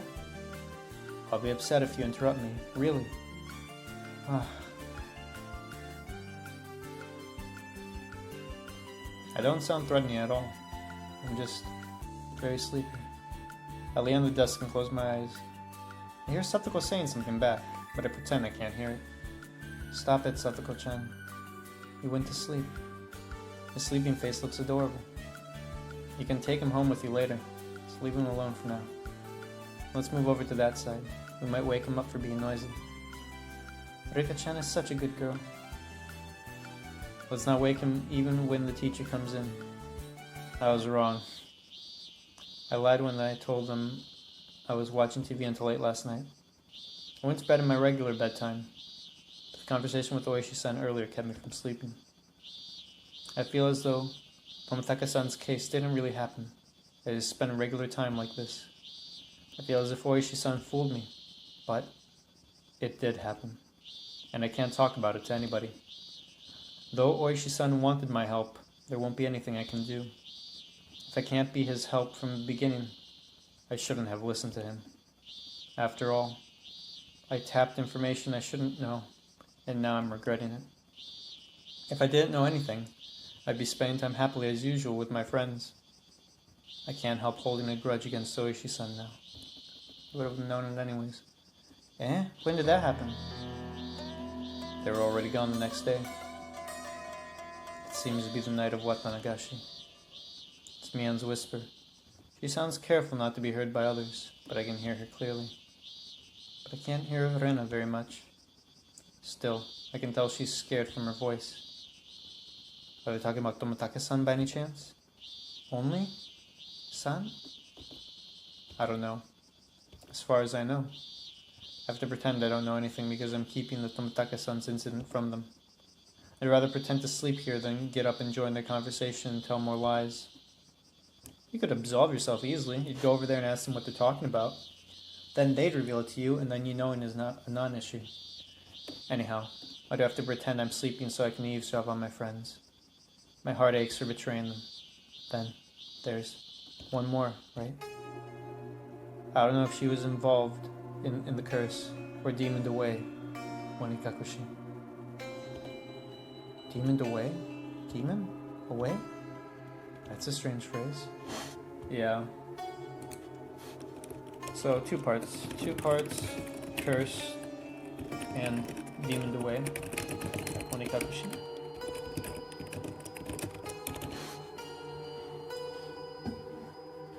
Only thing I can tell is that the phrase has a very brooding nuance. So, even if it was, there's another.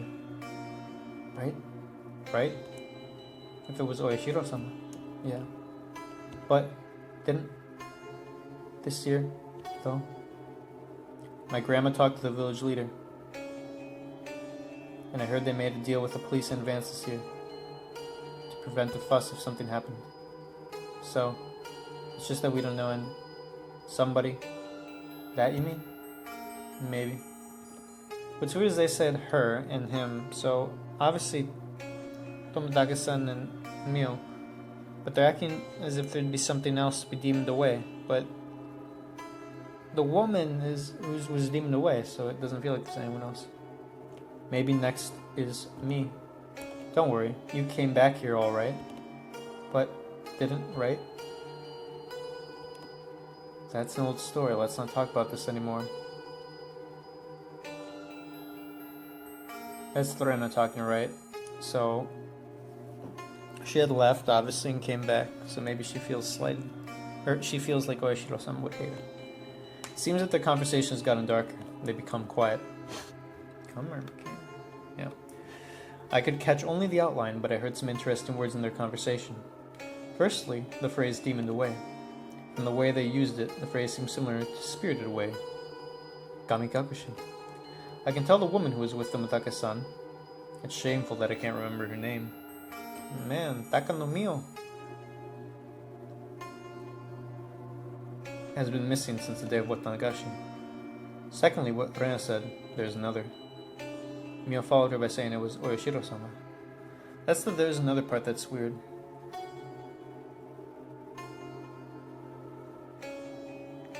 Taka no Mio is the one who's spirited away, right? So there shouldn't be another. Does that mean there should be two victims if it was Oeshiro-sama's curse? I recall Mion was saying she didn't know if the woman was involved in the curse or demoned away. It seems that the curse and demoned away are two separate things and they occur simultaneously. I remember Tomitaka-san's gruesome death. It isn't something you can call something away. It's more gore and curse-like. So the woman he was with is missing because she's become demoned away? I got to know one thing. The victims of the curse always come in an even number. Lastly, what bothered me was Verena. She seems scared. I don't know why. It seems she has something in herself that possibly makes her Oeshiro-sama's next target. Fuck. Oeshiro-sama is the guardian deity of Hime no Mizawa, as far as I can remember. I believe a guardian deity would protect the villagers and expel enemies from outside. Like Oishi-san was saying yesterday, the victims used to be the village's apparent enemies at first, but recently, mere outsiders are becoming targets. If so, the target would be more likely to be me than Rena, since I moved here more recently than she did. From the way she was speaking, she seemed convinced that she'd be the next. Should I tell Oishi-san what I just heard? Every time I'm sleeping to eavesdrop my friends and report the conversation to the police, I feel down.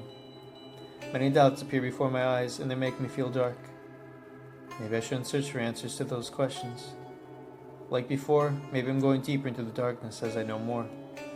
Someday I'll regret it. I'll wish I did know all this in the future. The teacher's coming. Keiichi-san, wake up. Wow, they actually woke him up. I hear the chime ringing. I couldn't sleep at all. I open my eyes and lift my face in a rush. The moment I lean back on the seat, ow! There are thumbtacks stuck with packing tape on the backrest. Dude, this thumbtack shit's fucked up. I know who did this. Satoko. She's guilty without a trial. I'll condemn her to capital punishment. I stand up quickly. But I stumble and trip. Somebody wrapped my legs with shoestrings before I know it. You're shrewd, Satoko. While I was asleep, you snuck up to me and did all this? I strip off my shoes, and the moment I try to jump at Satoko, the teacher comes in. Oh ho ho! The teacher is here, Keiichi-san. You should return to your seat. Whoosh smack. I give her a finger slap on her forehead regardless. Wah! Keiichi-san picked on me. Hey, my Barakun, you shouldn't pick on your younger friend. Apologize to her. That's when I say, bitch. Have you not seen Satoko put thumbtacks everywhere? You nuts? Like, the other ones are not that bad, but jeez. I see Satoko sticking out her tongue at me. That brat. Are you listening, my Barakan? Alright, sumimasen. I'm sorry, Satoko-san. I say really flatly. You'll see the consequence later, Satoko. Hey, Kei-chan, you can take revenge in the club. Let's take a seat for now. Man speaks as a class rep. I decide to get back to my seat.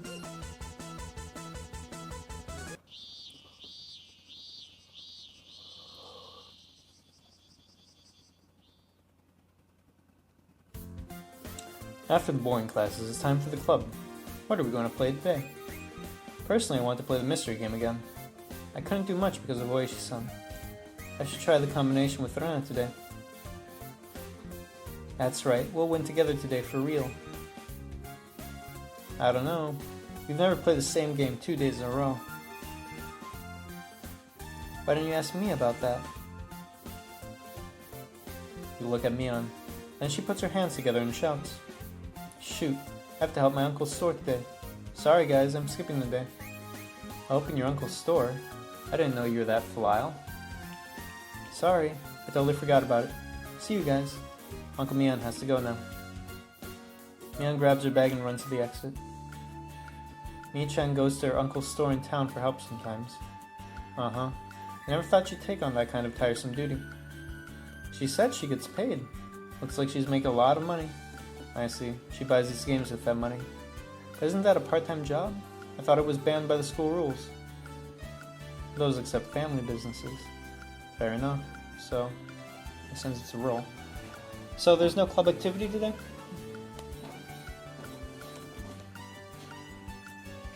So, are we going home for the day?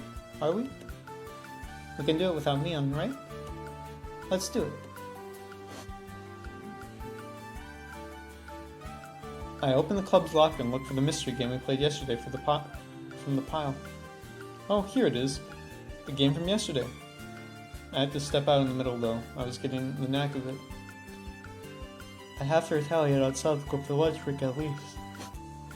Whew, just to let y'all know, it's freaking 1:30 a.m. I can join you. What are you going to do, guys? If you insist, Keiichi-kun, I can play a little bit. I prefer playing it when everybody's here. Maybe she's right. I wanted to go to shopping if there wasn't the club activity today. I want to get some soy sauce. You're right. Totally forgot about that. Oh, maybe I want to go to the treasure hunt then. Oh, it doesn't look like anybody wants to play anymore. If I insist too much, they might notice I have a secret plan. I should retreat for now. I really want to play this game though. I flip through the cards regretfully. I'll beat you up next time. Oh ho ho. The culprit is Satoko. The weapon is a pistol. I knew it was you. What? Okay. Satoko searches through the cards on the table and picks 3 of them. The culprit is Keiichi.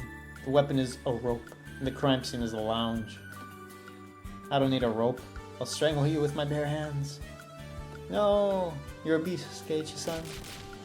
Whew. I guess I could get what I wanted for today. Wah! You'll pay for this, Keiichi-san. He seems to have gotten a lot of kicks out of you. There. You're adorable. Everybody starts packing up to go home. I collect the scattered cards. I stop my hands. It's just one of the culprit cards, but this one feels differently. Rena, Satoko, Rika, Keiichi, Mion, Satoshi. There we go. Satoshi.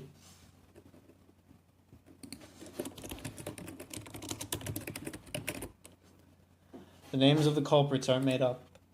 Those are taken by the club members, except this one. So this Satoshi is some member too? I wonder if there's a boy named Satoshi in this class. I look at the name chart on the wall, but I don't see the name Satoshi. Keiichi-kun, let's make it fast. I snap out of it when Rena calls me. Satoko and Rika-chan are already at the shoe lockers. Only Rena and I are in the classroom now. Rena's holding her bag already. She's ready to go home now. Rena, there must have been many students who transferred out of the school, right? I sighed to ask Rena indirectly. Rena looks a bit confused. Yeah, Hinamizawa is very rural, so people move out from time to time. Knowing what I know, how the fuck does that even happen? So, did this Satoshi transfer out too? Sorry. I don't know much. There's a slight pause, but she answered quickly. I'm not trying to be mean. He transferred out when I came here, about a year ago, okay? Satoshi transferred out 1 year ago.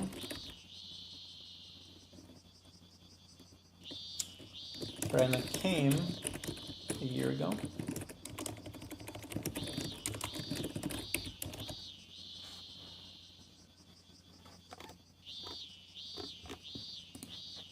So I didn't have much time to talk to him. Sorry. So they did at least meet. Sorry, I don't know much. The way she answered was similar to what she said when I asked her about the mutilation murder. I feel sad for being rejected. I also feel a bit upset, because I'm your friend, right? We shouldn't hide anything from each other, right? I appreciate that you hide the gruesome curse from me, but I want to share your anxiety when you're scared. Isn't that the way friends are supposed to be? I feel sad and agonized at the same time. I wonder what kind of expression I'm showing to Rena right now. Keiichi-kun, you look scary. Why? Why? She's probably right. She seems taken aback for my fierce look. Sorry. I was just hoping to play today's game badly. I just feel regretful. I stroke Rena's head roughly to divert her attention. Let's go home. In a bit awkward atmosphere, we start walking home.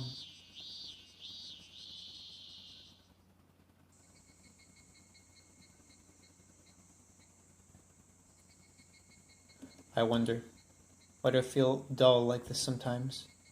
Before I knew anything, every day was just fun and there were no worries. The long shadow on the ground doesn't seem to answer my question. Keiichi-kun, are you tired? Are you? Rena looks into my face timidly. The look on her face makes me feel worse. Do I look that way?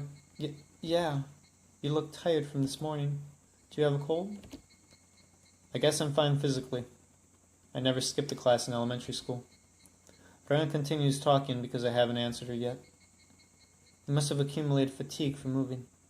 You're adjusting to a totally different different location from where you used to live. So, it's natural to be tired. Is that so? Yeah, that must be it. I was like that too, in the beginning. I can tell, you know. You know? Did you feel the same alienated feeling last year? If so, Rena may understand what I'm feeling. I want to hear what it was like when you just moved here. How was it? Rena looks cheerful when I start talking to her. Same as you, Keiichi-kun. I couldn't tell the people's names or locations in the village. I didn't feel very lonely because Micha and the guys helped me, but I felt anxious. Rena talks about when she just moved here in detail, about meeting with new friends, worries, and happiness. So, Satoko got you too? Yeah, I found thumbtacks on my seat. Tons of them. Then, haha, good old days. When did Mian invite you into the club? On the first day? No. There was no club in the beginning. It started along the way. Somebody said, let's play games together after school. Okay. This club only existed since last year. And this isn't murder related, right? Because realistically speaking, Rena's been in there a year and she's not dead. So, now that you mention it, I remember Mian saying she was the first leader of the club. I understand that now. Just between you and me, Michan was weak at first. She couldn't win at all. What? Mian? I can't imagine that. She went through almost all the punishments she suggested herself. Ha ha ha. Don't tell her though. You mean our Mian? Eventually she turned into a devil who doesn't shun any means to win. Now she does her best because she plays dirty. I gradually made friends with guys other than Michan, and I was finally able to feel I got used to this village around the time you moved here. Did everybody keep the incidents regarding Oishiro-sama from her when she just moved here? If they talk to me about Oishiro-sama, will that mean they finally consider me their friend? I wonder when I'm going to count as your friend. Eh? What did you say? Sorry, I'm just rambling. That's weird, Keiichi-kun. Dude, she should have pressed and asked. Brown giggles, but I can't laugh with her. I stop walking. Then, I decide to ask. Hey, Rena. Isn't everybody hiding something from me? Eh? No, not at all. You're lying, right? Rena stops too. Her expression is cold and fierce. What do you mean, Keiichi-kun? Only the tone of her voice is still cheerful. I know. You are. Rena's face turns stiff when she understands what I meant. I regret what I asked for seeing that face, but she answers differently than I expected. How about you, Keiichi-kun? Aren't you hiding something from us? Eh? With the same tone of voice, Rena looks at me with an expression I've never seen before. She's glaring into my eyes with keen eyes that don't seem like hers. Aren't you hiding something or lying? Aren't you? So, first, I don't know if this is real, right? Or Keiichi's perception. It could be something related to Keiichi's past life. Or it could be the thing with Oishi-san, because things get spread around in this town. Although they didn't press him... I don't know. Yes, you are. Though she doesn't say that's what she apparently means. About Tomitaka-san's case and my estranged feeling toward the guys. I obviously have some things keeping from them, but the reason I'm keeping Tomitaka-san's incident from them is because I care about them. Just like they hide things about Oyashiro-sama from me, so that I don't get worried. I do likewise. Then, aren't we even? No, I'm not. No lies, no hiding things. That's a lie. She replies quickly. I'm stunned. Rena is glaring at me. Her eyes look like an eagle's. How can you say that? Okay, so it is the Oishi thing. You stepped out during the club when the teacher called you to the teacher's office yesterday, right? I know. You didn't go to the teacher's office after all. I swallow hard. She's not just threatening me. She knows the fact. The teacher said you had a guest, right? But you didn't see them at the entrance. You were talking in the car parked near the gate, weren't you? With a middle-aged man. See, here's the thing. How could she know this? She went back to play games, so I'm trying to figure out if this is real or perception. She knows everything. Does she know I was called by Oishi-san and talked about Tomitaka-san and everything? Who was that guy? I don't know.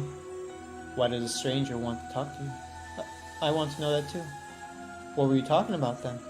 About nothing to do with you guys. That's a lie. That's a lie. Rena's voice echoes in the woods. Startled birds fly away. I can't breathe out after I took a deep breath. Her attention doesn't allow me to. I know now. For sure. This girl in front of me isn't Rena. So who's this girl? Right before my eyes. Who's this girl in Rena's guise? I'm choking for a long time. Literally, she's suffocating me. See? She puts on a smile that Rena usually wears. Even though it's her usual gentle smile. I still can't move. She brings her face near mine. I feel her breath on my face. I don't feel anything happy about that. She's going to bite my nose off. I'm shivering. Then, she smirks as if she sees through my emotions. Just like you have secrets. We have some secrets too. Okay? Rena smiles, as usual, but with the eyes of an eagle. She brings her face near mine until her nose is almost touching. She persuades me gently. I can't even nod or shake my head. I'm just scared of this girl who looks like Rena. I swallow hard. The sound is so loud that I'm afraid she might hear it. After a long pause that feels like forever, she opens her mouth. Let's get going. It's getting much cooler now. It's Rena. She smiles once again, then turns around and starts walking as if nothing happened. The moment I'm freed from her glare, I fall to the ground on my knees. I can't move a muscle until she disappears from my sight. Who the hell was that? I'm sweating all over my body. It feels cold and sticky. I finally squeeze out my voice and say it to myself again. Who the hell was that in the guise of Rena?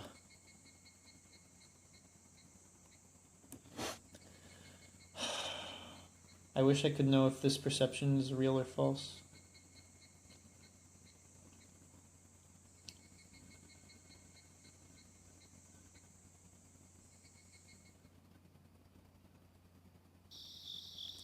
I don't feel like doing anything until dinner. I'm just spacing out. Was I scared because Rena was upset? No, that wasn't Rena. That just looked like her. Then, who was that? I'm trembled to think about it. I'll be able to talk to her with no problem tomorrow because that wasn't Rena. I strangely feel relaxed about that. From another aspect, I shouldn't think anything for now. My head is confused with those mixed thoughts. I snap out of it when I hear my mom calling me from downstairs. Keiichi, I have a phone call from a bookstore. A bookstore. I know Satoko and Rika went to get soy sauce. Mion is at her whatever place. A bookstore? I don't think I was expecting a call from there. Anyway, I go downstairs and pick up the phone.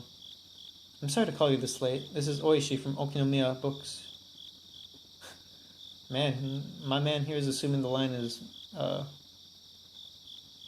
being snooped, watched, whatever, I forget the proper term. Intercepted? This is Oishi from Okinomiya Books. Oishi-san? Is this Oishi-san? I'm sorry, I told your mother that I was from a bookstore. Thought it'd worry her if I told her I was a detective. He seems to be careful. I don't want parents to see me talking with the police. So I switch to the wireless handset and go back to my room upstairs. Damn, is this not 1986? What the fuck?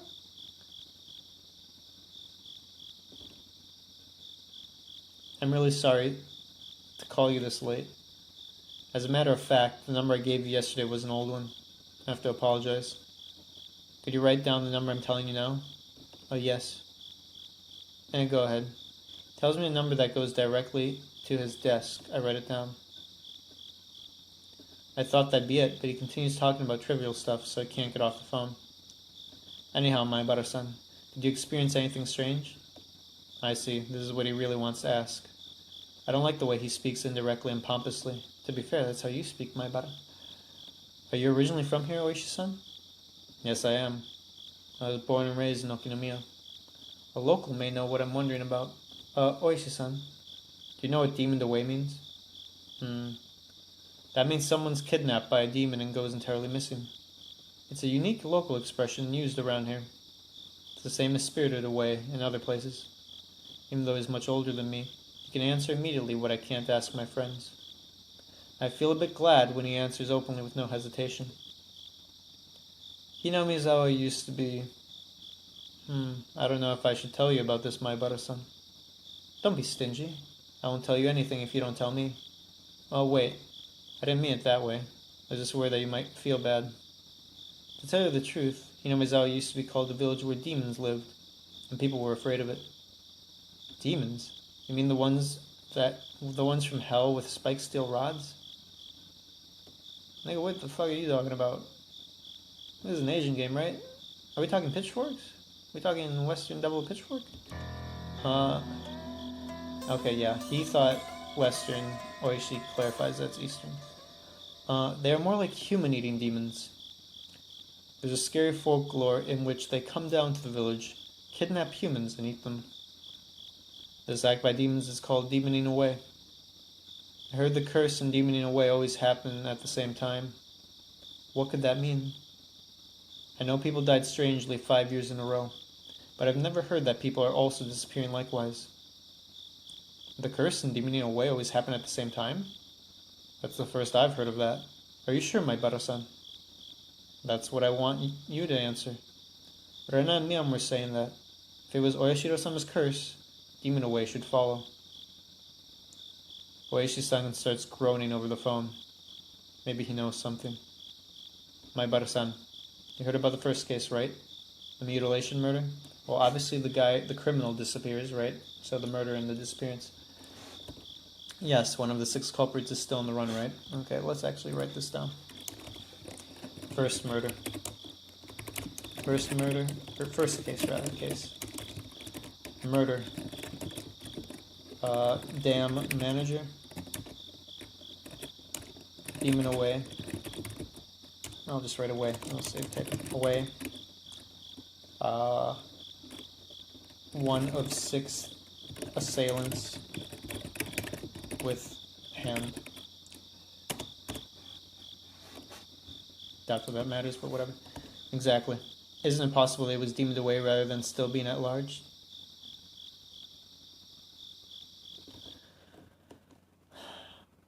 What? Oishi-san's hypothesis sounds too drastic. The murder from 4 years ago was uniquely gruesome. The culprits were identified. The police spread a large number of wanted bills with a photo of the criminal. The police must have been on their toes and cracking down on the possible runaway routes. Yet, they found no clues after 4 years. The police can't be that useless.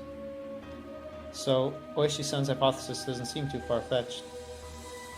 How about the accident that happened the year after that? The couple who were in favor of the dam project died accidentally together, right? To tell you the truth, we announced the official death of the husband only. Okay, this is from the tips too. The wife's body wasn't found, so legally she's still missing. Okay. Second case. Murder. Couple.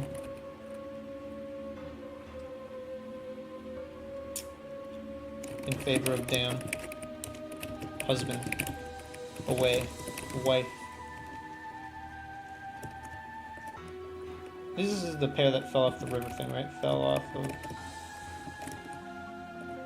balcony thing down the river. Some typhoon thing. Okay. At the time of the accident, the water under the cliff was overflowing and muddy. The divers searched the area over several miles from the main stream and the tributaries, but they didn't find the wife's body. But she died even though the body is missing, right? Isn't that different from being demoned away? Without the body, we can't say she's dead. Until the legally set date she's treated as alive. I don't know if I can call this being demoned away. The wife is missing. That's the only truth. What about the 3rd year's incident? The priest died of an illness, and the wife committed suicide, right? Ah, but she drowned herself in the bog where you can't find the body. 3rd case. Murder. Priest. And the only priest would be Furude, so it's probably Rika's dad. Maybe. I think so. Priest. Died of illness. Which isn't really murder. Well, and the other one isn't murder really either, but accident.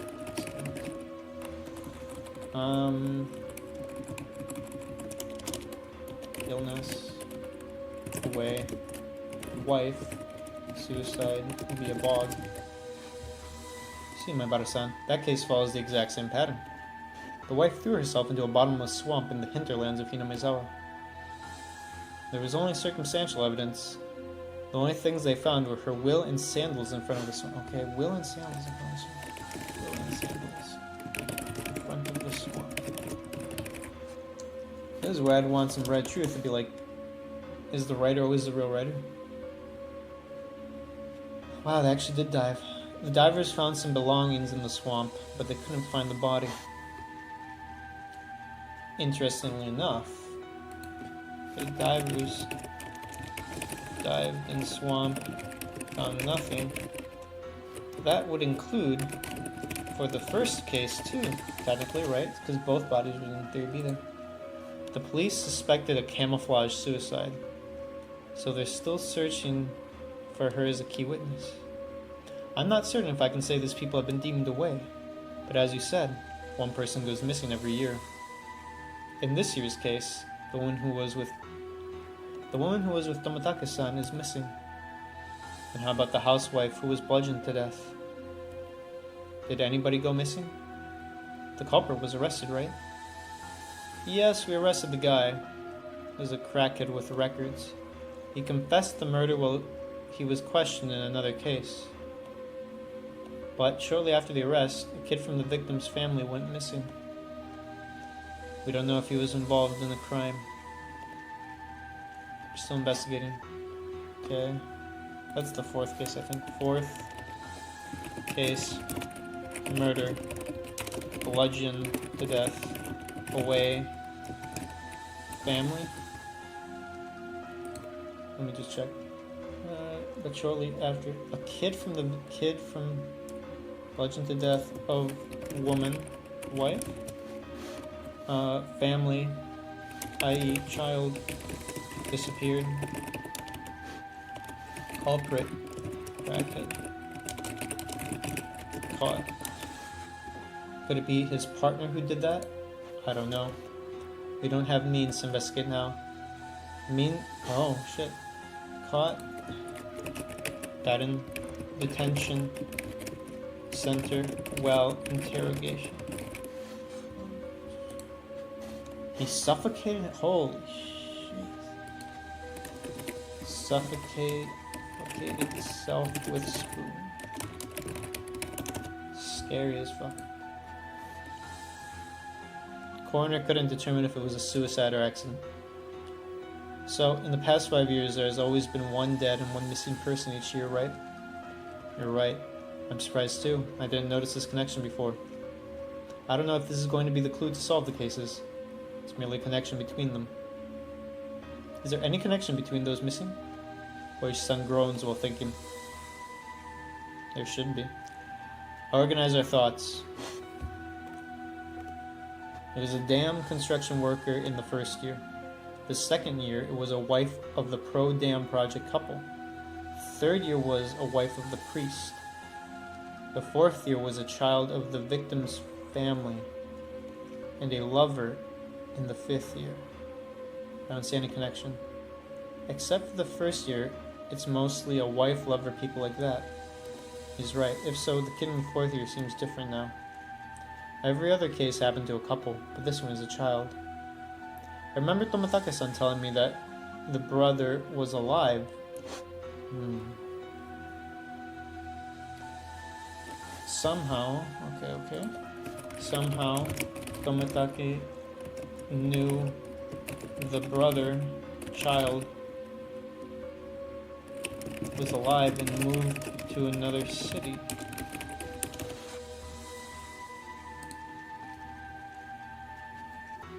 The kid who went missing in the fourth year, what was he like? He seemed very quiet. He was a year older than you. His name was Hojo Satoshi. Okay, and we can put that down. Okay, Hojo Satoshi. And thus we know the family is Satoru's family. Satoshi? I've heard that name before. It was the guy who transferred out of our school last year, wasn't it? He was going to your school until last year. Didn't you hear something about him? Vaguely. I remember when I was escorted to my seat for the first time, the teacher said it used to be the seat of somebody who transferred out. So, the seat I'm sitting now belonged to the guy who was deemed away and is missing? The cold touch of that desk resurfaces on my palm, and it gives me creeps. The series of strange deaths, Oyashiro-sama's curses, finally linked to me. That cold touch feels as though Oyashiro-sama stroked my neck. Oyashiro-sama's curse, huh? Does that really exist? I'll be honest. I believe in Oyashiro-sama's curse, and I'm scared of it. That's why I want to believe those were somebody's plot, not the curse. But, no matter how deep I look into it, there's no sign of human doing. Rather, these incidents seem more and more bizarre the more I learn. Maybe I might get to know what I'm not supposed to know eventually. To live a life without knowing the truth, or to know the truth even though I might regret it later. Which way should I take? I might be next year's victim. I have only one more year to live. And you can disprove this very quickly by the fact that Rena didn't die this year. Just saying. And I remember about Rena. She was saying she was going to be the next target of the curse. Ryugu Rena-san. Wasn't she one of your classmates who moved in last year? These cases seem too much for girls.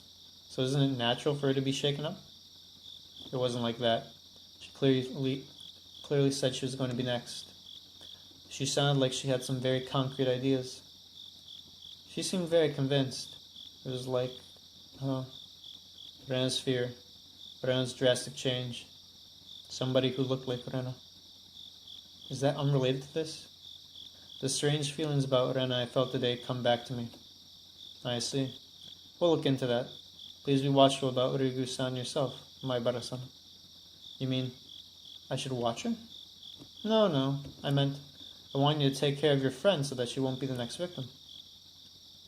I'm impressed by the way he persuades me in a very grown-up way. Bang, bang. Dude, my heart would stop too in that conversation.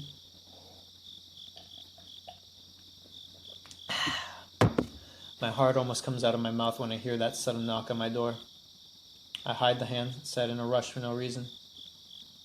Keiichi, open this door for me. I hear my dad over the door. He sounds joyous. What is it? What's up this late? Sorry, my dad's at the door. Can we wrap it up for today? Sure. Sorry again to bother you late at night. Please let me know if you find out something. I'll do likewise. Goodbye then. Dude, I'd be scared of these fucking Japanese houses. Friggin' tatami mat and, paper window shit? Ugh. Better own a gun then. Keiichi, open up. I can't open it because I've got my both hands full. What's he doing? My joints hurt when I stand up because I've been talking in the same posture for a long time. When I open the door, my dad is standing there with a tray. There are some cookies, which are rare in this household, and 2 cups of tea on the tray. The tea comes with cubed sugar and sliced lemon. That looks exquisite. And too much. What is it, Dad? What's all that? Hey, come on, Keiichi. I'm coming in. My dad is beaming joyously. But he's never treated me like this in my life before. What the hell is going on? So what are you talking about? I gasp.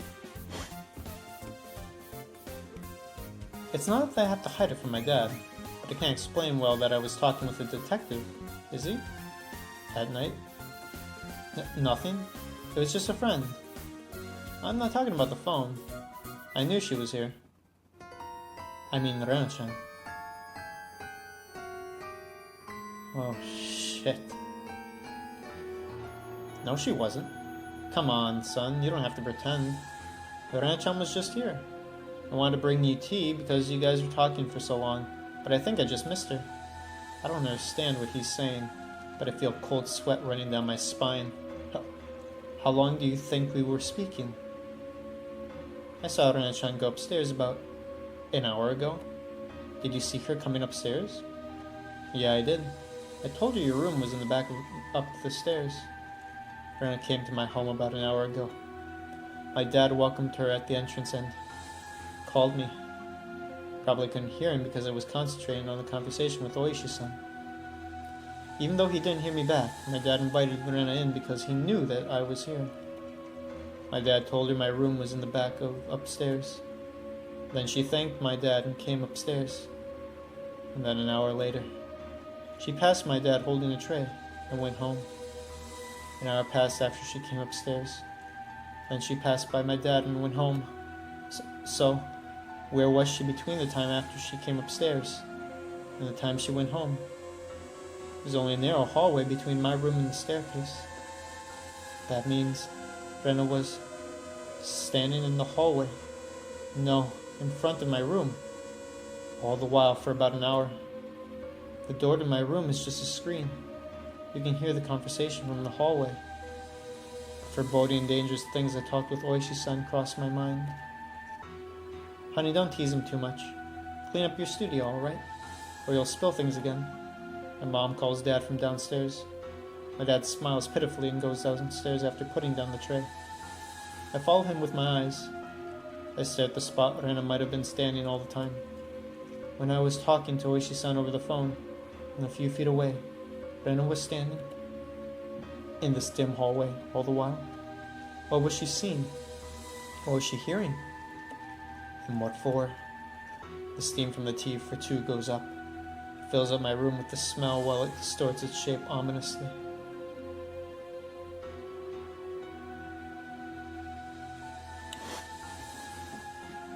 Be back in 2 seconds.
Okay, I'm back.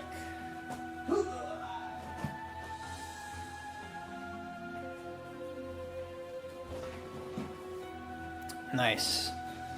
We're at our next point. Any tips?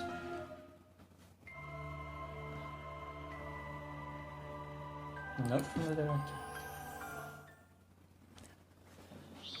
Dude, okay, as much as I hate VTubers and other types of things, and no offense, there are people I like who do that, like the people, but I hate VTubing as a concept. But oh my god, how do your voices not die? July 1st, 57th year of Showa era. Memorandum I, the first memorandum, 1-12, XX Prefecture Police Headquarters, Chief of Department XXX. To all chiefs of police and facility managers, the incidents in Hinamizawa Village, Shishibuya City, in recent years, just like some media sources have already reported, is drawing curious looks from the rest of the public, and is beginning to cause serious interferences to the peaceful lives of the local residents, creating a situation that demands concern. In order to protect the lifestyle and properties of the local residents, follow instructions as outlined below. 1. The following investigations are to be kept secret.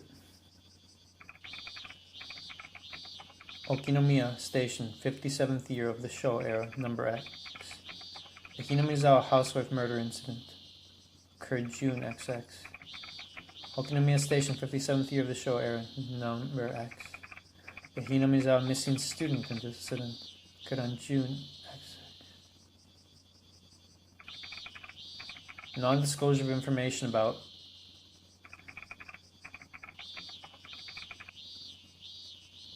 Okinawa Station 54th year of the show era, number X. The Hinamizawa construction manager murder incident. Shirakawa Station 55th year of the show era X. Shirakawa National Park falling incident. Okay. Okinomiya Station 56th year of the show era. Missing Hinamizawa Shinto priest couple incident. Okay. Request non-disclosure from all involved organizations. Please refer to the attached documents 1, 2, and 3. Contact XX Prefecture Police Headquarters.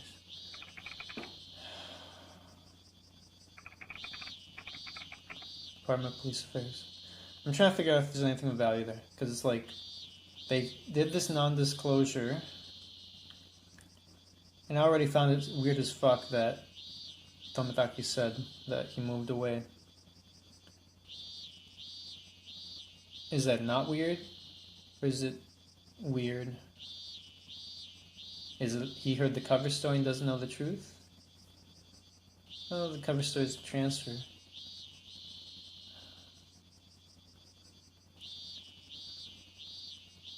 Okay, the truth here is that they just disappeared. And these are the murders, and these should be secret. So who could know this really? I'm not surprised that Sonozaki and them know, because head of the village, and it was in those other tips though for the magazines. But dude, this is famous shit, so I don't know. I guess it makes sense that the first ones would be written about, because those were related to the dam project. And maybe this is why the wife murder one, the tip was there is no article because of this non-disclosure, and that wasn't famous and related to the dam.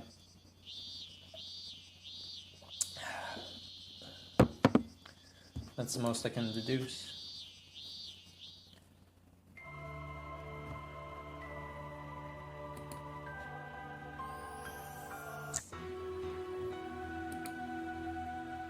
Things are ramping up.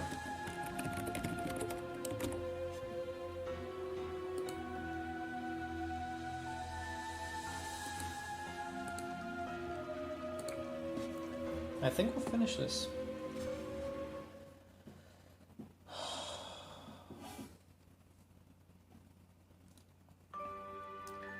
Fatigue and headache. I woke up feeling bad. What's wrong, Keiichi? You don't look good. What time did you go to sleep last night? I guess my mom noticed. Last night I woke up several times in the middle of the night. Dude, I'd be scared as fuck if I lived on the first floor. Again, those Japanese windows, first of all, then creepy Rena. Oh my. Oh, dude, I'd be like flipping out. I sensed something for sure. I sensed someone standing in front of the door to my room. I tried to convince myself I was just imagining it, but I struggled to put myself back to sleep, but I couldn't stand it, so gathering my courage, I opened the door. Of course, there was no one. I must have repeated it at least 3 times. Or maybe I've done it more. I just don't remember. So I can't help feeling relieved to sit down at the breakfast table like this. Maybe I caught a cold. I don't have an appetite. Oh my, are you feverish? Do you think you can go to school today? We only have free study time at school, so I don't think it'll be a big deal even if I miss a day. Dude, I'd go there just to have people around me and sleep in class or something. I don't know, dude. Key thing with this is not feeling alone. Maybe the reason why I haven't been feeling well is really because of a cold. I'll probably feel back to normal after a day of good rest with some medication. Ding dong. I jerk to attention and look at the front door and the clock alternately. It's been 10 minutes past the promised meeting time with Rena. It's Rena at the door. Ran-chan is here already. What are you going to do? Are you going to stay home? Ran is such a nice person. She's a little odd, but she's a cute gal. She makes good lunch and she takes a good care of me. So why am I so afraid of her? It's not Ran's fault. It must be me. It must be cold that it must be the cold I have. That's it. I'll stay home. Sorry. Okay. Then I'll go tell her. My mom goes to the front door. I have to go by the front door to be able to go back to my room. I don't want to see Rana, so I curl up on the sofa with a blanket and close my eyes. Because of the lack of sleep, I fall asleep immediately. Dude, you should have seen her. Dude, all of this could be overcome. I was only taking a nap, but when I wake up, it's almost noon. I call for someone, but my parents are both gone, and I find my lunch and a memo on the table. My parents took off in the car. It must be for Dad's business. It happens quite often, so it's nothing unusual. We'll try to get home before dinner, but they might be late getting home. There's an insurance card in the chest drawer, so I should go see the doctor. That's what the memo says. There's even a map to the doctor's office on the memo. That's right. I've never been to the doctor, so I don't even know where he is. My lunch is leftovers from breakfast. I munch on it a little and then decide to go to the doctor. Okay, not what I expected. I shouldn't be here during the day on a weekday. I feel guilty walking around like this. Why, dude? You're going to the doctor's. I follow my mom's map and walk streets I don't usually take, and I see the sign for the doctor. The sign says Idia Clinic. It's written rather neatly. The clinic isn't that big, but when I think about the size of Hinamizawa, it's almost $2,000. There's a parking lot and even spaces for buses. Do they really make that much money?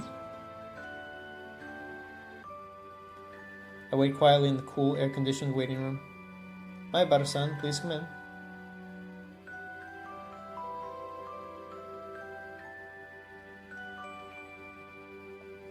After answering the questions of the chatty doctor, he simply said, "You have a cold." He gave me a shot and medication for 3 days.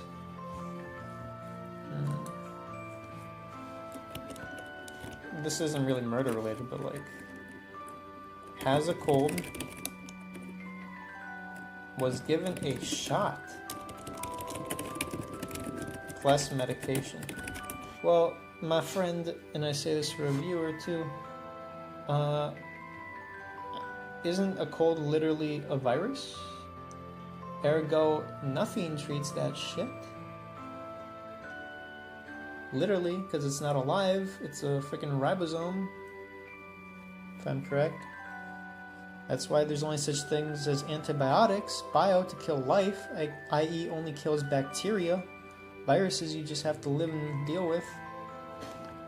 And they at most go, I think, dormant in your body. Maybe your body, quote-unquote, kills them, but it's not killing in that sense. Like destruction, I'd assume. If that.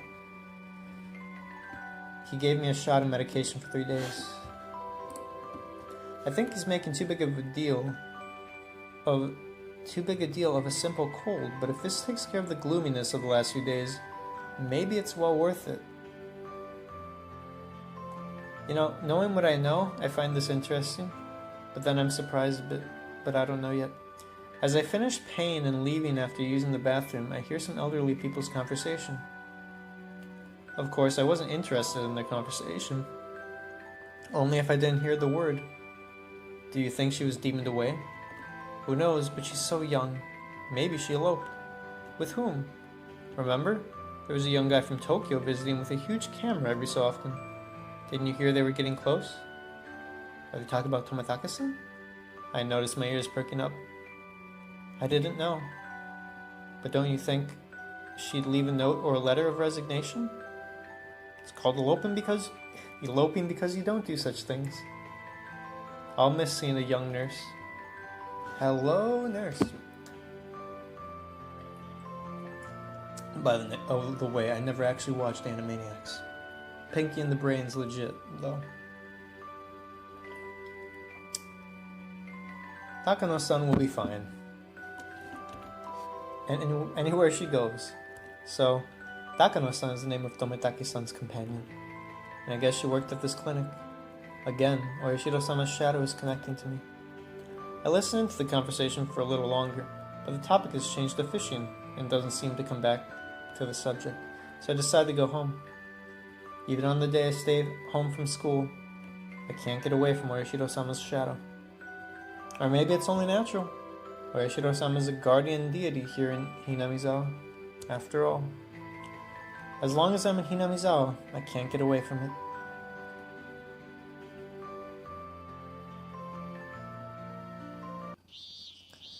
Maybe because I walked outside, I feel my appetite coming back suddenly. I'll get some pastries with the change from the clinic.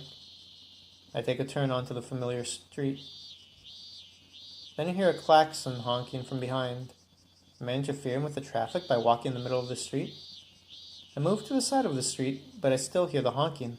I turn around sullenly. Hello, Maibara-san. It's Oishi-san. He's waving while leaning forward from the air-conditioned car. What are you doing? Are you off today? I don't feel well today, so I'm staying home. I'm getting my lunch and going home. Oh, great. I'm on my way to get lunch too. Do you want to join me? Of course, if you don't feel well, you don't have to. I'm just going to lay down when I get home anyway. And I don't have a cold. If you don't have a cold, my nigga, why did the doctor say you did, and why did he give you a shot of medication? You probably don't want to eat in this neighborhood. Let's go into the town. We'll drive a little. But I know a good restaurant. Do you mind? I slowly understand the reason why Oshi-san is saying such things. He's trying to tell me something he'd rather not talk about in Hinamizawa.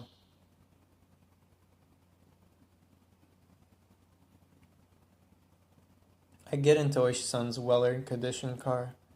It's a different world inside compared to the heat of the outside. Sorry about last night. Did you get scolded by your family? No. I remember listening to the phone conversation on the other side of the door. Even in this bright sunshine, that creeps me out. The gravel road suddenly changes to a paved road. All of a sudden I turn around.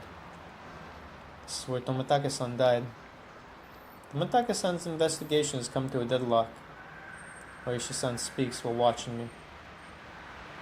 He ripped his own throat with his nails.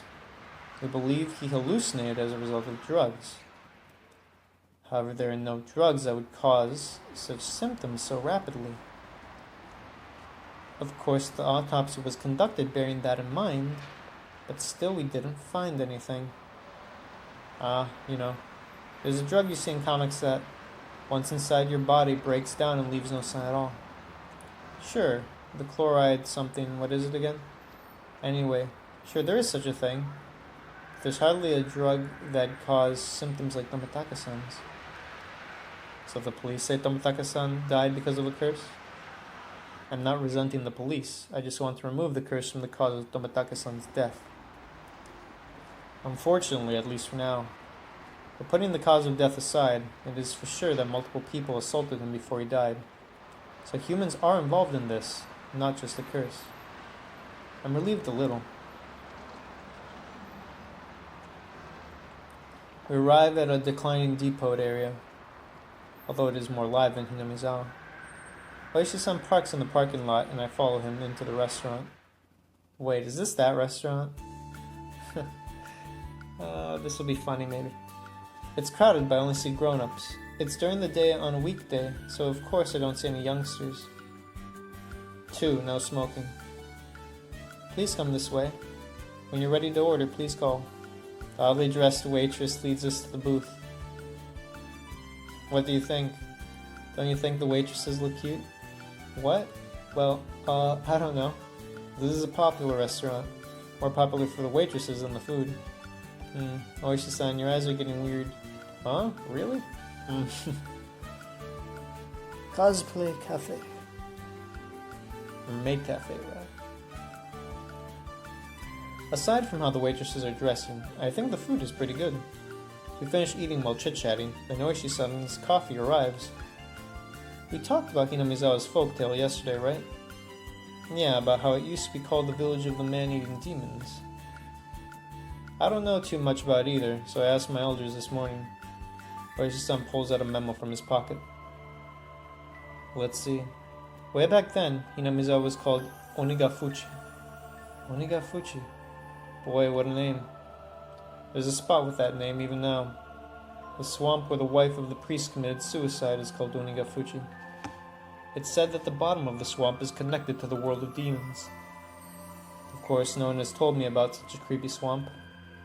Also, the Onikakushi was admired at the same time it was feared. Fear and admiration. Is it some kind of a sacred cow? It's a village where non-humans live. The demons were considered some kind of wizards. For instance, people brought terminally ill people to the Onikakushi to be healed. I guess these demons are more like goblins or wizards. Although they're called demons, it doesn't seem like they're that evil. Well, dude, they ate people alive. What the fuck are you talking? But they were really man-eating demons. According to my elders, they demand to eat a mother as a compensation for healing her child. Something like that. She is the compensation for healing her son? That's scary. Of course, the mother took off with her son, but the village people and the demons caught them. Oh boy. The folklore itself isn't too important, but the concepts probably are. Mother must pay with life to heal son.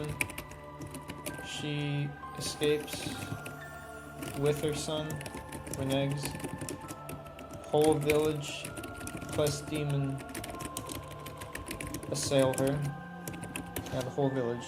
Key point there, I guess. What a scary sight to even imagine. Finally, the mother and son were eaten. The end. Wait a minute, if they're both eaten, how could the story stay?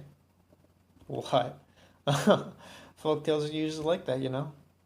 Regison sips his coffee while laughing casually after telling such a gruesome folktale. However, that happens quite a bit in other folktales. Where all the... to pray or to play? Where all the demons of Onikakushi come out to pray. That reminds me of Mion telling me about the time when the village people fought as one when they opposed dam construction. As one is what's making me think of it. The demon's prey is always one, and it's decided beforehand. What? I can't let it pass by. Oji-san must feel the same. He looks serious. According to my elders, when the demons are hunting, we must not interfere. We just stay home and cover ourselves with blankets. What do you mean? We must not help the prey or hide him. As long as we don't interfere with the hunt, they won't bother the villagers. That's the rule. So we can't help the victim.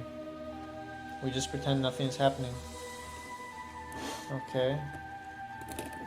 Can't help the victim. Meant to ignore. Isolate.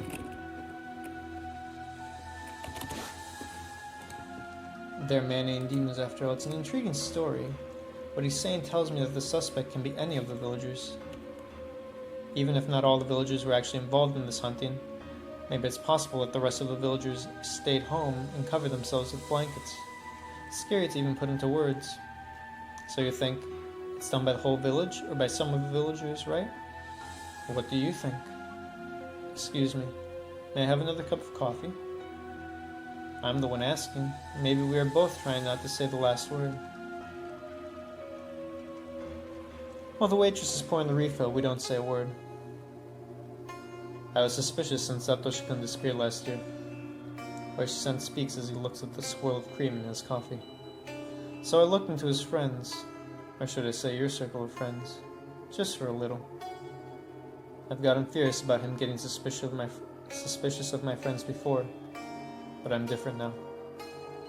It's rather a boring story. If it gets too boring, please let me know. I'll stop. Oishi-san looks unusually serious. He's telling me to prepare to listen. I've regretted listening to his stories many times before, but none of them made me feel threatened this much. A warning bell rings inside me. Stop, Keiichi. This is probably the last.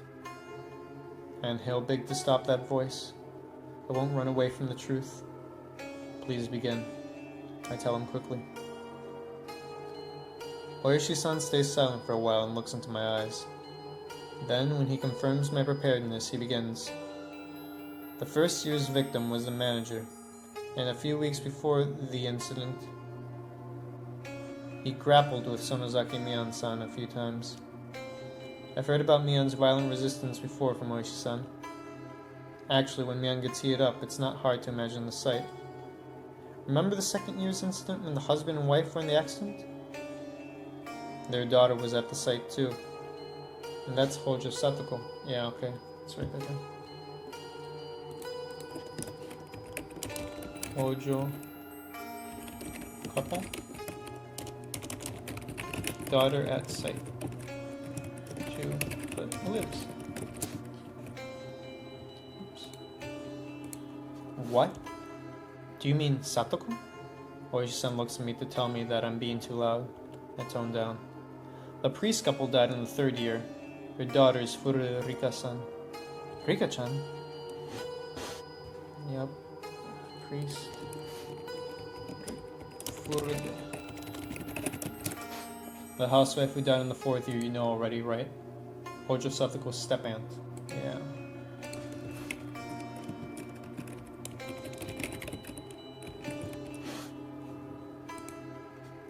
After Satoko-san lost her parents, she stayed with her. I can feel my lips getting dry. I even forget to close my mouth. I thought those incidents were abnormal, but I thought they were all separate incidents. But now, they're all being put together around my feet. By the way, Hojo Satoshi-san disappeared in the 4th year. Is Satoko-san's brother. Well, that was obvious. I said Hojo, dude. Wait a minute. That's all I could say. Drank a glass of water at once and wiped my face with a wet towel. Calm down, my Barakeichi. But Oishi-san is cruel. Before I'm ready to hear more, he continues. He says what I shouldn't hear. All the victims are connected to your circle of friends. It's just a coincidence. Calm down, my Bara-san. Everyone's looking at you. Mian, Satoko, Rika-chan. So if they're all connected, so what? My circle of friends? The whole group? That's where I derived that why Ryugu Rena would be afraid, but I know that's not the reason. That can't be. I know. What about Rena? Rena has nothing to do with any of the victims, at least for now. Ryugu Rena was living in the suburb of Ibaraki until last year. It's true that she's never met any of the victims, but... What are you trying to say? Does she have a connection? I found out Ryugu-san was suspended from school just before she moved. I heard she broke the windows all over the campus. She did? She broke the windows all over the campus? Same Rena who's always spaced out? I can't picture that. Even after 3 days suspension, she didn't go back to school. She went to a psychiatrist and was diagnosed with autonomic imbalance. She had counseling and took medication for a few weeks. Did she have a nervous breakdown? I've heard orderly and tense people get that, but neither fits with carefree Rena. And on the records of the conversation between Rena-san and the counselor, there's quite a bit of it. Quite a bit of what? Asked vulnerably. It couldn't get any worse anyway. It shows up repeatedly, the word Oyashiro-sama.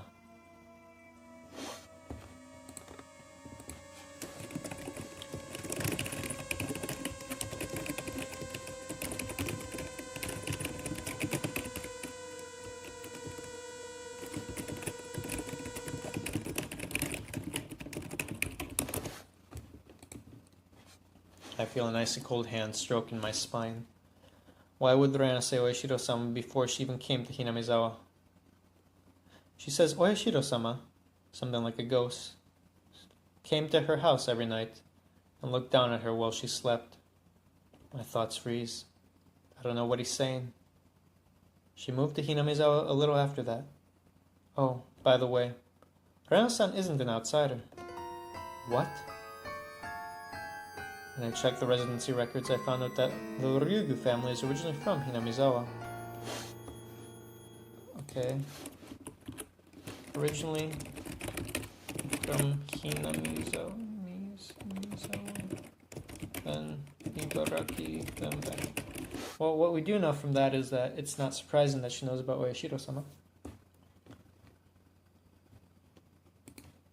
head is full. Oh, I should read that. Originally from Hinamizawa, when Rena-san entered elementary school, they moved to Ibaraki. So, about 4 years away. My head is filled with white stars. It's just like the scream when the TV station finishes its broadcasting for the day and in the middle of the night. My ears are ringing too. Are you okay? Do you want me to stop? His words bring me back to reality. No, I can't let it stop now. I understand about Rena. And what about the last victim, Tomitake-san? Whom does he have a connection with? It's my last attack while feeling irritated with the whole thing. He's related to all of you, dude. You all wrote on his shirt. Everyone. Don't you remember? You all spent the night of the festival together. Many police officers witnessed you all having fun. I can't say anything more. I stoop and become silent. Should we leave? Ah, did you take your medication after lunch? I completely forgot about it until Oishi-san mentioned it. Ask for another glass of water and take the medication, then leave the restaurant. We get into the car and head back to Hinamizawa on the poor road. I never noticed on my bicycle, but in a car it sure is bumpy. And if the road is trying to tell us something desperately, or as if the road is, clunk. That's the level change from the paved road to the gravel road. I hear Tomitake-san's voiceless scream. I don't say a word and just let the car shake my body. I'll take you home. You stayed home from school because you aren't feeling well, right? Sorry to keep you long. Why did you tell me? I mumble. I'm not expecting his reply. I did ask you if you wanted me to stop, didn't I? No, it's not that. Why did you get in touch with me? I know Oishi-san is investigating the connection of these suspicious incidents. But why did he tell me everything? I don't know anything and I can't help him in any way. What he told me was something I've heard for the first time. Besides, how would I know anything? I just moved here not too long ago. If there's a reason why he wants to get in touch with me, it's because I'm within the circle of friends with Mion and the others. I'm retiring this year. I'm moving after I retire, because that's what my elders want. That's why I want to solve this case before I leave. So you think they're suspicious, right? Oishi-san doesn't answer. Maybe he does it on purpose. This is just my hunch. After being 30 years on the force, you could be in danger. What? I consider objecting, but I don't have any energy left.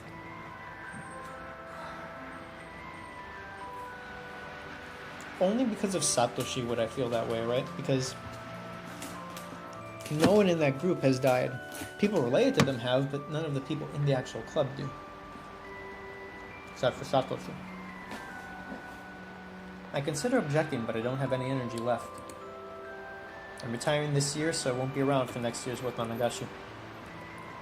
That's why I want to solve it before the year ends. He's telling me that it may be the next victim on next year's Onikakushi day. My boss tells me that each incident was solved, so I shouldn't reopen the cases. But that's just pressure. What kind of pressure? Pressure from someone in Hinamizawa. Here we are. Is this okay? The car has arrived in front of the slope to my house. It's 2 p.m. I'm surprised how little time has passed after lunch. It's hot once I get out of the car. The noise of the cicadas is hurting my ears. You can forget about what I told you today, but I'll continue the investigation. I'll end the curse of Oyashiro-sama this year. Are you telling me to get in touch with you if something happens? You don't have to. Only if you feel you must get in touch with me. I'm not calm enough to really understand what he's trying to say. Please get plenty of rest. Sorry to tell you such a depressing story when you aren't feeling well. I don't respond. I'm always here for you. Just remember that. See you. The car makes a U-turn on the gravel street and disappears into the dust. I must say, the anime makes Oishi-san seem more like a prick. But in this, it seems like he does care. He's just a bit crude, as it says.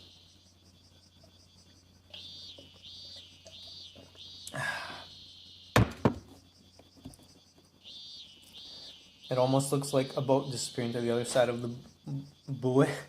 Oh boy. When you don't know English. It's not by you. It's boy. Boy. Oh my goodness. Boy. Boy. Whatever. Boy. When you're thrown into an ocean filled with sharks, it's just a floater. This is the first time I felt Oishi-san as a coward, telling the next victim that he's in danger and if something happens to call him. What do you want him to do, dude? That's not police investigation. That's just like fishing.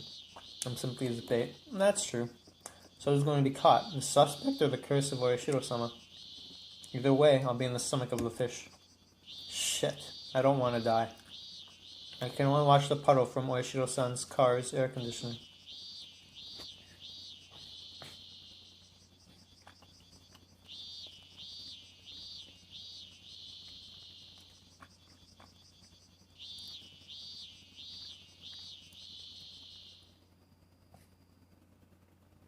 How many parts are left, my nigga? I feel there shouldn't be much more.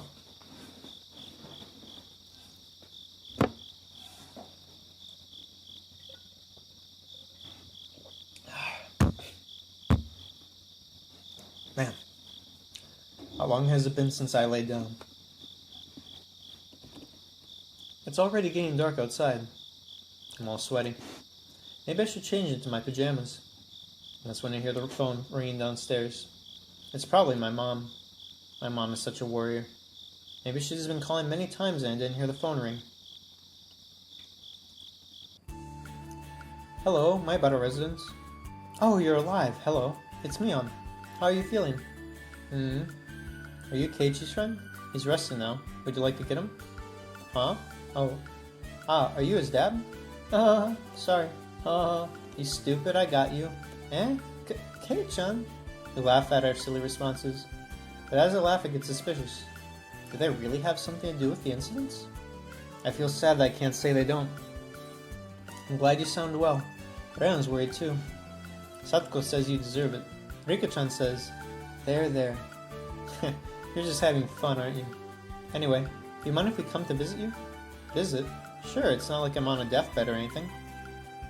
My grandma made tons of ohagi, and she wants me to bring you some. So we'll come over them. Hey, I won't guarantee you won't catch my cold. Oh, don't worry, we're too stupid to catch a cold. We'll be right over. See you. She hangs up the phone. Is Rena coming too? She made it sound like she is. I'm not sure about seeing Rena, but if Mian is with her, it should be okay.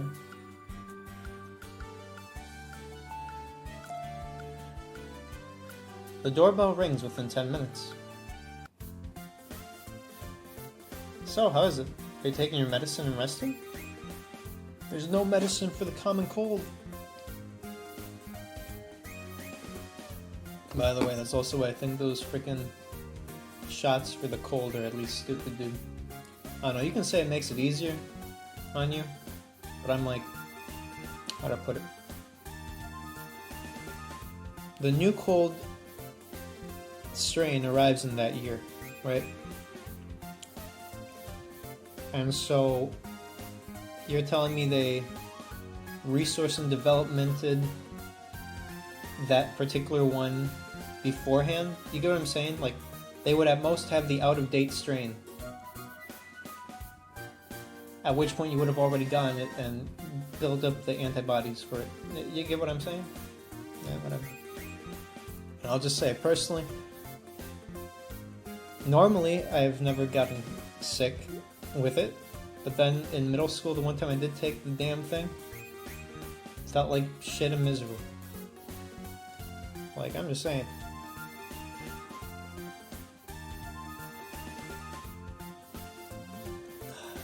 Of course I am.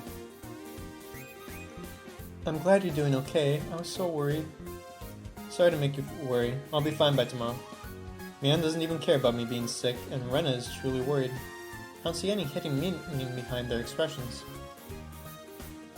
I thought of staying for a little, but I guess you're not back normal yet, huh? Do you think? She must have noticed the change in my expression. Here, Keiichi-kun. Here's a package of ohagi Mi-chan's grandma made. Rena brings out the ohagi, which are wrapped in newspapers.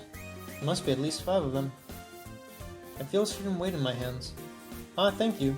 Please give my gratitude to Mian's grandma. Okay. Ah, I made some of them too. I wonder if you can find which. This is your homework for missing the club activity today. There are letters on Lohagi, so give us the answers tomorrow. Are you here to visit, or is this part of the club activity? You're perfectly fine. I'll be back tomorrow. What if the fever comes back because of you? Mii-chan, we should get going. His family probably doesn't appreciate this either. They must think my parents are home. No wonder our entry is a mess. You're right, we should go. Oh, by the way, what? What did you eat for lunch? Damn, I just wish I knew if this was real, or if this is Keiichi.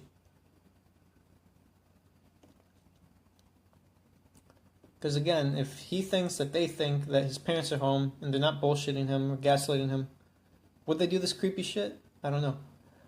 Being startled, I look up to Mian and become frightened. She has a creepy face that I've never seen before. Why is she asking about lunch? Mian's words are empty. It's obvious she isn't interested in what I ate at all. I ate out. Is she suspicious that I was with Oishi-san? No matter what, she'll get suspicious, so I reply quickly. But the two take a while to respond. So you ate your lunch out, huh? Ren has a different type of sparkle in her eyes too. They are glaring and they make her words even more hypocritical.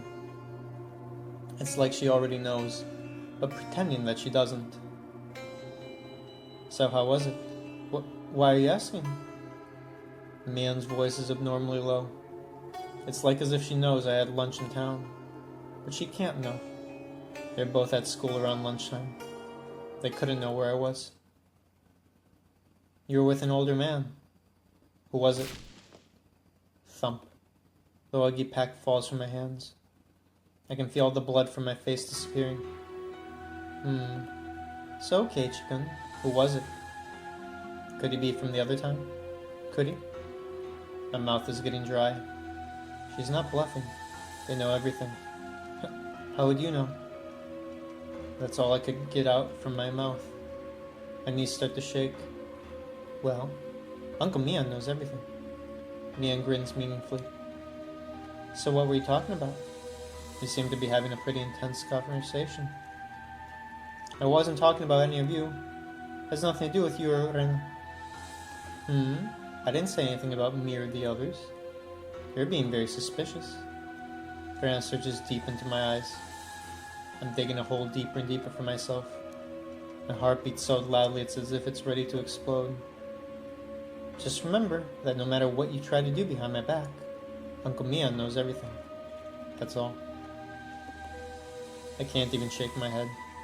All I can do is to try to stop my teeth from chattering. Mian tilts her head gracefully, but her eyes are still capturing my eyes. Hey, you don't look good. Maybe you should lie down. That's right, you should leave.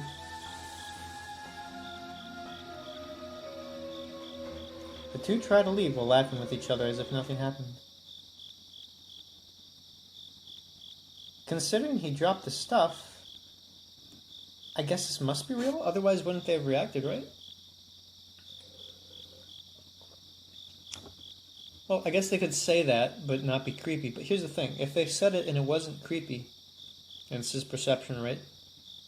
When you make someone drop their shit, you would be like, oh, let me help you with that. So, I don't know. I haven't been able to move my finger since I dropped the Ohagi package. The two go out through the door, and the door closes very slowly. I can only watch the door, as if I'm not allowed to move until it's completely closed. The door opens all of a sudden, my heart jumps once more. Mian's eye peeps in from the cracked open door and pierces me. See you. Oh yeah. I don't want you to be absent from school tomorrow. Okay? Thump. The door shuts. Even when their low-toned laughter disappears and the silence comes, I still can't move. When I come to my senses, the first thing I do is lock the door. Well, I know how they could know. But that's spoiler. Just wish I knew if this was real or not. How could they know about my meeting with Oishi-san? How? Why? No, that's not what's important. The fact is they found out. Come to think of it, maybe they knew from the moment Oishi-san came to visit. As Mian says, I can't hide anything. It is a small town. Then what did they want to tell me? There's only one thing. To tell me not to say anything I shouldn't say. What is it that I shouldn't say? That's only one thing Oishi-san and I talked about. And that's exactly what I shouldn't say anything about. The stories Oishi-san was telling me about. The annual incident of Oyashiro-sama's curse, which is not a separate incident. But they are all connected, and the multiple suspects are here in Hinamizawa. No, he went even deeper. He specifically named Mian, Rena, Satoko, and Rika-chan as suspicious individuals. People. Are they warning me about that? What am I thinking? I slapped my face hard. I was hoping that would wake me up from this nightmare, but all I feel is a dull sensation on my hand. I don't feel anything on my face. Calm down, my Barakeiichi. Since when do I think so negatively? Calm down. Calm down. I have to calm down and organize my thoughts. Mian knows about my lunch meeting with Oyashiro-san. Oishi-san. Probably because someone from Hinamizawa was at the restaurant.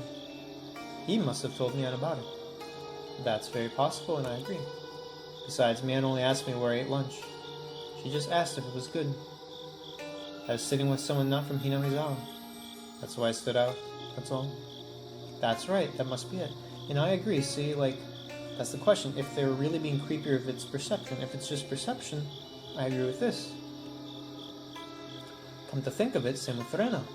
I made it money when I was asked about Oishi-san.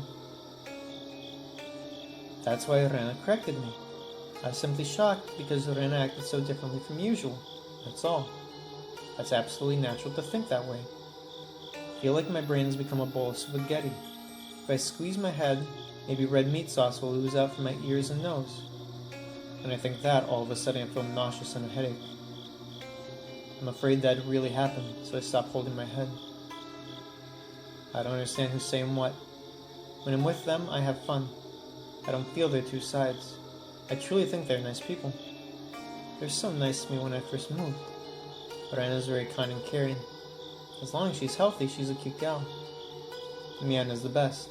She's always positive and active without worrying about age or gender. I never get bored being with her. The lively Satoko is a good gal too. She's feisty, but that's how she communicates. Rika-chan too. She doesn't talk much, but she isn't reticent. They're my friends. But when Tomitake-san and Oishi-san started to tell me about the secret of Hinamizawa, Oyashiro-sama's curse, things started to change. Then, Oishi-san told me about my friends. Mian, Rena, Satoko, and Rika-chan are all suspects. That's when they all changed. That's right. Things started to get weird when Oishi-san began telling me about those strange stories. I shouldn't have listened to him. Oh man. My throat. I shouldn't have even listened about the past incidents with Tomitake-san on the night of the Watanagashi. Only if I wasn't curious about it. I know. That's why they killed... Wow, let's start. They killed Tomitake-san. They're keeping it a secret from me for my sake. But he, the outsider, told me about it. I see, this is where his rationalization starts to get befuddled by the suspicion. Originally it's like you have those weird, fucked up thoughts, and then you use logic to overcome them. But what we can see from this is that the logic itself is starting to become polluted. So he's using logic to overcome the crazy shit. But because the logic itself is polluted, his rationalization is, oh, they killed him to keep it from me. Okay. But he, the outsider, told me about it. Then Oishi-san will be killed too. He's trying to dig out what everyone is telling me I shouldn't know. Besides, he's the one who's telling me things to make me feel suspicious about my own friends. So he deserves to be killed. Both Tomitake-san and Oishi-san are outsiders after all. They're irreconcilable with people of Hinamizawa. They should be the one to be killed by Oyashiro-sama's curse. They aren't the bad guys. It's my fault for not being able to control my curiosity. They aren't the bad guys. They aren't the bad guys. They aren't the bad guys. They aren't the bad guys. They aren't the bad guys. Or the cat guys. I still feel a little groggy as if I just woke up, but I don't feel the uneasiness as much as I did before. Everything is okay. I'm not afraid anymore. I'm perfectly fine now. I'm going to school tomorrow. I'll say hello to everyone, and I'll even do the club activity. I'll have fun. I know I will. They're all my friends. Oh, I need to eat this ohagi. So in this he tries to position himself as he's part of the group. Those other people deserve to die, not him. But then at the end his mind comes in and he's like, no, they aren't bad, they aren't bad.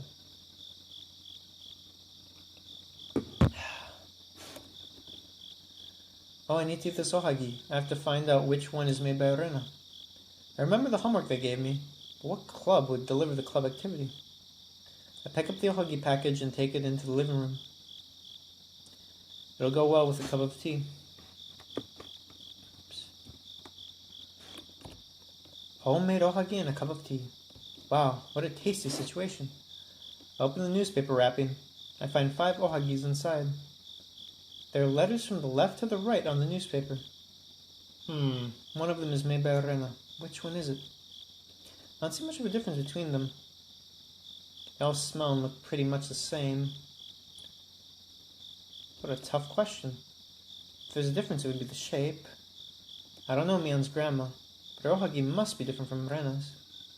When I look close, there's one that's made extremely precisely. It's easy to see if I look closely. I guess whether this one is Rena's or not is the question. Try to think very calmly. Mion said her grandma made tons of ohagi and she wants to share. Then that means the 4 are from those tons of ohagi. What about Rena then? She probably made only 1. That means she spent plenty of time making that one. Therefore, E is for Rena's ohagi. For a second I thought maybe it's Mion's trap, but I guess not.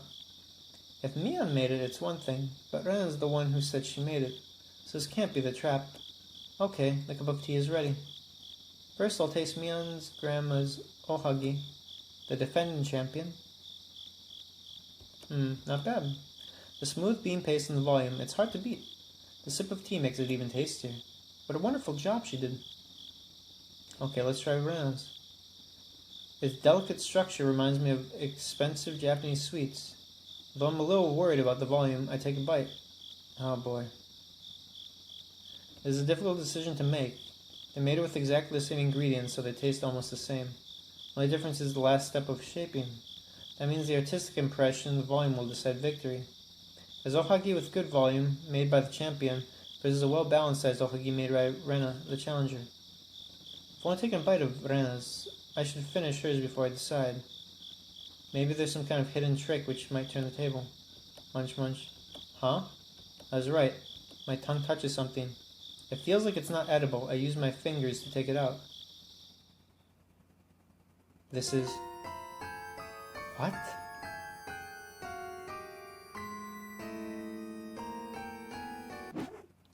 Before my brain can process what it is, I throw the half-eaten ohagi with all my strength.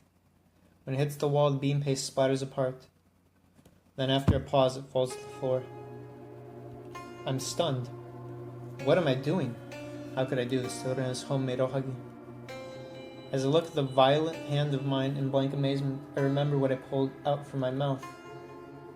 First I thought it's her hair, but even if Rena's hair is shorter than Mion's, it's still pretty long. It can't be that short. Besides, it's too hard to be hair. It's thick enough to roll on my tongue. It's shiny like silver, and at the one end, there's a little hole to thread a string. That's right. It's very similar to a sewing needle. Very similar. The tip is sharp too. Very sharp. It's really like a sewing needle. Wait. So what is it then? Something that's so much like a sewing needle? Can't find an answer. But the other me inside of me knows what it is and tells me by chattering my teeth. I can't get rid of the fear that's boiling inside. Dude, spit it out. All of a sudden, I taste the metal and start to feel a tingling pain on my tongue. To check if I'm bleeding, I stick my finger deep inside my mouth and feel. I feel like vomiting suddenly. The stomach acid irritates the back of my throat. I grab my throat with my hands. After a little suffering, the urge to vomit stops, and I can finally breathe normally. Then my heart starts to pound like a repeating bell. And finally, I realize what was in the yohagi. My hand moves quicker than my brain's ability to process the word. Pound, splatter, smash. Throw the rest of the yohagi onto the wall, one after another. The geometrical design that's created with the splattered bean paste makes me think of something ominous. I look away from the wall and jump out to the hallway. I run up to my room and under the blanket. Where's the needle, though? I embrace my own shoulders and keep screaming for the fear, mortification, anger, and sadness. It's not an intimidation or threat or nothing. Simple, like a warning. What's been happening, Hinamizawa? What's happening? What's going to happen? I wouldn't know any of it, and that's not what's important. What did I do wrong? When did I do that? It's clear that Ren and Mion, maybe others too, are my enemies, and they want me dead. I won't let them kill me. I won't let them kill me. Oh, sorry, I say it once. Especially when I don't know what's going on. All kinds of negative emotions take me to an unmerciful sleep that's like a bottomless swirling swamp. What happened to the needle?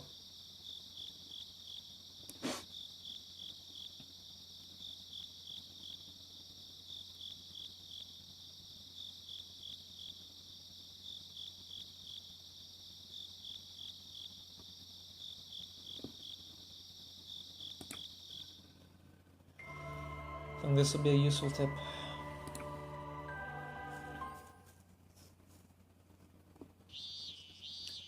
I'll ask you a straightforward question. Do you know any medicine that makes people commit suicide? Not directly. That's an oblique answer. So you mean there's an indirect way?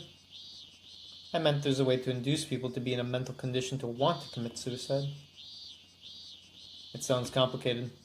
So what's the mental condition that makes people want to commit suicide? For example, with patients with manic depressive state, it's said that they commit suicide the most when their states change from depression to mania.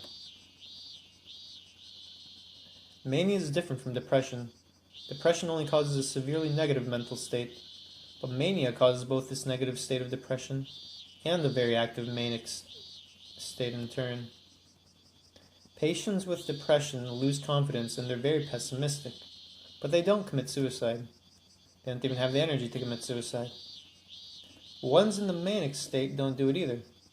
However, they're overconfident and active, so that they think all things thrive. That's why they don't commit suicide. That's interesting. Patients in either state don't commit suicide, but only do when a state switches to another. They have suicidal wishes when they're in the depressive state, but don't even have energy to accomplish the big tasks such as committing suicide.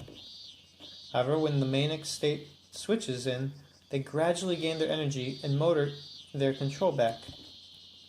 You mean their motor control back? I see. They're gaining enough strength to commit suicide. You got it. That's why doctors give tons of psychoactive drugs to those patients to prevent them from getting ideas. So do you think Mr. Toмотaki was a patient with a manic depressive state? When those patients commit suicide, they commit traditional suicide, such as jumping or hanging. Those are totally different from masochistic behaviors like the ones caused by drug-induced downward spiral. The way Mr. Toмотaki committed suicide wasn't orthodox, so it's natural to think it was a drug. I'll ask you again. Please tell me about the medicine that makes people commit suicide. There's a report saying that methamphetamine poisoning can cause symptoms similar to the manic depressive state. It's a stimulant drug. And another report says that derivative barbiturate acid can also cause abnormal behavior, but it doesn't happen often. I don't know if this matters, but barbituric acid induced state. This one is a sleeping pill. We didn't detect any drug reaction from his body, did we? Any other possibility? Okay, here we go. What? No drug reaction. Disease. Last possibility I can think of is some kind of disease. Some diseases that cause a disorder to the thyroid gland, such as Basedow disease, are reported to have a similar symptom to manic depressive state. But Basedow has its particular symptoms. Didn't have any of those. Don't we have anything that breaks out more suddenly? Something that matches this case and makes people want to commit suicide suddenly? Do you know acute organic psychosyndrome? Is that something?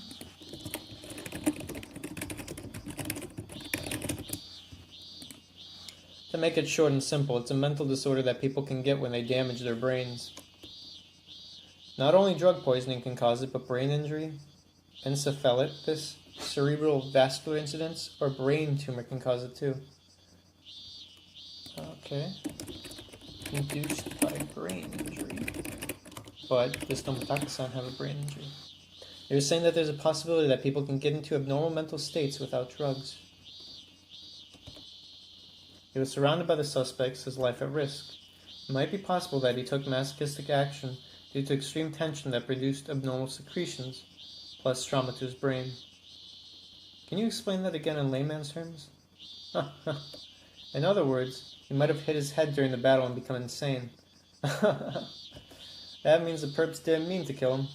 They hit him once just to try to pinch some change out of him, but unfortunately hit his head in a vital spot. Two chubby middle-aged men laughed together vulgarly. Chubby middle-aged men? I guess it's not idiot. It must be the coroner? I don't know. I don't think that's the case here. Obviously. Whether it was caused by drug poisoning or a mental state, the victim's identity was the key to all. How's the investigation going so far? Oh, look at the time. Kumo-chan is going to get mad if I don't get back soon. Okay, good luck. Have a nice year. You have a nice year too.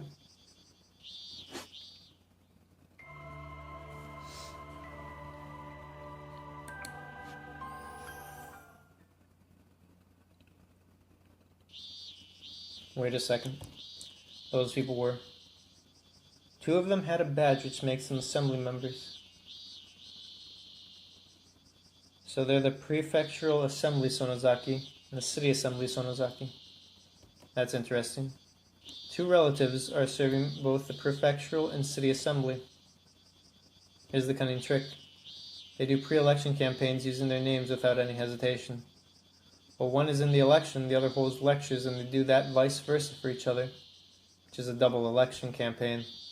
And they do it openly. I'm not sure, but isn't that a violation of the election law? As long as the activity doesn't turn out to be a pre-election campaign, their political activities are limitless. Kumo-chan, you're going to have a hard time if you don't know these things when you get assigned to campaign headquarters. You should at least study the election law. I could never go to the intellectual crime department. I'm not that smart. There were the Prefectural Assembly Sonozaki and the City Assembly Sonozaki. And there was the village leader of Hinamizawa as well. They're all Sonozaki family related. I don't like it. It looks like the lieutenant chief and our section manager are trying to calm them down. I realized it right then and there. When my section manager asked me to go eat Odin that night, I knew this would happen.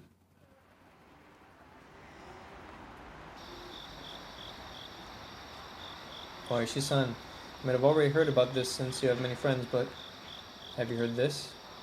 I haven't heard anything. Wakami-san, give me a gunmo and a hanpen, please. Assemblymen went to the head chief and made a violent protest. Whoa, I didn't know that. Wakami-san, give me one more glass of this. Both the prefectural and the city assembly Sonozakis are the kind of person who's good at intimidating. I bet it's too much for the inexperienced young head chief to handle yelling from gangster-type politicians. They complained about the investigation of Hinamizawa crime, and particularly mentioned your name. What? Me? I have no idea. Don't play innocent. The crimes of Hinamizawa in the past? No, you're digging them up again. I'm too busy taking care of the Tomitake murder case. Are you sure? I hope you're not lying to me. There's a short silence. We both keep eating and drinking in silence. Thank you for the food. My wallet has been very light because it kept losing games this month. I really appreciate it. Don't worry about it. Let me know about good horses again. I'll bet on the same horse as you, Oishi-san. I have no luck these days. I can't hear the horses talk. Hey, taxi. I take the train. The section manager takes a taxi.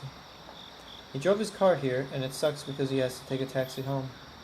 He can't take the risk of getting caught by the DUI right before his retirement.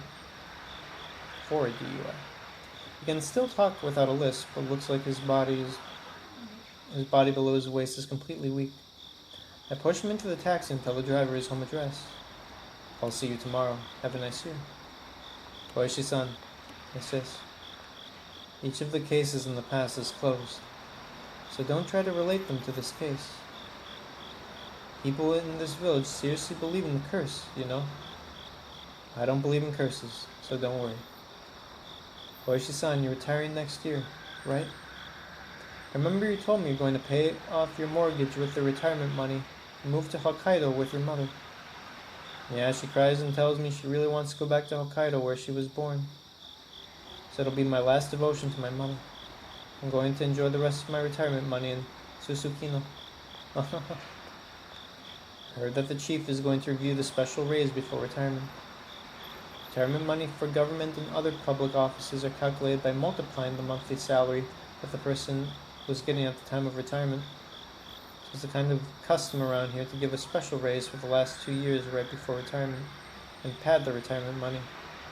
Of course, it's not a custom that we should be proud of.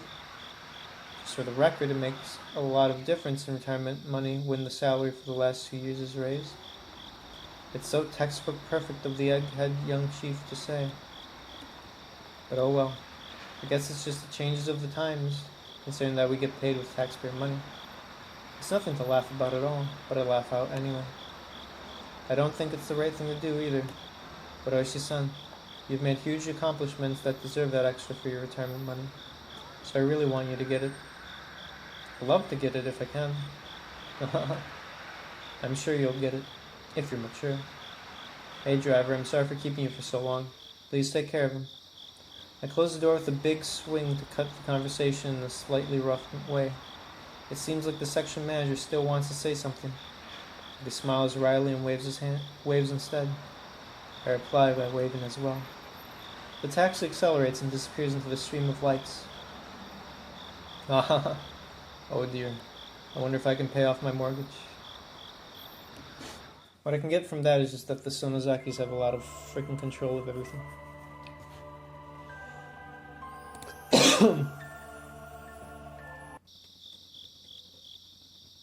Man, yeah, boy needs some water, so I'll need to grab some. Let's see, end part 9. So give me a second to grab that.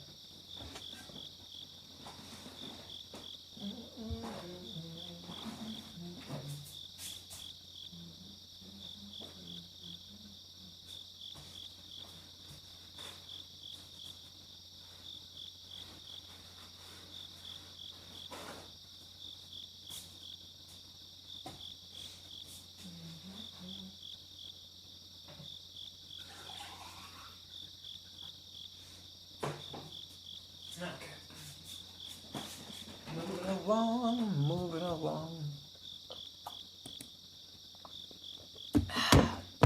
Man, and this is one story only. This shit has 8.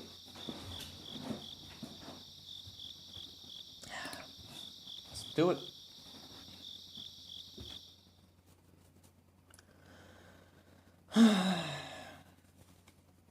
Slap, slap, slap. I hear sneaky footsteps stop in front of my room. Then silence, as if it's trying to spy inside. I'm still half asleep. My consciousness is starting to get clear, but my body can't catch up. The danger's on the other side of the door, but I just can't move my body as if it's frozen. It's nothing but fear. Please, just leave. Isn't my body awake yet?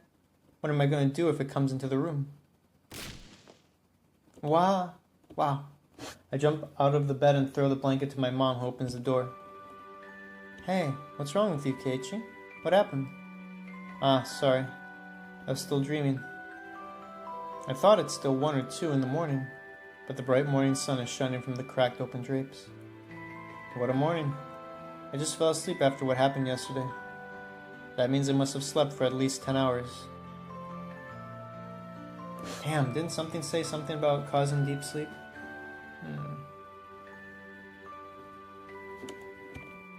But I don't feel like it. My body clock is completely off and my sense of balance seems to be off too. I even feel feverish and realize I'm not healthy. How do you feel? Do you think you can go to school today? I don't think I'm physically, or I should say mentally capable of going to school. I recall the fear from yesterday. What would have happened if I swallowed the needle? Or what if the needle pierced my tongue? They have the intent to kill, that's for sure. But they didn't exercise it completely. They could have chosen more of a sure way if they really wanted to kill me. Yet, all they did was to put a needle. I don't want to believe it, but this is their way of threatening me. I'm glad you didn't die, but we'll use a better method next time, okay? Something like that. Compared to this, sending a razor blade and a letter is nothing. Didn't you see a doctor? Did you take your medicine? Yeah, I did. I don't like the way my mom sounds. It's obvious she is more concerned about me staying home from school for 2 days in a row than my health. Sure, although I was mentally shocked, I'm not really physically sick. Once your daily routine gets off, it's hard to get back. Come on, get up. Your mental state controls your health. I've heard that line all the time since I was a child, and it's true, by the way. When I was in elementary school, I received an award for not missing a day of school, but it wasn't because I was healthier than others. Come on, go wash up. The breakfast is ready. Grandma-chan will be here in any minute. Because of her tone, I don't think I have a chance of staying home from school today. Okay, so this did happen. By the way, did you throw ohagi onto the living room wall? Why did you do such a thing? Dad was angry. I don't respond because I don't feel sorry for what I did. My mom doesn't go any further either. When she sees me getting out of my bed, she goes downstairs. Mion's words when she left the house yesterday come back to my head. I don't want you to be absent from school tomorrow. What did she mean? No need to think. She's telling me not to miss school. She's probably trying to tell me to keep my regular daily routine. If I do anything different, it'll be peculiar. People like Oishi-san will notice the difference in my behavior. Therefore, even if I don't say anything, if I behave differently, that's the same as giving information to unwanted people. Yeah, suspicion issues are starting. They don't even allow me to do that. Okay, then if I keep my normal daily routine, they won't harm me? Is that it? Come to think about it, it's an appealing deal. Even the gloominess I was feeling until yesterday is starting to clear it up. I can go back to my normal life if I completely forget about what I saw and heard in the last few days. But that sounds too easy. I swallow once. I try to think even more deeply. Mion must be a nice gal who truly cares about her friends. She's giving me another chance for breaking a rule, whatever that was. The rule I broke is probably really unforgivable, yet Mion's giving me a chance. She's telling me that if I can forget about everything, she'll forgive me. Keiichi, your breakfast is getting cold. Come down in a hurry. Rena-chan will be here soon. Okay, I'll be right down. I pack my bag and run downstairs. I ate my breakfast. I don't have much time left. It's past the meeting time with Rena. Knowing what happened yesterday, she'll be here within 5 minutes. I have to get ready by then. I have to forget about everything until yesterday. I forget about everything and live normally. I should be at the meeting spot by now. The rice feels dry and I'm having a hard time swallowing. Ding dong. I jump and my chopsticks fall. Rena is here. And Mom rushes me. Come on, Rena-chan's here. Hurry up. My cheerful face and my gloomy face are showing such a contrast. I'm loath to open the door to see Rena. Is it Rena that I know well on the other side of the door? I can't let her wait. I have to act normally. Good morning. The voice from the cracked open door sounds very invigorating. Keiichi-kun, I came because you're late. How are you doing? How are you? Rena sounds like the Rena I know, but that's only if I act normally. Just forget about everything until yesterday and act as if nothing has happened. I'll forget about the gruesome murder case, the annual mysterious death incidents, the fall accident, the natural death, the suicide, the beating death, the disappearance. I'll forget completely. I'll even forget how fearful Rena and Mion are. I'll forget everything. I'll forget about the Ohagi incident too. I'll forget. Rena affirms. Can you go to school? Sure, I'm fine. Oh, great. Let's go. Mi-chan's waiting. Rena shows her usual bright smile. I can't see two sides of her behind the smile. I feel my tension release and I'm relieved. Dude, I half thought she was gonna fucking scare him right there. Oh boy. But Satoko insists she can do it.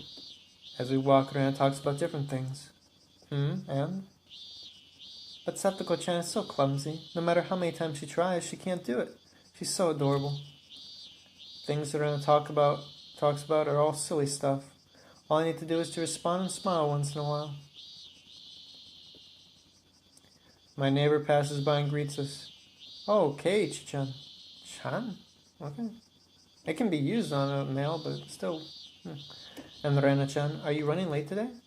Mion-chan said she's going to go. Wow, I wonder if Mi-chan's mad. I wonder. Let's go, Keiichi-kun. After greeting the neighbor, she turns around and sticks her tongue out to me. Seeing her gesture, my cheeks loosen up. Ah, you're smiling. What? Rena stops and stares at me. I was worried when I first saw you this morning. Maybe you still don't feel well, but I guess you're okay. Okay? As she speaks, she pokes my cheek. She shows a genuine smile. Hey, my Barakechi. How can you still suspect Rena with this smile? Maybe I had a high fever yesterday and hallucinated some stuff. I know, right? I can't help thinking that way. If God would grant me one wish, it'd be only one thing. Erase the things that happened in the past few days. To be more exact, I want him to erase everything that happened from the night of the Watanagashi and last night. How many times have I wished that in the past few days? If Rena keeps smiling like this, that wish may be granted. So I want Rena to keep smiling forever. Please. So, Keiichi-kun. Oh. Okay. Did you eat the ohagi from yesterday? My wish wasn't granted. My heart jumps and the morning air around me freezes in a second. Rena's smile looks like her usual smile and her eyes look as gentle as usual. Did you eat the ohagi from yesterday? That is exactly what she means, though. His crazy suspicion starting to affect him. That's not exactly what she means, of course. Does Rena want to say, did you understand her intention?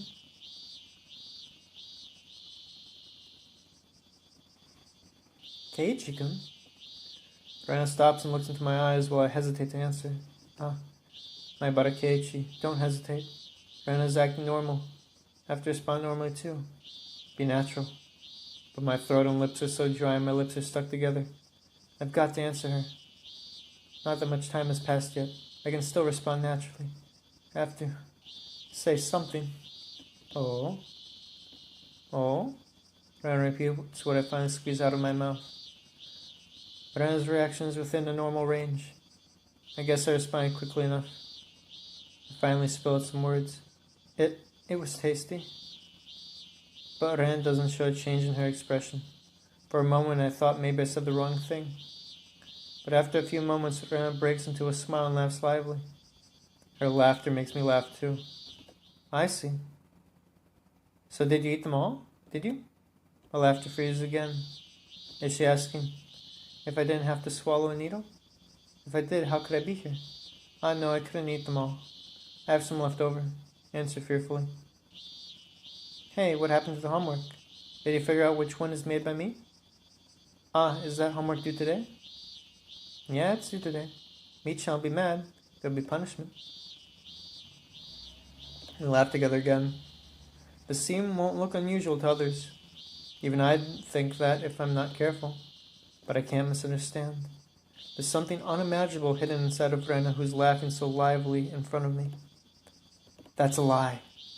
I remember Rena's extremely piercing words. When I recall, I feel something cold go down my spine. Was she possessed right at that moment? No, that's Rena for sure. I remember what Oishi-san said. I found out Ryugu-san was suspended from school just before she moved. I heard she broke the windows all over the campus. Rena has something very dark inside of her. Even when she shows such a lively smile, there's something. But I can't imagine why and how she ended up breaking all the windows at school. The only thing is that she didn't just come up with the idea. It's possible to break a window because you're mad. But it was all the windows of the school. I just imagine myself bringing a bat to school to break windows. I start to break one window after another. The classmates are stunned. I bet they can't even move a bit. Where do I find the most windows? It's probably the hallways. I break them. I walk and lift the bat. I break. I walk. I lift the bat. It's hard to picture Rena doing such a horrible thing when she's smiling in front of me. But I still have to imagine it. It's too childish to think it's not real because I can't imagine it. Rena walks towards me while stepping on the broken glass pieces. The classmates are so stunned they can't even breathe. I wonder what they did seeing Rena coming towards them while breaking the windows. Did they try to talk to her? Did they jump on her to stop her? Did they run to the teacher's office to get teachers? Probably not. But all they could do was to make room for her to walk by without saying a thing. Make room for her, while being stunned. How could anyone criticize them for closing their eyes to the incident? They didn't close their eyes. They knew that that was the only way to protect themselves. If I act differently from the others, Rena might change her target. What would she do if I became her target? That's easy. She'd act as she pleased. In other words, I'd be the next window. Rena stares into my eyes while stepping on the broken glass. I'm captured by her eyes and can't even move. She attacks me repeatedly with the bat, just like she did with all the windows she had us broken. I curl up on the floor, protecting my head desperately. Rena hits my head and back repeatedly. What kind of expression does she have while doing this? I peek quietly. She looks extremely unpleasant, because no matter how many times she hits, it doesn't make a sound like windows. She hits repeatedly. She keeps hitting. There's no sound that Rena wants to hear. The classmates don't stop her, because none of them wants to be the next window. Somebody, help me. You're friendly only when we're having fun? I guess it's natural. We all fight for the deviation score. Why should they help a study animal like me? Huh? Within moments, there's a cracking sound and reddish-black liquid starts to splash. Anyway, Rena didn't lose herself just momentarily because she was angry.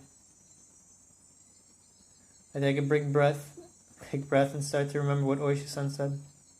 And on the records of the conversation between Rena-san and the counselor, there's quite a bit of it. Quite a bit of what?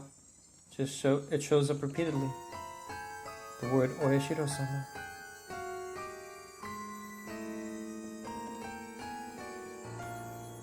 Rena was suspended after the incident and started to go see a doctor. That's where she mentioned Oyashiro-sama in her counseling sessions.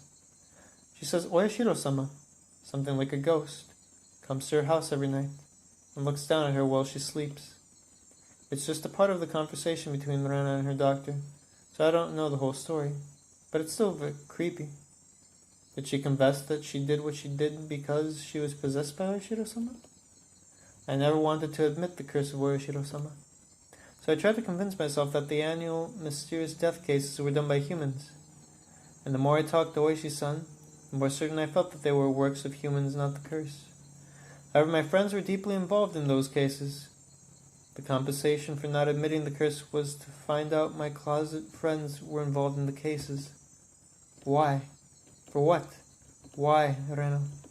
Why my friends? It's a harder and more painful fact to accept than the curse of Oyashiro-sama itself. But Rena confessed to her doctor that she was possessed by Oyashiro-sama. Suddenly I feel an unusual relief. That's it. Rena doesn't have two sides. She did what she did because she was possessed by Oyashiro-sama. It's not Rena's fault. It's Oyashiro-sama. I know. It's like putting the cart before the horse. I wished for a human suspect because I didn't want to believe in the curse. This is like the exact opposite of Battler. Battler wished for the witch so that wouldn't be his family. Well, not exactly, but you get what I mean. He didn't want to suspect his family. Didn't want to believe in the curse. Yet when my friends become the suspect, I wanted to blame the curse for everything. Oh no, it's exactly like Battler. Which do I prefer? To accept that my close friends were involved in the mysterious death cases?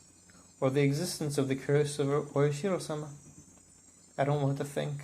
I want to believe if I don't think about it, I can keep my normal life. But that's impossible now. I already received their message. I'm disappointed in myself for trying to misinterpret it. Whether my enemy is a human or the curse, I won't let myself be killed. I will not be killed without knowing what's going on. Keiichi-kun, you look strange. Why? Rena's voice brings me back to reality. We're already at the school entrance. I shake my head a few times to get rid of all the horrible thoughts that were filling my head until now. Rena wouldn't do such a terrible thing.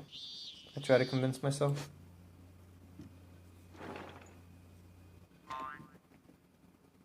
When I open the door and step into the classroom, a blackboard eraser full of chalk dust falls on my head. The dust gets into my eyes and I feel the pain. Oh ho ho ho! What a perfect entrance for Keiichi-san, who skipped school yesterday. Keiichi and Rena, good morning. Good morning, Satoko-chan and Rika-chan. I'm just not in the mood to deal with Satsuko's trap, so I don't react too much. Satsuko prepares herself for my retaliation when I walk by, but I simply walk by her so she feels a little disappointed. Hey, what's going on? Why don't you fight back? He isn't completely well yet. So, please be nice to him today, huh? Suddenly someone slaps my shoulder. Ouch. Hey, Kei-chan, are you all rested? It's Mion. My head is filled with Rena, but Mion is also one of them. Remember, Keiichi, your spearing eyes like a hawk's from yesterday. Good morning. Hey, what a spiritless greeting. Did you eat the huggy we brought? That's why I'm the way I am now. I almost said that. Just don't have an appetite. I had a couple, but I saved the rest. Huh? And what about the homework? Do you have the answer to the question which one is Rena's? Keiichi-kun forgot about the homework. Oh well, then you have to do the punishment. Mion walks back to her desk with a grin. None of the classmates get suspicious of our behavior. Sure enough, we'd get suspicious of our behavior from this morning. That's why it's scary. Even if something happens to me, nobody would suspect any of them. Then the teacher comes in. He asks about how I'm feeling and starts a normal, boring day. I'm piecing together bits of this. It's all about what's truth versus falsehood.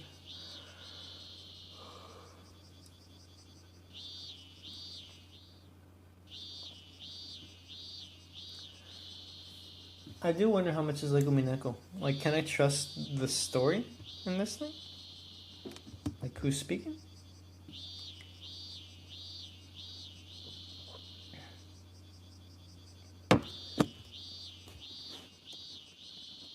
Brief study time is perfect to think over what's going on around me. I close my eyes slightly and start to think about my situation. First, I have to remember the kind of danger I'm in right now. To them, I'm someone who knows about something they don't want anyone to know. It seems I'm trying to dig into the core by meeting with Oishi-san repeatedly. Yesterday's ohagi is surely a warning towards me.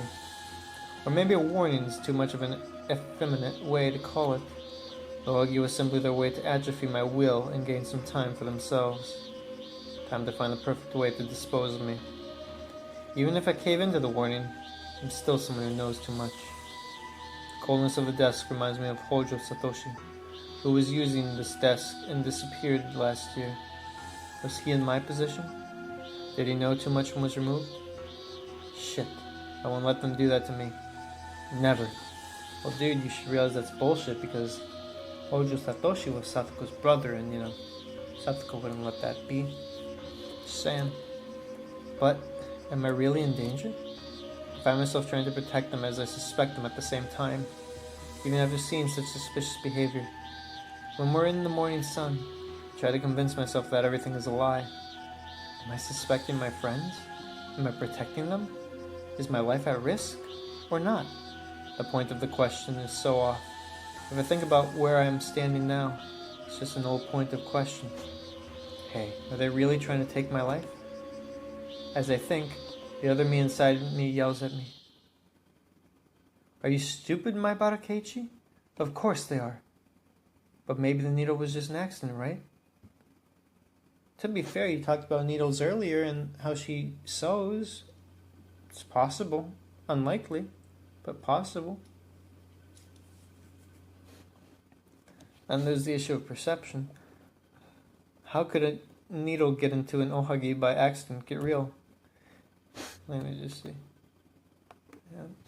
It's true, both Rena and me act strangely sometimes. 3:30 a.m. But that might be just my misunderstanding. What kind of misunderstanding are you talking about? What do you mean, strange? It's abnormal. Rena only pointed out my lie, and Mian just asked me about lunch. That same Rena listens in to your conversation for over an hour at the door. But that's because she was waiting for me to finish my phone call. For over an hour? At the door? And who would just leave after that without saying a thing? That's true.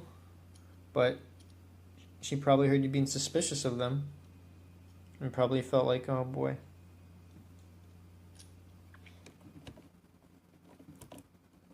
Didn't Oishi-san tell you about what Rena did at her previous school? But she did that because of Oishiro-sama. Come on, that's enough, my Barakeichi. Do you really realize you're in danger? That one was out loud. Those words come out of my mouth unconsciously. I'm stunned for a little with my own words. Then I look around to make sure nobody heard me. What I just said was true. Even if I feel their intent to kill me, I'm denying it somewhere inside of me. That kind of hesitation may be fatal. I know that. But I'm just an average male student. Nothing special about me at all. How can I believe that my friends, whom I was having so much fun with until last Sunday, are trying to kill me, right? Don't be stupid, Keiichi. This time I intentionally focus on my lower abdomen and yell quietly so only I can hear. There's only one thing I know. I'm too naive. I still don't get how scary Rena and others are. I'm not even trying to understand. I didn't take what Oishi-san told me seriously. I didn't listen to him by pretending to be depressed. I didn't understand. That's right, in a way. I have to get rid of such a naive thought that just because I don't understand, they don't have the intent to kill me. When I come to that conclusion, I hear the end of the class bell. How quick. The day is already over. I don't remember eating lunch or being in class. My friends get the desks together for the club activity. The old me would jump into that circle. Hey, Keiichi-san, why are you getting ready to go home? Satoko talks to me so normally I feel bad. Hey, Keiichi-kun, are you busy today? Are you? I wanted us to win today. Oh. Rena's disappointed look gives me a hard time. Keiichi, maybe Oishi-san is the real bad guy, and he's simply trying to take me away from them. Slap. I slap my own face to get rid of such a naive thought. Keiichi-kun? Rena is really trying to kill me? Somebody please tell me it's a lie. Even if it's not true, tell me it's a lie. Why am I thinking this way again? How stupid am I? Are you okay? Do you have a headache? I guess Rena sees me as suffering from a headache. You don't look good. Can you go home alone? Do you want me to come with you? Don't you? No, that's okay. Sorry about that. I can go home by myself. Please have fun. When Mian finds out that I'm going home, she puckers up her lips. You wanted a revenge match, and that's why I chose this game today. Keiichi-san doesn't have the desire for a return match. How pitiful. I don't pay attention to such a vulgar provocation. Without responding to her, I get up with my bag in my hand. Then I feel someone putting a hand on my head. There, Keiichi. You look sick. It's Lurika-chan. She pats my head with her small hand while staying on tiptoe. It feels good, and that makes me feel mortified. Sorry, everyone. See you. After I said that, I leave the classroom quickly. They're saying something while watching my back, but I don't hear them. I head to the front exit, get my shoes, put them on, and move forward and forward. Empty your mind, my Barakechi. For some reason, they want to get rid of me. They have a dark plan, they keep their eyes on my every move. But I can't hate them. They're my friends. I resent how naive I am, and I also resent losing something I shouldn't have lost. It feels like my personality is getting ripped apart along with my body. If this is the curse of Oyashiro-sama, it's too painful. Hey, Oyashiro-sama. Sorry that I didn't believe in your curse, but now I do. I truly do. Your curse really does exist. So please, please forgive me. Please.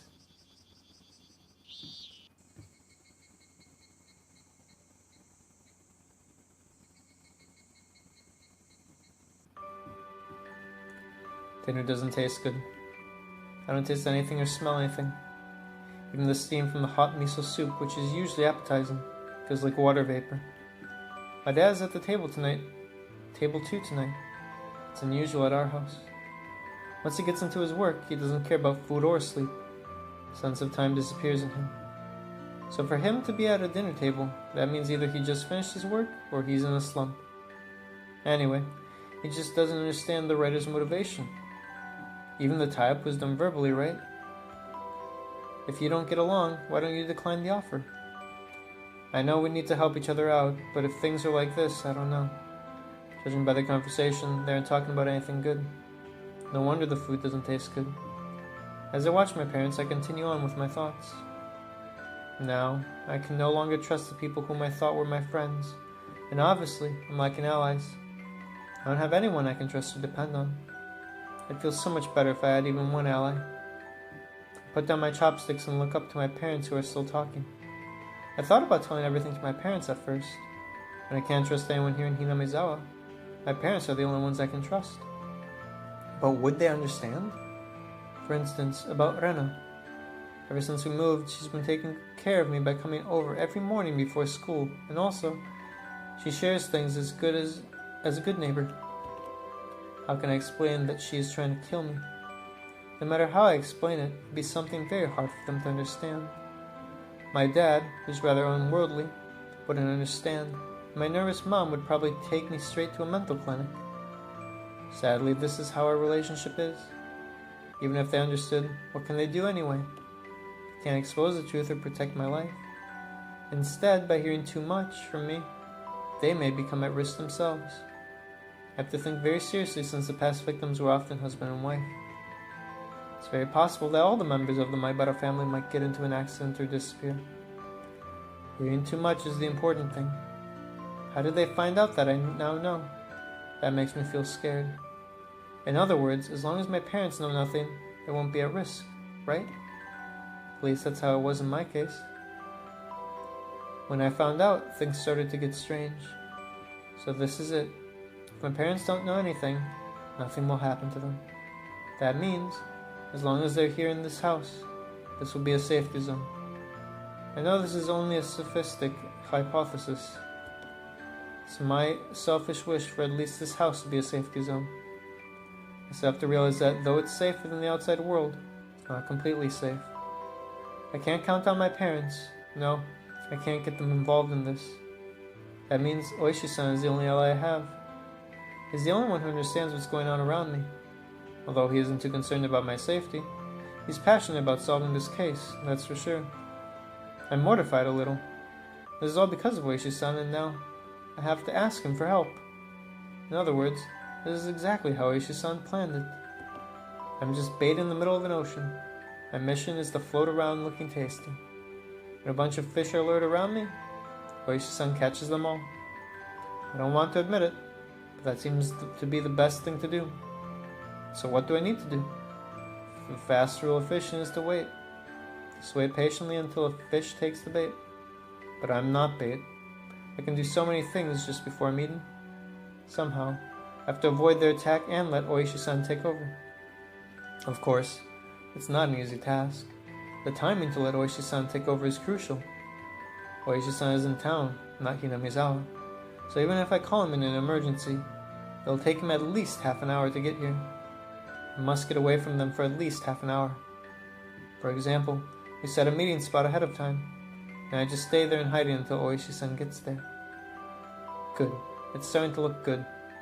I'm still in the middle of this mess, but I'm starting to see a little light at the end of the tunnel, which is giving me a little bit of hope. I know. Maybe I should carry some kind of a weapon on me. Something like a folding knife, but it seems helpless. Besides, it's recognized as a weapon in society. I guess something long like a bat will be useful. I remember there's a metal bat at school. That'll work well. If I pretend a batting practice, no one would be suspicious. I'll go to school early tomorrow to get it. Just having a weapon may restrain the other party's actions. Another thing is to leave records. Even jotting down things on a memo would do. I'll start writing stuff down during the day as a diary. Even if I disappear, my diary will stay. Oishi-san will avenge me, using my diary. I go back to my room, leaving my parents who are still talking about the job. I think there might be more parts after this, because now I'm remembering that there's at least another school day, I think. I rip out a page from my notebook and sit at the desk. I haven't written a diary since my elementary years. If something happens to me, the police will use my diary. So I'll only put the facts and make them short and clear. How should I start? I just let my pen do the work. I, Maibara Keiichi, am in mortal danger. I make Arai smile. I never even dreamed of writing such a line, which sounds like a mystery novel, even if I say so myself. I don't know who's trying to kill me or why. I suspect Rena and others, but there's no proof, so I can't write any more about that. Reading such mysterious lines, I laugh at myself. Would the police get some kind of hint from these lines? I just hope so. But more than that, I hope this diary will never have to come out. I smile wryly again. It's so short, I add another line. The only thing I do know is that it has something to do with Oyashiro-sama's curse. Is it too much? Maybe I shouldn't write any more. If I go on, it'll become a delusive diary. To let them know how calm I am, I shouldn't write any more at this point. I'll add more facts as I find out. I fold the note paper and think of where to hide it. If I'm not careful enough, they'll find it first. On the other hand, if I hide it somewhere hard to find, then nobody will find it. After some thought, I take down the wall clock and tape the paper on the back side of the clock and put it back on the wall. Good. It doesn't look like something is hidden. Okay, now I have to make sure my parents find the paper when something happens to me. I check the clock from different angles to make sure, then go downstairs. My parents are still talking about the same topic. They don't seem about to stop, so I interrupt. Sorry to interrupt, but can I say something? They both stop the conversation immediately, because I never start a conversation this way. What is it, Keiichi? There's something I want to ask you. This is only a hypothetical scenario, okay? Keiichi, is it something you have to tell us right now? We're talking about something very important now. I don't think their topic is more important than mine. I continue. If I die, my parents open their eyes widely. If I die, I want you to put my wall clock in my casket. If they do that, they'll notice the paper. Their eyes are still wide open and they don't even move. This might not work. I made that clock in the craft class and I really like it, so please? What's wrong, Keiichi? Did something happen? My mom finally opens her mouth suspiciously. There's probably no response when a son starts saying such a thing. Sorry to make you worry, but I only want you to focus on the clock. The room goes silent, so I decide to go back to my room. I want to go to school early tomorrow, so I'm going to sleep. Good night. And I leave the living room.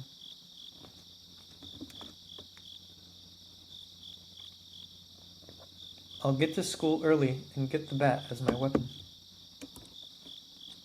I shouldn't walk to school with Rena anymore. My mom calls me as I walk up the stairs, but I pretend I don't hear her. There's nothing I can talk to them about. If I do, there will be more risk. I don't have anyone to count on, and my lonely fight is starting. I won't let them kill me, at least not until I find out the whole truth. You're a baller, dude. In this section, you're like Battler.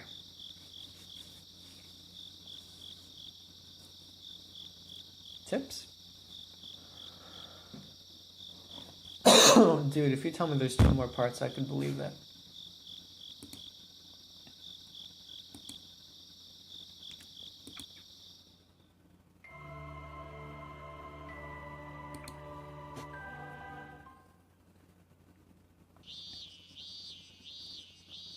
You know, this is probably meant to prove that they're not fucking crazy.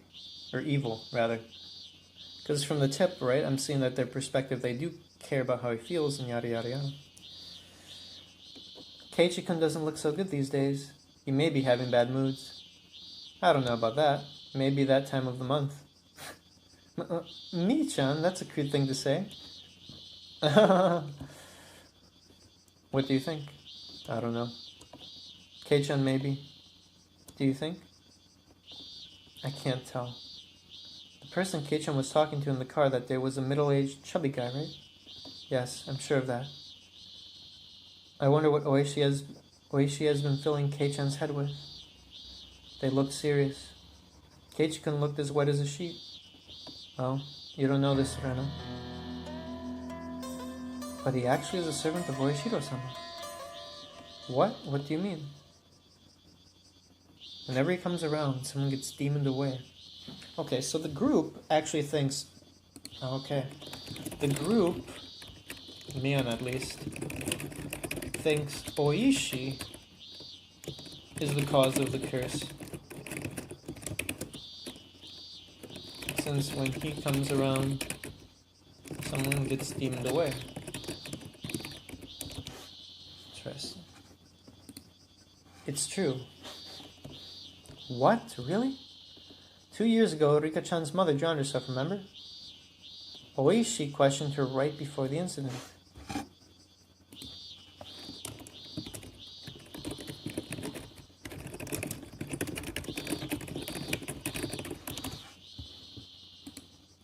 Come to think of it, he was there when Satoshi transferred to another school. Transfer? She's such a kind girl. Well, what? Wait. Mion laughs at Rena saying transfer, which implies Mion knows Satoshi disappeared, which makes sense. High politics in Sonozaki family. Then this time he came around Keiichi-kun. Does it mean Keiichi-kun will be the next victim? Silence, and then the ice is broken. There is a roar of laughter.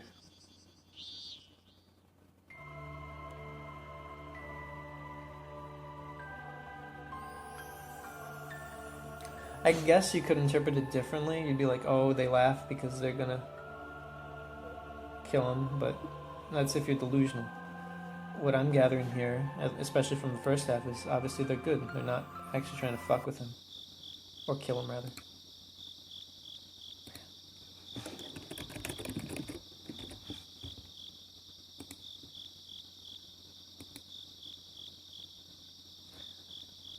Let's see.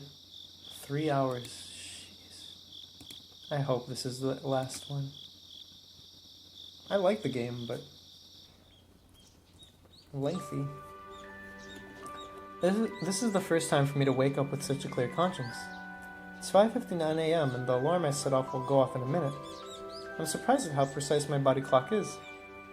I already packed for school last night. I change quickly and go downstairs. I guess my mom is still asleep. There's no breakfast or lunchbox prepared. I only told her I'd leave early last night, so I guess I can't complain. By the time I get slices of bread and jam with a cup of cocoa ready for breakfast, my mom finally gets up. Oh, Keiichi, you sure are early this morning. Is there something going on at school? Not really, I reply distantly and eat 2 slices of bread and get my bag and stand up. Are you leaving already? What about lunch? You have to give me a little more time to get it ready. If I wait for my lunch to be ready, I'll end up leaving at the normal time. There will be a higher chance of running into Rena and Mion. I'm going to school myself. That's okay, don't worry. What are you going to do for lunch? I'll sneak out and get some pastries or something. Are you sure? Here's lunch money then. Make sure to bring back a receipt. What the fuck? A receipt? This house is hardcore. I take a 1,000 yen bill from my mom and shove it into my pocket. Are Rana-chan and Mion-chan leaving this early too? No, it's just me. Have you told Rana-chan that you're leaving early? Why are you asking such details? I fed up with her questions and turned to her with a disgusted look on my face. If Rena comes, just tell her I already left, okay? Hey, Keiichi, wait. I don't mean to distress my parents, but I just can't count on them. If you can't help me, then please don't get involved. That'll be safer. I obstruct my mom's annoying voice by shutting the door. This is the first time for me to go to school by myself since I moved.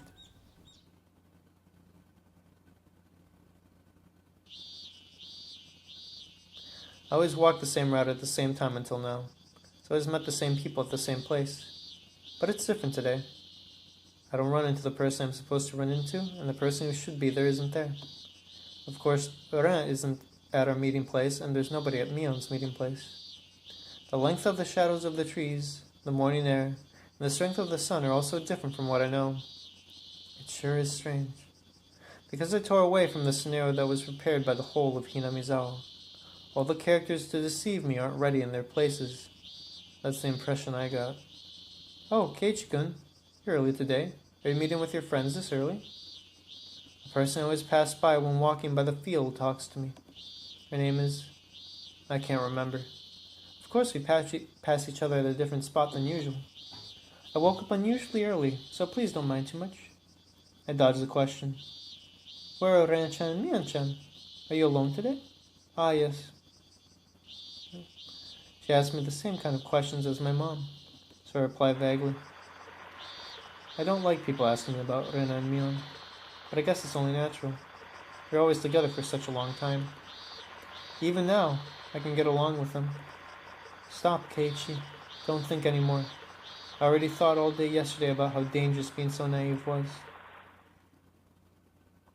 Honk, honk, honk. Suddenly I hear a car honking. The honking sounds very close to me. I'm helpless against the huge metallic body that's approaching me rapidly. When I turn, the huge body of a station wagon is right there. I've seen a car veer close to the side of the street to avoid pedestrians, but this car was completely opposite, swinging towards the center of the street, as if there are pedestrians on the opposite side of the street. My slow thinking is delaying me from realizing something very important. The car is right in front of me. I'll be hit.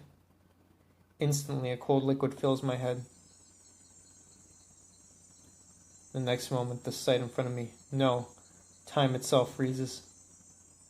In that silent, frozen time, I look alternatingly at the station wagon that's so close. There is no way for me to avoid it. Myself, with my upper body twisted to turn around.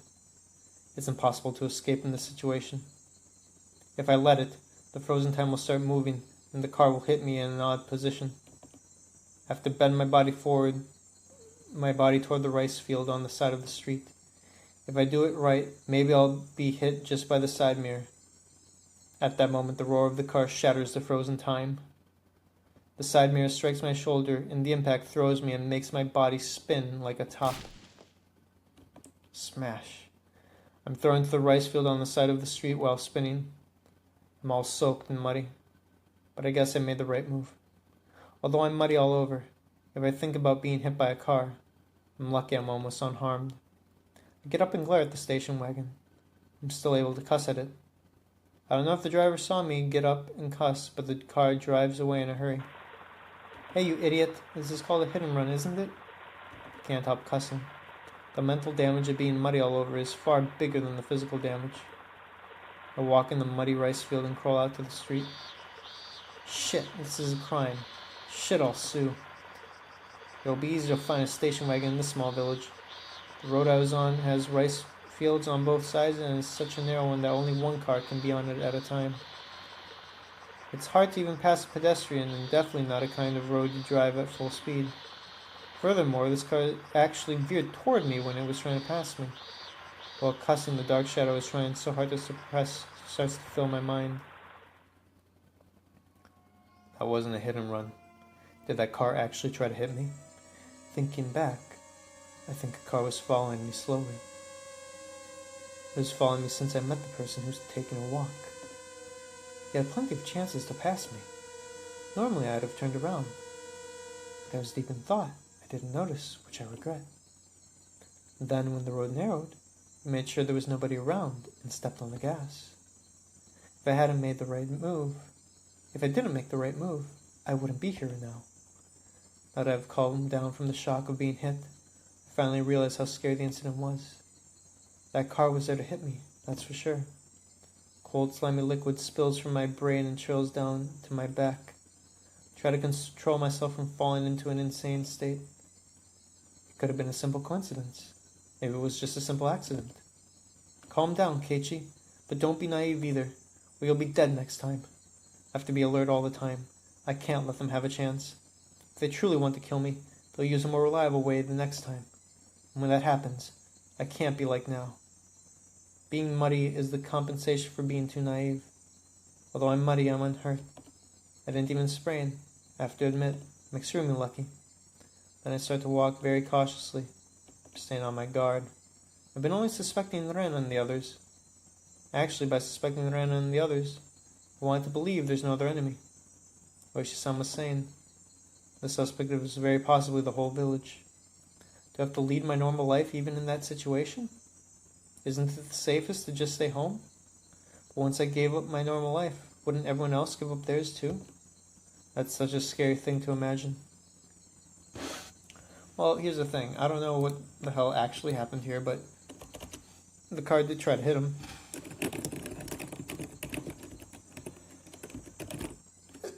I don't think you can fake that.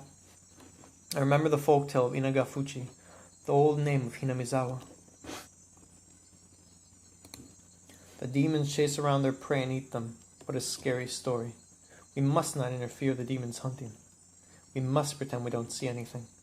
There are multiple enemies. The whole village. The villagers who accept the curse blindly won't help me. The sudden strong sunlight makes me feel a little dizzy. I just don't know what's going on anymore. When I suspect humans, the curse of Oyashiro-sama comes up. When I suspect the curse of Oyashiro-sama, humans come up. What's coincidence and what's design? Who's the enemy and who's the onlooker? But there's something I want to know more than anything. Why am I in danger? Hopefully someday I'll find an answer that I can understand. I don't care when that'll be. I won't die until then. That's my fighting spirit.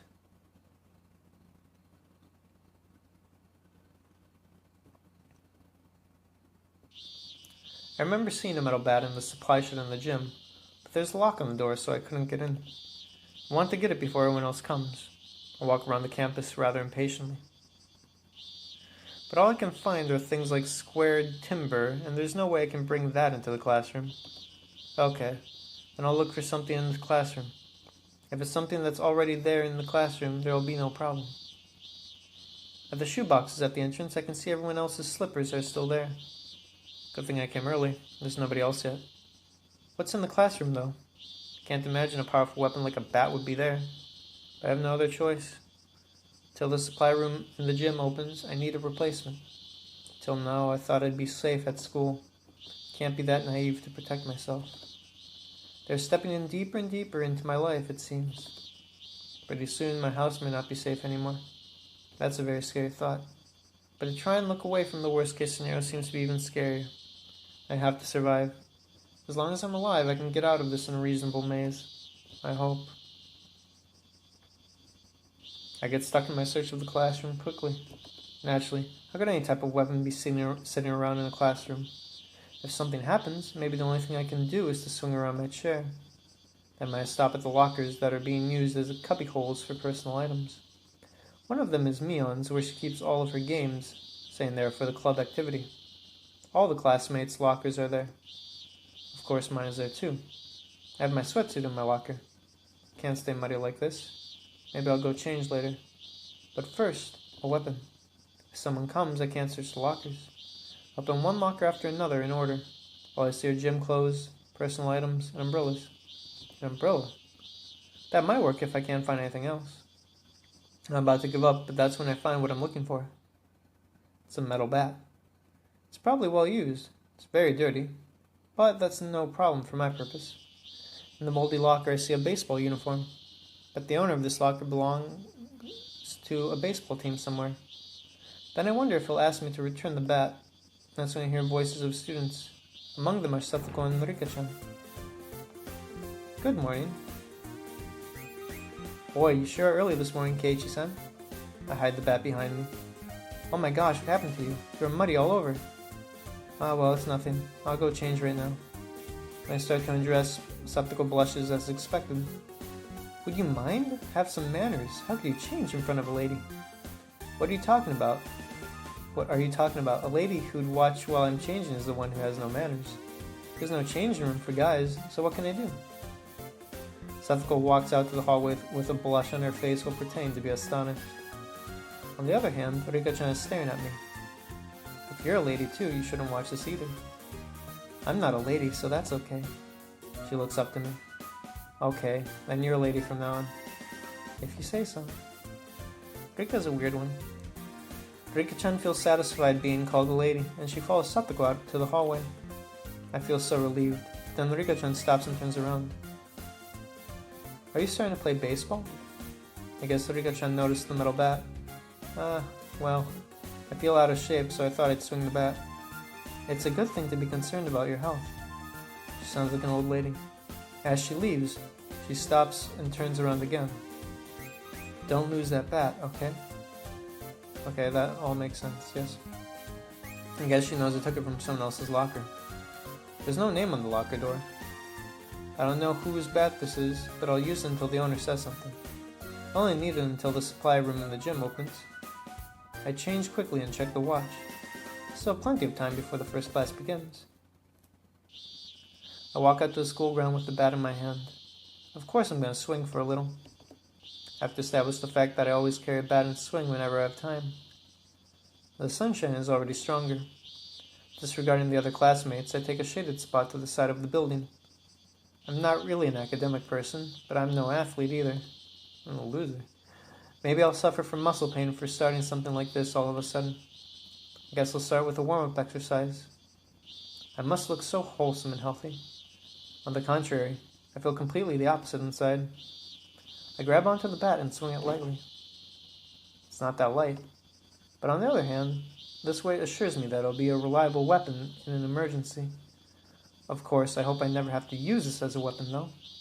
But by having this, my enemy might hesitate to attack. I really hope that'll be the case.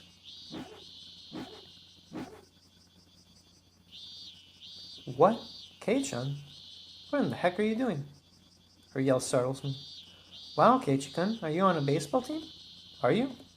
Serena and Mion. Your mother told me you left early. But what do you think you're doing? Can't you see? I'm swinging for the Koshien tournament. I'm also doing this to shape up. To shape up? Are you fat?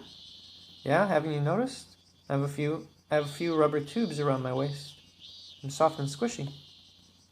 Soft and squishy? Rena, you don't need to picture me in your head. To get rid of the coarse picture out of Rena's head, a rubber head roughly. Okay, then good luck to you. Uncle Mion will be cheering on for you. I've heard Oshima High School is really good. Their southpaw, Kamada-kun, is supposed to be great. Good luck.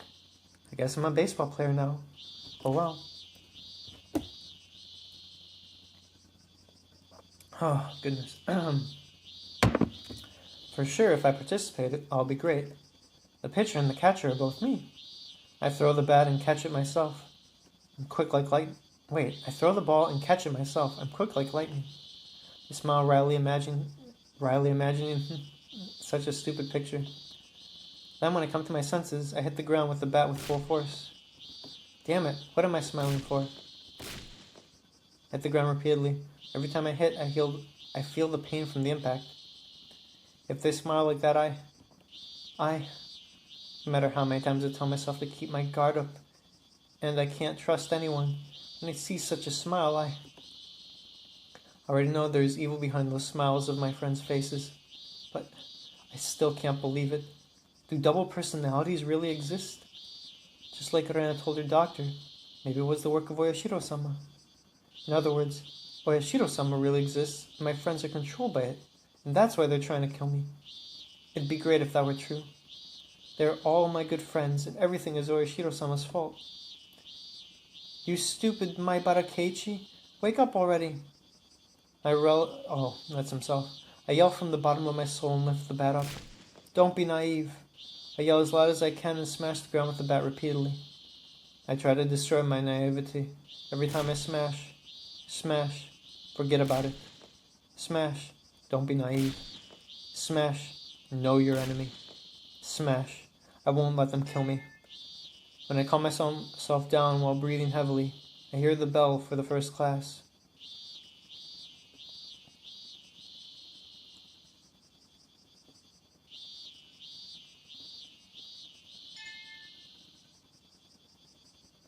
I realize suddenly that's the bell signaling the end of the class. I relax and exhale deeply. I feel like I was in a fog all day. I couldn't tell if I was nervous or half asleep. It sure wasn't a comfortable feeling, but at least I'm glad the school day is over without intrusion. How long do I have to live feeling like this? The endless torture is really getting to me. Keiichi-kun, come on, let's do it. It's time for the club activity. But a sudden voice brings me back to my senses. Come on, Kei-chan, wake up. Put the desks together. They're putting the desks together as usual. It's club activity time, but I have no intention of joining them. I pack my bag to get ready to go home.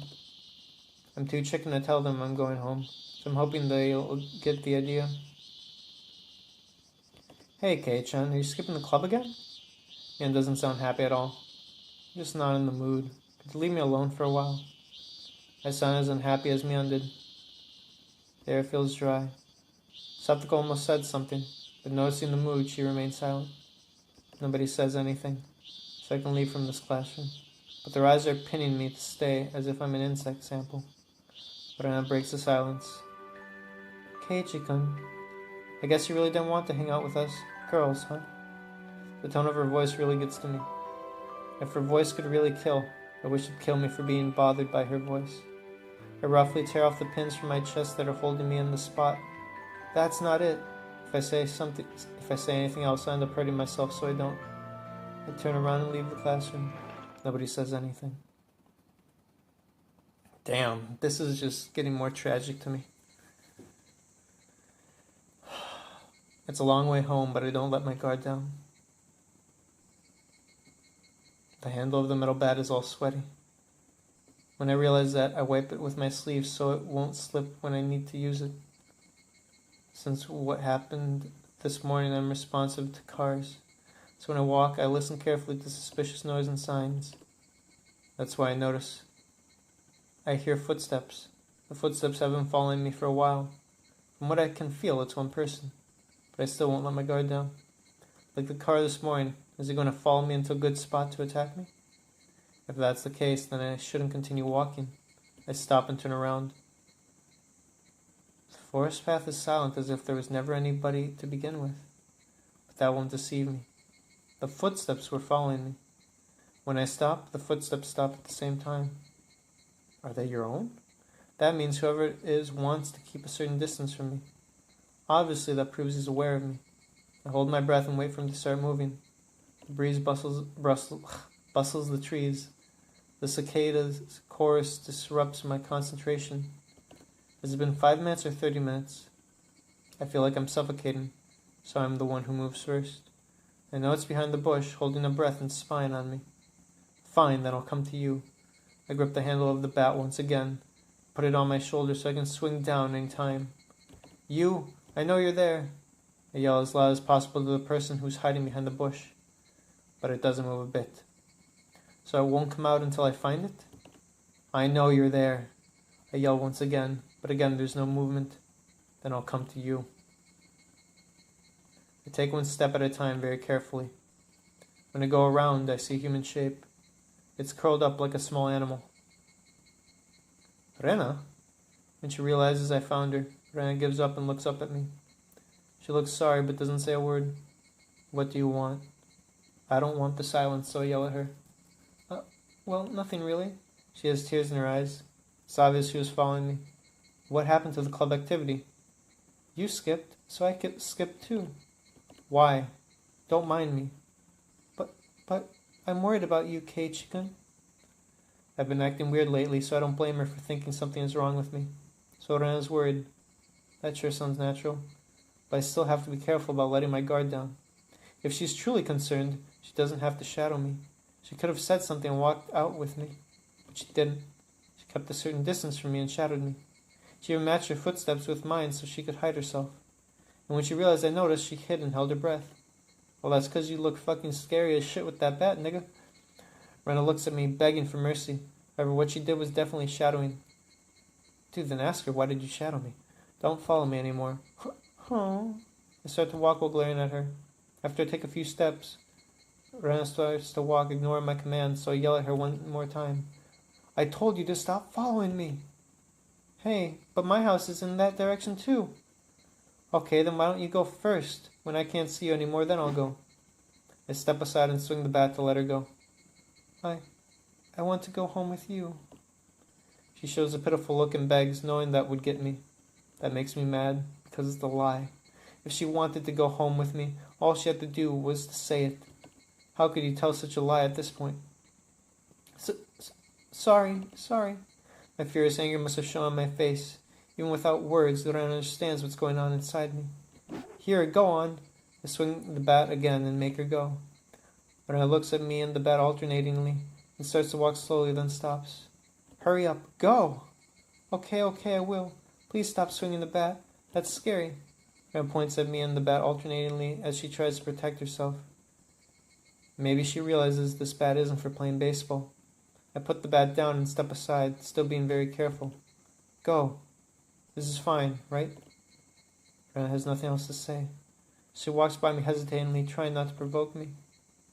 As I watch her walk away, Rena stops shortly. Hey, don't stop. That's when a strong wind blows sand into my face. The sand gets into my eyes and makes my eyes so teary that I can hardly see.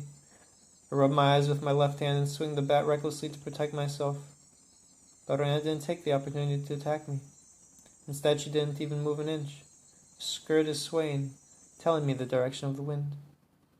The skirt settles down and the silence comes back. That's when the other me inside of me warns me about some kind of danger.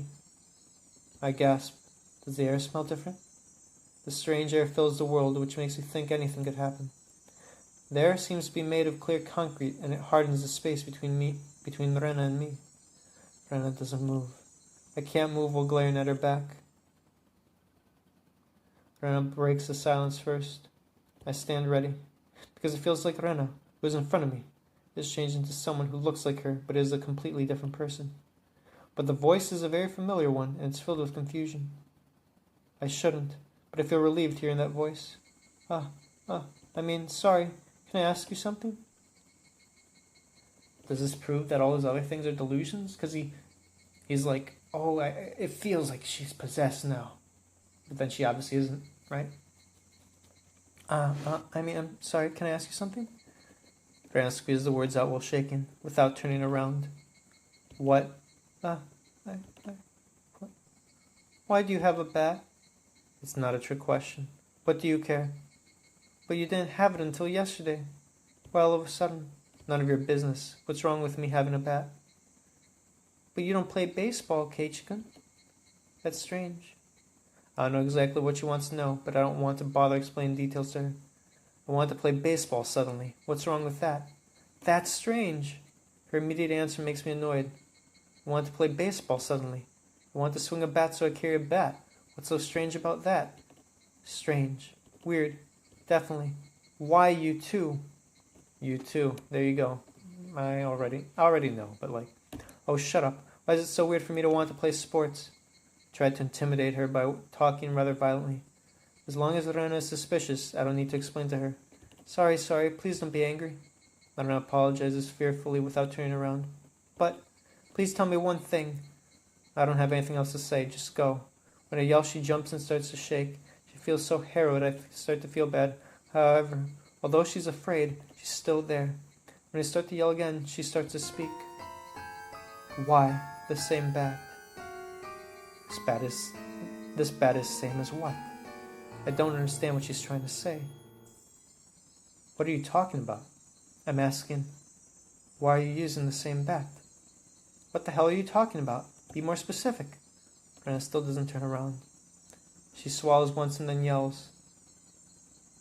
This is why you know they're not killers, right? Because, like, this is normal. Keiichi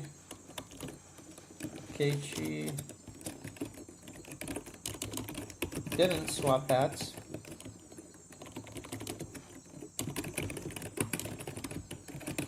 Kept Satoshi's bat. And obviously, Rena is concerned because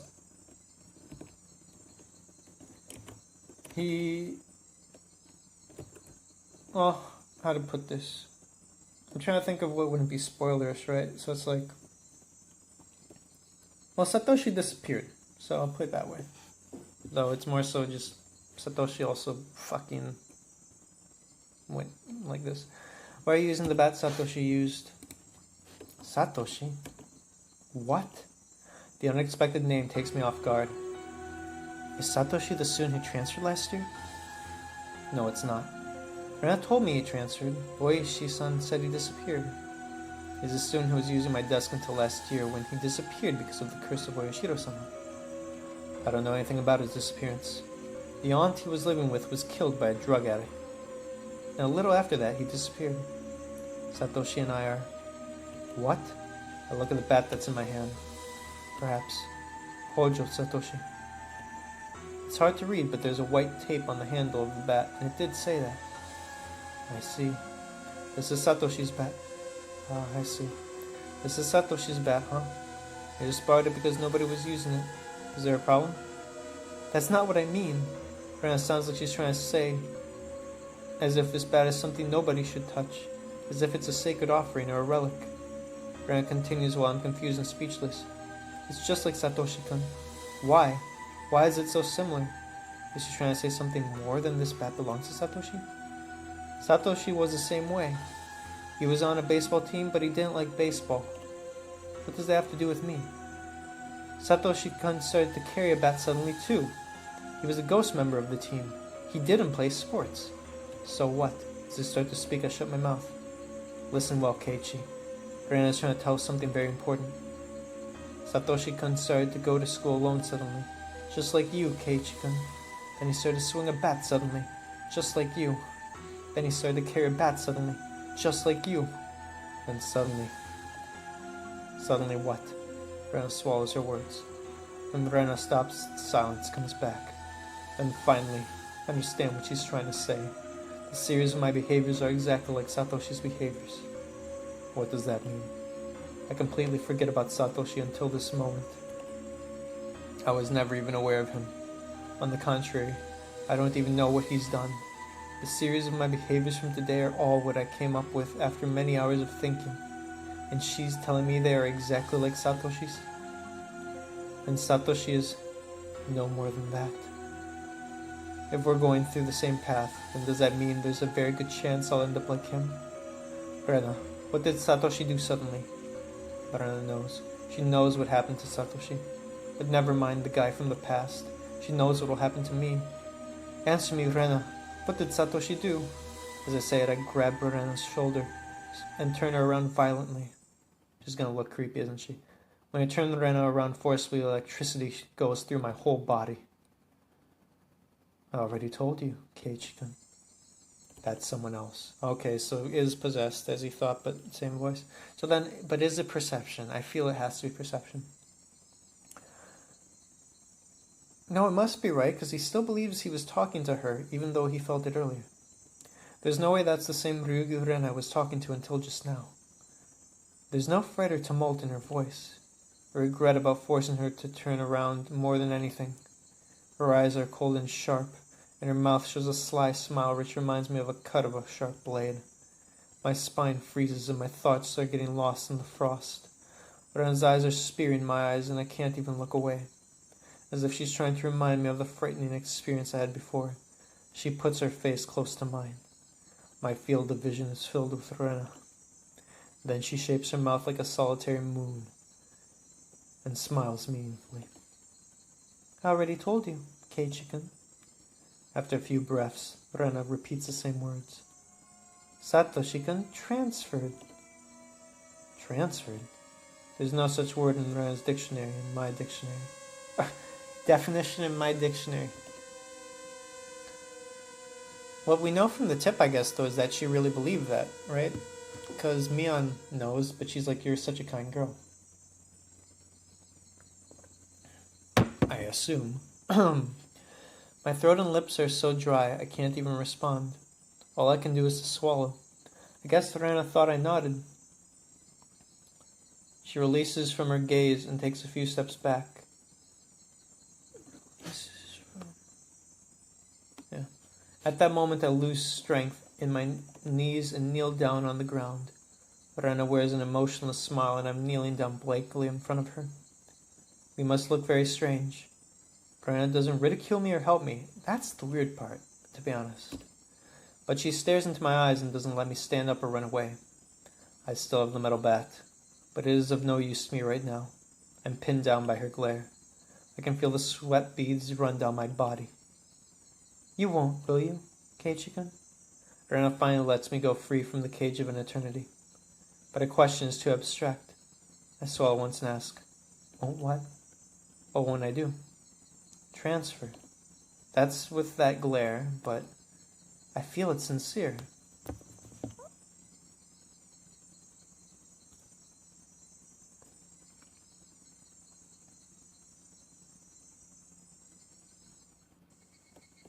Satoshi and I are what? Everything I did today was simply a duplication of Satoshi.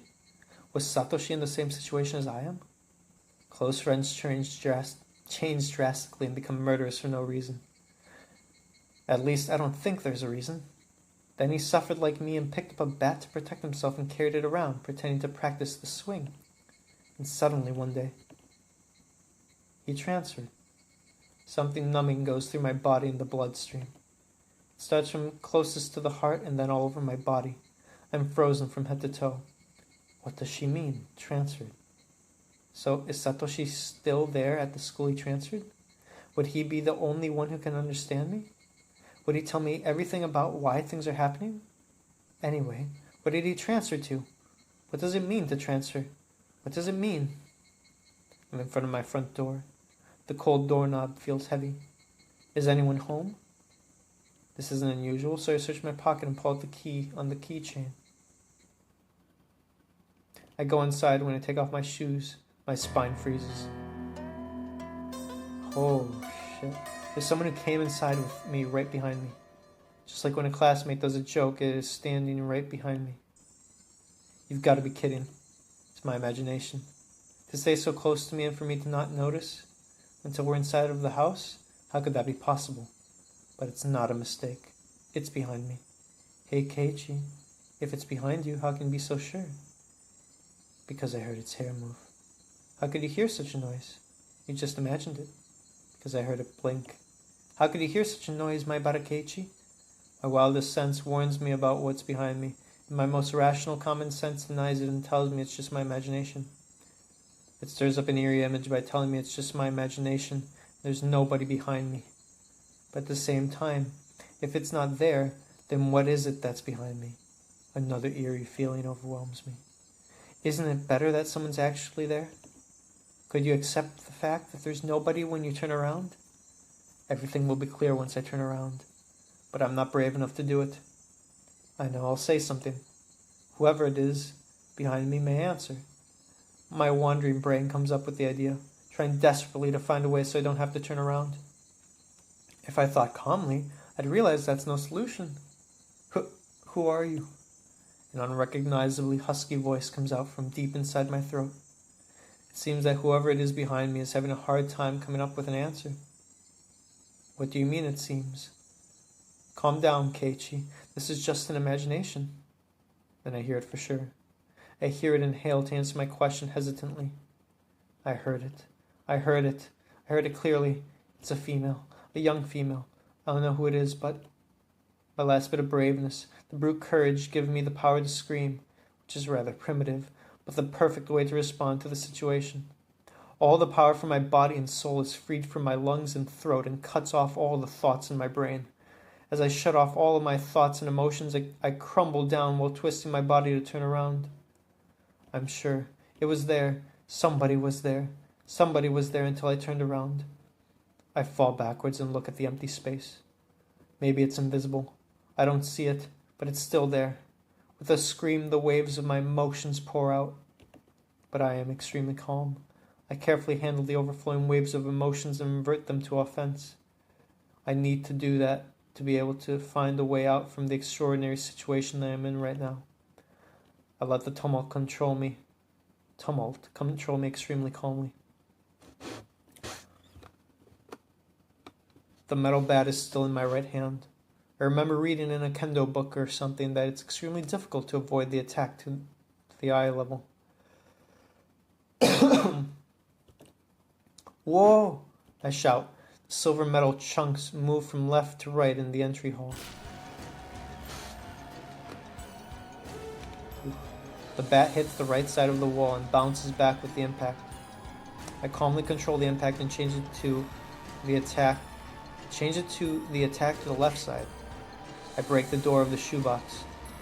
Those two swings cut the air, but I'm sure I gave an emotional impact. I can feel the lack of patience in the air. The attack isn't the only thing I need. As I pull out the bat that's buried in the shoebox, I rotate my body and roar. Whoa! My roar shakes the air, and that adds more destructive power to my repeating blow. Crash. The hard blow crushes the top of the shoebox. None of my blows hit the enemy, but my fury definitely did. By the time I'm soaked in sweat and breathing heavily, my enemy has dematerialized. When I make sure my enemy has dispersed, I lock the door and put the chain. Is it just pretending to be gone, but really inside of the house? It was such an aggression to search around the house, but I don't find anything. I succeeded. It successfully chased it away. Suddenly I feel weak and heave a big sigh. All the secretions from my brain that I was stopping until this moment suddenly get all mixed up. Fear, fulfillment, and suspicion are mixed in and flow through my body. I don't pay attention to each of those emotions, but put them down with the strongest emotion of all, which is fatigue. Even at this moment, I'm calm. After I check all the locks in the house, I go up to my room and close the drapes. Then I stand straight and bend my head backwards a little. I get rid of all the idle thoughts and cool down my brain calmly. What just happened in the entry hall? I was there. It was there. I thought once I'm calm, I might think it was actually my imagination, but I still don't. Calm down, my Barakeichi. Calm down. But no matter how calmly I think, it wasn't my imagination. It was definitely a supernatural phenomenon, and there was definitely something behind me. It's not that I was delirious or confused or saw a phantom. It really isn't. Proof? There's proof. When I asked, "Who are you?" whoever was behind me inhaled to answer. I heard that noise clearly. The situation I'm in right now still is unclear. Is it a supernatural phenomenon of the curse of Oyashiro-sama? Is it the work of the villagers who accept the existence of the curse blindly? Anyway, the motive is unknown. Also, the method is still mystery too. If the suspect is a human, that means I admit Ren and the others are the suspect. It'd be easy to solve. Oishi and the police will arrest my enemy. But what if the curse of Oyashiro-sama exists? Well, here's what I don't know. Did someone really breathe behind him? He said young girl. Young girl breathes behind him.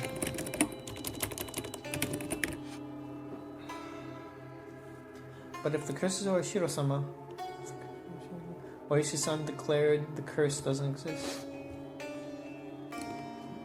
He sounded so reliable at the time, but now there's a possibility that the suspect may be non-human.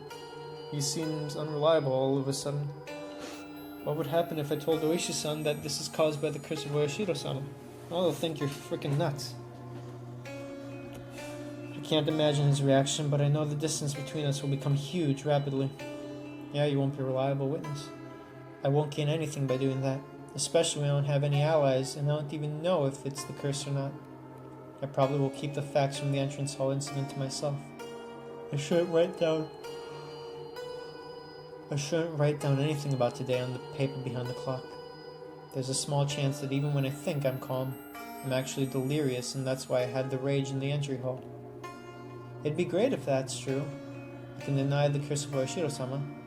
But if I deny the curse of Oishiro-sama, that means I admit Rena and the others are the suspect. If I deny Rena and the others are the suspect, that means I admit the curse of Oishiro-sama. If I deny both, that means I admit that I'm crazy. The three impossible choices swirl around and make me feel dizzy. Once again, I stand straight and bend my head backwards slightly to cool my head. Calm down, Keiichi. Only what happened is the truth. Don't think of anything else. But I can't help it. How nice it would be if I was crazy and everything that has happened until now was all a hallucination. The curse of Oishiro-sama doesn't exist. Ren and the others are my best friends. I wish I was crazy. This is the first time I wished for that. Well, I feel like that has to be the answer. Because from the tips and other stuff, we know they're not evil.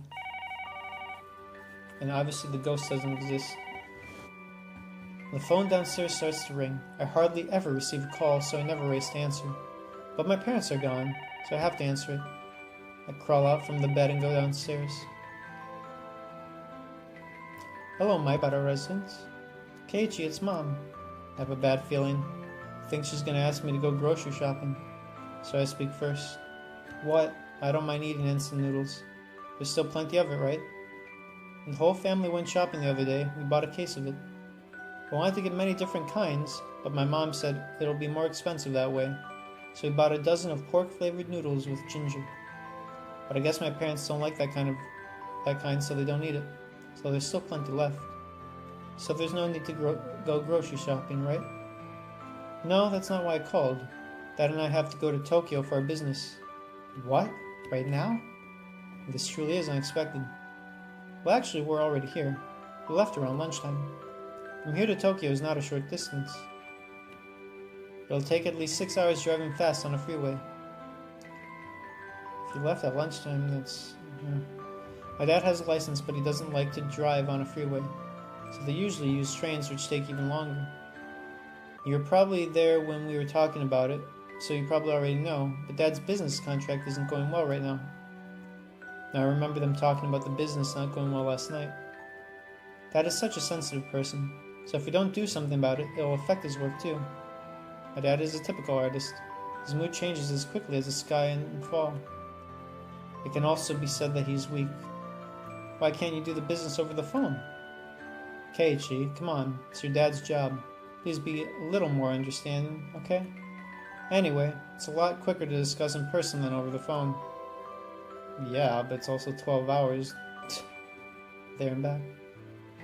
When the topic is Dad's job, I can't say anything as his son. So I won't be home until tomorrow night. You'll be okay alone, right?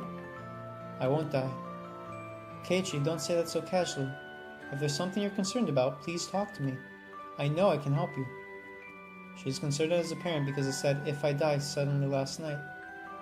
Though I already know talking to her won't solve anything which makes me sad. But I have no intention of dying. At least not until I know everything. I won't die. I'll live, even if I have to struggle helplessly. Okay, make sure you get up in time and eat your breakfast. Don't forget to take a bath and brush your teeth too. Okay, see you. That's it for the phone conversation. My parents go to Tokyo for business once in a while, but it's so far away. They usually take care of the business on the phone. Even if they have to go, it's usually planned ahead of time, never this suddenly. That bothers me. It seems so unnatural. I don't think that's planned. It's surprising, but it's not that unnatural. Anyway, the fact is I'm alone in this house tonight. When my parents get home, they won't find me. I will be nowhere to be found. I will have disappeared.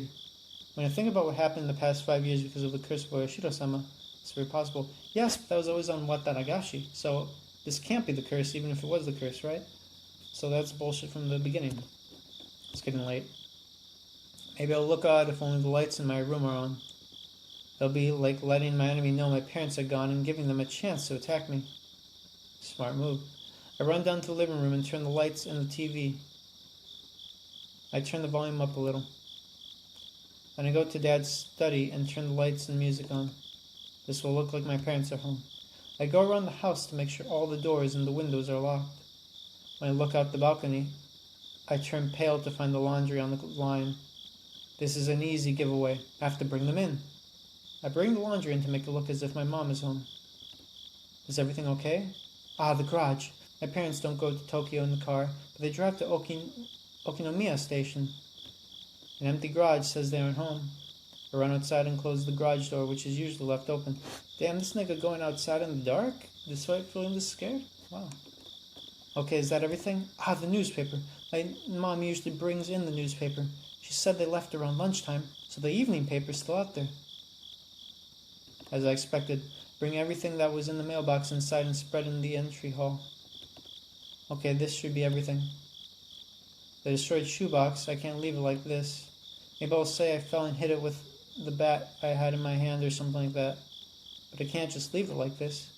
I should clean up at least a little before Mom yells at me. I remember there being a broom and a dustpan in the storeroom. As I go get them, the phone rings again. Hello, my Maibara residence. Hello, Keiichi-kun. Is your mom home? Ah, sorry, she's out now. I know, right? Are you stupid, Maibara Keiichi? Why are you telling your parents are out? Calm down, there's still a chance to follow that. She'll be back soon. This isn't good. She might say she'll call back later. Have her call me when she returns. That's okay. It's nothing important. Thank you. She hangs up, and I'm relieved that the conversation didn't go on. Who the fuck was it, though? They said Keiichi-kun. Wait, does it say Rena?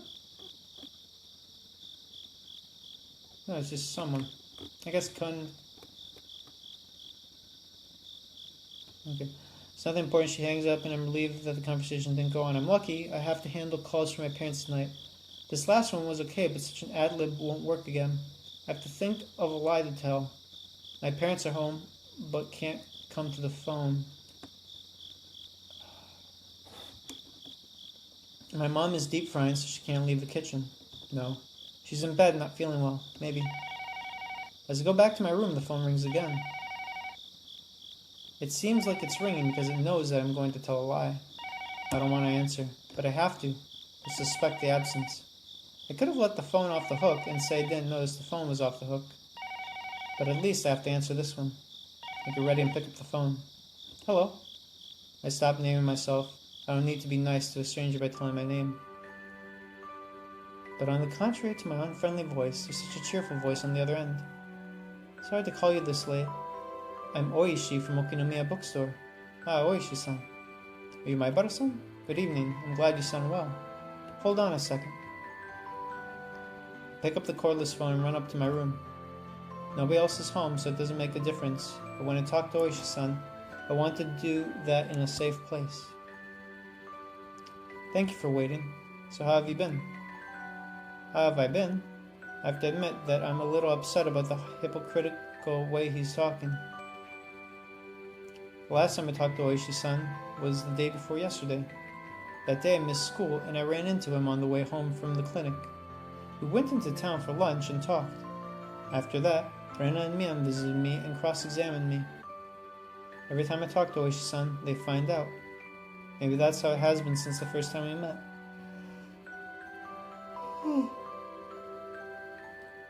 Are they listening in to this phone conversation too? Hello? Can you hear me? What? Ah, sorry. What did you say? I said, has anything strange happened since? I was worried since you didn't answer. Ah, well, nothing really. I shut my mouth. There are plenty of strange happenings. They're all so incomprehensive. I feel like you'd say incomprehensible instead. I don't even know how to start. I don't know anything, but I'll ask. This might be the last chance to ask. My parents are gone tonight, and there's no guarantee I'll be safe until tomorrow morning. Oishi-san, I think someone is really trying to kill me. Really? Could be a coincidence, but the day I stayed home from school, the two came to visit me in the evening.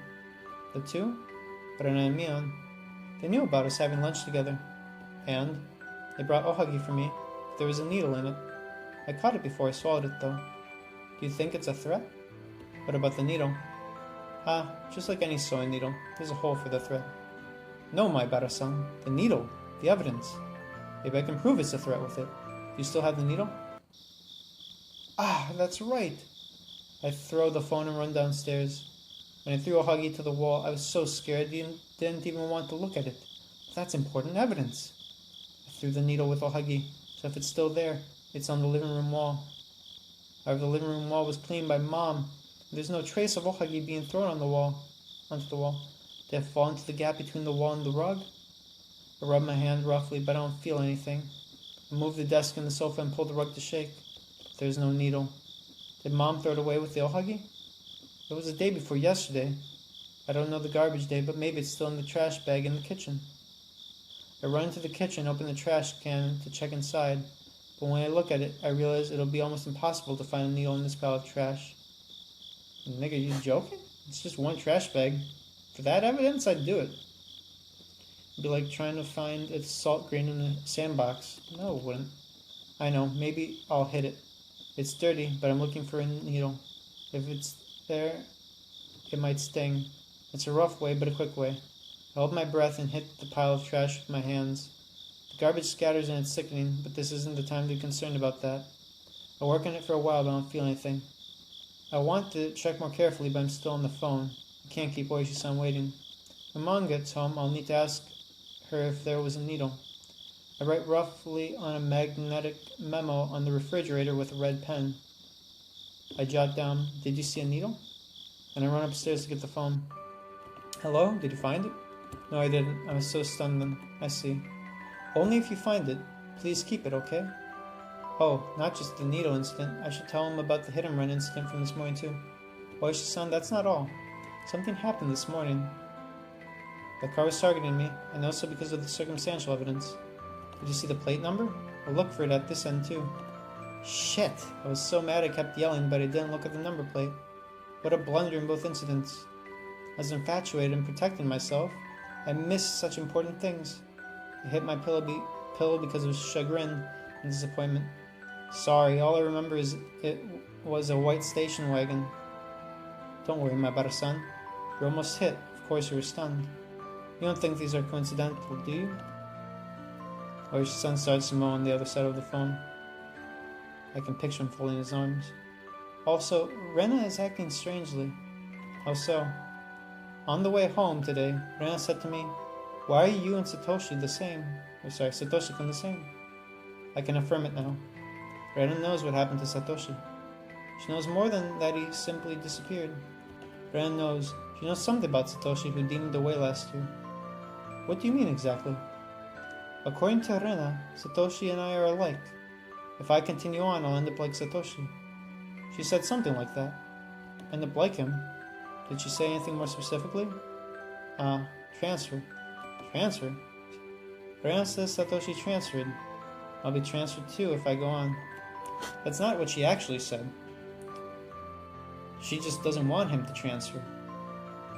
Different intent, sir. Maibara-san, that's probably a threat or a warning. I think so too. And I remember. I don't know if I should assume a human suspect for the things that have happened. Other than the theory that Rena and the others are the suspect, there's a theory of the existence of the curse of Oishiro-sama. Of course, I can't tell Oishi-san about that though, but Rena is suspicious in both theories. Either the curse of Oishiro-sama exists, or it's a crime of the whole village. Rena is involved. I wonder what Rena knows. Rena is suspicious. What is Rena? There's no doubt that she has some kind of connection to all the mysterious death incidents in the past. Oishi-san has told me he's looked into Rena's past a little. I think he just said a little. I think he really looked into it deeply. I want to know about Rena, about the things at the previous school, and the things I don't know. Is she suspicious? No, that's not what I want to know. I want to know the truth. I'm alone in this house tonight, although I can't count on them. My parents who make this house a safety zone are gone. I do... Here's the thing. Whoever called recognized Keiichi-kun's voice. Actually, let me quickly see that. I'm alone in this house tonight, although I can't count on them. My parents who make this house a safety zone are gone. Okay, now let me scroll up. I don't know if I'll be able to see it.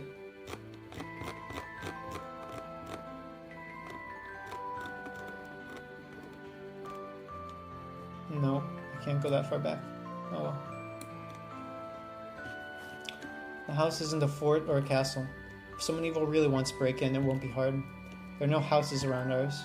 Nobody will hear any noise. I bear a grudge on my artistic dad for building a house in such a secluded area.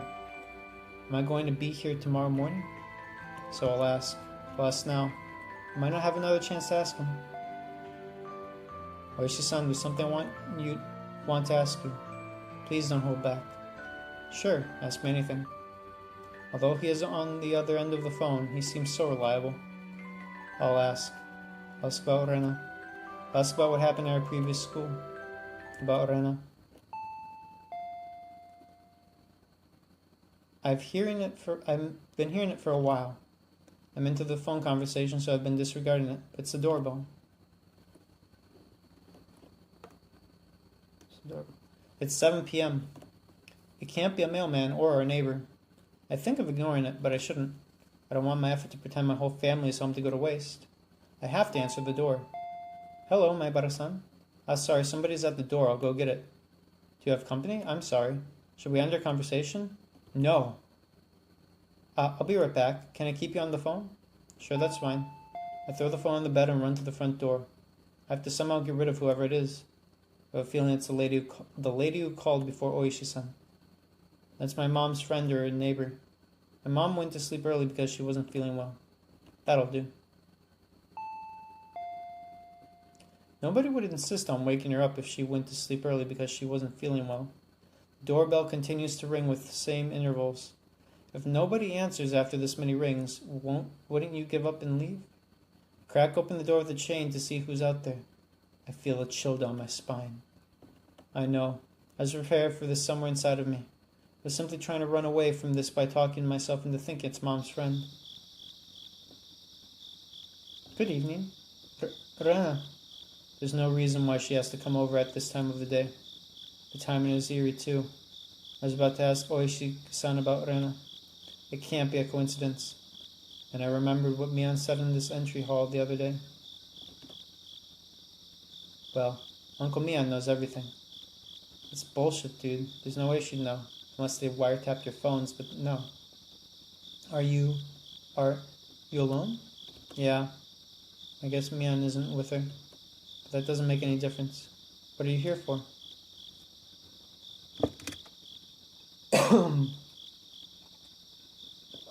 Keiichi-kun, I want to talk to you with the door open. Can't I come in? Can't I? Indeed. Talking to a classmate with a chain on the door isn't normal behavior. We always keep the chain on at night, so don't mind that. Well, okay. Rena stoops sadly, but she tries to keep a smile and her effort seems pitiful. However, I don't let my guard down. As long as we talk this way, although my heart hurts, I'll be safe. What I'm truly afraid of isn't to take the chain off and be attacked by thugs, but to trust Rena and take the chain off only to be betrayed and attacked by her. If the chain stays on, my heart may hurt, but Rena won't betray me. Rena gives up on coming inside because her silent effort isn't working. Hey, Keiichi-kun, have you had dinner yet? No, I haven't. My mom isn't home, so no matter how long I wait, there will be no dinner. I came home and lay down for a while, and the phone woke me, and I've been on the phone since, so I didn't have time to eat dinner. My dinner is a cup of instant noodles, so I can eat whenever I want. No, not yet. Why? Haha, good. Look, I brought some side dishes. Rena shows me the nest of boxes wrapped in a piece of wrapping cloth. If you let me use the kitchen, I can heat up miso soup too. No, you don't need to do that. But there's plenty of tofu and vegetables in it. Don't you like them, don't you? Of course I do. I love miso soup with lots of ingredients in it. Daikon, carrot, burdock, and potato. How wonderful. Ah, it must taste so good. I brought some rice too, so you can just microwave it too. Of course, rice has to go with miso soup. I bolt down on rice and sip miso soup in between. Only a Japanese person can understand this pleasure. Also, I made some pickles too. It's mountain vegetables this time. Until I moved to Hinamizawa, I didn't like mountain vegetables. But once I tried, I got hooked. It seems plain, but there's very good flavor to it. Compared to that, vegetables from stores are tasteless. Duh, they have more nutrients in the wild. They're for vegetable beginners. Only an extra like me can understand the flavor of mountain vegetables. Furthermore, it's well known that the Ryugu family's pickles are the best. Ah, what kind of pickles? They must go perfectly with hot and steamy rice. Oh, now there's more? That sounds great, it really does. I'm saying goodbye to the person who is content with having a cup of instant noodles for dinner. Fran seems to be in a good mood and suggests such a tasty dinner. My stomach loses the tension and I start to feel hungry. At the same time I start to let my guard down. Fran says she's alone, maybe I can let her in. But I can't get rid of the idea of the food may be poisoned. That's when I feel the chill down my spine. What fucking shit, dude. So close to breaking the thing. I don't understand why I felt that sensation at that moment, but the other me inside me is trying to warn me. Rena's finding an appetizing dinner story is based on one thing. There's no dinner at this house tonight. In other words, it's based on the fact that my mom, who usually made dinner, is not home. Dude, you literally told her that you hadn't had dinner yet. And all things considered, she's your friend who you've been distant from, and she's probably trying to appeal to you. And let's not forget that at the start of this story, you both seem to be lovey-dovey with each other. And she obviously doesn't want you to transfer away. She's worried about losing you. There's no dinner at this house tonight. In other words, it's based on the fact that my mom, who usually made dinner, is not home. 7 p.m. is usually dinner time for normal households. If Mom is home, that would be our dinner time too. It's too strange for her to show up at that time with dinner in her hands. She knows my parents are gone, but she could be bluffing. I made an effort to make it look like my parents are home.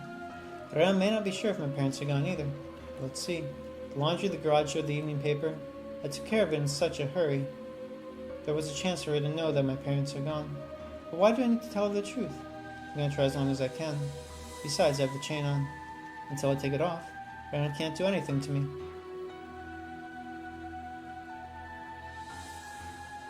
Thank you, but dinner is almost ready.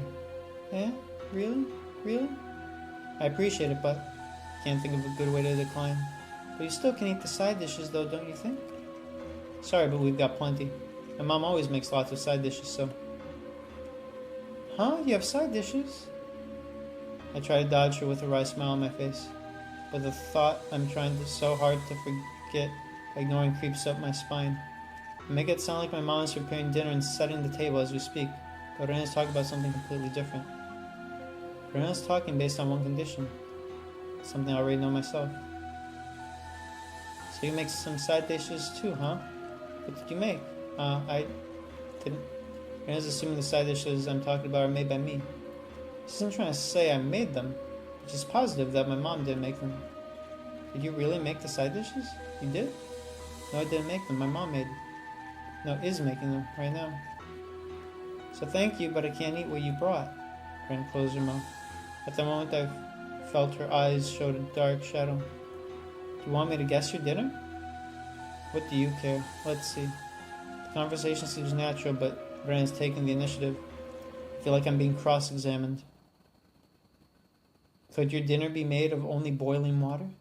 Hey, don't insult us. Don't underestimate my mom's special dinner. It's a full-course meal. I try my best, but I can feel my teeth chattering. I'm giving her the impression of dismay. But Rena doesn't respond. Keiichi-kun, did your mom really make dinner? Here's what I'll bet. Rena always comes over, right? Rena visited their house when Keiichi wasn't home that one day, when he went early.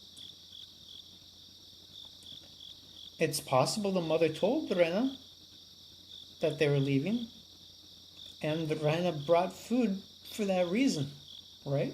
And so Rena does know the truth, so with Keiichi lying here like a fucker, she can tell.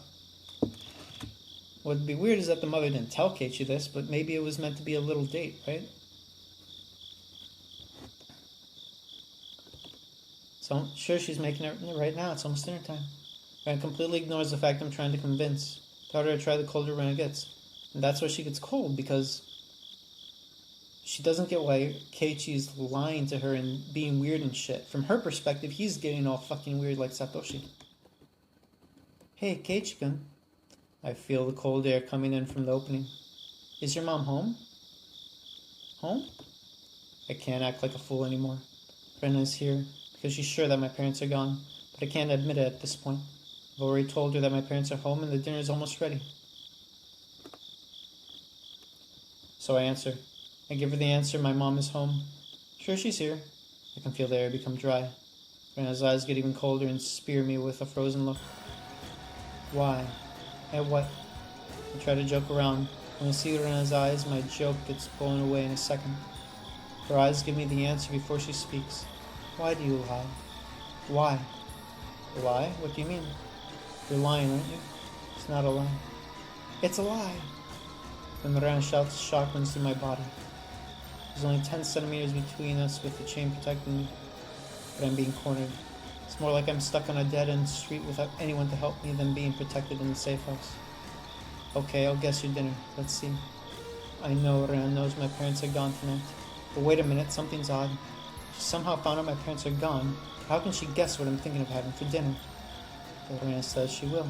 How can she? How would she know that I'm thinking of having a couple of instant noodles? Dude, anyone could guess that. First of all. Second, if she did speak with her parents, she'd know it then too. A couple of instant noodles. Right? How? Wait, that's a popular menu for a guy who can cook. Exactly. It's probably a well-known fact. So that doesn't count as your guess. You'll get hungry quickly with only noodles. You should have some rice too. Calm down, my Barakeichi. This is just coincidence. I've been seeing Ren in a special way. That's why even a little thing perplexes me. That doesn't mean she can read my mind. Because if she could, it means she's a yokai. A yokai? Please. How could that be possible? Do you like? Do you mean the noodles? No. Why is it censored, nigga? I don't know what that is. Rena tells me my answer isn't answering her question. She puts it so bluntly I don't understand what she's really trying to say. Sorry, what did you say? Eh? What? Did you ask me whether I liked what? After a few moments I regret pressing further. Because it was such a short answer I didn't understand what she meant. Pork flavor with ginger. Ah, I see. I wonder what I looked like until my head recovered from complete blankness.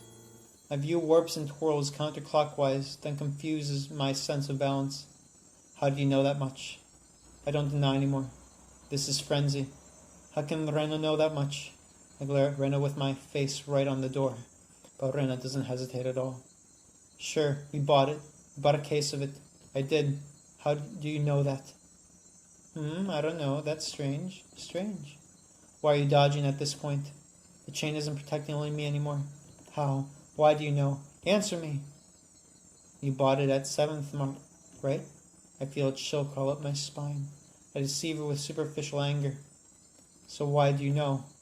Because I was following you. What are you talking about? I don't understand what she means by following me. I was right behind you, Keiichi-kun. All the time. Just like the other night. Just like when she stood on the other side of the door, listening into my phone conversation with Oishi-san. I was watching you trying to decide which noodles to get from behind. You were picking so many kinds, but your mom scolded you. You only chose expensive ones, so she told you to decide on one kind. Then you picked the pork flavor with ginger in a big bowl. I like that flavor too. Can't finish the whole thing though. Normal. My brain feels numb and my senses become dull. Maybe this is a natural instinct to protect the mental functions. The fear starts to dissipate, and what Rena's saying now starts to vanish. Even the meaning of her words vanishes from my brain, but I still have the fear. It's like I'm on top of the cliff, and I'm closing my eyes so I don't have to look down. It's not a real solution. I take a step backwards, and Rena moves forward. So, Keiichi-kun, please open the door. Let's eat together. It's good, okay? See, this has to be his mind. This is all normal still. Her following him is weird, right? But, again, they like each other. That's how it seemed, right? So,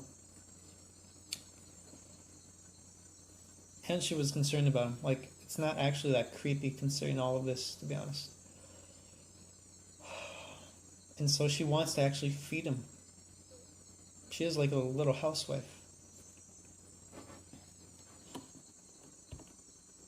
Rena's white and slender fingers play with the chain, moving like crawling animals.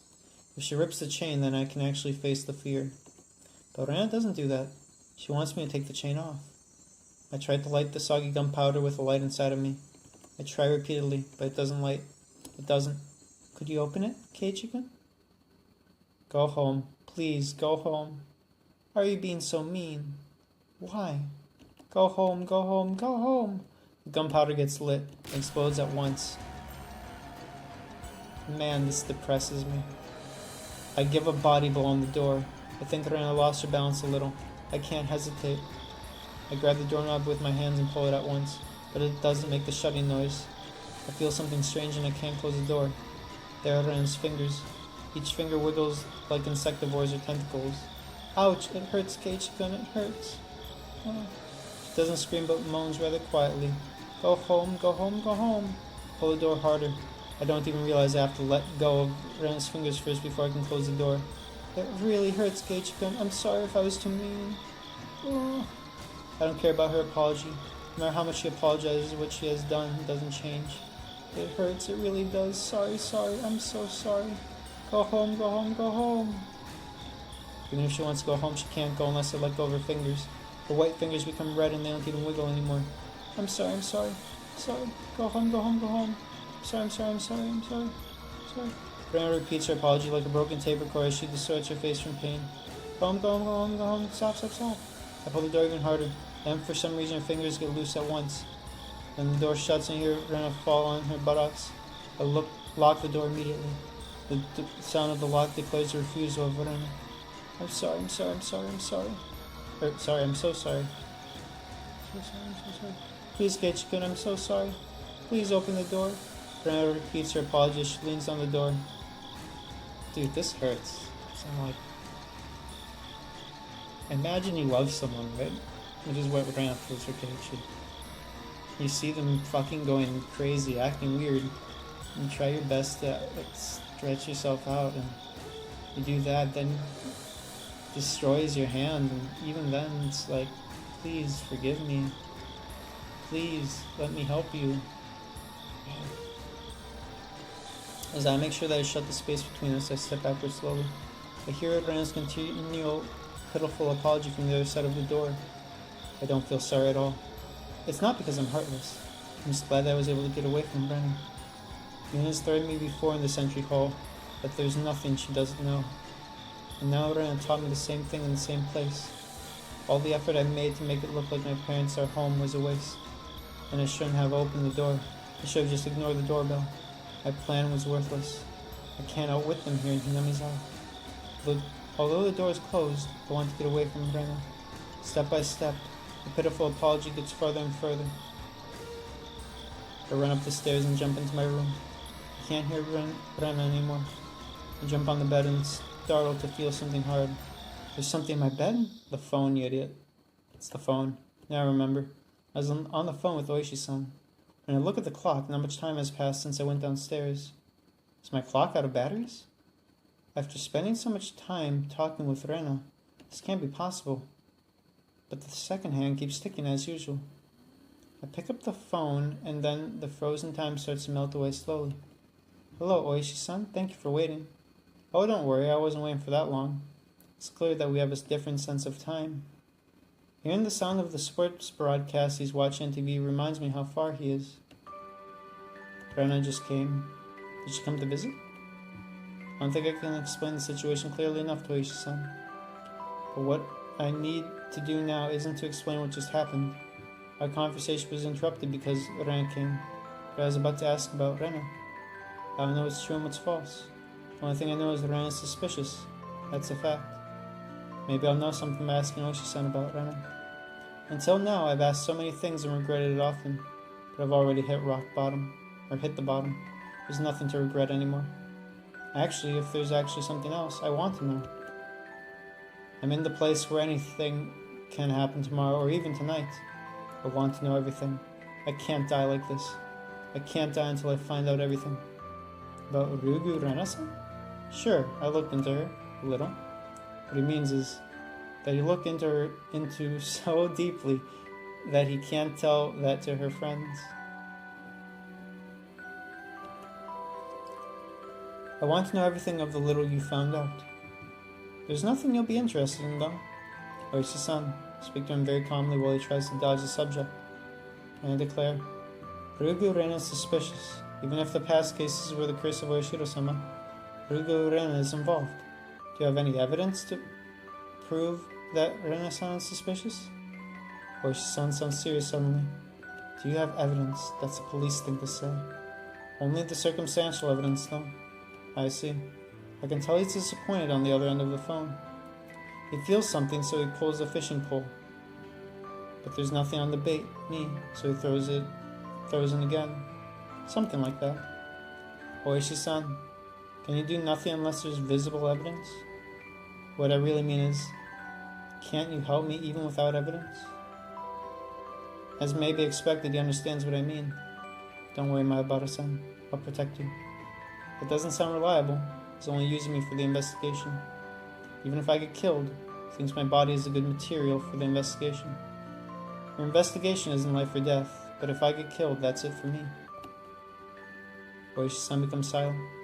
I spoke rather impulsively, but I don't care. As long as he understands how critical the situation is, that's fine. So please tell me about Ren. Satoshi transferred. Probably be transferred pretty soon too. But you won't be able to find my body. You haven't even found Satoshi's body yet. Aibara-san, please calm down. Before Oishi-san admonishes me, I control myself. There's no use to complain about the police here. Satoshi's bat is the only thing that can protect me. So please tell me what happened to Ren before she came to this school. Are you prepared to listen to a boring story? Finally, Oishi-san realizes how determined I am and starts to speak. Nothing will be boring to me. Please begin. First, I have to tell you a few things. Sure. I only ask you not to tell anyone else. It might contain someone's assumptions about this story. Okay. It means it might not be all true. Do you understand? Not the truth? I don't understand. There's no investigation headquarters for Hinamizawa's case. Each incident is investigated separately. So Ryugu Rena has never come up in the investigation. In other words, you didn't investigate Rena as a police, but as an individual. You're right. Everything is from conversation over the phone or in person, so there's nothing to back it up. Don't just believe everything, that's all. Do you understand that? Everything is just what you've heard? Yeah, sorry. It was Wow, my throat is hurting now. This was an investigation done by an individual. But wait, didn't you say you saw Rena's medical record? I remember that. There's a pause.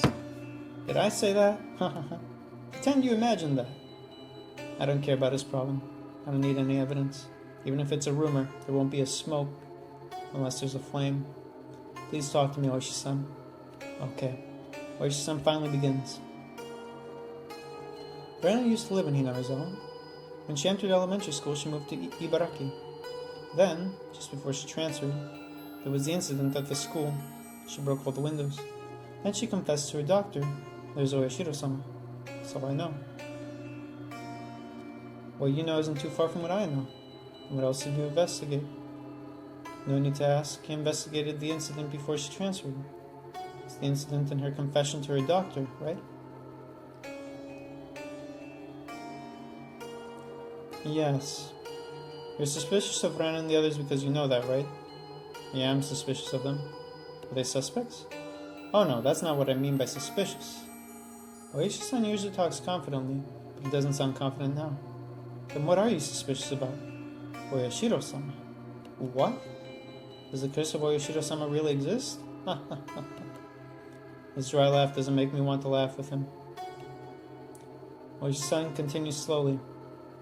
He has had doubts since Satoshi's disappearance. He ended up starting the investigation of Ren's past. That's when thunder and rain start suddenly. It starts very suddenly and the rain is very hard. The window crack open and the strong wind blows and flaps the drapes. What's wrong? Oh, it just started to rain hard suddenly. Sorry, please continue. You're gonna fucking freak him out. Rena's still out there, isn't she? As I continue to speak, I get up and reach the window. First, I've been calling this a case, but neither party pressed charges, so this really isn't the case. Anyway, nobody really wants to talk about this. Even when there's a student with hangover symptoms in one eye, they aren't willing to talk. Maybe the school or someone who doesn't want this incident to come out in public made some kind of arrangements. Even the doctor who conducted the counseling sessions is strict about professional ethics. Hello? Can you hear me? Maibara-san? I see a shadow of a person by the outside light at the gate. In this rain, I don't see an umbrella. Her whole body is soaked, and the rain is dripping from her hair. Both arms are down, and she's just standing there. In one hand, there's a nest of boxes wrapped in a piece of wrapping cloth. My room and me closing the drapes are reflected in her eyes. Her mouth continues to move regularly, as if she's chewing a mouthful of something hard to chew. What is she eating there? I don't know why I focus on her instead of the shocking story Oishi-san was telling me. I hope she's not biting her fingers. I hope she's just eating the food that she has, waiting, hoping that Keiichi would come out. If it wasn't raining, I wouldn't have gone to the window, and wouldn't have noticed Lorena or what she's doing. Rena's mouth moves in the same shape. Oh, she's not eating. Yeah, she's saying I'm sorry. She's not eating. She's saying something repeatedly. What? What is she saying? Is she saying it to me? What is she saying? Why am I glued on the window and staring at her? Hello? Maibara-san? Can you hear me? Hello? I'm sorry. Maibara-san? I'm sorry. Hello? Maibara-san? What's wrong? Ren is still apologizing in this rain. The other me inside swings my right arm and shuts the drape. That doesn't stop me from hearing Rena's repeated apology in my ears. I'm sorry. If I forgive you, you'd forgive me too? Stop. I'm sorry. Shit. Why do I need to forgive her? I'm the one who needs to be forgiven, right? What is it that I can't be forgiven? I'll never be killed. If I'm not forgiven, I won't forgive either. I won't forgive.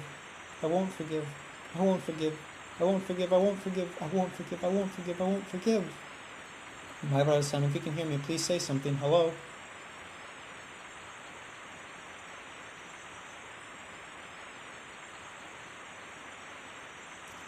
If this is the end, I'm stopping here. There's probably only one more part, but fuck, my throat is like on the end here. Okay, multiple personalities, something about the 7th mark. I'll read these 2 tips and then I'm done.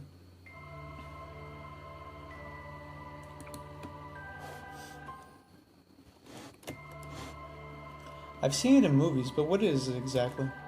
It's considered an escape reaction by having a multiple personality. Is a split personality an escape behavior?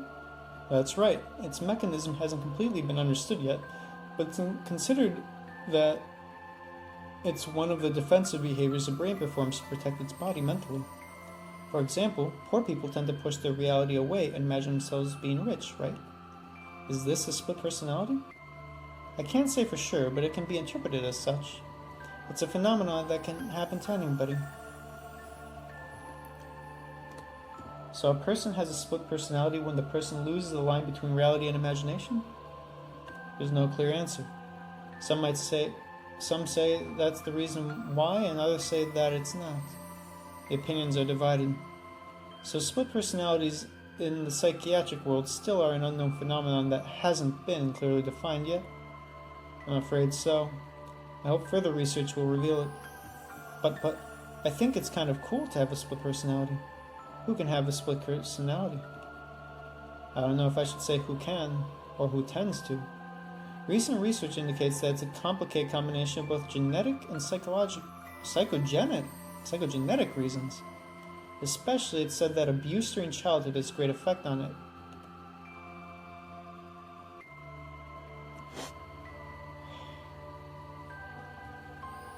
Okay. I wonder if it's talking about Keiichi. But Keiichi seems like he had a good upbringing. Could be Satoshi.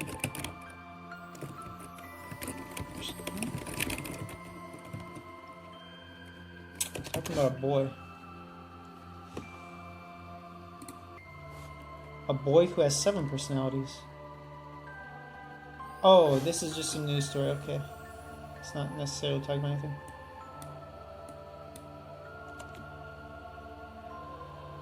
Dude, I'd laugh if the 7 were, like, this was our character. Like, how many are there? Rena, Mion, Satoko,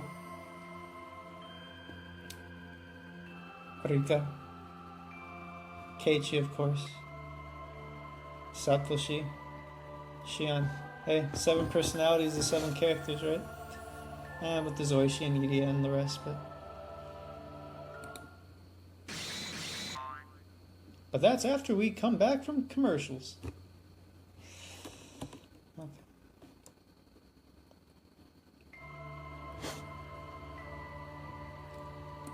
Okay.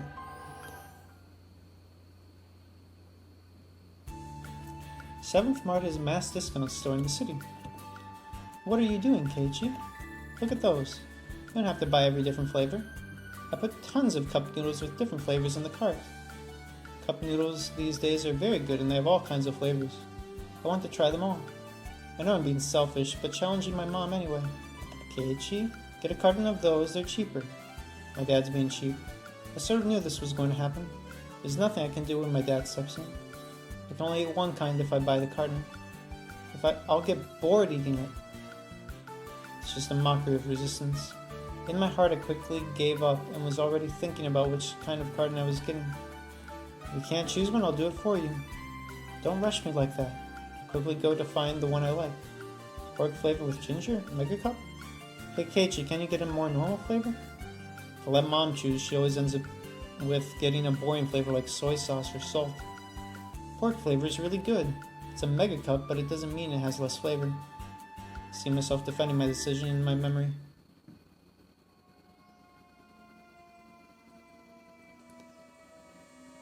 What the fuck?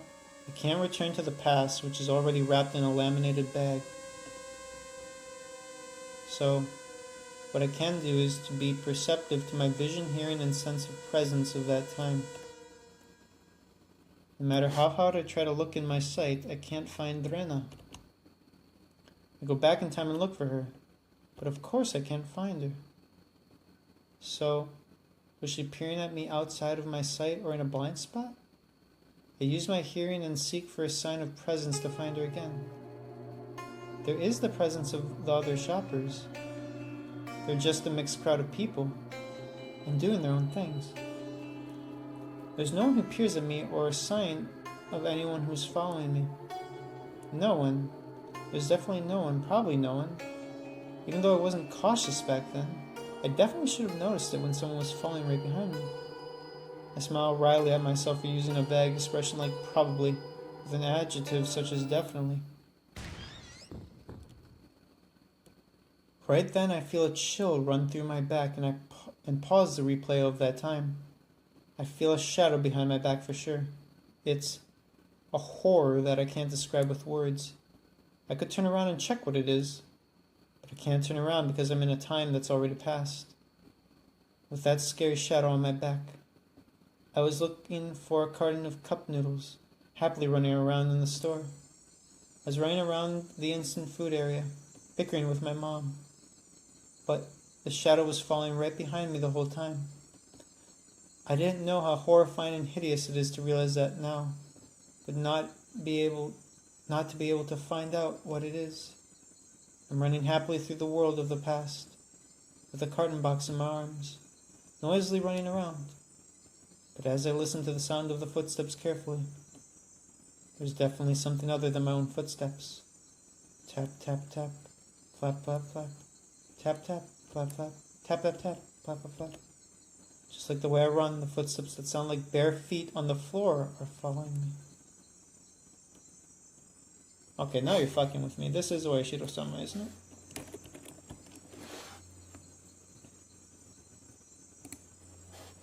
I'm happily running through the world of the past, but that's because I can't hear them. Now I can recall it now because I heard it. I heard it, but didn't really pay attention. That's why I didn't turn around. That's why I can't turn around now. I'm being followed by the bare feet in the world of the past. I can't run faster or run away from it. In the past, I can only run at an already set speed. I can't turn around either. It's because I didn't turn around even once in the past. Run back to my parents and start talking, with the shadow at my back. Because I don't move, the shadow doesn't move. That's why there's no footsteps. It's that simple. At that time, I was talking to my parents without moving a step. I was just standing up. I'm sure of it. Sure of that. What? Flap. There was the footstep. It can't be. I take 3 steps, and it follows me 3 steps. That's the rule, right? There was no more sound. Then the whole world blacked out. It was a sudden darkness. The journey of my memory is over. I'm sleepy now. I want to stop it. Please, somebody, turn the light on. My body doesn't move. It's like I'm tied up tight in the world of the past. Flap. All the hair of my body stands up. That's ridiculous. It's been breaking the rule. I'm not walking, so you can't walk either. I can't move, so you can't move either. Follow the rules. Flap. But one more time, the sound echoes through the darkness. The hair of the back of my head is bristling. It's right behind me, where my hair can barely touch it. Why can't I move when the shadow behind me can? I quickly notice something. I can move. I just can't turn around because I'm scared. It's now or never that I can turn around. It's a forbidden action taken in the world of the past. But if I don't turn around now, all the cells in my body are trying to stop me from taking the forbidden action, complain the pain of all the pores of the body being poked by needles. I'm turning around. I'm turning around. I'm not afraid. I'm turning around. I'm turning around. I'm not afraid. It's a non-vocal shout in my chest. Or actually it'd be like, whoa, I don't know. I turn around. At first I don't understand what it is. What? What? Is this... What? Just like you bite an apple and suck its juice to know that it's an apple for sure. My brain starts eating the apple to understand the situation in front of my eyes. My brain starts chewing the apple. It sucks the juice. It knows it's an apple. So, the thing in front of my eyes is... No!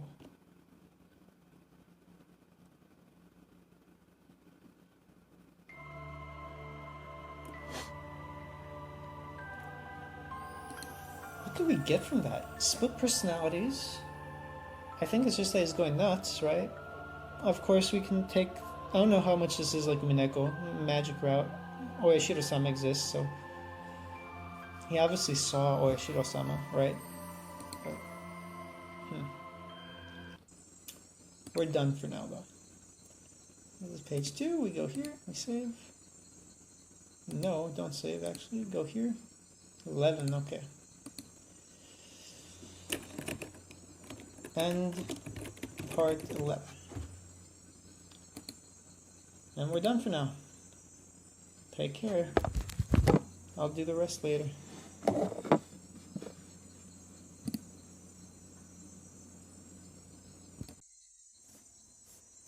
Okay, it's time to finish this.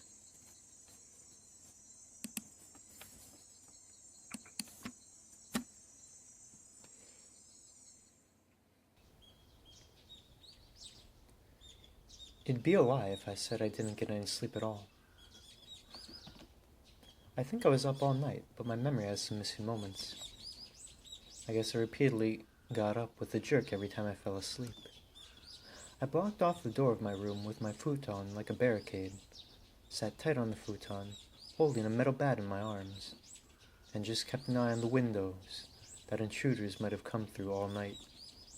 If I left this spot, the intruders could have kicked off the futon, come inside from the door, and attacked me. If I neglected to keep an eye on the windows, the intruders could have broken the window, come inside, and attacked me. I tried to calm myself down, telling myself that I'm just paranoid, which you are, but I couldn't sleep. I was deathly afraid of sleeping defenselessly. I'd rather not sleep if I have to go through the night being so scared. I felt comfortable staying up all night. As I repeated the process over and over again, the outside started getting brighter. It was simple as that. So I'd rather say that the sun just came up than calling it a morning.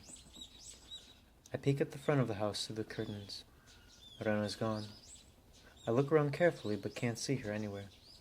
For the first time in a long time, I inhale deeply and realize that the night's finally over. It'd be a lie if I said I'm not sleepy, but I don't want to sleep right now. I still have time. But since I have to prepare breakfast myself, I better start getting ready. I can choose to skip school. It's easy to do that, especially when my mom's not here. Honestly, I don't know what I want to do. Dude, I'd go to school, because then you could nap there, and there's other people. I have no idea how much risk I'm taking by going out of the house. It's probably safest to stay inside the house. But I can't solve any problems if I keep staying in the house. Oishi-san won't help me unless I show him some kind of visual evidence. But it's not only Oishi-san. The same goes for my parents as well. That means, if I don't have anything visual, these endless nights will continue. Just like I always do, I stretch my body, arc my neck back, and close my eyes. I control my breath. I regain my cool. Be cool, my Barakeiichi. I'm going to school. I'm going to wait till the trap to get me is set. It's not that I have no plan. My plan is to dodge the attack and capture the attacker for hard evidence instead. When a car gets closer, check the number plate. When I see a suspicious individual, check what he's wearing in his face. This is a mental preparation for counterattack in order to use the enemy's attack as my advantage, rather than to protect myself from the attack. It's similar to the oppressive feeling you get when two samurai take their katanas and go for the single lethal slash at each other. The situation isn't just against me. I have a chance for a counterattack too. I start getting a little bit of my courage back deep inside of my heart. Yes, I'm going to school. I hold Satoshi's bat tighter. This is my only encouraging partner. Satoshi, please give me strength. And I believe you were murdered. Please pass your sorrow over to me. One, I wouldn't want his sorrows added to mine. That's a hell of a lot. And as for murdered, he was disappeared, man. Not necessarily murdered. Disappeared for sure, though. I'll make sure to satisfy your grudge. You assume he had a grudge. With fresh determination, I look up at the clock. It's still early. I'll go to the school by myself today. I'd better leave home now because I don't want to meet up with Rena or Mion on the way to school. The entrance of my house is a mess, with pieces of shoebox scattered everywhere. I almost forgot. I was going to clean that up, but couldn't because I was interrupted by phone calls and everything. If my parents come back and see this while I'm at school, they might go crazy.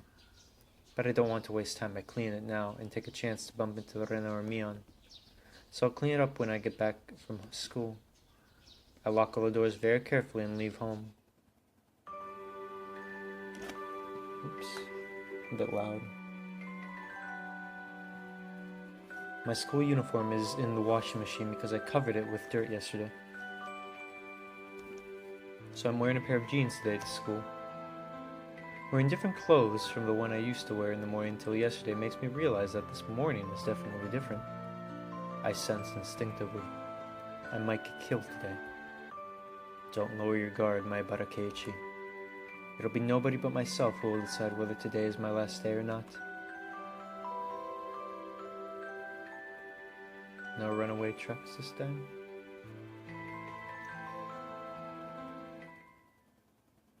Wow.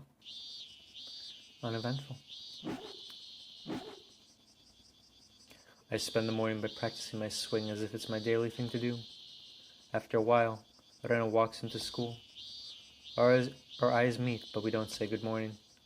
Rena doesn't say anything about last night, as if nothing happened. But the obvious injuries on her 10 fingers show that the event did happen last night. Man, I feel bad. I just heard her explain to Satoko and other girls about her bandaged hands by saying that she hurt them at the kitchen. But my heart doesn't hurt at all anymore. Dude. Maybe that's what the tip means, I guess, right? Like, assuming tips are time sensitive, right? And this is when he's just too far gone. He's been captured by the Oyashiro-sama, as it were. Although, Oyashiro-sama shouldn't be evil, right? So, I don't know what you call it, the darkness inside him. What I heard from Oishi-san last night, the incident that Rena committed right before she transferred school, comes back to my mind vividly. After knowing that, I can't look at Rena as a cute, ideal girl anymore. Who are you to judge, Keiichi? Kei-chan, I see you running straight for the Koshien tournament. It's Mion. Because I sensed her coming close earlier, I'm not surprised. Oh, Mion. If you know that, just leave me alone. I'm busy with my practice for the Koshien tournament. I replied back dryly without trying to make it sound like a joke. I swing my bat rather big to get Mion away from getting closer to me. Kei-chan, why don't you have a break? Just for a few seconds. Mion seems to understand the intention of my last swing, and she asked me to have a break. Class will start soon. Let me have a good sweat before that. I swing my bat bigger with the intention to deny Mion's offer. Did you always like baseball, Kei-chan? I just started to like it these days. You mean these days, like since yesterday? Why do you ask if you know the answer? Oh my, that's not a sportsmanship-like reply. You're disturbing me. Please leave me alone. I ignore Mion and keep practicing my swing. Normally she'd either get mad or get bored and leave if I treat her dryly like this. But Mion doesn't leave and waits for me to finish my practice.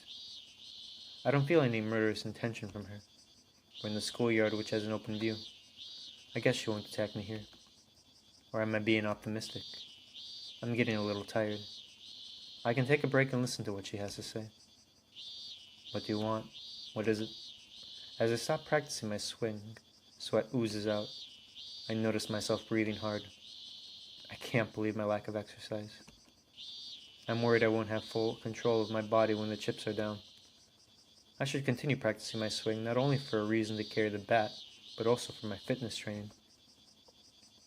Nothing in particular. If you're tired, I can come back later. Now is fine. I only deal with her now because I judge the situation as safe. This is a lot better than talking to her alone at a place that has closed view with no one around.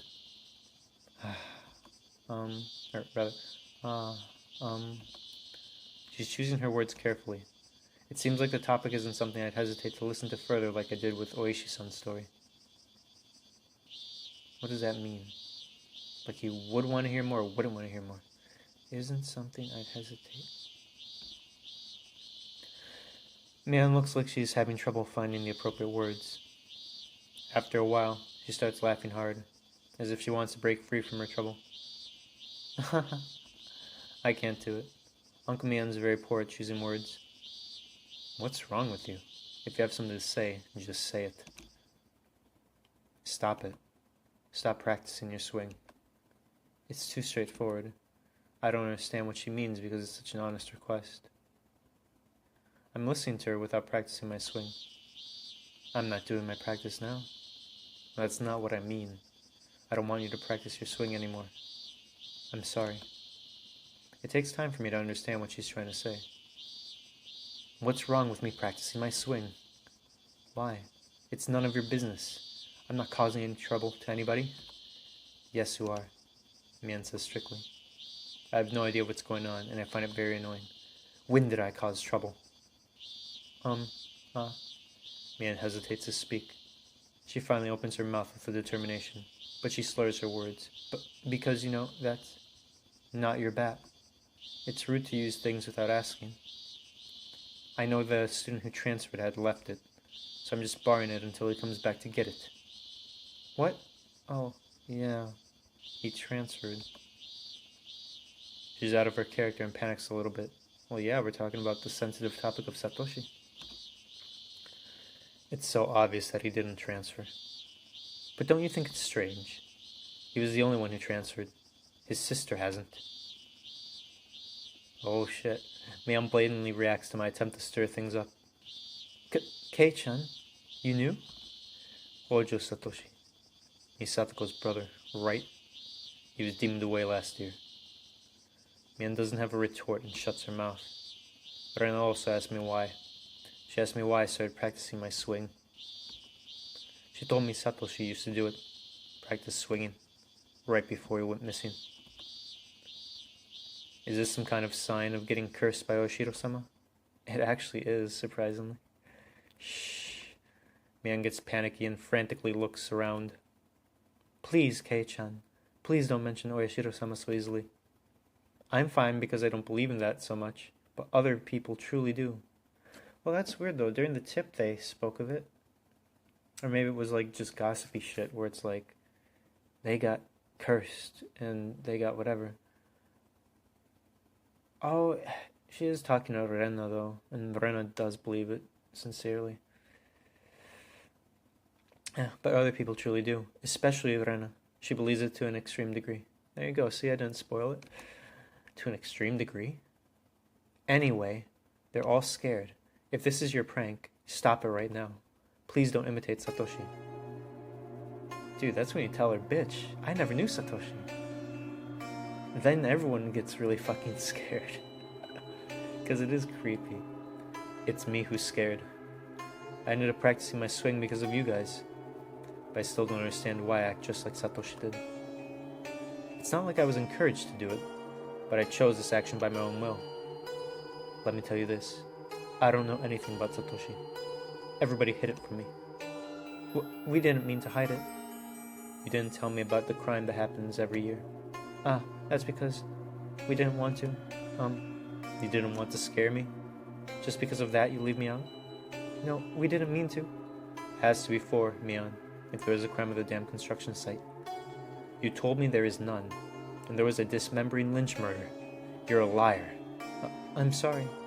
I didn't mean to lie to you. Fucking Kei, don't be a hypocrite. I thought friends don't hide things from one another, right? So that makes us not friends. Kei-chan. Damn, Mion. Pitiful. Please don't. Mion seems like she doesn't know what to do. Her eyes look moist too. It's hard to believe she's really acting like this because it's not her character. Oh, and your get well ohagi tasted really good. They're so good that I thought I could bleed. Which one of you did it? You or Rena? I did it. She admits it easily. I can't help being surprised at how easily she answered. I could have died. Why would you do such a thing to a friend? It was just a little prank. Dude, should explain what it is. Then we'll know if there was a needle, right? Or perception. Mion looks confused, but also has a wry smile on her face at the same time, and I'm filled with resentment. You can't call it a little prank. I seize her by the collar and lift her up from the ground. It's not like putting Tabasco in ohagi. It was a needle. What is she thinking? What if I'd swallowed that needle? Mion hardens her face and shakes in fear. She's no longer Sonozaki Mion I used to know. Anyway, you're not my friend. I can't follow directions given by a person who isn't my friend.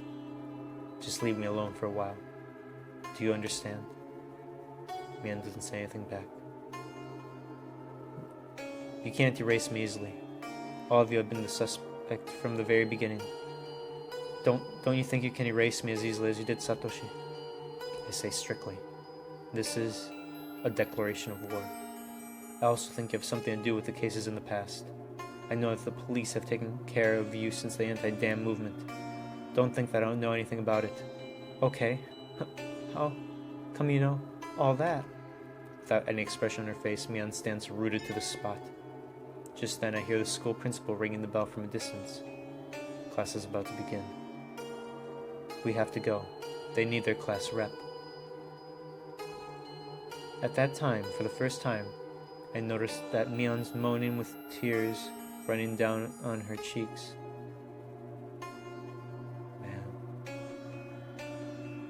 You're mean. Kei-chan. Me. I want to comfort her but shut my mouth. I don't need to feel guilty. Dude, shit. This is how you would overcome this bullshit, dude. I'm going. Don't be late for class. I leave Mion, who's still shaking, and turn around to go to the classroom. I had no idea how awkward it was to see a girl cry. Behind my back, I hear a small muttering. It's a very indistinct muttering. I see. What? I ask nobody but her. I know for sure that it's Mion's muttering. It sounds like a moaning mixed with chuckling and voice implicating a curse on somebody. I stop my feet and look back at Mion. The jerk. He told you everything, didn't he? Kei-chan. She clenches her fists with tears running down on her cheeks. She stares at one spot on the ground, cursing with a scared look on her face, but also smiling at the same time. I see the scared look on her face and a cold chill runs up my spine. Mion changes dramatically all of a sudden, but differently from Rena. I should have killed him back then.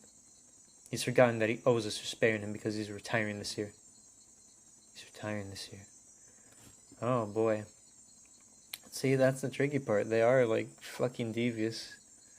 Sonozaki family doesn't bullshit around here. I just wonder if kill means literally. He's retiring this year. Is she talking about Oishi-san? Damn it. That old geezer. I'll definitely kill him. I feel the air is distorted. The air is distorted as if the world's getting scrambled up around Mion. It's bent. It swirls. It's a fear that I've never known. No, felt before. All rise. Stand straight. By the way, though, that is normal, at least. Like, as extreme as it is, it's not crazy. Someone ruins your friendship. It's with the guy she likes. You'd be cursing that fucker, too. Mion explains her red eyes by saying she has a problem with her contact lenses. Oh shit, nigga, I didn't know Mion wore glasses. For the whole day after that, neither Rena nor Mion came to talk to me. Satoko and Rika-chan tried not to look at me either. Surprisingly, my heart doesn't hurt. I'm surprised that Rika-chan doesn't. It's just that things go back to what they used to be before. Now that I think of it, the whole month since I came here was too much fun. It's just that. School to me used to be like this before. Even though I didn't like being alone before. Today I feel comfortable.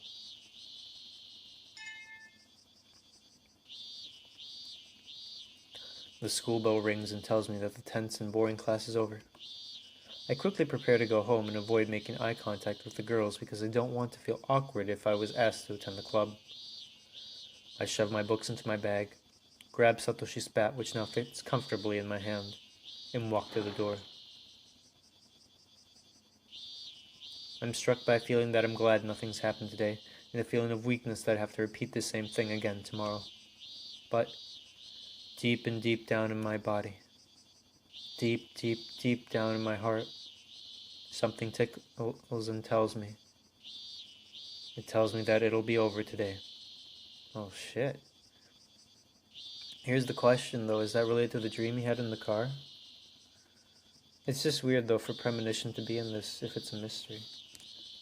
Unless it was past tense again, but it feels like it was premonition.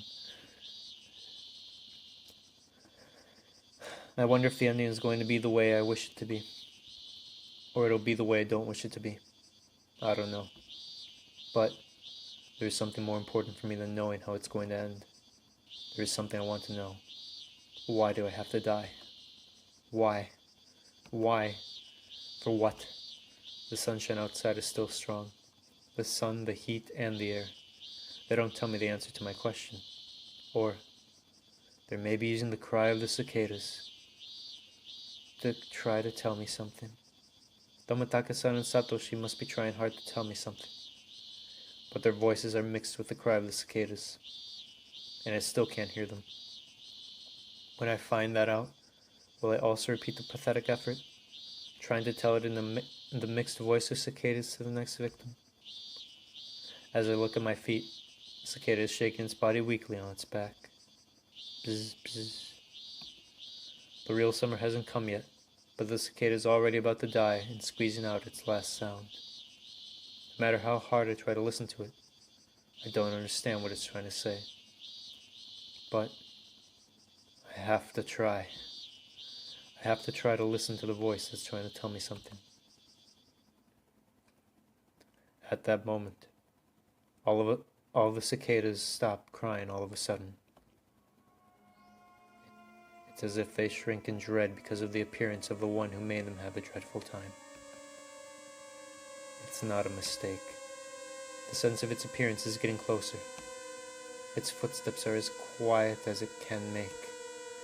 I probably wouldn't have noticed it if the cicadas didn't tell me by stopping their cry. The feeling of fatigue disappears and my brain starts secreting a substance that sharpens my senses. And I quietly try to choke back the fear that's slowly oozing up in me. Even though I don't think I can keep the fear under control, I need to be cool for this moment. I need to sharpen my senses. Today I'm not going to raise my voice like I did yesterday. I calmly hide myself under a tree and wait for my pursuer to come. Can I get away with it? I don't know. Just like I could hear the footsteps, the pursuer might have heard my footsteps as well. The pursuer might already know that I'm hiding. Is the pursuer Rena again like yesterday? If it's Rena, I won't be easy on her. I'm going to raise my voice and make her walk in front of me just like yesterday. What if it's not Rena? It depends on what she does. The footsteps are coming closer. I hold my breath, wipe my sweaty hands on my pants, and tighten my grip on the bat. I can tell the fear I once controlled is seeking for a chance to come out of my control. Who the hell is it?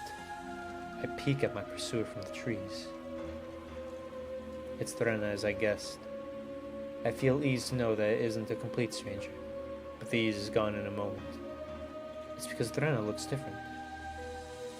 Her eyes are dead, without light, but the corner of her lips are curving up, as if she's slightly smiling. And in her right hand, a cleaver. Oh, I guess the axe and the cleaver were different. Keiichi, you're the one who said, early before, that Rena would do this type of shit and it'd still be normal, right? The dead eye thing is probably perception, too. Her walking on this path is because it's the same way home for both of you. I hide myself under the tree again and remember the unbelievable sight I just saw. What was that? It's such an obvious form of fear. I have some excuses to carry my bat. For practicing my swing or playing baseball. But what's that cleaver? There's no excuse to carry it around. It's a cleaver. Keiichi-kun, are you playing hide and seek? Are you? My heart jumps up high. So high that I feel like I can't breathe. Hey, I'd carry it in self-defense just from Keiichi, you know. Just slammed her fingers. The cool I managed to have is gone. And instead, the cold sweat that's oozing out from my entire body is telling me what kind of emotion I'm controlled by. No. I'm not hiding myself completely. She knows where I am. Are you trying to surprise me? Are you? I bet you it's a normal thing. I judge it's better to show myself while I have a distance between her rather than letting her get close to me. I tighten my grip on the bat and decide to show myself from the tree where I was hiding. Keiichi-kun, I found you. She laughs in a weird voice. Ren is happy to see me. Her face is smiling, but her eyes tell me that she didn't like the fact that I was hiding. The eyes. The deepness of them. It makes me feel weak at the knees. Oh, no. From the bottom of my stomach, a hop of cold, thick liquid oozes out. I know for sure that once I let the thick liquid get into my blood, it's going to freeze all of my organs. No. I can't let Rena take control of the situation. I have to say something. Don't lose. What are you doing here? I raise my voice in order to hide my sham courage. But Rena remains undaunted. Same as you, Keiichi-kun. I'm going home. Then what are you carrying the cleaver for? Why are you carrying the bat, Keiichi-kun? For practicing my swing. Then, this is for treasure hunting. Rena easily explains the validity of the weapon she carries. Treasure hunting? I found something adorable at the damn construction site again. So I need this to get it out. I don't believe you. Of course you don't.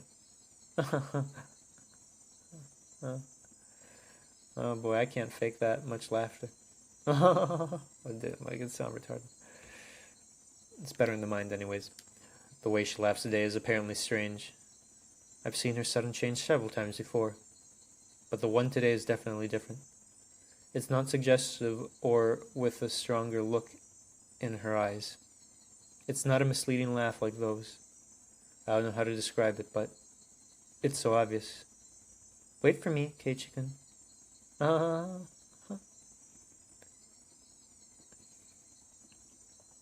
Rena laughs weirdly, but never stops moving her feet. I keep moving briskly and look back every time she gets close into a certain distance from me, and I repeat doing that in order to avoid being caught by Rena. It looks like nothing else, but I'm chased by and running away from Rena. Stop following me. I can't do that. My house is this way, too. When I met Rena yesterday on this road, she was shaken and scared, and followed my order. But today she's different. This Rena has nothing to be scared of. It's rather me who's scared? I am questioning that. Like, I'm trying to figure out why she'd behave this way.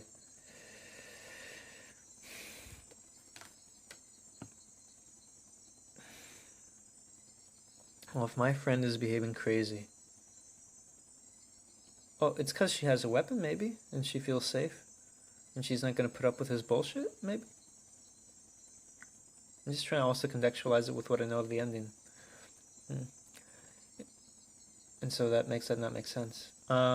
If she says this road is to her home, then I'll go a different way. What about that? I take an unfamiliar small road I've never taken before. But Rena follows me, laughing at me. Why? Why? I thought she was going home. Why doesn't she take the same way home like always?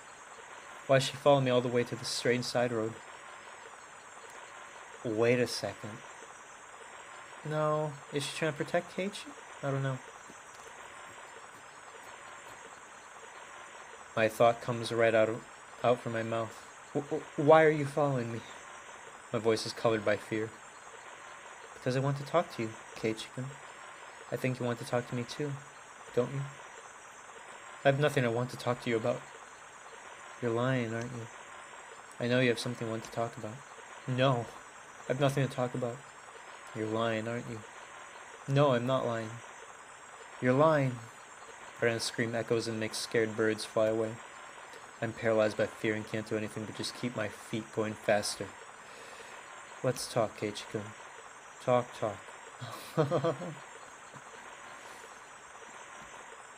Why am I running on such an unfamiliar, deserted road? I think you have something you worry about. No, I don't. I'm not worrying about anything. You're lying.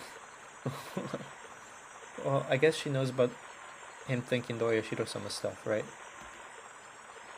I'm running. Rena's walking. But why can't I build up a lead over her? I know. I know it very well. You're scared, aren't you, Keiichi-kun? I'm not scared. I'm not scared at all. You're lying. My lungs are rasping, my feet are tangled, but Rena is totally fine. I'm the only one you can talk to. This time I can talk to you. I don't know what she's talking about or what she wants to do. This time I can talk to you and listen to you. It's different from how it was with Satoshi-kun. Oh, yep, I'm right. It's Oyashiro-sama. So she knows he's fucking freaked about that. She believes it in deeply, and she wants to talk to him to make sure he doesn't get disappeared. I don't know. I hear Satoshi's name and look back for a moment. But while I'm doing that, Rena keeps coming closer. I shouldn't stop running. Oh my god. Satoshi-kun was worried too. He was suffering. But I couldn't be there for him to talk to. I really regretted it. Where does this road lead to? It has so many curves. ups and downs. I'm not sure if it really leads to my house. I've already lost my sense of direction. Wait, so then Rena did know he was Oishiro-sama. But she just says transferred as a euphemism or something. What the fuck? Weird. When Satoshi-kun transferred, I really regretted it. If he'd been able to talk to me, he might not have had to transfer school. I really regretted it. The fuck? Is it a euphemism, or does she really believe he transferred?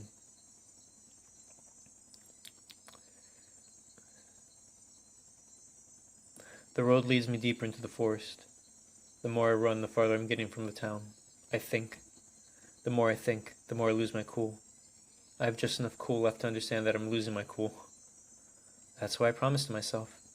If I meet someone who's suffering like Satoshi-kun again, I'll help them. I don't want to see anyone transfer again. Damn it. What do you mean by transfer? I'm not going to transfer. I'm not going to end up like Satoshi. Come on, Keiichi-kun, talk to me. I'm sure I can understand you. I'm the only one who's on your side. Well, that's bullshit, actually. Technically, all of them are on his side. But maybe because she's the only one who believes in Oishiro-sama, she says that? I don't know.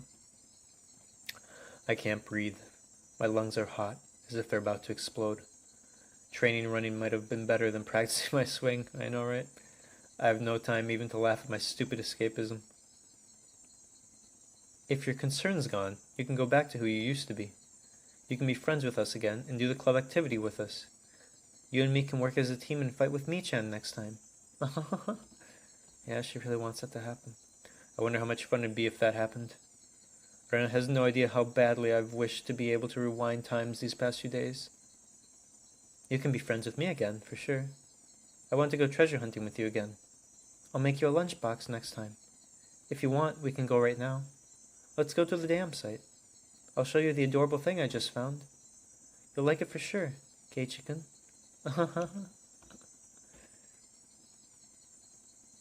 My feet are weak and shaky, making a miserable noise. Rena's footsteps that follow mine are sounding strong and intimidating as she steps on the twigs. I've no choice but to admit it. I'm chased by Rena. I'm running away from her. If I get caught, it's over. My instinct tells me so.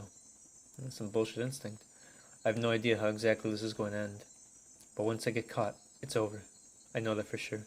But no matter how it's going to end, I can't end it yet. Not like this. Not without knowing anything. That moment of distraction is all it takes. My knees go weak all of a sudden and I collapse on the ground. I hurriedly try to get up on my feet, but my feet are too weak to listen to my orders. As I manage to stand up by using the bat as my support, Ren is already standing right in front of me. I'm exhausted and out of breath, but Rena, on the other hand, is so cool it's like she's freezing, breathing so smoothly that I can't even tell if her heart's beating fast. What are you afraid of? It's not like you, Keiichi-kun. It almost looks like an expression of mercy. It's an expression that's bellied by the glint in her eye. Even though she tells me not to be afraid, she slowly raises both of her hands over my head. Both of her hands move so slowly and smoothly that they leave a residual image, and it looks as if they're the hands of a multi-armed deity. As she clasps her hands over my head, there is the cleaver in her hands. I can do nothing but just watch it, paralyzed. Please tell me, what happened to Satoshi? Rena keeps her cleaver up over my head and opens her mouth. She speaks cruelly, as if it's the last words to her friend whom she'll never meet again. I told you, Satoshi-kun transferred. Stop the bullshit with the he transferred thing. It means he was demoned away, right?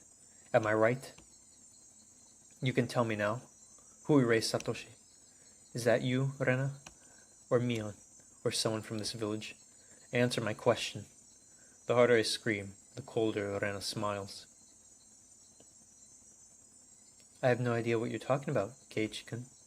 Then I'll make it very clear for you. Who is the suspect of the series of mysterious deaths? Keiichi-kun, you've got it all wrong. What? There is no human culprit. Oyashiro-sama decides all. Oyashiro-sama's curse is just a myth. Do you believe it, Rena? It's not about believing or not believing. Oyashiro-sama does exist. Her frosty look gets frostier. I find it very intimidating and compelling. There is no way that Oyashiro-sama exists. You don't believe me, Keiichi-kun? You don't believe in Oyashiro-sama? No way. It's impossible. It is possible. Oyashiro-sama exists. You should be feeling it around you. I've never felt anything. Keiichi-kun, haven't you been apologized to? For a very long time? What the fuck? I know that's the sequence at the very beginning.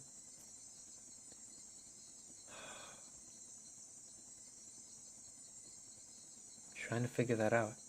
So is that not premonition? But if she's saying that happened to Rena too? Okay. All sounds disappear from the world and it's only Rena's voice that echoes. It'll follow you everywhere. Until forgiven. To school, to your house, to your bed. I don't understand what she's talking about. It came to me too, Oyashiro-sama. That's why I transferred and came back to Hinamizawa. I don't understand. I don't understand. What does she mean by transferred? What is she talking about? I bet Oyashiro-sama has been coming to you, Keiichi-kun. It's probably only me who you can talk to. I won't let you transfer. Okay.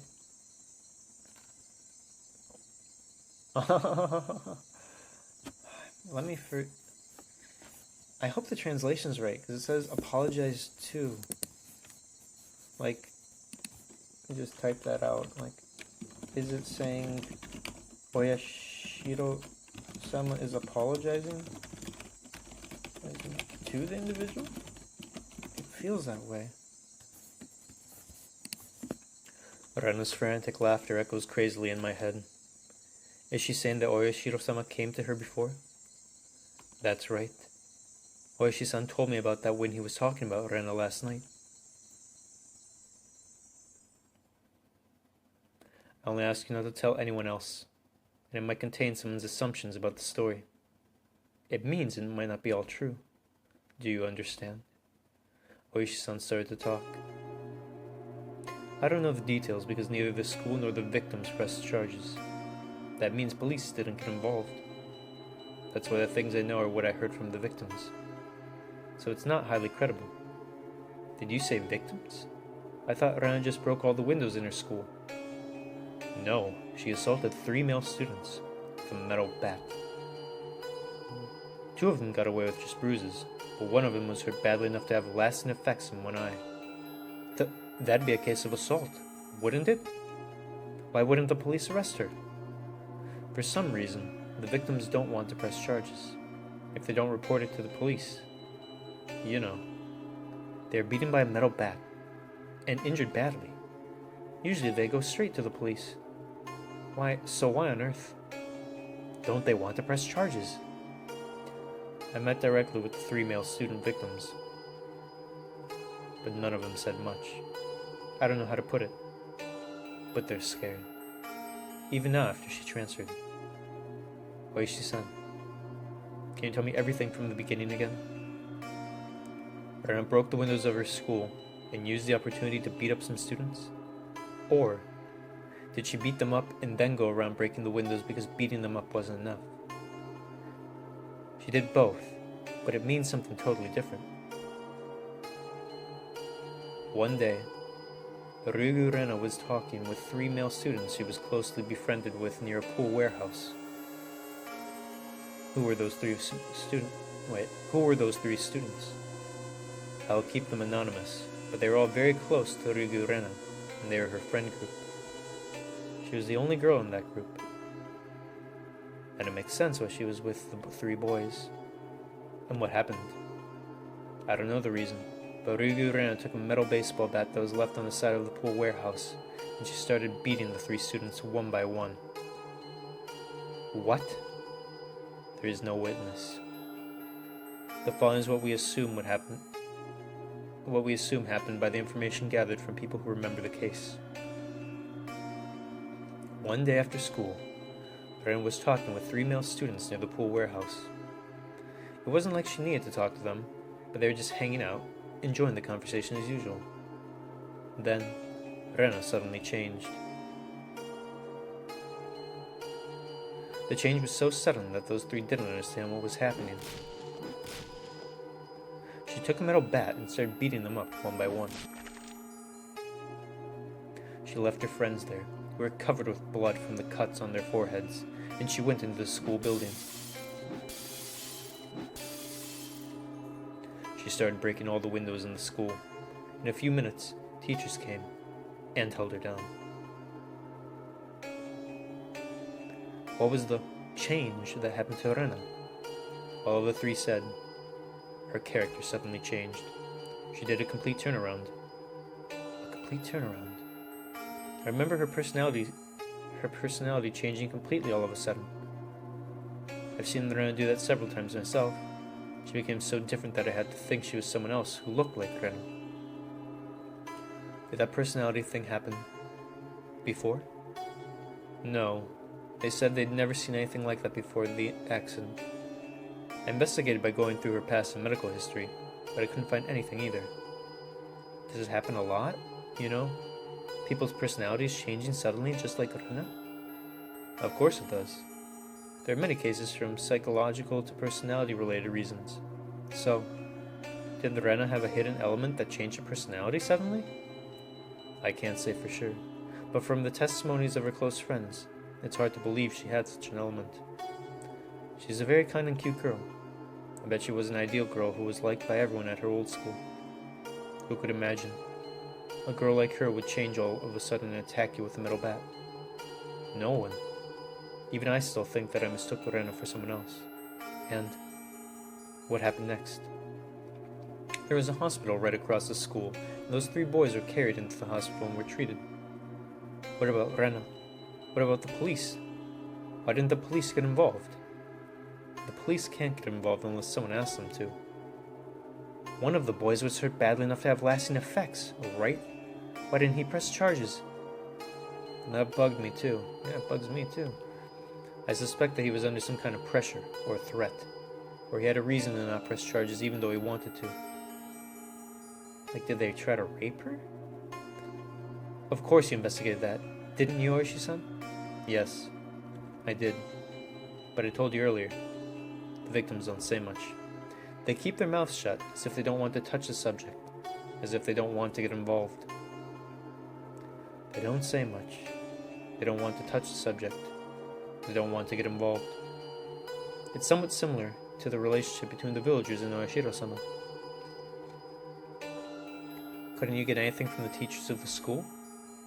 Schools are taboo. I can say they're naturally made to hide things. Plus, I didn't get a search warrant, so I didn't have much power. So, the school made no comment, huh? No. They denied the existence of the accident. But it's true, by no mistake, that 3 male students were carried into the hospital. The hospital has the record of it. The victims don't talk about it and the school denies the fact.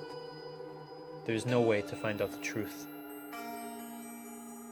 Oh, sorry, that was Keiichi. No, the only one truth we know is that the accident happened. Since the victims don't wish for the case to be open to the public, it'll disappear into darkness if you and I forget about it. We both keep silent for a while. It looks like a normal assault case, but something very important is hidden deeply inside. It's failed quietly, as if it never happened, and it's about to melt away into the darkness. I assume this is just a parallelism to this whole story, right? This is the same exact thing. After that, she got suspended and took time off school. During her suspension, she went to take a psychiatric counseling. Did you get any information from the psychiatrist? Well, Yeah, I know, right? He was a very respectful psychiatrist who strongly believed in rules of professional conduct. Wait a second, so then that scene where he's talking to a person, was that the psychiatrist regarding the personality thing, or was that the TV one? I'm thinking of the tips.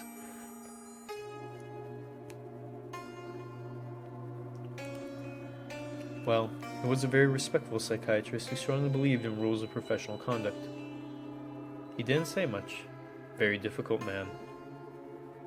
Can't you make him talk by showing your police credentials? He told me to file some paperwork. Police credentials have no legal binding authority. Then how come you know? Oh boy, I want to say it right because it's the cool lines. Then, how come you know that Rena confessed about Oyashiro-sama? There was a nurse who heard some parts of the conversation. She did cooperate when I showed my police credentials. And what did she tell you? It seems like the nurse wasn't intentionally listening to the whole conversation. She just remembered a little bit of things she happened to have heard. According to what the nurse told me, Ryugu Rena was very calm at that time. She said it was more like she was making a confession at a church than taking a counseling. Her mother was there with her for a while, but she was excused in the middle, and the doctor performed counseling on Rena alone. When did she start talking about Oyashiro-sama? In the middle of the session, she suddenly screamed the name. That made the nurse jump up and start paying attention to the conversation. It's Oyashiro-sama, all of a sudden Rena screamed. Because I don't know the conversation right before that, I don't know the reason why she said the name. The doctor was calm and told Rena to sit down. What is Oyashiro-sama?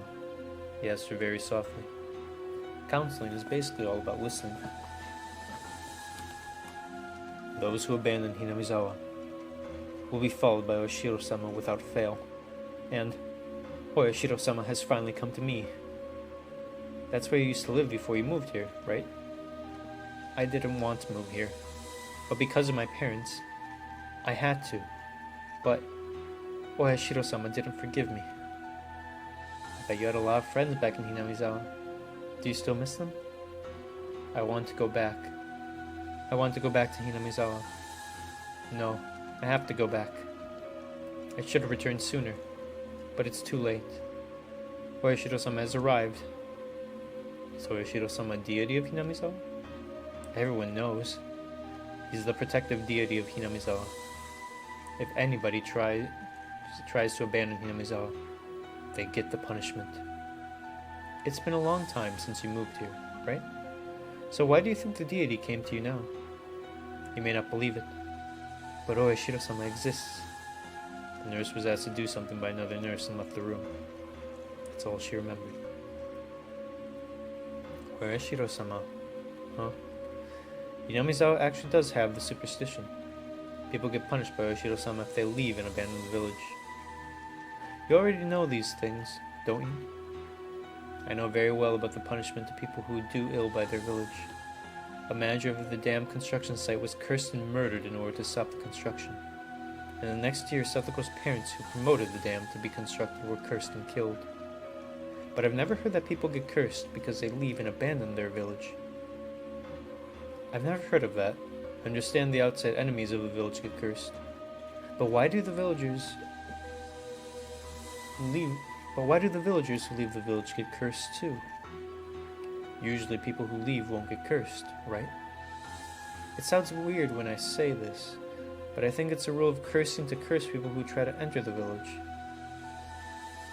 There's an old saying, no curse as long as you don't touch the god's nerves.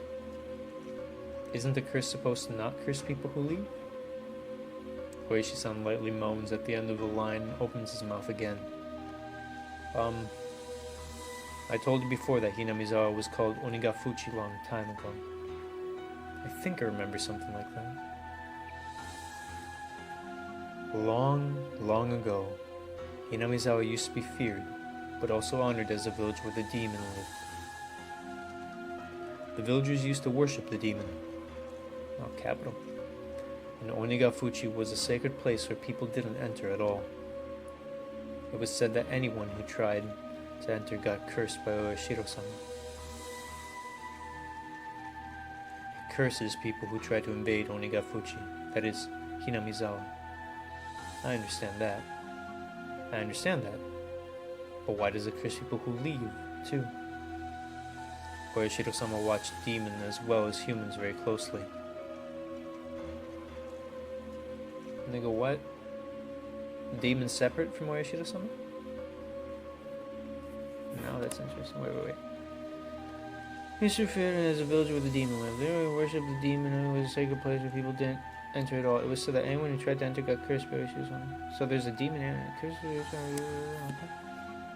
I guess they are separate. As well as humans very closely. So that nobody went out into the world.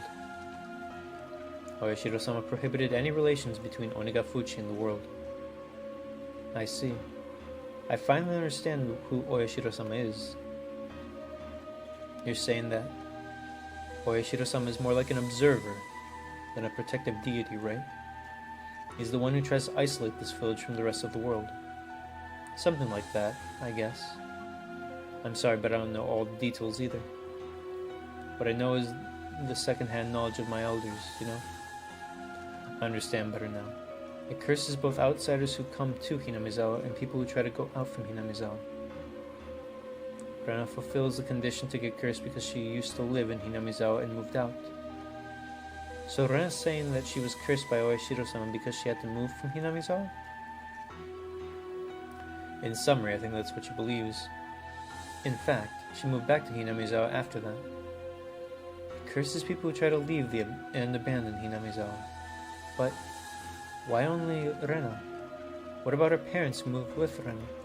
And people today do come in and go out everywhere. If it curses all of those people all the time, it'll be such a mess. But in fact, it's not that bad. Only one dies and one disappears on the day of Onikakushi festival. And I don't like the fact that I just said only. Anyway, there's so many things we don't know. No matter what Oeshiro-sama's curse is, it's not a right reason for Rena to beat up her classmates with a metal bat, nor a reason for the victims not to press charges. Maibara-san, please don't tell me you believe a horrifying curse made the victims scared and shut their mouths. Of course I don't want to believe it, but I have one thing I'm more concerned about than that. It's that Rena also has the weird common points. Oeshiro-sama's curse, and a metal bat. Dude, is that legit? No, not really. I don't think so. Satoshi was cursed by Oeshiro-sama and disappeared. I just learned that he was carrying a metal bat right before he went missing. And Rena, she confessed to the psychiatrist that she was cursed by Oeshiro-sama. And the weapon she used at the incident was also a metal bat. And me. I've experienced many strange things, and I'm also holding a metal bat now. I was shocked when I found out that Satoshi did the same thing as what I'm doing right now. But I didn't know. Rena did the same thing too? There's one thing definitely different between Rena and Satoshi. Satoshi disappeared by the curse, and Rena's still alive. They're both cursed by Oeshiro-sama, but each had different endings. And me. I can't keep saying it's a coincidence. Rena, Satoshi, and me. Am I really cursed by Oeshiro-sama? Or more importantly, what's going to happen to me? Satoshi went missing. Rena was saved. Saved? And Rena's changed. I can only think that something dwells inside Rena. And now she's chasing after me. So that's just paranoia. But, she returned to the village. That's why she'd be saved, right? Like, if this thing existed. And she believes in it, devoutly so. Maybe Satoshi never did. I don't know. Of course, if this is a mystery, there's no such thing as Oeshiro-sama, at least from the murder perspective.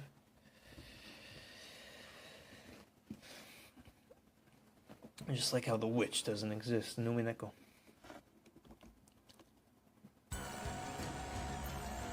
Oh boy, and back to the scary shit. Rena, please tell me. What's going to happen to me? Rena stands still and doesn't answer my question. Satoshi disappeared. But you didn't, Rena. What's going to happen to me?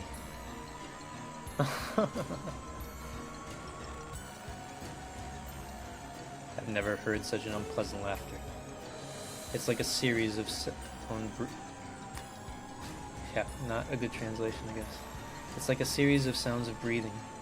It's beyond voice or expression of feelings. Don't worry, I'll help you. Rena still holds the cleaver up and takes another step towards me. See? Rena, another step. Rena's face gets bigger in front of me. Talk to me. Another step. She's so close that her nose can touch mine. You have something to talk to me about, right? I'll listen to you. I'll help you. So please, talk to me. Talk to me. Dude, if this bitch did it earlier, maybe this would have worked out, but now he's hyper paranoid. I sink down on the ground. I'm not being helpless. I'm trying my best to stay away from her as far as I can.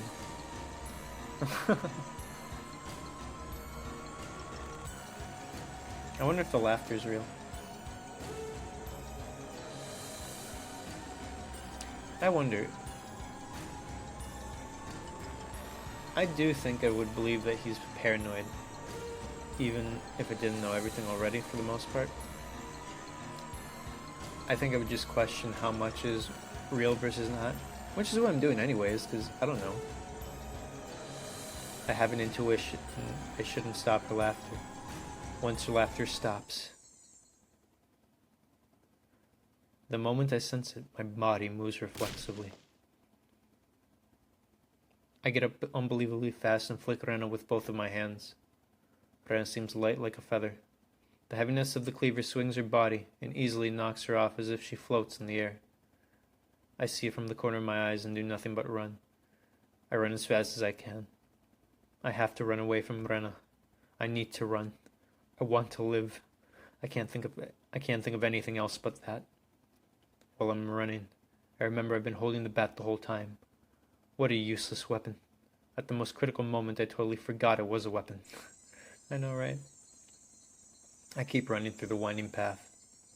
I don't feel any sense of choking or heaviness of my feet. My body even understands. If I don't run now, I can't stay alive. Wow, she's... what? From behind, I hear Rena's laughter that's camouflaging her intimidation. It echoes in my head and tries to make me lose my mind as much as I can. The forest starts getting thinner and the sight opens up at once. Where am I?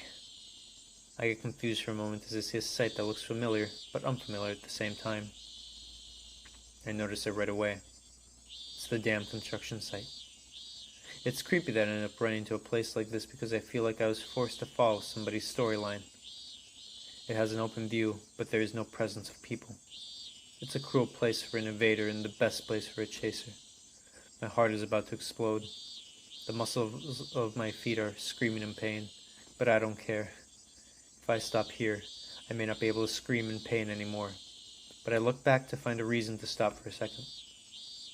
I can't see Rena.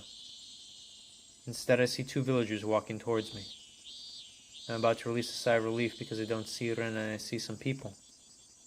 But my conscience rings a warning bell to me. There's nothing suspicious about walking villagers, but something bugs me. Their clothes are normal. They look like they're having to walk empty-handed. But I also find it a little odd that two adults are walking without any purpose at this time. And more than anything else, it's their eyes. Dude, this is fucking scary for real now. They're not talking. They're totally silent. And staring straight at me as they walk towards me.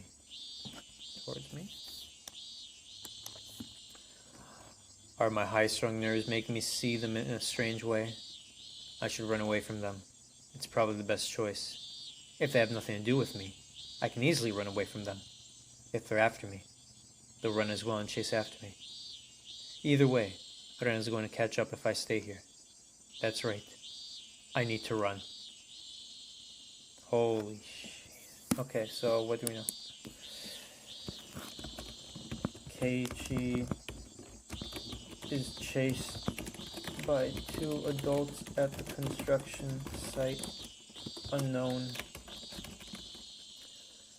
I hope Rena is okay. The moment I turn around to start running, the 2 guys start running too, as if they see through my thoughts. When I was afraid of Rena, I assumed that Rena was the only one to be afraid of. I tried to believe I was afraid of Rena and nobody else. But now it's obvious I was wrong. Oops. I was wrong. The old story of Onikakushi, Oishi-san told me crosses my mind. That the demon made the whole village take part in chasing the prey. Even without looking back, I can tell by their rampant footsteps that they're chasing me. It's horrifying to be chased by Rena, keeping a certain distance. Me unable to leave her behind and she unable to catch up with me. But this doesn't compare to that. Nothing could scare me more than this direct horror of being chased abusively. The arm of the chaser touches my shoulder once. I can hear not only their rampant footsteps, but also the sound of their breathing clearly. No, I can feel their breath on the back of my neck. They're right behind me. Be cool, my Barakeichi. I feel as if I'm running hard, but pausing in the air at the same time. No, it's like time is pausing on me. In a world where everything's frozen. I look back just a little bit and realize how close the chasers are. They're adults and run faster than I can. And the frozen time starts to melt. In a blink or two, I'll be wrestled to the ground. What's going to happen after that? Don't think, Keiichi. First become aware that I can't leave them behind if I run like this. Now I know that for sure. Then all I need to do is to make a decision. Decide if I use my right foot or left to do it. I'll go with my left foot. The moment I decide it, the frozen time breaks into pieces. Right, left. I swing the bat that I'm holding in my right arm and use the centrifugal force. Is that even real? Isn't it centripetal? Force to make a sudden stop and whirl around. What? The 2 of them look surprised. They lose sight of me instantaneously in their hands that were about to wrestle me down, swing in the air. The man on the right side turns back. I should praise him for noticing it. And as his eyes meet mine, he's aghast at me standing at a place where I can't be standing. But it's too late for him. I don't even need to swing the bat. I just extend the orbit as the centrifugal force leads me. It hits him lightly but powerful enough to make him lose his balance and fall to the ground. But he does and wins under the hit. He quickly gets up on his feet. The 2 of them quickly turn around to face me and brace themselves for attack. Now, I'm certain they're not just having a walk, but that they're chasers who have a specific target, which is me. It's easier than Ren. I have no idea how easy it was for me to fight with some villagers whom I didn't know. A smile rallied in my heart. What do you want from me? I'll hit you between your eyebrows this time. Bluffing is fine. By barking, I wake up a strength that sleeps in me. The guys don't buy it. They spread to my sides with unbelievably cool expressions on their faces. One is going to get my bat and another is going to wrestle me down. 1 versus 2. I have no chance to win this fight. Hot sweat suddenly oozes out from my entire body. All I have left is to get the first attack. I'll take the first step and hit one down. I aim at the man on my right side whom I attacked earlier and lift my bat up in the air with all my strength. For an unarmed man, this will be lethal damage no matter how he defends himself. If he defends with his arms, it'll break them, and if he covers himself with his back, it can deeply damage his organs. It looks like he understands that as well. He jumps into the open space of my pose and tries to punch my stomach with his fist. This isn't good. With my pose like this, I have no way to avoid it. The world flips upside down and I can feel myself flying into the air lightly, as if my body is a leaf. Without a sound, I'm slammed on the ground softly and feel the sensation of pebbles scratching my face hard. I don't feel any pain, but it doesn't take long before I start feeling the pain of my chafed skin. and the bitter taste that you get right before the contents of your stomach come right back up starts filling my mouth.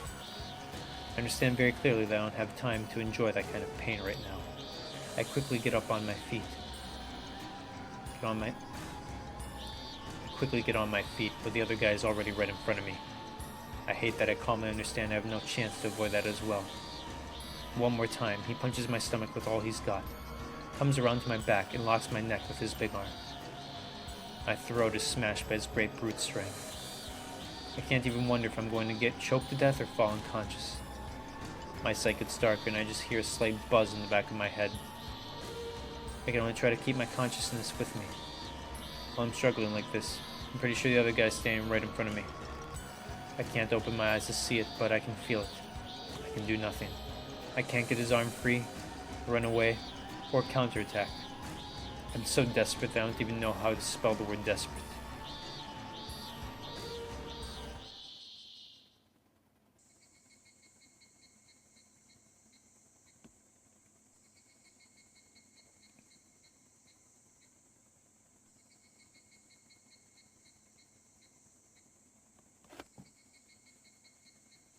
I want to believe this actually happened.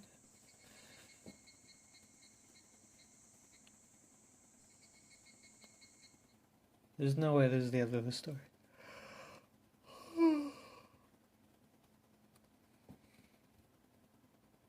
This is something I don't know about anyways, to be honest with you. So at least I'm getting something from playing this too. Just because I watched the anime doesn't mean I know everything. And read comments and... Okay. Chase with unknown knocked out. Brought home. The smell of the pill in the futon is very familiar, too. Am I in my room? Usually no one else but me is in this room, so I jump up from the bed when I notice someone's here. Pain runs through my entire body. Are you okay? I think you should lie down for a while. Why am I here with Rena? All of the blood vessels and muscles in my body shrink. But her smile is the one I know very well. I know I can't lower my guard, but I can't help myself from wanting to believe that the Rena now is safe. Why? Am I? You don't remember? I don't remember anything after I lost consciousness. My body is numb. It might be normal to be so weak because I used all of my power to its limit for that moment. I struggle to clear my consciousness at least, but the dullness like a fog in my head doesn't easily go away. I call the doctor too, just in case. He's coming here soon. I recommend you stay lying down till he comes. The injury isn't that big of a deal to call a doctor home, but it's encouraging to have a doctor who has a fair judgment. Why am I here? I was at the damn construction site. That's what I want to ask you. What happened? When I got there, you were lying down on the ground. That's why I don't remember anything. I was attacked by two men and... By speaking aloud, the memory right before I went unconscious finally comes back. As the memory brings me back, the fear, the fog in my head starts to disappear. I don't care about those two men. I can't believe Rena took care of me. I thought Rena was trying to kill me. If she was, it was her best chance to take my life when I was unconscious. But she didn't kill me, but instead she's taking care of me. How did you carry me all the way here? Wasn't that heavy? Looking at her small frame of body, it's impossible for her to carry me not only to my house, but also to upstairs. Does she have someone to help her? Keiichi-kun, don't you remember anything? Rena answers with a surprised look on her face. I just let you use my shoulder for support. You told me you could walk alone. You still don't remember? I don't remember. The memory after I went unconscious is unclear. What happened to those two men? What? Didn't you see two men with me? Or near me? They weren't there, she says sharply. The way she states flatly is somewhat uncomfortable. I'm too weak now. I could confront her if I was stronger. But if I do now, this kind Rena might become the scary Rena that I don't know. Because I'm afraid of that, I avoid to step further. Come to think about it, she might be telling the truth. If the men were still there, Even Rena couldn't have faced them. It only makes sense that she could take me home because they weren't there. Rena keeps smiling. The sparkles in her eyes look warm, even though I see a weird shadow on her face getting darker and darker. The slight sign makes a chill run through my spine. Well, Rena is still Rena. I have to make a call. I have to call Oishi-san. When I try to get out of bed, Rena stops me. She says I should stay in bed so as to not aggravate the injuries. I just want to go to the bathroom. Oh, I'm sorry. Rena doesn't say anything else. Leaving Rena in the room, I go downstairs to get to the phone in the living room. When I walk past the entrance, the bell rings. It must be the doctor Rena called. It's weird that a patient welcomes the doctor himself, but I feel so much comfortable to have him here for a while till Oishi-san gets here. Oh boy. Seconds later, I regret my poor decision to have opened the door without any caution. Mion? Yeah. Mion? Oh, you look fine. I heard you'd passed out, so I came here to check on you. How did you know that I'd passed out? Rena called me. Do I have to have another reason? I can understand Rena called the doctor, but why did she call Mion too? Rena comes down from upstairs. Rena, Kei-chan looks just fine. I worried for nothing. You're right. I guess I worried for nothing too. They both start laughing. They look like they're laughing innocently, but I still have this feeling that there's a dark shadow behind it. Wow, look at that shoebox. What happened? I've left the broken shoebox there since yesterday. That's I fell, and I accidentally hit it with the bat I was carrying. Things like that happen when you keep carrying something that doesn't suit you. I tell her in my heart that's none of their business. Your parents will be shocked to see this when they come back. I'll clean that up for you later. Oh, okay, Kei-chan. You're a sick person who needs to be in bed. Go. Go back to your room. I'm urged to go upstairs. I can't steal a moment from them to make a call to Oishi-san. They push me into bed. Mion's rummaging about in my room curiously because it's her first time. Every time she touches things, Rena tells her not to. I'm not comfortable with them going through my stuff, but the conversation is quite normal and peaceful.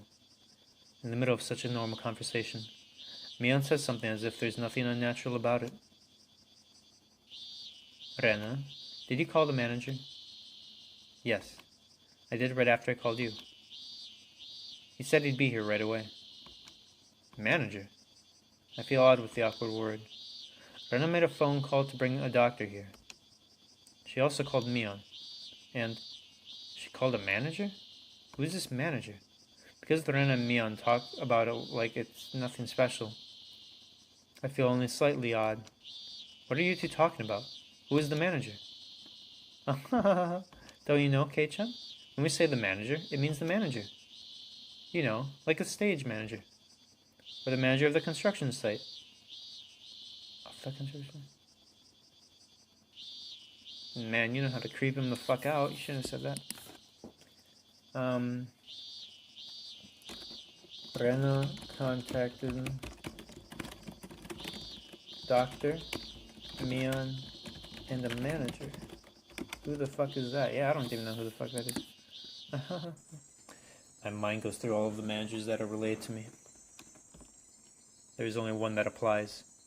It's the manager of the construction site Rena just mentioned. The very first victim of all. The manager of the damn construction who was lynched and murdered. But it's strange. The manager's dead. They shouldn't be able to call him. I'm just trying to think who else it even could be. I don't think they've referenced anyone else being a manager. Is it a joke like Satoko or Rika-chan? If they had at least had a game with the concept, I would have thought that. They shouldn't be able to call him. I have no idea what you are talking about. What do I have to do with the manager? You said he'd be here. Do you mean here at my house? Ask one obvious question after another. But they just laugh coolly. Man, are they insane? If they see him freaking out, why are they pushing it, dude? The girls are acting normal, but I'm getting very uncomfortable. I gradually start started to feel very annoyed and impatient. I don't understand what Ren and Mion are talking about. Kei-chan, you're into baseball these days, aren't you? The manager will be so happy to hear that. Oh my goodness. It's cheating for me to give this away. Yeah, okay. Well, first of all, what do we know? Baseball, he's talking about the baseball manager.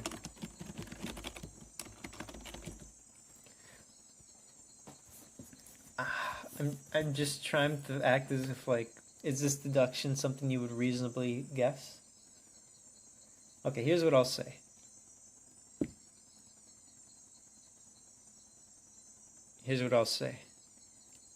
I won't treat it as fact, but you could suppose that maybe the baseball manager and the doctor are the same person. They could be different people, but they could be the same people. Again, who's the manager? The manager's the manager. Answer me. Who's the manager you're talking about?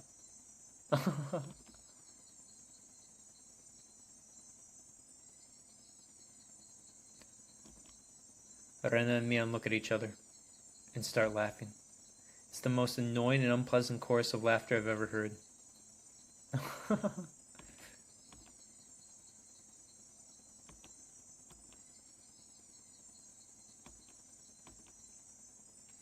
The creepy long laughter stops at once. I almost forgot. We should get done with it before the manager comes here. Kei-chan, do you remember? Well, I know that they're missing the punishment for that one game that he missed. Mion's face is smiling, but her laughter is gone from her eyes. Do I remember? What? Kei-chan, you really forgot? It's the punishment. Your punishment. You really don't remember? The ohagi homework. Oh yeah, because you didn't know. Yep. Your homework was to guess which ohagi Rena made, and you forgot to do it. I remember something like that. But because the needle was in one of them, I threw the rest of them away. That's why I haven't given them the answer of my homework yet. Is this the punishment? Why now? This is sad as fuck, dude. My question must have appeared on my face. Their answer to my question is their dry laughter. I have no idea what the heck is going on for the whole day today. Come to think of it, something's been off. Something's wrong. Yeah, wait. The whole day today, okay. Come to think of it, something's been off, something's wrong, and I don't understand what it is. I was chased by Rena, attacked by the crazy men, forced to take punishment by Rena and Mion.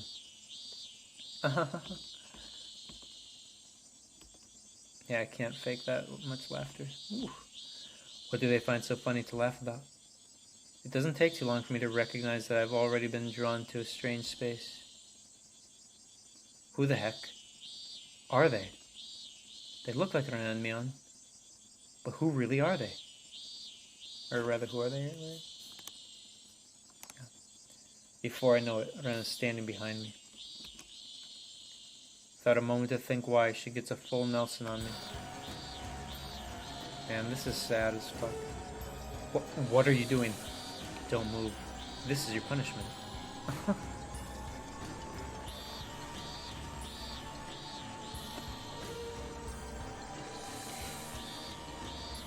Addition to my lumbering body. Ren gets a perfect full Nelson on me and I can't move a bit. I try to resist seriously because of her strength, but I still can't move a bit at all. I start feeling rushed and realize this is beyond just a joke. There's no way that Ren I know so well has this extraordinary strength. You say that, but she was keeping up with you. You're also weak, aren't you? If she isn't Rena, who is this girl squeezing my body so tightly with her small thin arms? Kei-chan, no resisting. Club rule number... Oh, it doesn't matter what number. Because you shouldn't resist your punishment. Mion. Now the girl who looks like Mion talks to me as if she's Mion. And I'm certain that she isn't Mion. Someone who isn't Mion is pretending to be her. We have to finish this before the manager gets here. Mion looks for something in her pocket. Takes out a strange looking thing. I understand what it is visually, but I don't understand the reason why man has it in your pocket. What's that? It's small. Syringe. Okay, syringe.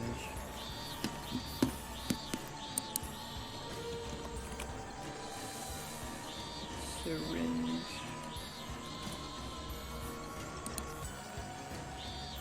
When I was little, every time I had a fever and went to see a doctor, I got a shot of one of those little clear syringes. Well, fucked up doctors, I don't know how that helps with the fever. Rena holds me tighter, and she starts laughing so loud that it doesn't sound like a laughter anymore. I laugh out. This weird sound of laughter isn't something that Rena I know can make out of her throat. This must be the real sound of laughter of this person who pretends to be Rena. Mion coming closer to me. She dangles the needle in front of my eyes several times. It's okay. It won't hurt a bit. What are you going to do with it? What do you think you're doing? Kei-chan, what are you talking about? You know what this is for. No, I have no idea what's going on. You know it. Why are you pretending that you have no idea? Stop talking nonsense and making me confused.